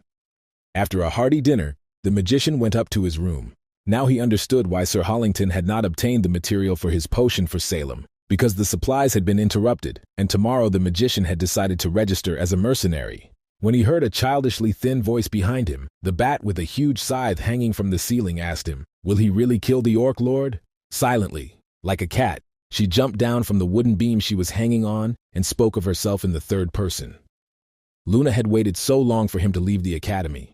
Reddish skin, ash-white hair like coffee with milk, and sapphire eyes sparkling with all the colors of madness, this was the youngest sorceress of the Dark Assembly. Adrius recognized her, but his reaction to the events was clearly delayed, because at that very moment, she disappeared from the place where she stood, only to appear behind him and swing his scythe to reap. Only his innate sense of battle saved the boy, and he deftly dodged using all his flexibility when the blade whistled past with a terrible howl. The moon moved as if gravity did not exist for it and easily bounced off the wall.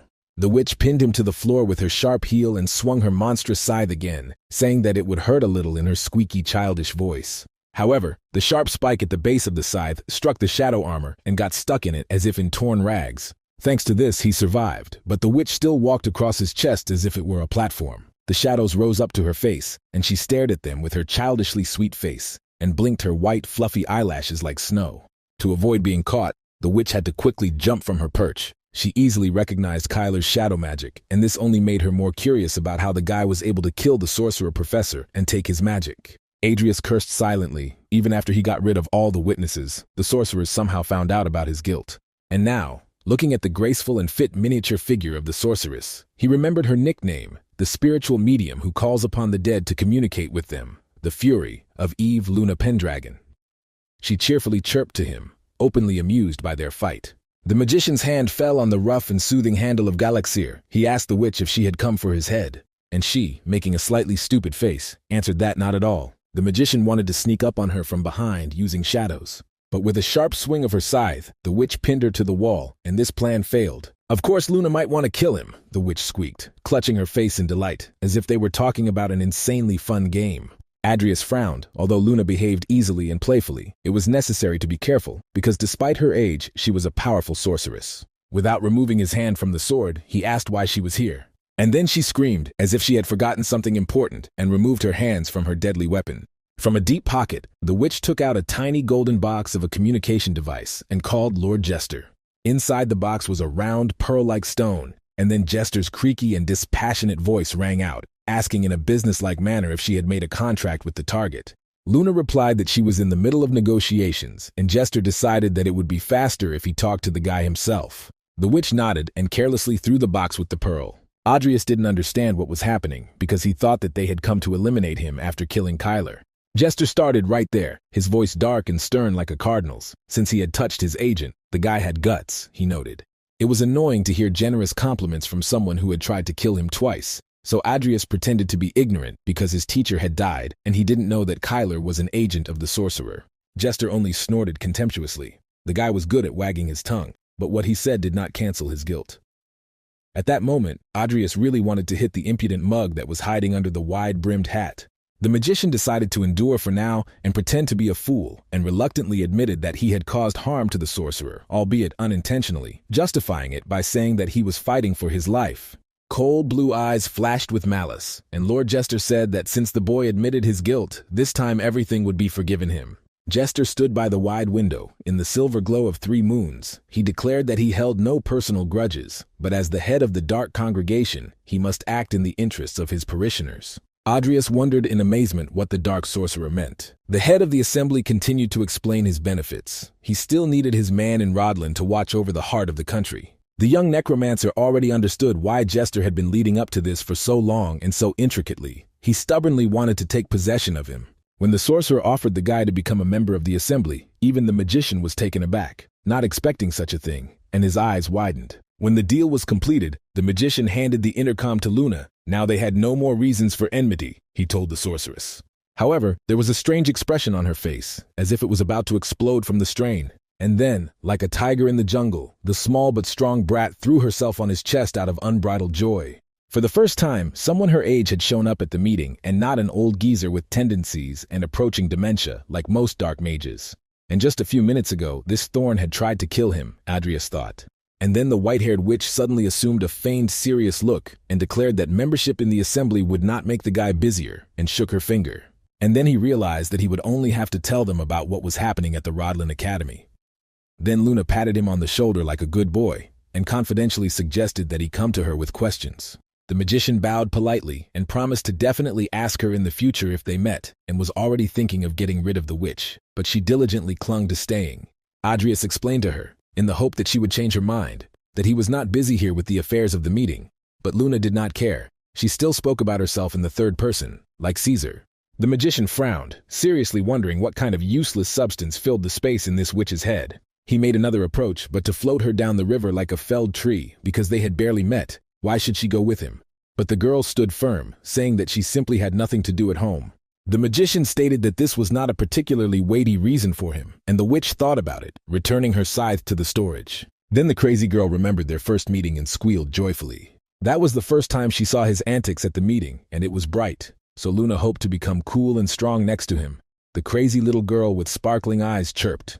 She depicted a punctured lung and a sword sticking out of her chest, and distorted his ultimatum to the assembly. Not paying attention to this crazy witch, the magician simply walked past. But Luna still grabbed his cloak and began tearfully asking him to take her with him. She tried to persuade him by promising her help, because the witch was really devilishly strong, and these words made the magician stop.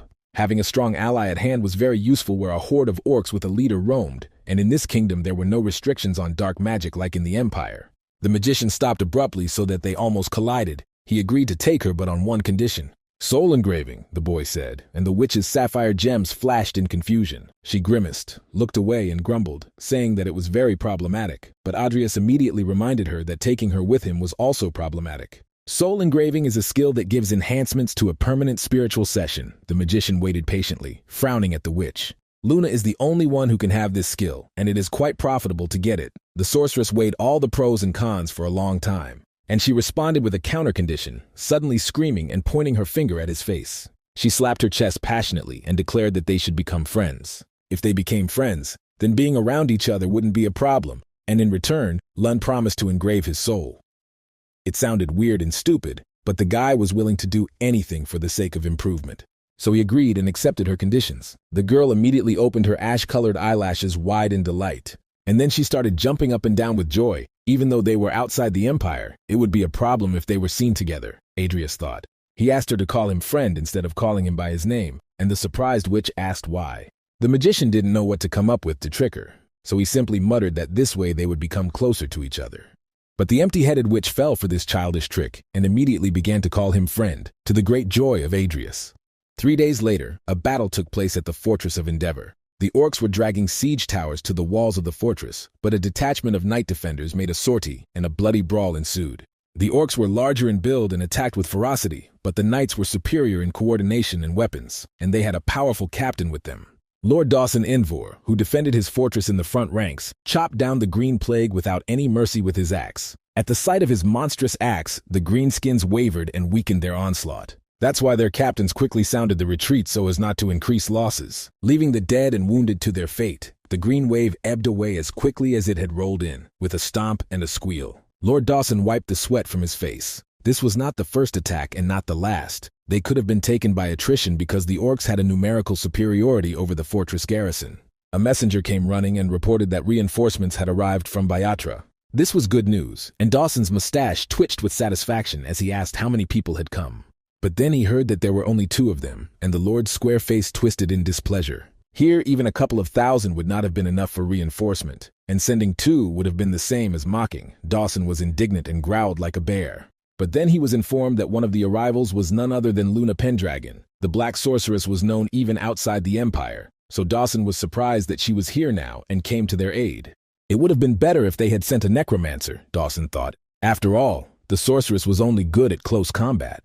So he asked about the second one, and was told that it was the wandering mercenary Barry Sanders. The captain scratched his massive, square, orc-like jaw. The name meant nothing to him. He ordered his servants to prepare dinner and call the guests, and the knights hastily returned to the walls of the fortress. Night fell, but lights were burning on the wall so that no one could approach the fortress unnoticed. Adrius reminded the sorceress that now he is Barry Sanders. He did not want anyone to know that the imperial nobleman is a dark magician and was forced to wear a mask. They were invited to the Lord's castle, so they came there and entered the Great Hall. Luna immediately greeted everyone in a childish manner and said that they were here to kill the orc leader, and the magician bowed politely and introduced himself. The bear-like lord was also glad to meet them and promised to present them for a reward before the king if they showed themselves well. His massive orc-like jaw was moving. Next to the lord stood his gray-haired relative. He introduced himself as Philip Endeavor, and then Dawson invited everyone to the table. The meal was nightly modest, because the fortress could not replenish supplies as before. Adrius asked the lord how things were going. In general, the situation was hopeless, Dawson told them. They had too few people to hold back the onslaught of the orcs, much less to counterattack. And besides, the enemy had not yet used the power of the orc chieftain, and then they would certainly be finished. Without the support of the kingdom, it was only a matter of time before the fortress fell, the lord concluded. Things were even worse than he thought, Adrius said, while Luna munched on a chicken leg without a care in the world. Dawson nodded. The threat was real, because the orc leader who gathered them all is a terrifying master of aura. Adrius became wary, but the stupid witch shouted that it would be fun. The magician glanced at her. Would he be able to defeat the orc leader at all? If he helped her, then maybe they would succeed. But war is never easy. The smug sorceress promised to deal with the leader. And then she returned to eating juicy meat. Her fickle, unpredictable nature could alarm anyone. They had barely finished their modest supper when the Lord's squire burst into the room. Filion asked what happened, and the knight reported that the leader of the orcs had been spotted behind the walls. All the defenders were again ready for battle and climbed up the wall. Only a small detachment of warriors approached the fortress itself, but despite this, Dawson ordered everyone to be on guard.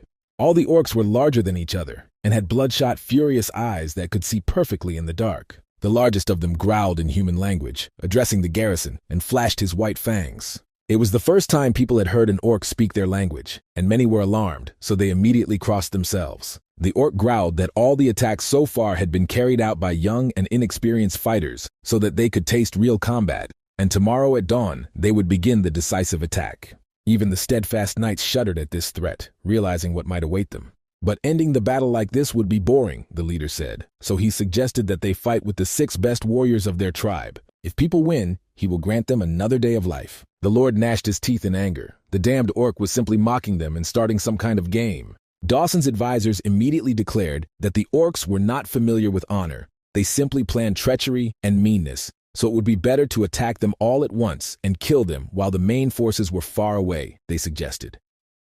The Lord answered them too risky. They were dealing with a master of aura. Even if they jump out of the gates, it will be difficult to defeat the enemy before the main forces arrive. On the other hand, by accepting the deal, the defenders could buy themselves a day before reinforcements arrived. And then Adrius volunteered to go, because besides him and Luna, no one could cope with the orcs anyway. The Lord and the other knights were surprised by the courage of the unknown mercenary. The gate mechanisms raised the grate, and the magician walked out in proud solitude to the orcs. The orcs waited patiently. The gate clanged with metal as it closed behind the mercenary. The first warrior came out to meet the magician, holding in his hands a strange, sickle-shaped weapon, good only for shepherd work. The essence of the duel is simple, one fight after another. In order to survive, the mercenary had to commit madness and kill all the enemy warriors. Before the spectators on the walls could figure it out, the first fight was over before it even began, the mage simply slipping past his opponent. And then his head separated from his body, as if it were an add-on. This was not enough even for warming up, so Adrius confidently called the next enemy. The second warrior did not keep us waiting and immediately attacked, grinning viciously with his toothy mouth. But his axe whistled past the target. The magician made a dizzying leap and found himself above his enemy. And then he thrust Galaxir right into the mouth of the astonished orc to its full depth. The orcs were quickly ending. One by one, the mage cut them down like newbies. The last one, except for the leader, was trembling with fear and was in no hurry to attack. It was the only orc woman with a blunt cleaver in her hands. Giving in to her emotions, the warrior jumped first at the terrible man, and the magician took her blow with his sword. Lord Dawson was amazed at the mercenary's strength, and Luna loudly supported her new friend, or maybe she just enjoyed the carnage. Filion asked in amazement who this warrior was who easily defeated orcs equal in strength to the captain of the knights. Meanwhile, the magician continued his dance of death. He surpassed the orc warrior in speed and had already inflicted several wounds on her. And then when she weakened and slowed down, one blow pierced the heart. When she fell and became silent, the magician caught his breath. 6 elite orcs were killed in a one-on-one duel, and if Barry Sanders was unknown to anyone before that night, he would certainly be the stuff of legends now. The defenders of the fortress immediately cheered up, rejoicing that such an outstanding warrior was fighting for them. The orc laughed and spoke in human language again. He was pleased with this fight, and did not regret at all the fallen who died with honor in battle, and then asked the name of the brave man, and threateningly hung over him with his enormous height. This opponent was strong, and Adrius was wary. The orc was almost twice his height, but he still told him his false name. The orc's heavy, ugly sword hit the ground, and then the leader roared deafeningly so that everyone could hear him. The orcs must remember the bravery of this man. After all, he gave their best warriors the best and most glorious death in battle. The leader's sharp cries were alarming, and the magician prudently did not remove his hand from his sword, although the orc himself looked calm, and it did not seem like he would get angry and take revenge. One day, as promised, while they honor their dead, he growled at the magician as he left. And then he turned to leave, and told the people to prepare to die the next time they met. Anyone who didn't know how to use aura would have already lost consciousness from the strength of spirit alone that emanated from the orc leader. And Adrius himself felt with his own skin what it meant to stand in front of a master of aura. Therefore, if he wants to defeat this monster, he must wait for the right moment, the magician thought, looking after the orc. That same night, having descended from the walls, the lord of the fortress held a small meeting. Despite the fact that they still had a day, the kingdom of Grandis still did not send them reinforcements. The mood was gloomy, although everyone had just been encouraged by the mercenaries' victory.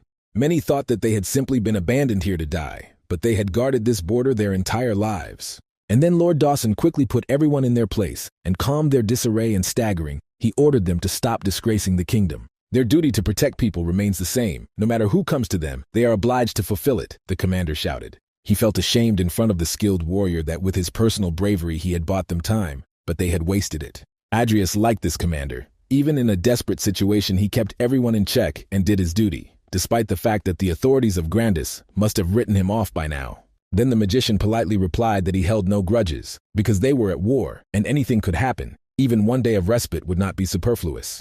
The Lord answered him in the same noble manner, and asked him to fight on his side tomorrow as well. During tomorrow's assault, the commander wanted to gather all the defenders on the western wall and meet the onslaught of orcs there face to face. But in this case, the northern gates will remain without strong protection, and may become vulnerable to a surprise attack that ordinary soldiers cannot cope with. The magician nodded and agreed to guard the rear of the fortress, which caused Luna to grumble in confusion, because she was thirsty for fun. The knights winced at her childishly squeaky voice. She was always making jokes, while for mere mortals the question was whether they would live to see the next day or not. And then Lord Dawson asked Luna Pendragon to defeat the orc leader. This task appealed to her, and the witch cried out in delight, promising to do everything. Commander Dawson asked her for forgiveness for leaving the most terrible enemy to the girl, but she did not listen to him. anticipating a fun battle. And then he added that although he was ashamed to admit that their strength was insufficient, they would still have to fight. This place was still their homeland, and no matter what they thought at the top, they were obliged to defend it.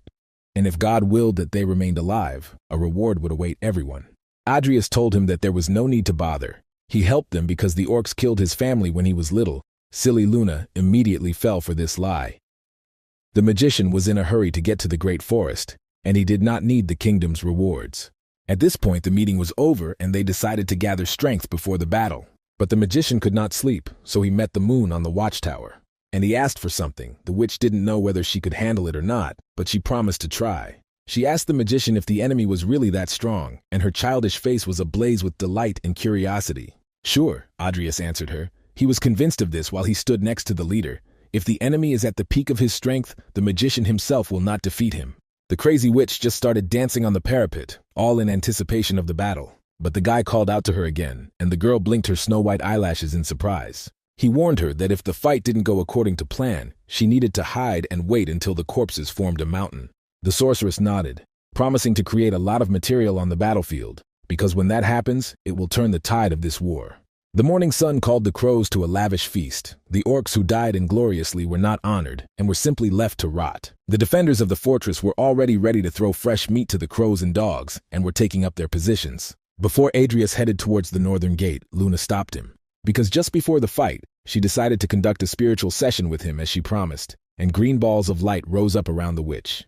The spiritual session allowed Luna to summon any soul with the necessary abilities, so Adrius was glad about that. The witch gathered the green clots into one ball in her hands and read a spell in an ancient language. And then she directed this glow straight into the chest of the young necromancer. This should make the fight easier, Luna said, as a green shroud enveloped the boy.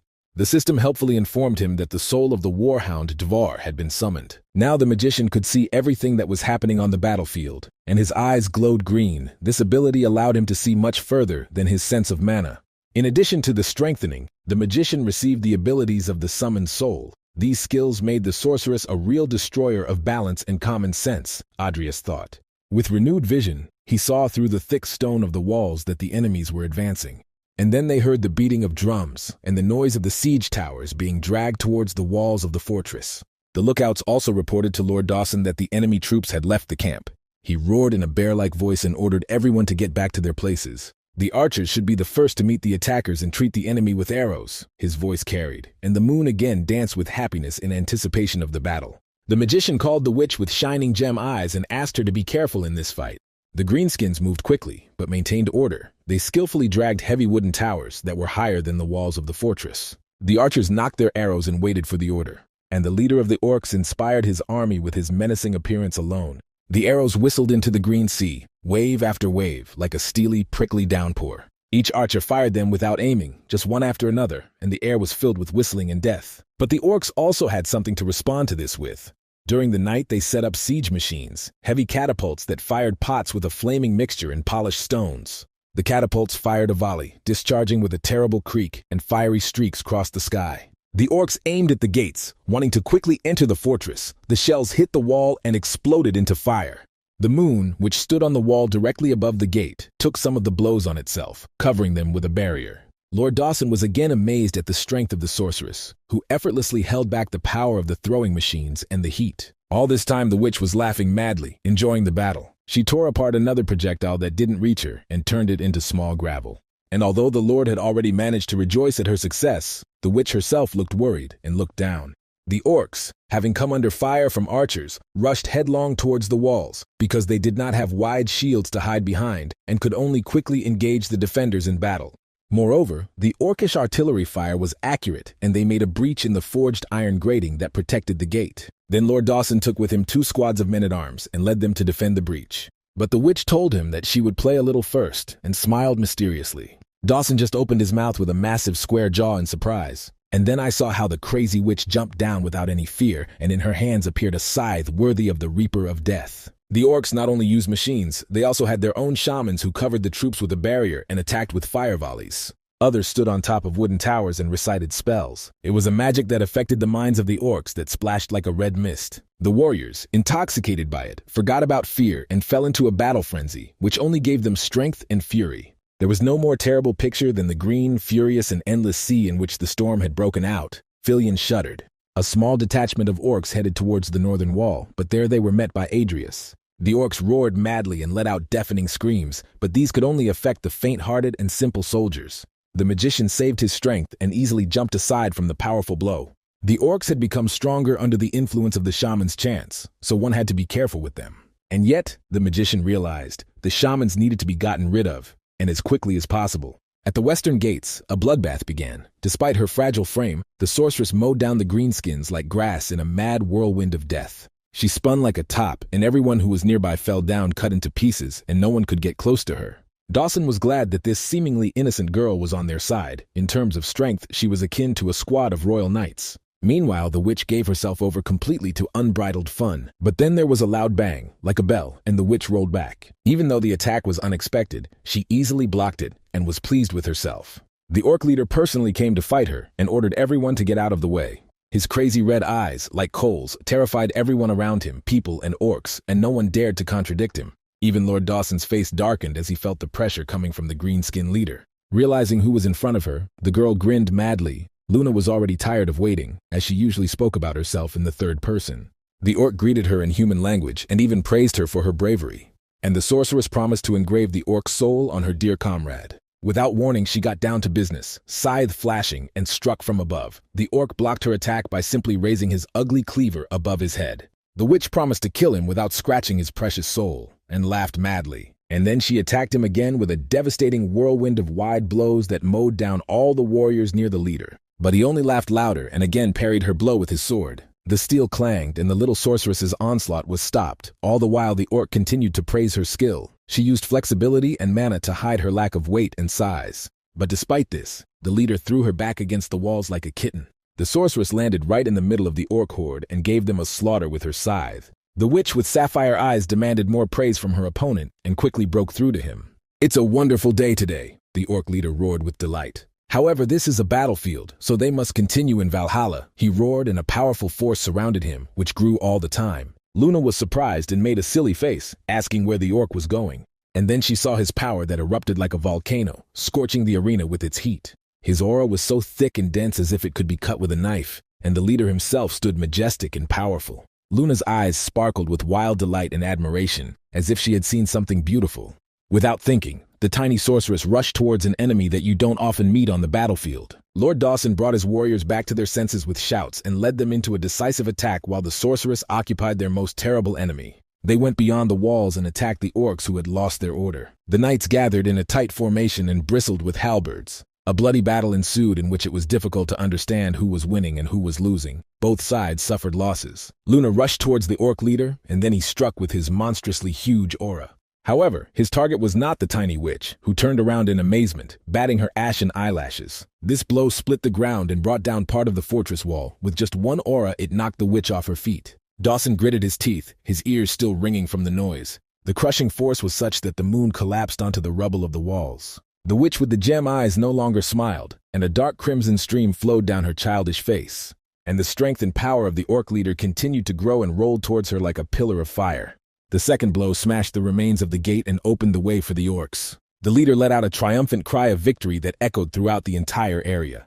It was so loud that it even reached the north gate, where Barry Sanders had just finished fighting off an attack. Having examined the wall, which was covered with a thick carpet of bodies of defenders and attackers, the magician was convinced that the battle here was over.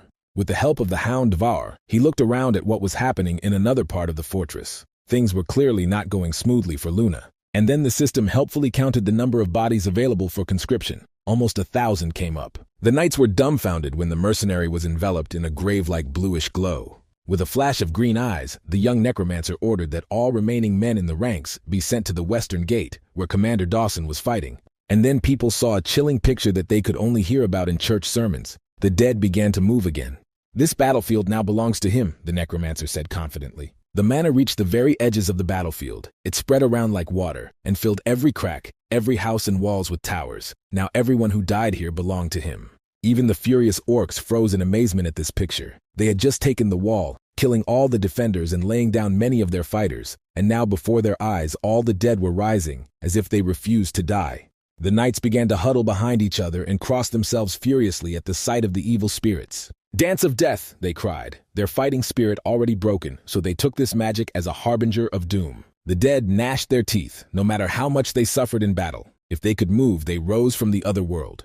Necromancer. Screams rang out across the battlefield when they realized that this was not the second coming or the day of judgment. And then he gave a silent order to destroy all enemies. And then a massacre began, more terrible than before, because everything was mixed up, and it was no longer possible to understand where friends were and where enemies were, only bodies that tore each other apart in disarray. Lord Dawson did not see this. He was busy with the enemy in front of him and spat out blood from his broken mouth. "It's amazing and stupid," the orc leader growled. "We should have attacked him, not protected the sorceress." The blow had torn off the plate pauldron, and a red spring was gushing from the wound, but the proud knight still held the witch's fragile body in his arms. The orc raised his sword over him, and his aura, which took the form of a giant, repeated his movements exactly. Dawson realized that these were his last moments, and he asked the little witch for forgiveness. He did everything he could. But then the leader saw a new enemy, Barry, he recognized as a skilled warrior. Adria stood in front of him, leaving Dawson and Luna behind him and raising all the dead that were nearby. Magic flowed from his hands in a continuous stream, and corpses stood before the magician. "What a surprise," the orc growled. Now he was surrounded by enemies. He was surprised that a man with the strength of a swordsman would also turn out to be a necromancer. And then, in one fell swoop, he vaporized dozens of corpses with his crushing aura. Dawson called the mercenary while they had a minute to talk. "It's too late to save him," said the brave captain, who sacrificed himself to save the witch. Adrius agreed with his words, and unlike Luna's wounds, Dawson's could no longer be cured by means. But even so, the brave knight refused to give up. He asked to use his body so that he could continue to defend his homeland even after his death. The young necromancer nodded humbly, respecting the last will of this courageous man he liked. The best die first, the magician thought with regret. The panicking knights ran up to the lord. They fussed and called for doctors with potions. But Dawson cut off the sergeant's cries. He ordered to tell Filian Endeavor that from now on he was the lord commander of the fortress, and the knight, with difficulty holding back his sobs, bit his tongue. The army of dead flesh advanced on the orc lord, but he only mocked their efforts. Every swing of his sword ground the remains into dust and raised a storm, but there were more dead than living nearby. The common undead were nothing compared to the orc chieftain, the necromancer concluded as he studied him indifferently. And behind him, Dawson breathed his last. While the still-living orcs came to their senses, the battle madness that the shamans had sent upon them brought them back to the battlefield, and a furious slaughter began again. Since the ordinary undead couldn't cope, it was time to call on the guard of the dead, Adrius decided. And a spatial gate opened next to him while the orc leader was busy. This time, he summoned the entire team at once, including the giant Rudol and the fairy queen Millen.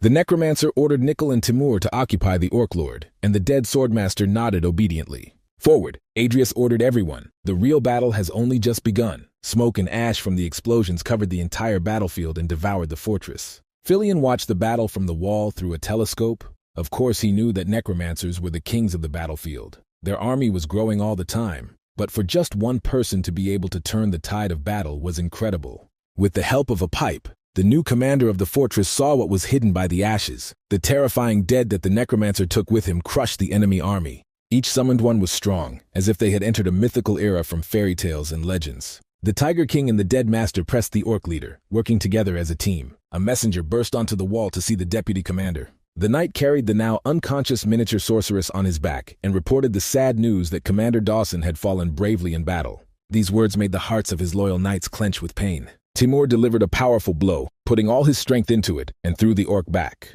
He flew back, scattering the ranks of his warriors who were crowding behind him. The blow was strong, but the orc stood firm, still enjoying the fight. There were only 2 pathetic corpses in front of him, but they managed to hold him back. Having looked around, he saw that there were no more of his warriors left next to him. Now they looked at him with the empty eye sockets of the dead, and so the orc leader realized that he had failed as their leader. He again surrounded himself with a fighting aura. The army of the undead stopped, and turning around, the orcs saw their master approaching him. The same warrior and sword master who had been hiding his true strength until now. The leader already understood that this battle would be legendary, but also his last, and asked to honor him, because he wanted to die at the hands of a great warrior. And Adrius agreed. Since he was a worthy warrior, they should fight like true knights with honor. The sword Galaxir left its scabbard and began to writhe like a snake and disintegrate into links as the necromancer walked straight towards the orc whose spirit was unyielding. "May their souls reach the long hall," the orc growled, and the opponents ran towards each other. The Necromancer swung his sword like a whip, but the orc caught it with his aura. He struck straight in mid-jump and cut through the bone whip and the magician himself. And only then did I see that it was an ephemeral double. Realizing that it was a trick, the orc quickly struck himself behind the back from where the real Necromancer was moving.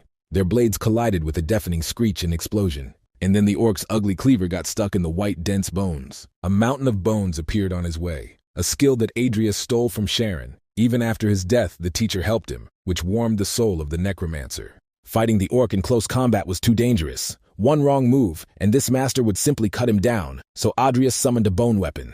"There are still aces up his sleeve," the formidable orc growled. "What can you do?" Since he is faced with such a formidable opponent, the magician answered him, while a strong and dense bone shell closed on his chest. This light armor covered his body without restricting his movements and protected his vital organs. In this battle, the Necromancer had to use everything. "Forward, great warrior who will change the world," growled the orc, gathering all his strength. And the Necromancer attacked head-on, clutching Galaxir tightly in his hands, his skull-shaped shoulder pads flashing. The swords clashed, and the sound of bells ringing from the blow echoed throughout the fortress. The warriors moved quickly, and their blades clashed again and again. It was a dance of death for two, and neither wanted to give in. Adrius returned the blade to his back again, hiding it from the enemy's sight. He used the techniques of the academy, while the ferocious orc fought with pure and brute force. The very air was ablaze with their heated battle. While this battle was raging, the new commander asked the knight where Dawson's body was, and then his squire could not hold back his tears. After all, as the Lord wanted, his body continued to serve for the good of his homeland. He took the orc's last monstrous blow and stopped him. And this time Dawson stood his ground, defending himself with his axe. The orc spat out blood. He thought about how huge the world was. As soon as he left the great forest to write his name in history, he was stopped at the first obstacle. Even though he was a little sorry that it all ended so quickly, it was a good fight, the orc said, and a fountain gushed from his shoulder wound. Adrius politely apologized for not being able to personally finish their battle, but such was the Lord Commander's final will. Having given up all his strength, the orc leader collapsed onto the battle-heated ground. As Dawson wanted, he stopped the enemy with his own hands, and with this the Necromancer fulfilled his promise. The hero of Endvor stood as if a monument to himself. Here he had truly ended the war and the great march of the orcs. News of the Greenskins' crushing defeat quickly reached headquarters in Bayat Fortress. The commander was shocked to learn that the Orc Lord was dead and asked how much damage Endvor had suffered. The civilian population did not suffer much, since the enemies were unable to break into the fortress. They only started a fire, but the garrison lost half of its people. But the hardest news that hit the commander was that Lord Dawson had fallen in battle. The loss of such a knight was a strong blow to the country's defense, and the commander was distressed. If he had known that things would turn out this way, he would have gone to Endvor without listening to the king's orders. But then another lord approached him and asked what had happened. The staff officer repeated the messenger's report. The orcs had been routed, making Sir Evan's call for reinforcements pointless. "So there will be no more casualties," the knight in polished white armor answered calmly. But how did they manage to defeat the Orc Lord? Was Lord Dawson a master of aura? He asked. However, the knight objected, as he was told. The orcs were dealt with by a pair of mercenaries, one of whom was a necromancer, and the other a spiritual medium. And he added that the Lord must be personally acquainted with the medium. Daughter of the Millennium Eve, Luna Pendragon named the knight one of the 10 greatest on the continent. Who would have thought that in such a place he would find the abode of evil? But apparently such is the will of God, said the White Knight Paladin Evan von Orleans. He was a tall and stately knight, with jet-black hair and bright blue eyes that shone piercingly with northern ice. And then the commander remembered that Sir Evan was an inquisitor and paladin who pursued dark magicians and caught and judged them. The Lord Commander learned of this too late, and regretfully realized that he had betrayed the heroes of Endvor who had defended his country. And Sir Evan said that he should hurry. Luna drew a circle with her stick for a long time, and was indignant that they left so quickly. After all, the grateful inhabitants of Endvor prepared a ton of meat for them, but the magician was in a hurry. He promised the sorceress, who had already recovered from her wounds in battle, to feed her to her fill when they left the great forest. And then he asked if everything was ready. On the clearing lay the corpse of a great orc, around which the sorceress had drawn a complex circle. It was the same soul engraving session, only this time the effect would be permanent, she explained.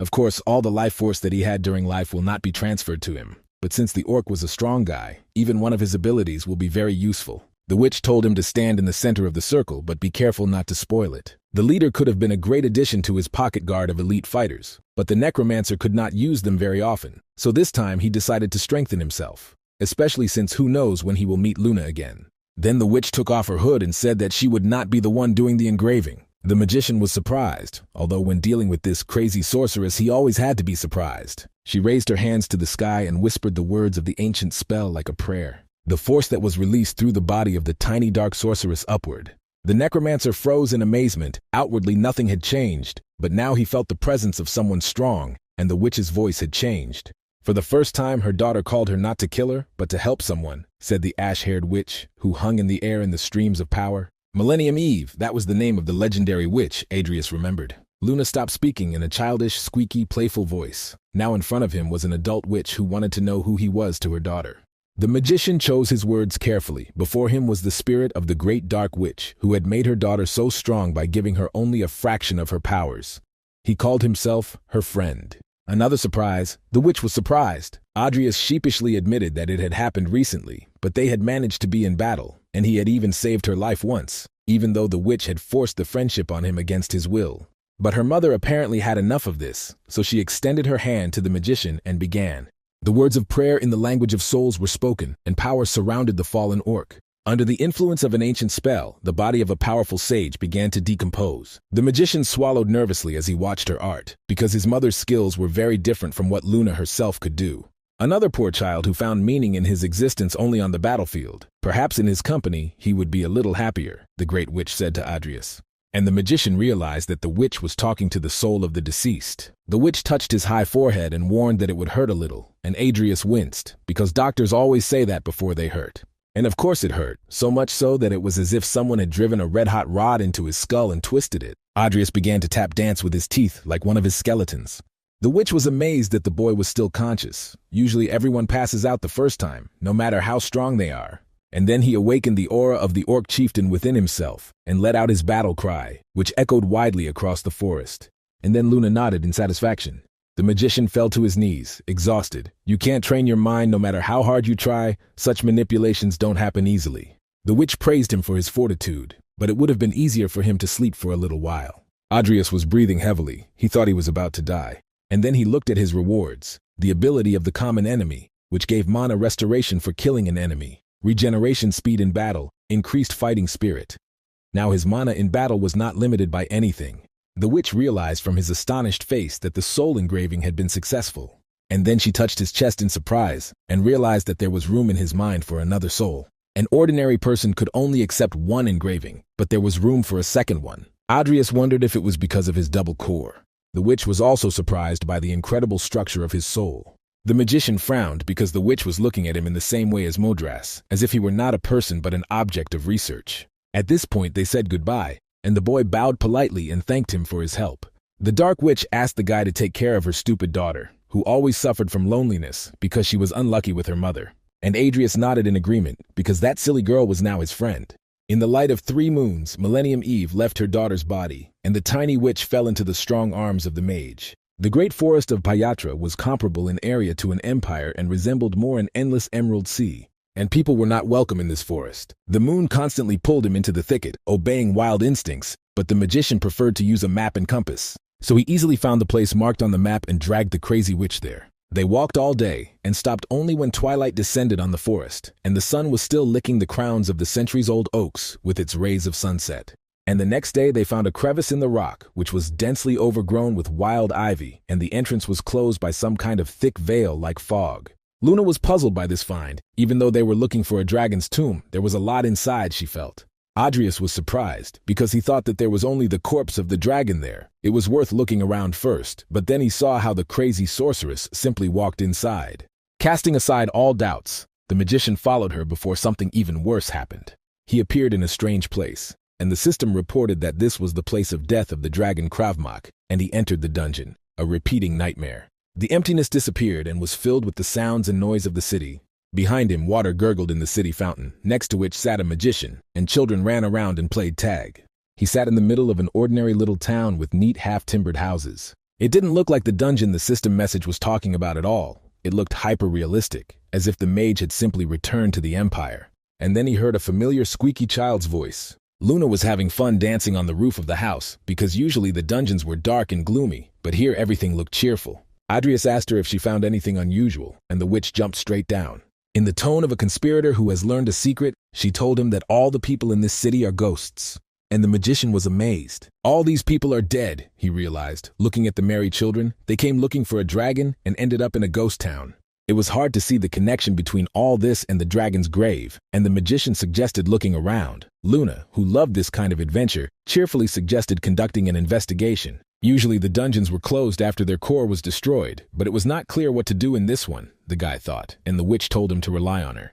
Together they walked around the city, looked into the market, and chatted a little with the residents, who seemed to be living in their own reality. The city could not be left, as it was surrounded by a barrier that no one seemed to notice or be surprised by. Adrius suggested returning to the center again, since the answers were most likely there anyway.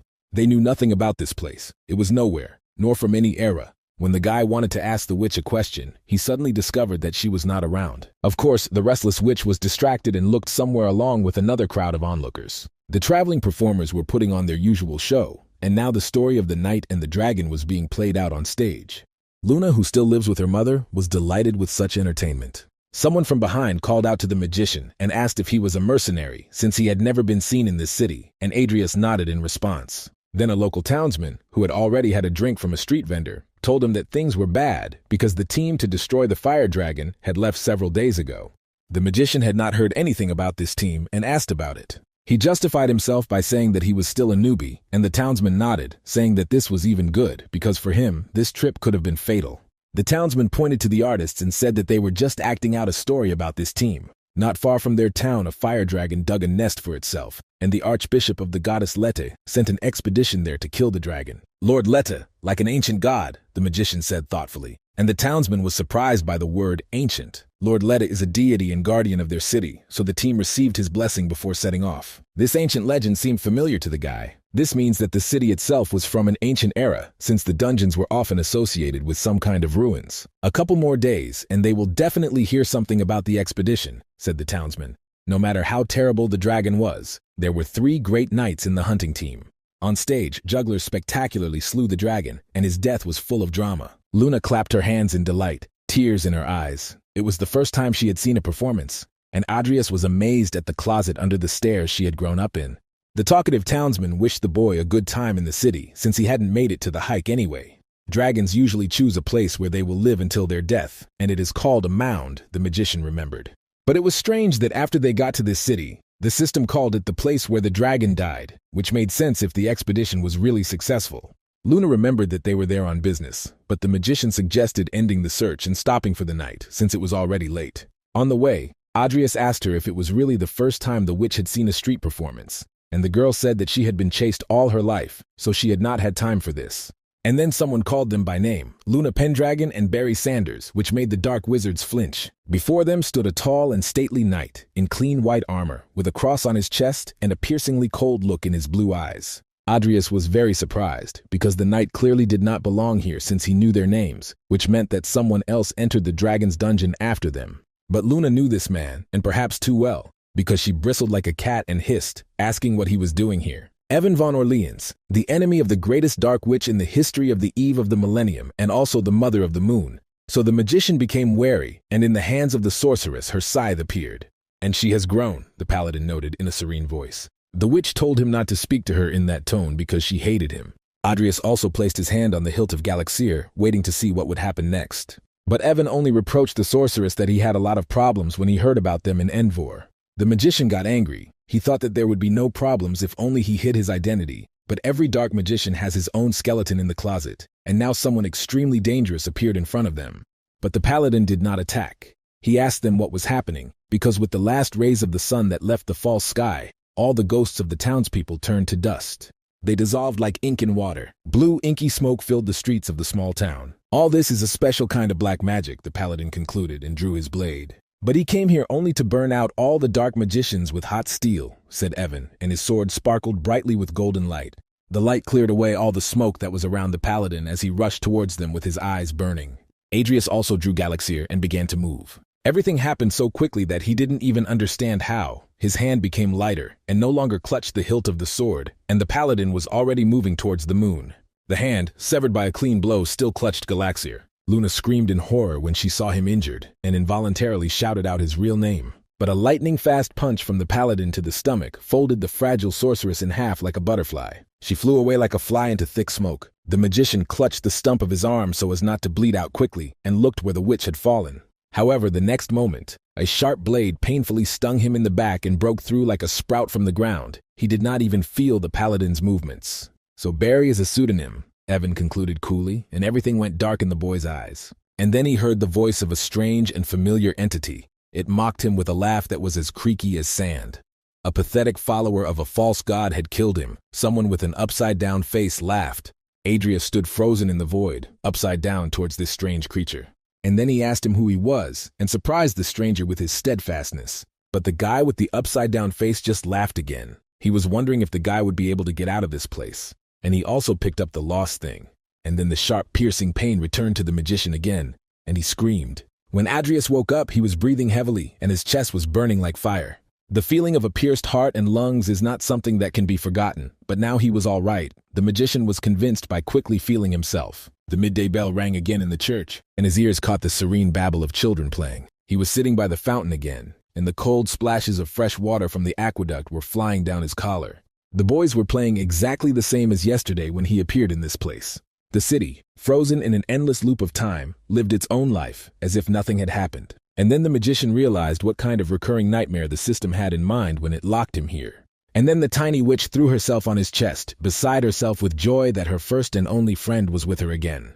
The magician gently pushed her away from him and asked if she remembered what happened, but the girl with ash-colored hair also did not understand what happened. After she was carried off the battlefield, a fog covered her, and everything disappeared. So she didn't die and wasn't reborn, the magician concluded, and simply woke up at the starting point. The strange fog, the strange entity that appeared after Evan's attack, it was all suspicious, the guy thought.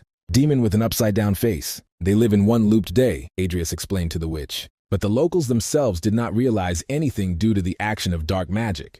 They, as aliens, were the only ones who retained their memories. The cycle ended when the bell struck midnight or someone died. Besides, Evan didn't go anywhere, although he didn't die, the magician said, and the witch also turned around following his gaze. A knight paladin in shining armor approached them. "This place is hidden from God's sight and needs to be cleared as soon as possible," the paladin said, his blue eyes flashing like a white walker. The magician and the witch bristled with weapons. Their last meeting had somehow not gone well. But Evan calmly told them not to do anything stupid. If he wanted to kill them, he would have done it already. Luna was indignant because he himself attacked them last time without any warning. But Adrius calmly put Galaxier back in its sheath. But he still asked if the paladin wanted to conclude a temporary truce, and he sharply replied that for an unholy man the guy was quick-witted. Then the magician suggested that they split up and look for answers, and when the day began anew, they would meet here again and exchange information, despite Luna's objections. The paladin twitched his straight mustache and said that the guy was good at planning, but the magician didn't like his tone and he asked what was wrong. The paladin couldn't be sure that they wouldn't run away as soon as they learned about the exit. In other words, they couldn't trust each other. And then Adrius boldly stated that they should have behaved more friendly at the first meeting, but now they could not feel relaxed next to the paladin. "Oh, Jesus Christ," the paladin grumbled discontentedly because they still didn't understand anything. "If he had his way, he would hack and kill them every time they were reborn," Evan said with complete indifference to their suffering. This only made the couple of dark mages shudder even more. "Well then, let's work together," the magician agreed, since no one could convince the stubborn knight that he only thought with his muscles, which made Luna truly tremble. According to the impudent guy, the knight could not understand whether he was mocking or joking, and therefore a vein began to pulse on his face. But the guy continued to speak, because if the knight doubted them, he could just secretly follow them. He would have enough skill for that.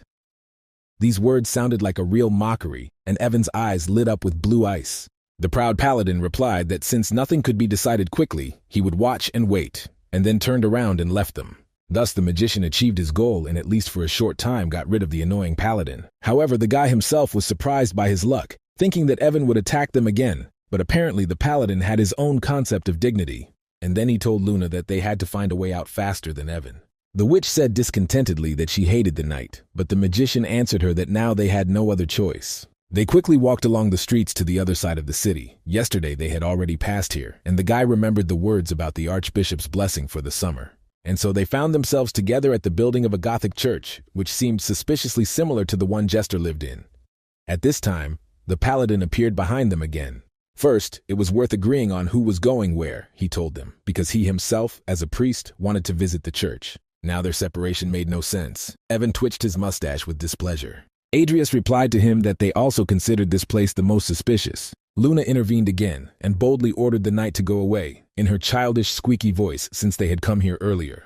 The doors of the church were open, and the gatekeeper at the entrance suddenly asked Luna if she was Saint Nyx. And before the idiot could ask a stupid question, the magician shut her mouth and said that it was she. And then the gatekeeper asked them if they wanted to meet the archbishop, and his eyes shimmered like gems. Then Adrius wanted to know if they could do it now, but the gatekeeper objected to him that only the saint could go, and the escorts should wait outside. Luna grimaced and told the guy that she didn't understand anything, only that she had to play along with these people, and the magician told her to go inside and find out what kind of person the archbishop was. Adrius watched as the sorceress ran to the entrance, which was guarded by monks with eyes like the moon, and he wondered what they had in common with the sorceress and the goddess Nyx. All dark magicians are masters of lies, Evan stated in his arrogant, cold voice. Adrius asked him not to start a fight, and the paladin suddenly asked for forgiveness. He only wanted to compliment him and promised to choose his words more carefully. And then he added that as soon as they got out of here, he would fulfill his duty as an inquisitor, and he also regretted that he could not personally take the soul of Luna and her mother. Adrius looked at the troublesome inquisitor paladin with disdain, even though he didn't want to argue about his duties. A dark magician who sometimes stooped to lying looked much better than a maniac who desperately pursued a child and wanted to kill him. Blasphemy, Evan said indignantly, and looked angrily at the impudent boy who dared to argue with him. Then a strange noise came from the depths of the church, and the magician turned around in alarm. After all, the moon just went there. Without thinking, Adrius rushed to the entrance. The monks with gem eyes took out short knives and shouted at him that he couldn't go inside. And then the magician used the recently acquired orc trait on them and ordered them to go away. His battle cry stunned the sensitive monks so much that they immediately wet their underwear and foamed at the mouth with fear. And the magician was able to enter inside without hindrance. The bishop's staff collected black smoke around itself, and Adrius was amazed to see dark magic in the church. This captivity threw the moon back and whirled like a whirlwind all the way to the vault. The tiny witch took out her scythe and fought off the incomprehensible darkness. Adrius touched her back, and the girl was glad to see her friend. There was definitely something wrong with this place, she said. Dirty unbelievers? The bishop hissed at them, and poking his staff at them, he asked how they dared to invade this place that was under the protection of the Holy Lady Lete, and then ordered them to leave immediately. This is a living person, suggested Luna, whose specialty was the souls of people. Now the magician understood who started this game and locked the entire city in a time loop. However, the frightened bishop denied everything. He did not have such strength. And all this happens thanks to the power of Lady Lete. They must bow to her because she gave everyone eternal life, the obsequiously mad fanatic shouted. And then the paladin of faith entered the church. The black fog is the work of a deity, he asked. This is a sign of her holiness, which is manifested in true believers, the fanatic said in response. However, it was the paladin inquisitor's job to figure out what was a miracle of God and what was not, and he said that God would never have created something so sinister and dark. Blasphemy, the fanatic screamed and spat, and they entered into a deep theological dispute. But the magician was forced to interrupt him, reminding him that first it was necessary to beat information out of the bishop.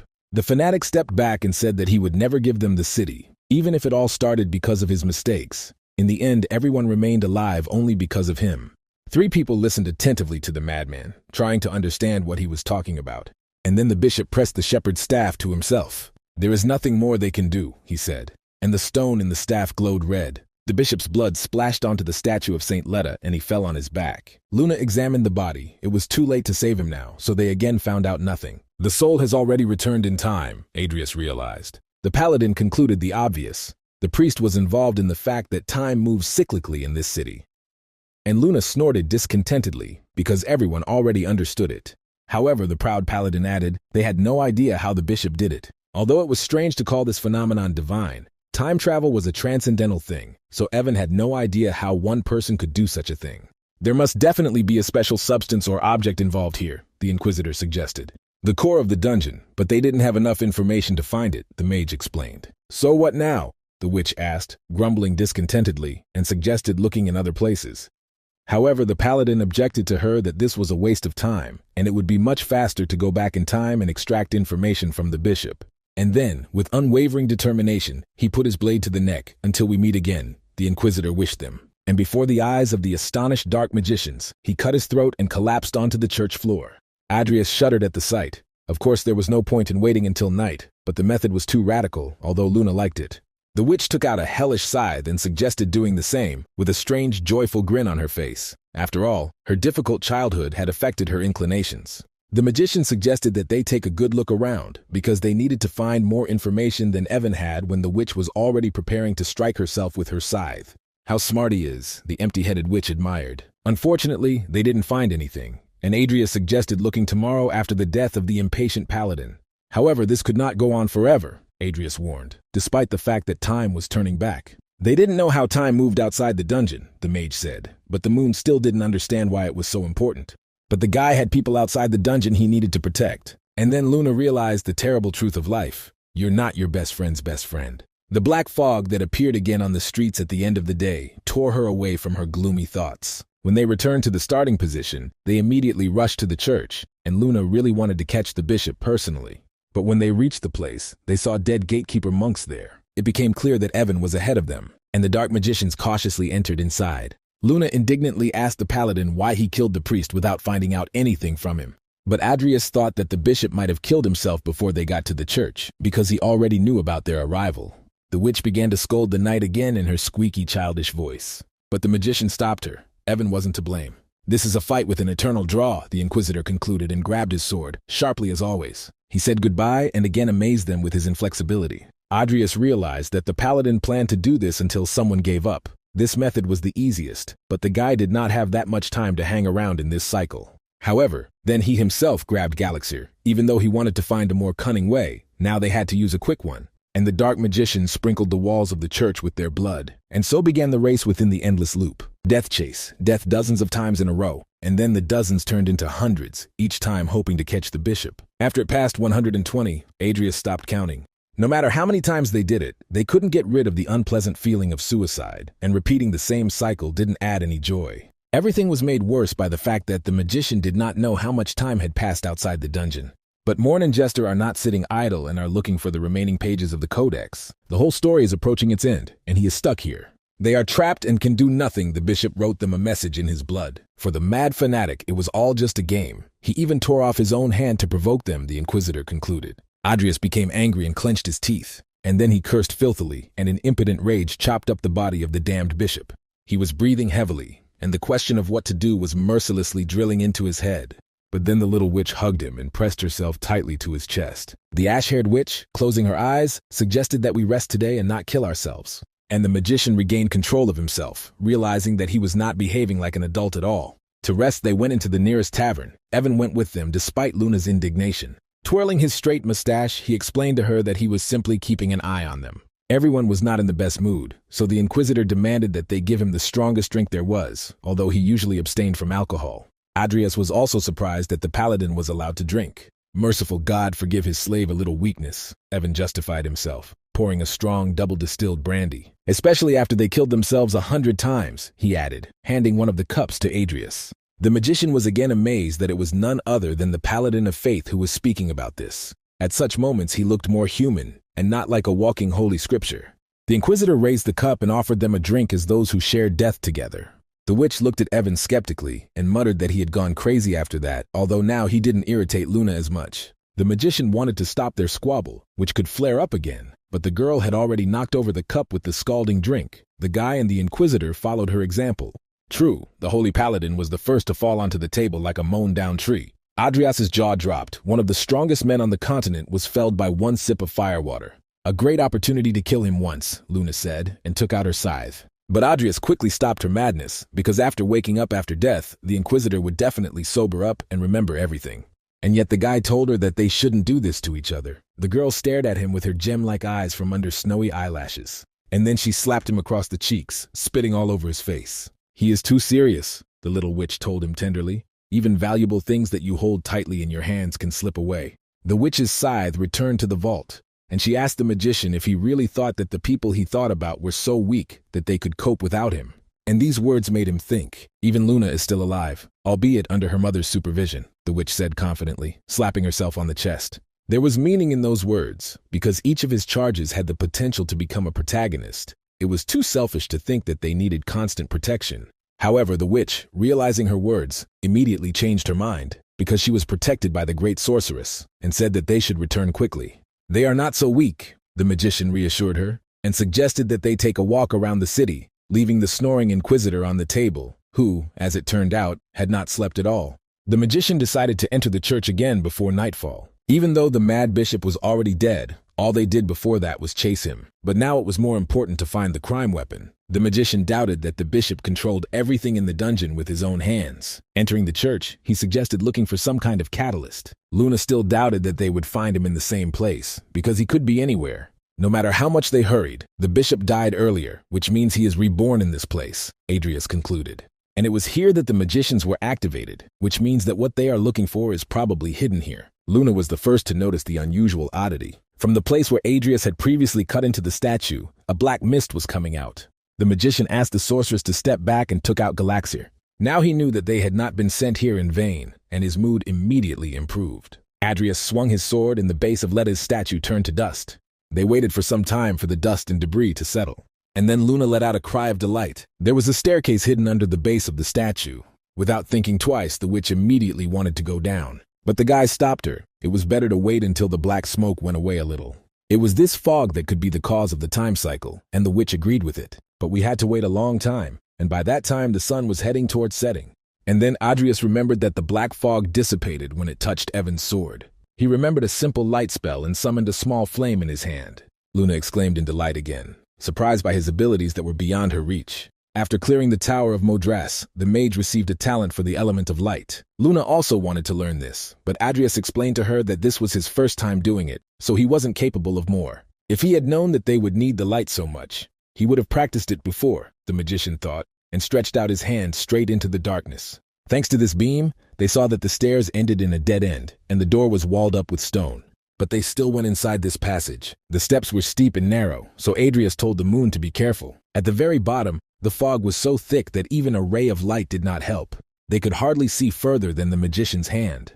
And then they suddenly heard someone's voice and perked up. Adrius also heard something and they stopped, waiting to see what would happen next. Release, a voice whispered in their heads. Luna clearly felt that there was someone there. She asked to make the light brighter. Adrius wasn't sure what would happen, but he tried. Even such a ray was difficult to maintain, and he did not know if he could make it stronger. In his hand was a fire spell that would draw heat away. Then the magician made the light brighter and changed it, and then repeated this procedure several times. The small beam flared up like a huge torch, which pleased the witch. And then, in the darkness that had scattered into the corners, they saw crimson rocks, claws and fangs as tall as a man, a giant who was sleeping peacefully. The dragon Krav Maga was here all this time. Adrius was amazed under the church. A huge cavity was discovered under the temple, in which the mythical beast was imprisoned. But then the magician remembered about the fog, because night was approaching, and they needed to get out of here as quickly as possible. The wind picked up sharply, threatening to extinguish the flames. Adrius barely kept the flame alive and covered it with his body. Luna screamed at him to make the light brighter because the fog was absorbing it, but the boy couldn't do it. It grew thicker around them, as if someone had sprinkled coal dust, and then completely extinguished the last thing that kept them going that day. Adrius woke up again sitting by a cool fountain with bells ringing. The moon hurried to him and called him to run faster. She wanted to invite Evan with her, but the magician asked her to keep everything that happened a secret from the Inquisitor. Luna was surprised. Why all of a sudden? Because they had worked together before. And Adrius reminded the fool that even though they were working together, the paladin had come here to kill them. And then Luna cried out in horror. After waiting for the Inquisitor to fall asleep, they destroyed the statue just like last time and went inside. Adrius kept the flames burning as strong as he could and tried to get closer to the dragon. Luna praised the magician for the fact that his light became stronger. After a little practice, he began to do better. But the damned fog still prevented them from taking a step. And then Luna noticed something on the dragon's chest. Adrius assumed it was his core and told her to destroy it. The witch nodded and the next moment jumped, swinging her reaper's scythe. She struck with all her might and the entire dungeon was filled with the clanging of weapons and grinding sounds. However, the pulsating red core was not harmed by her impact. Adrius gritted his teeth. He was already at the limit of his strength. So they will start the cycle again, he thought, looking at the astonished witch. Luna thought that this object was a heart because it glowed red and pulsated. However, even if Luna's powerful attack didn't work, they wouldn't be able to hit the dragon's heart. And then Adrius suggested calling the Inquisitor. Luna was dubious about this and grimaced contemptuously at the mention of the Inquisitor. The magician had no doubt that she would not like this idea. By the next cycle, Evan, as before, methodically killed the gatekeepers. He was in no hurry because he knew that the bishop was already dead.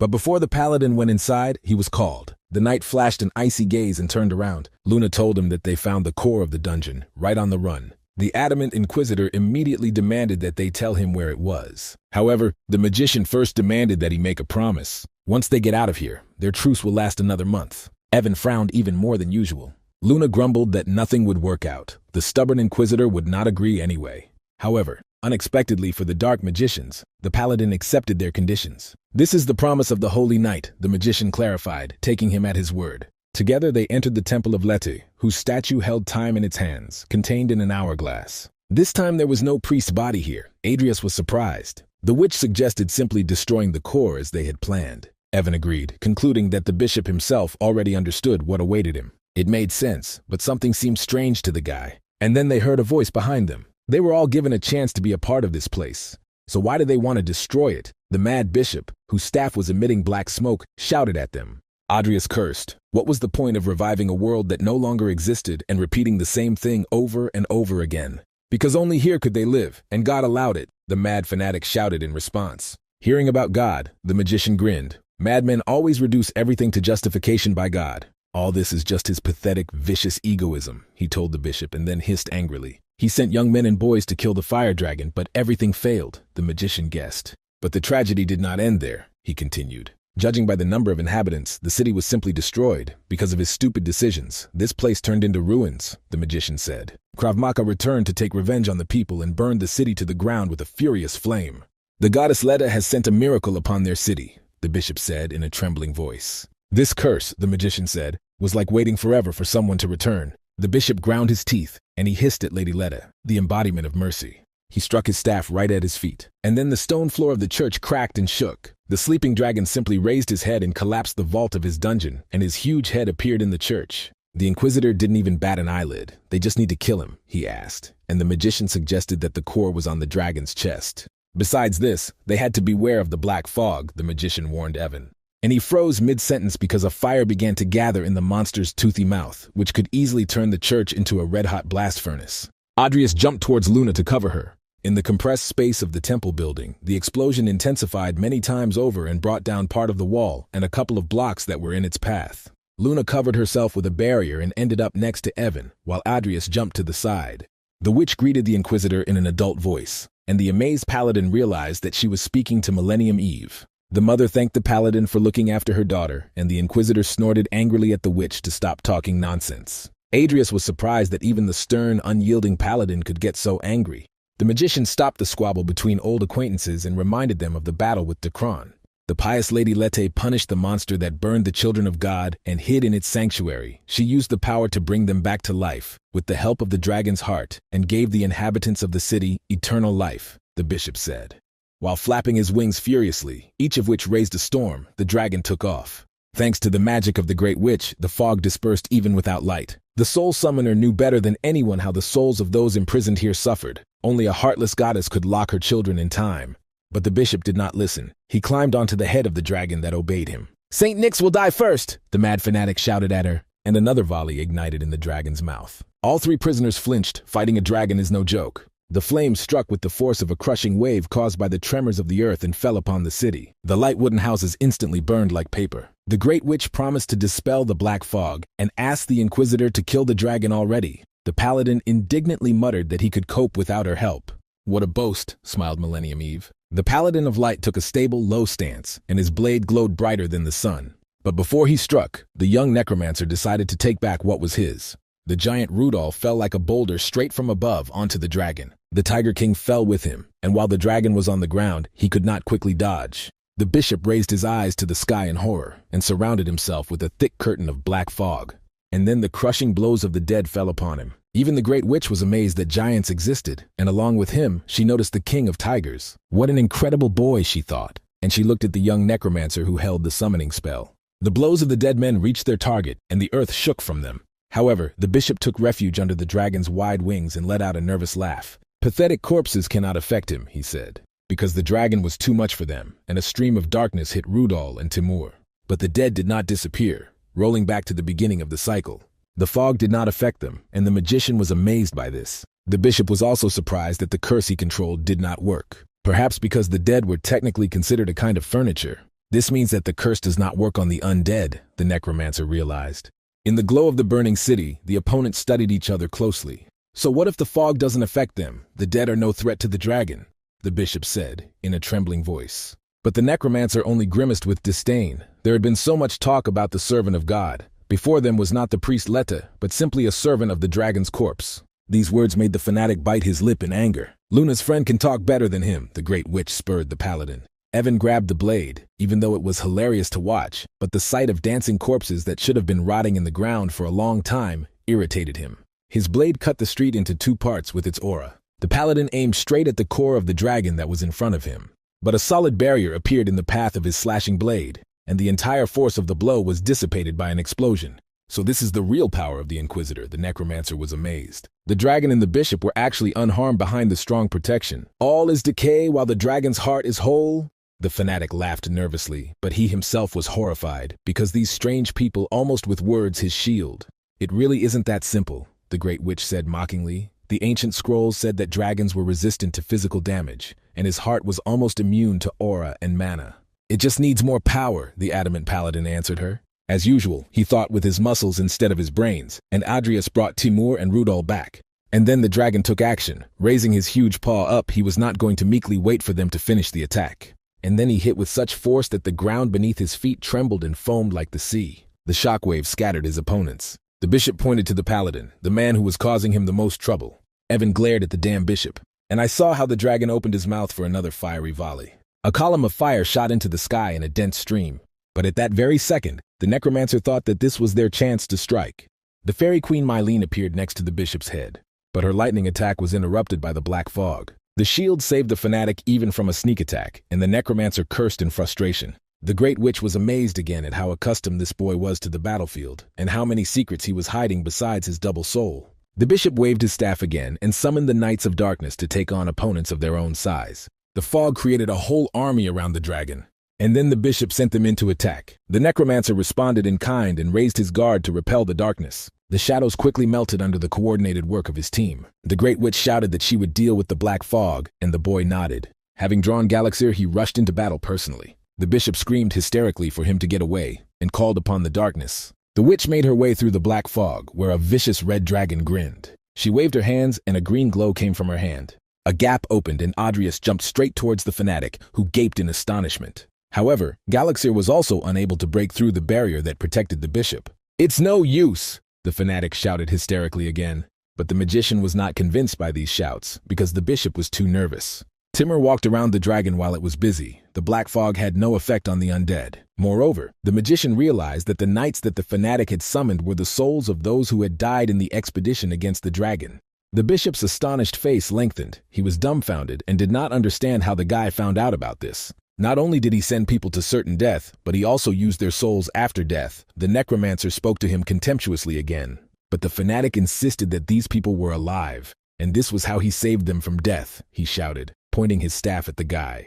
And then he saw what the wrath of God really was, and he raised his eyes to the sky and was horrified. Dozens of fiery swords were aimed at him. A rain of light fell upon the dragon like a shower, pinning him to the ground with a monstrous blow. Adrius himself almost got hit by a spear of light that whistled past him a couple of meters away. And again the barrier saved the stunned fanatic, who thought he had dealt with the paladin. The dragon's body was also not damaged, it only crouched to the ground. To limit death is nothing more than the selfish whim of those who oppose the laws of nature, and therefore he will send the heretic to the judgment of God, said the Inquisitor, who passed through the fire of the dragon's flame. As expected, he was the biggest obstacle, the heretic bishop muttered. He is still sitting unharmed on the dragon. Adrius was amazed by the power of the Paladin of Light's secret aura technique. The biggest obstacle is himself, the Inquisitor answered the bishop, and he heard the indignant cries of the fanatic who considered himself the defender of the city. An ordinary death is an unaffordable luxury for him, the bishop added. He promised to catch the Inquisitor and burn his soul in the eternal fire of suffering. Meanwhile, the flames engulfed the entire city, and in the stone fortress they were all as if in a huge trap.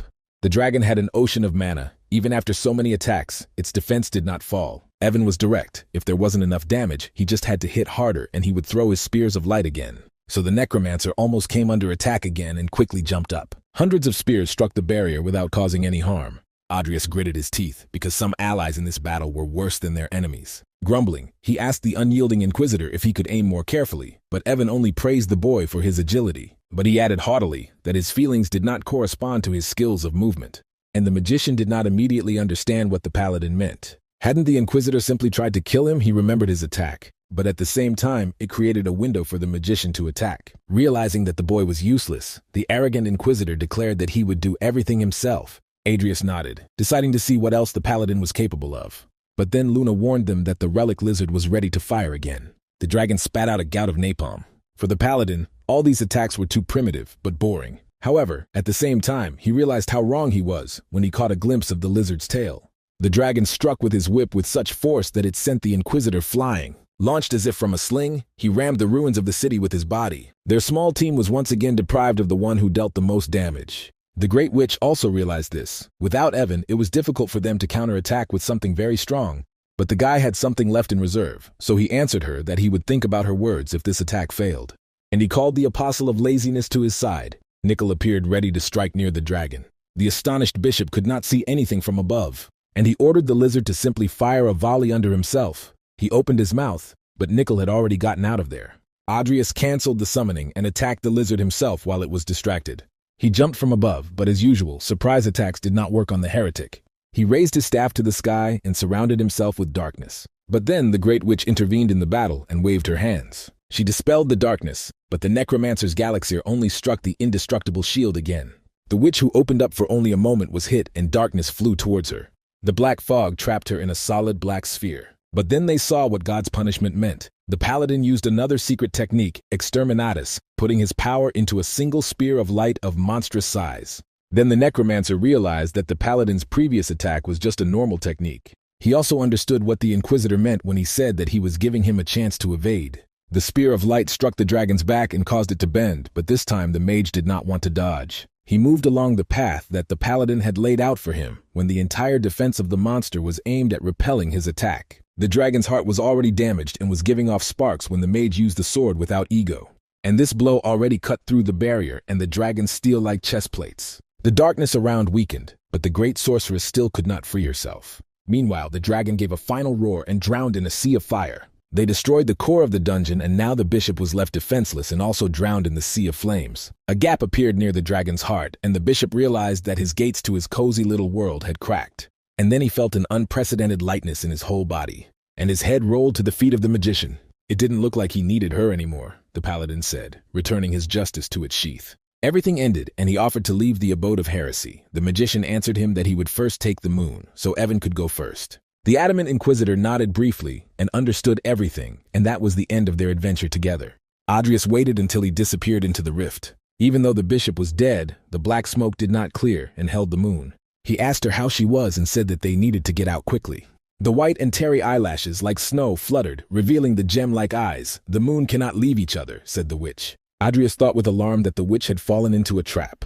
He called upon the light, hoping to dispel the black curse. But it didn't help. Her shield was on its last legs, so the witch shouted at the guy to just run away. But the magician only increased his fire. He refused to simply give up and abandon her. For a second, the flame dispersed the fog, and he saw the astonished face of the ash-haired witch. The gem's eyes filled with tears. For the first time, someone other than her mother had defended this girl so selflessly. He extended his hand to her and told her to grab it. If she got trapped in time again, she would wander in it for eternity and would not be able to get out. Their hands almost touched through the barrier of the moon, but she still couldn't touch him. That's all, my friend, said the witch. She was used to such things, and at last the girl with ash-blonde hair smiled sincerely like a child.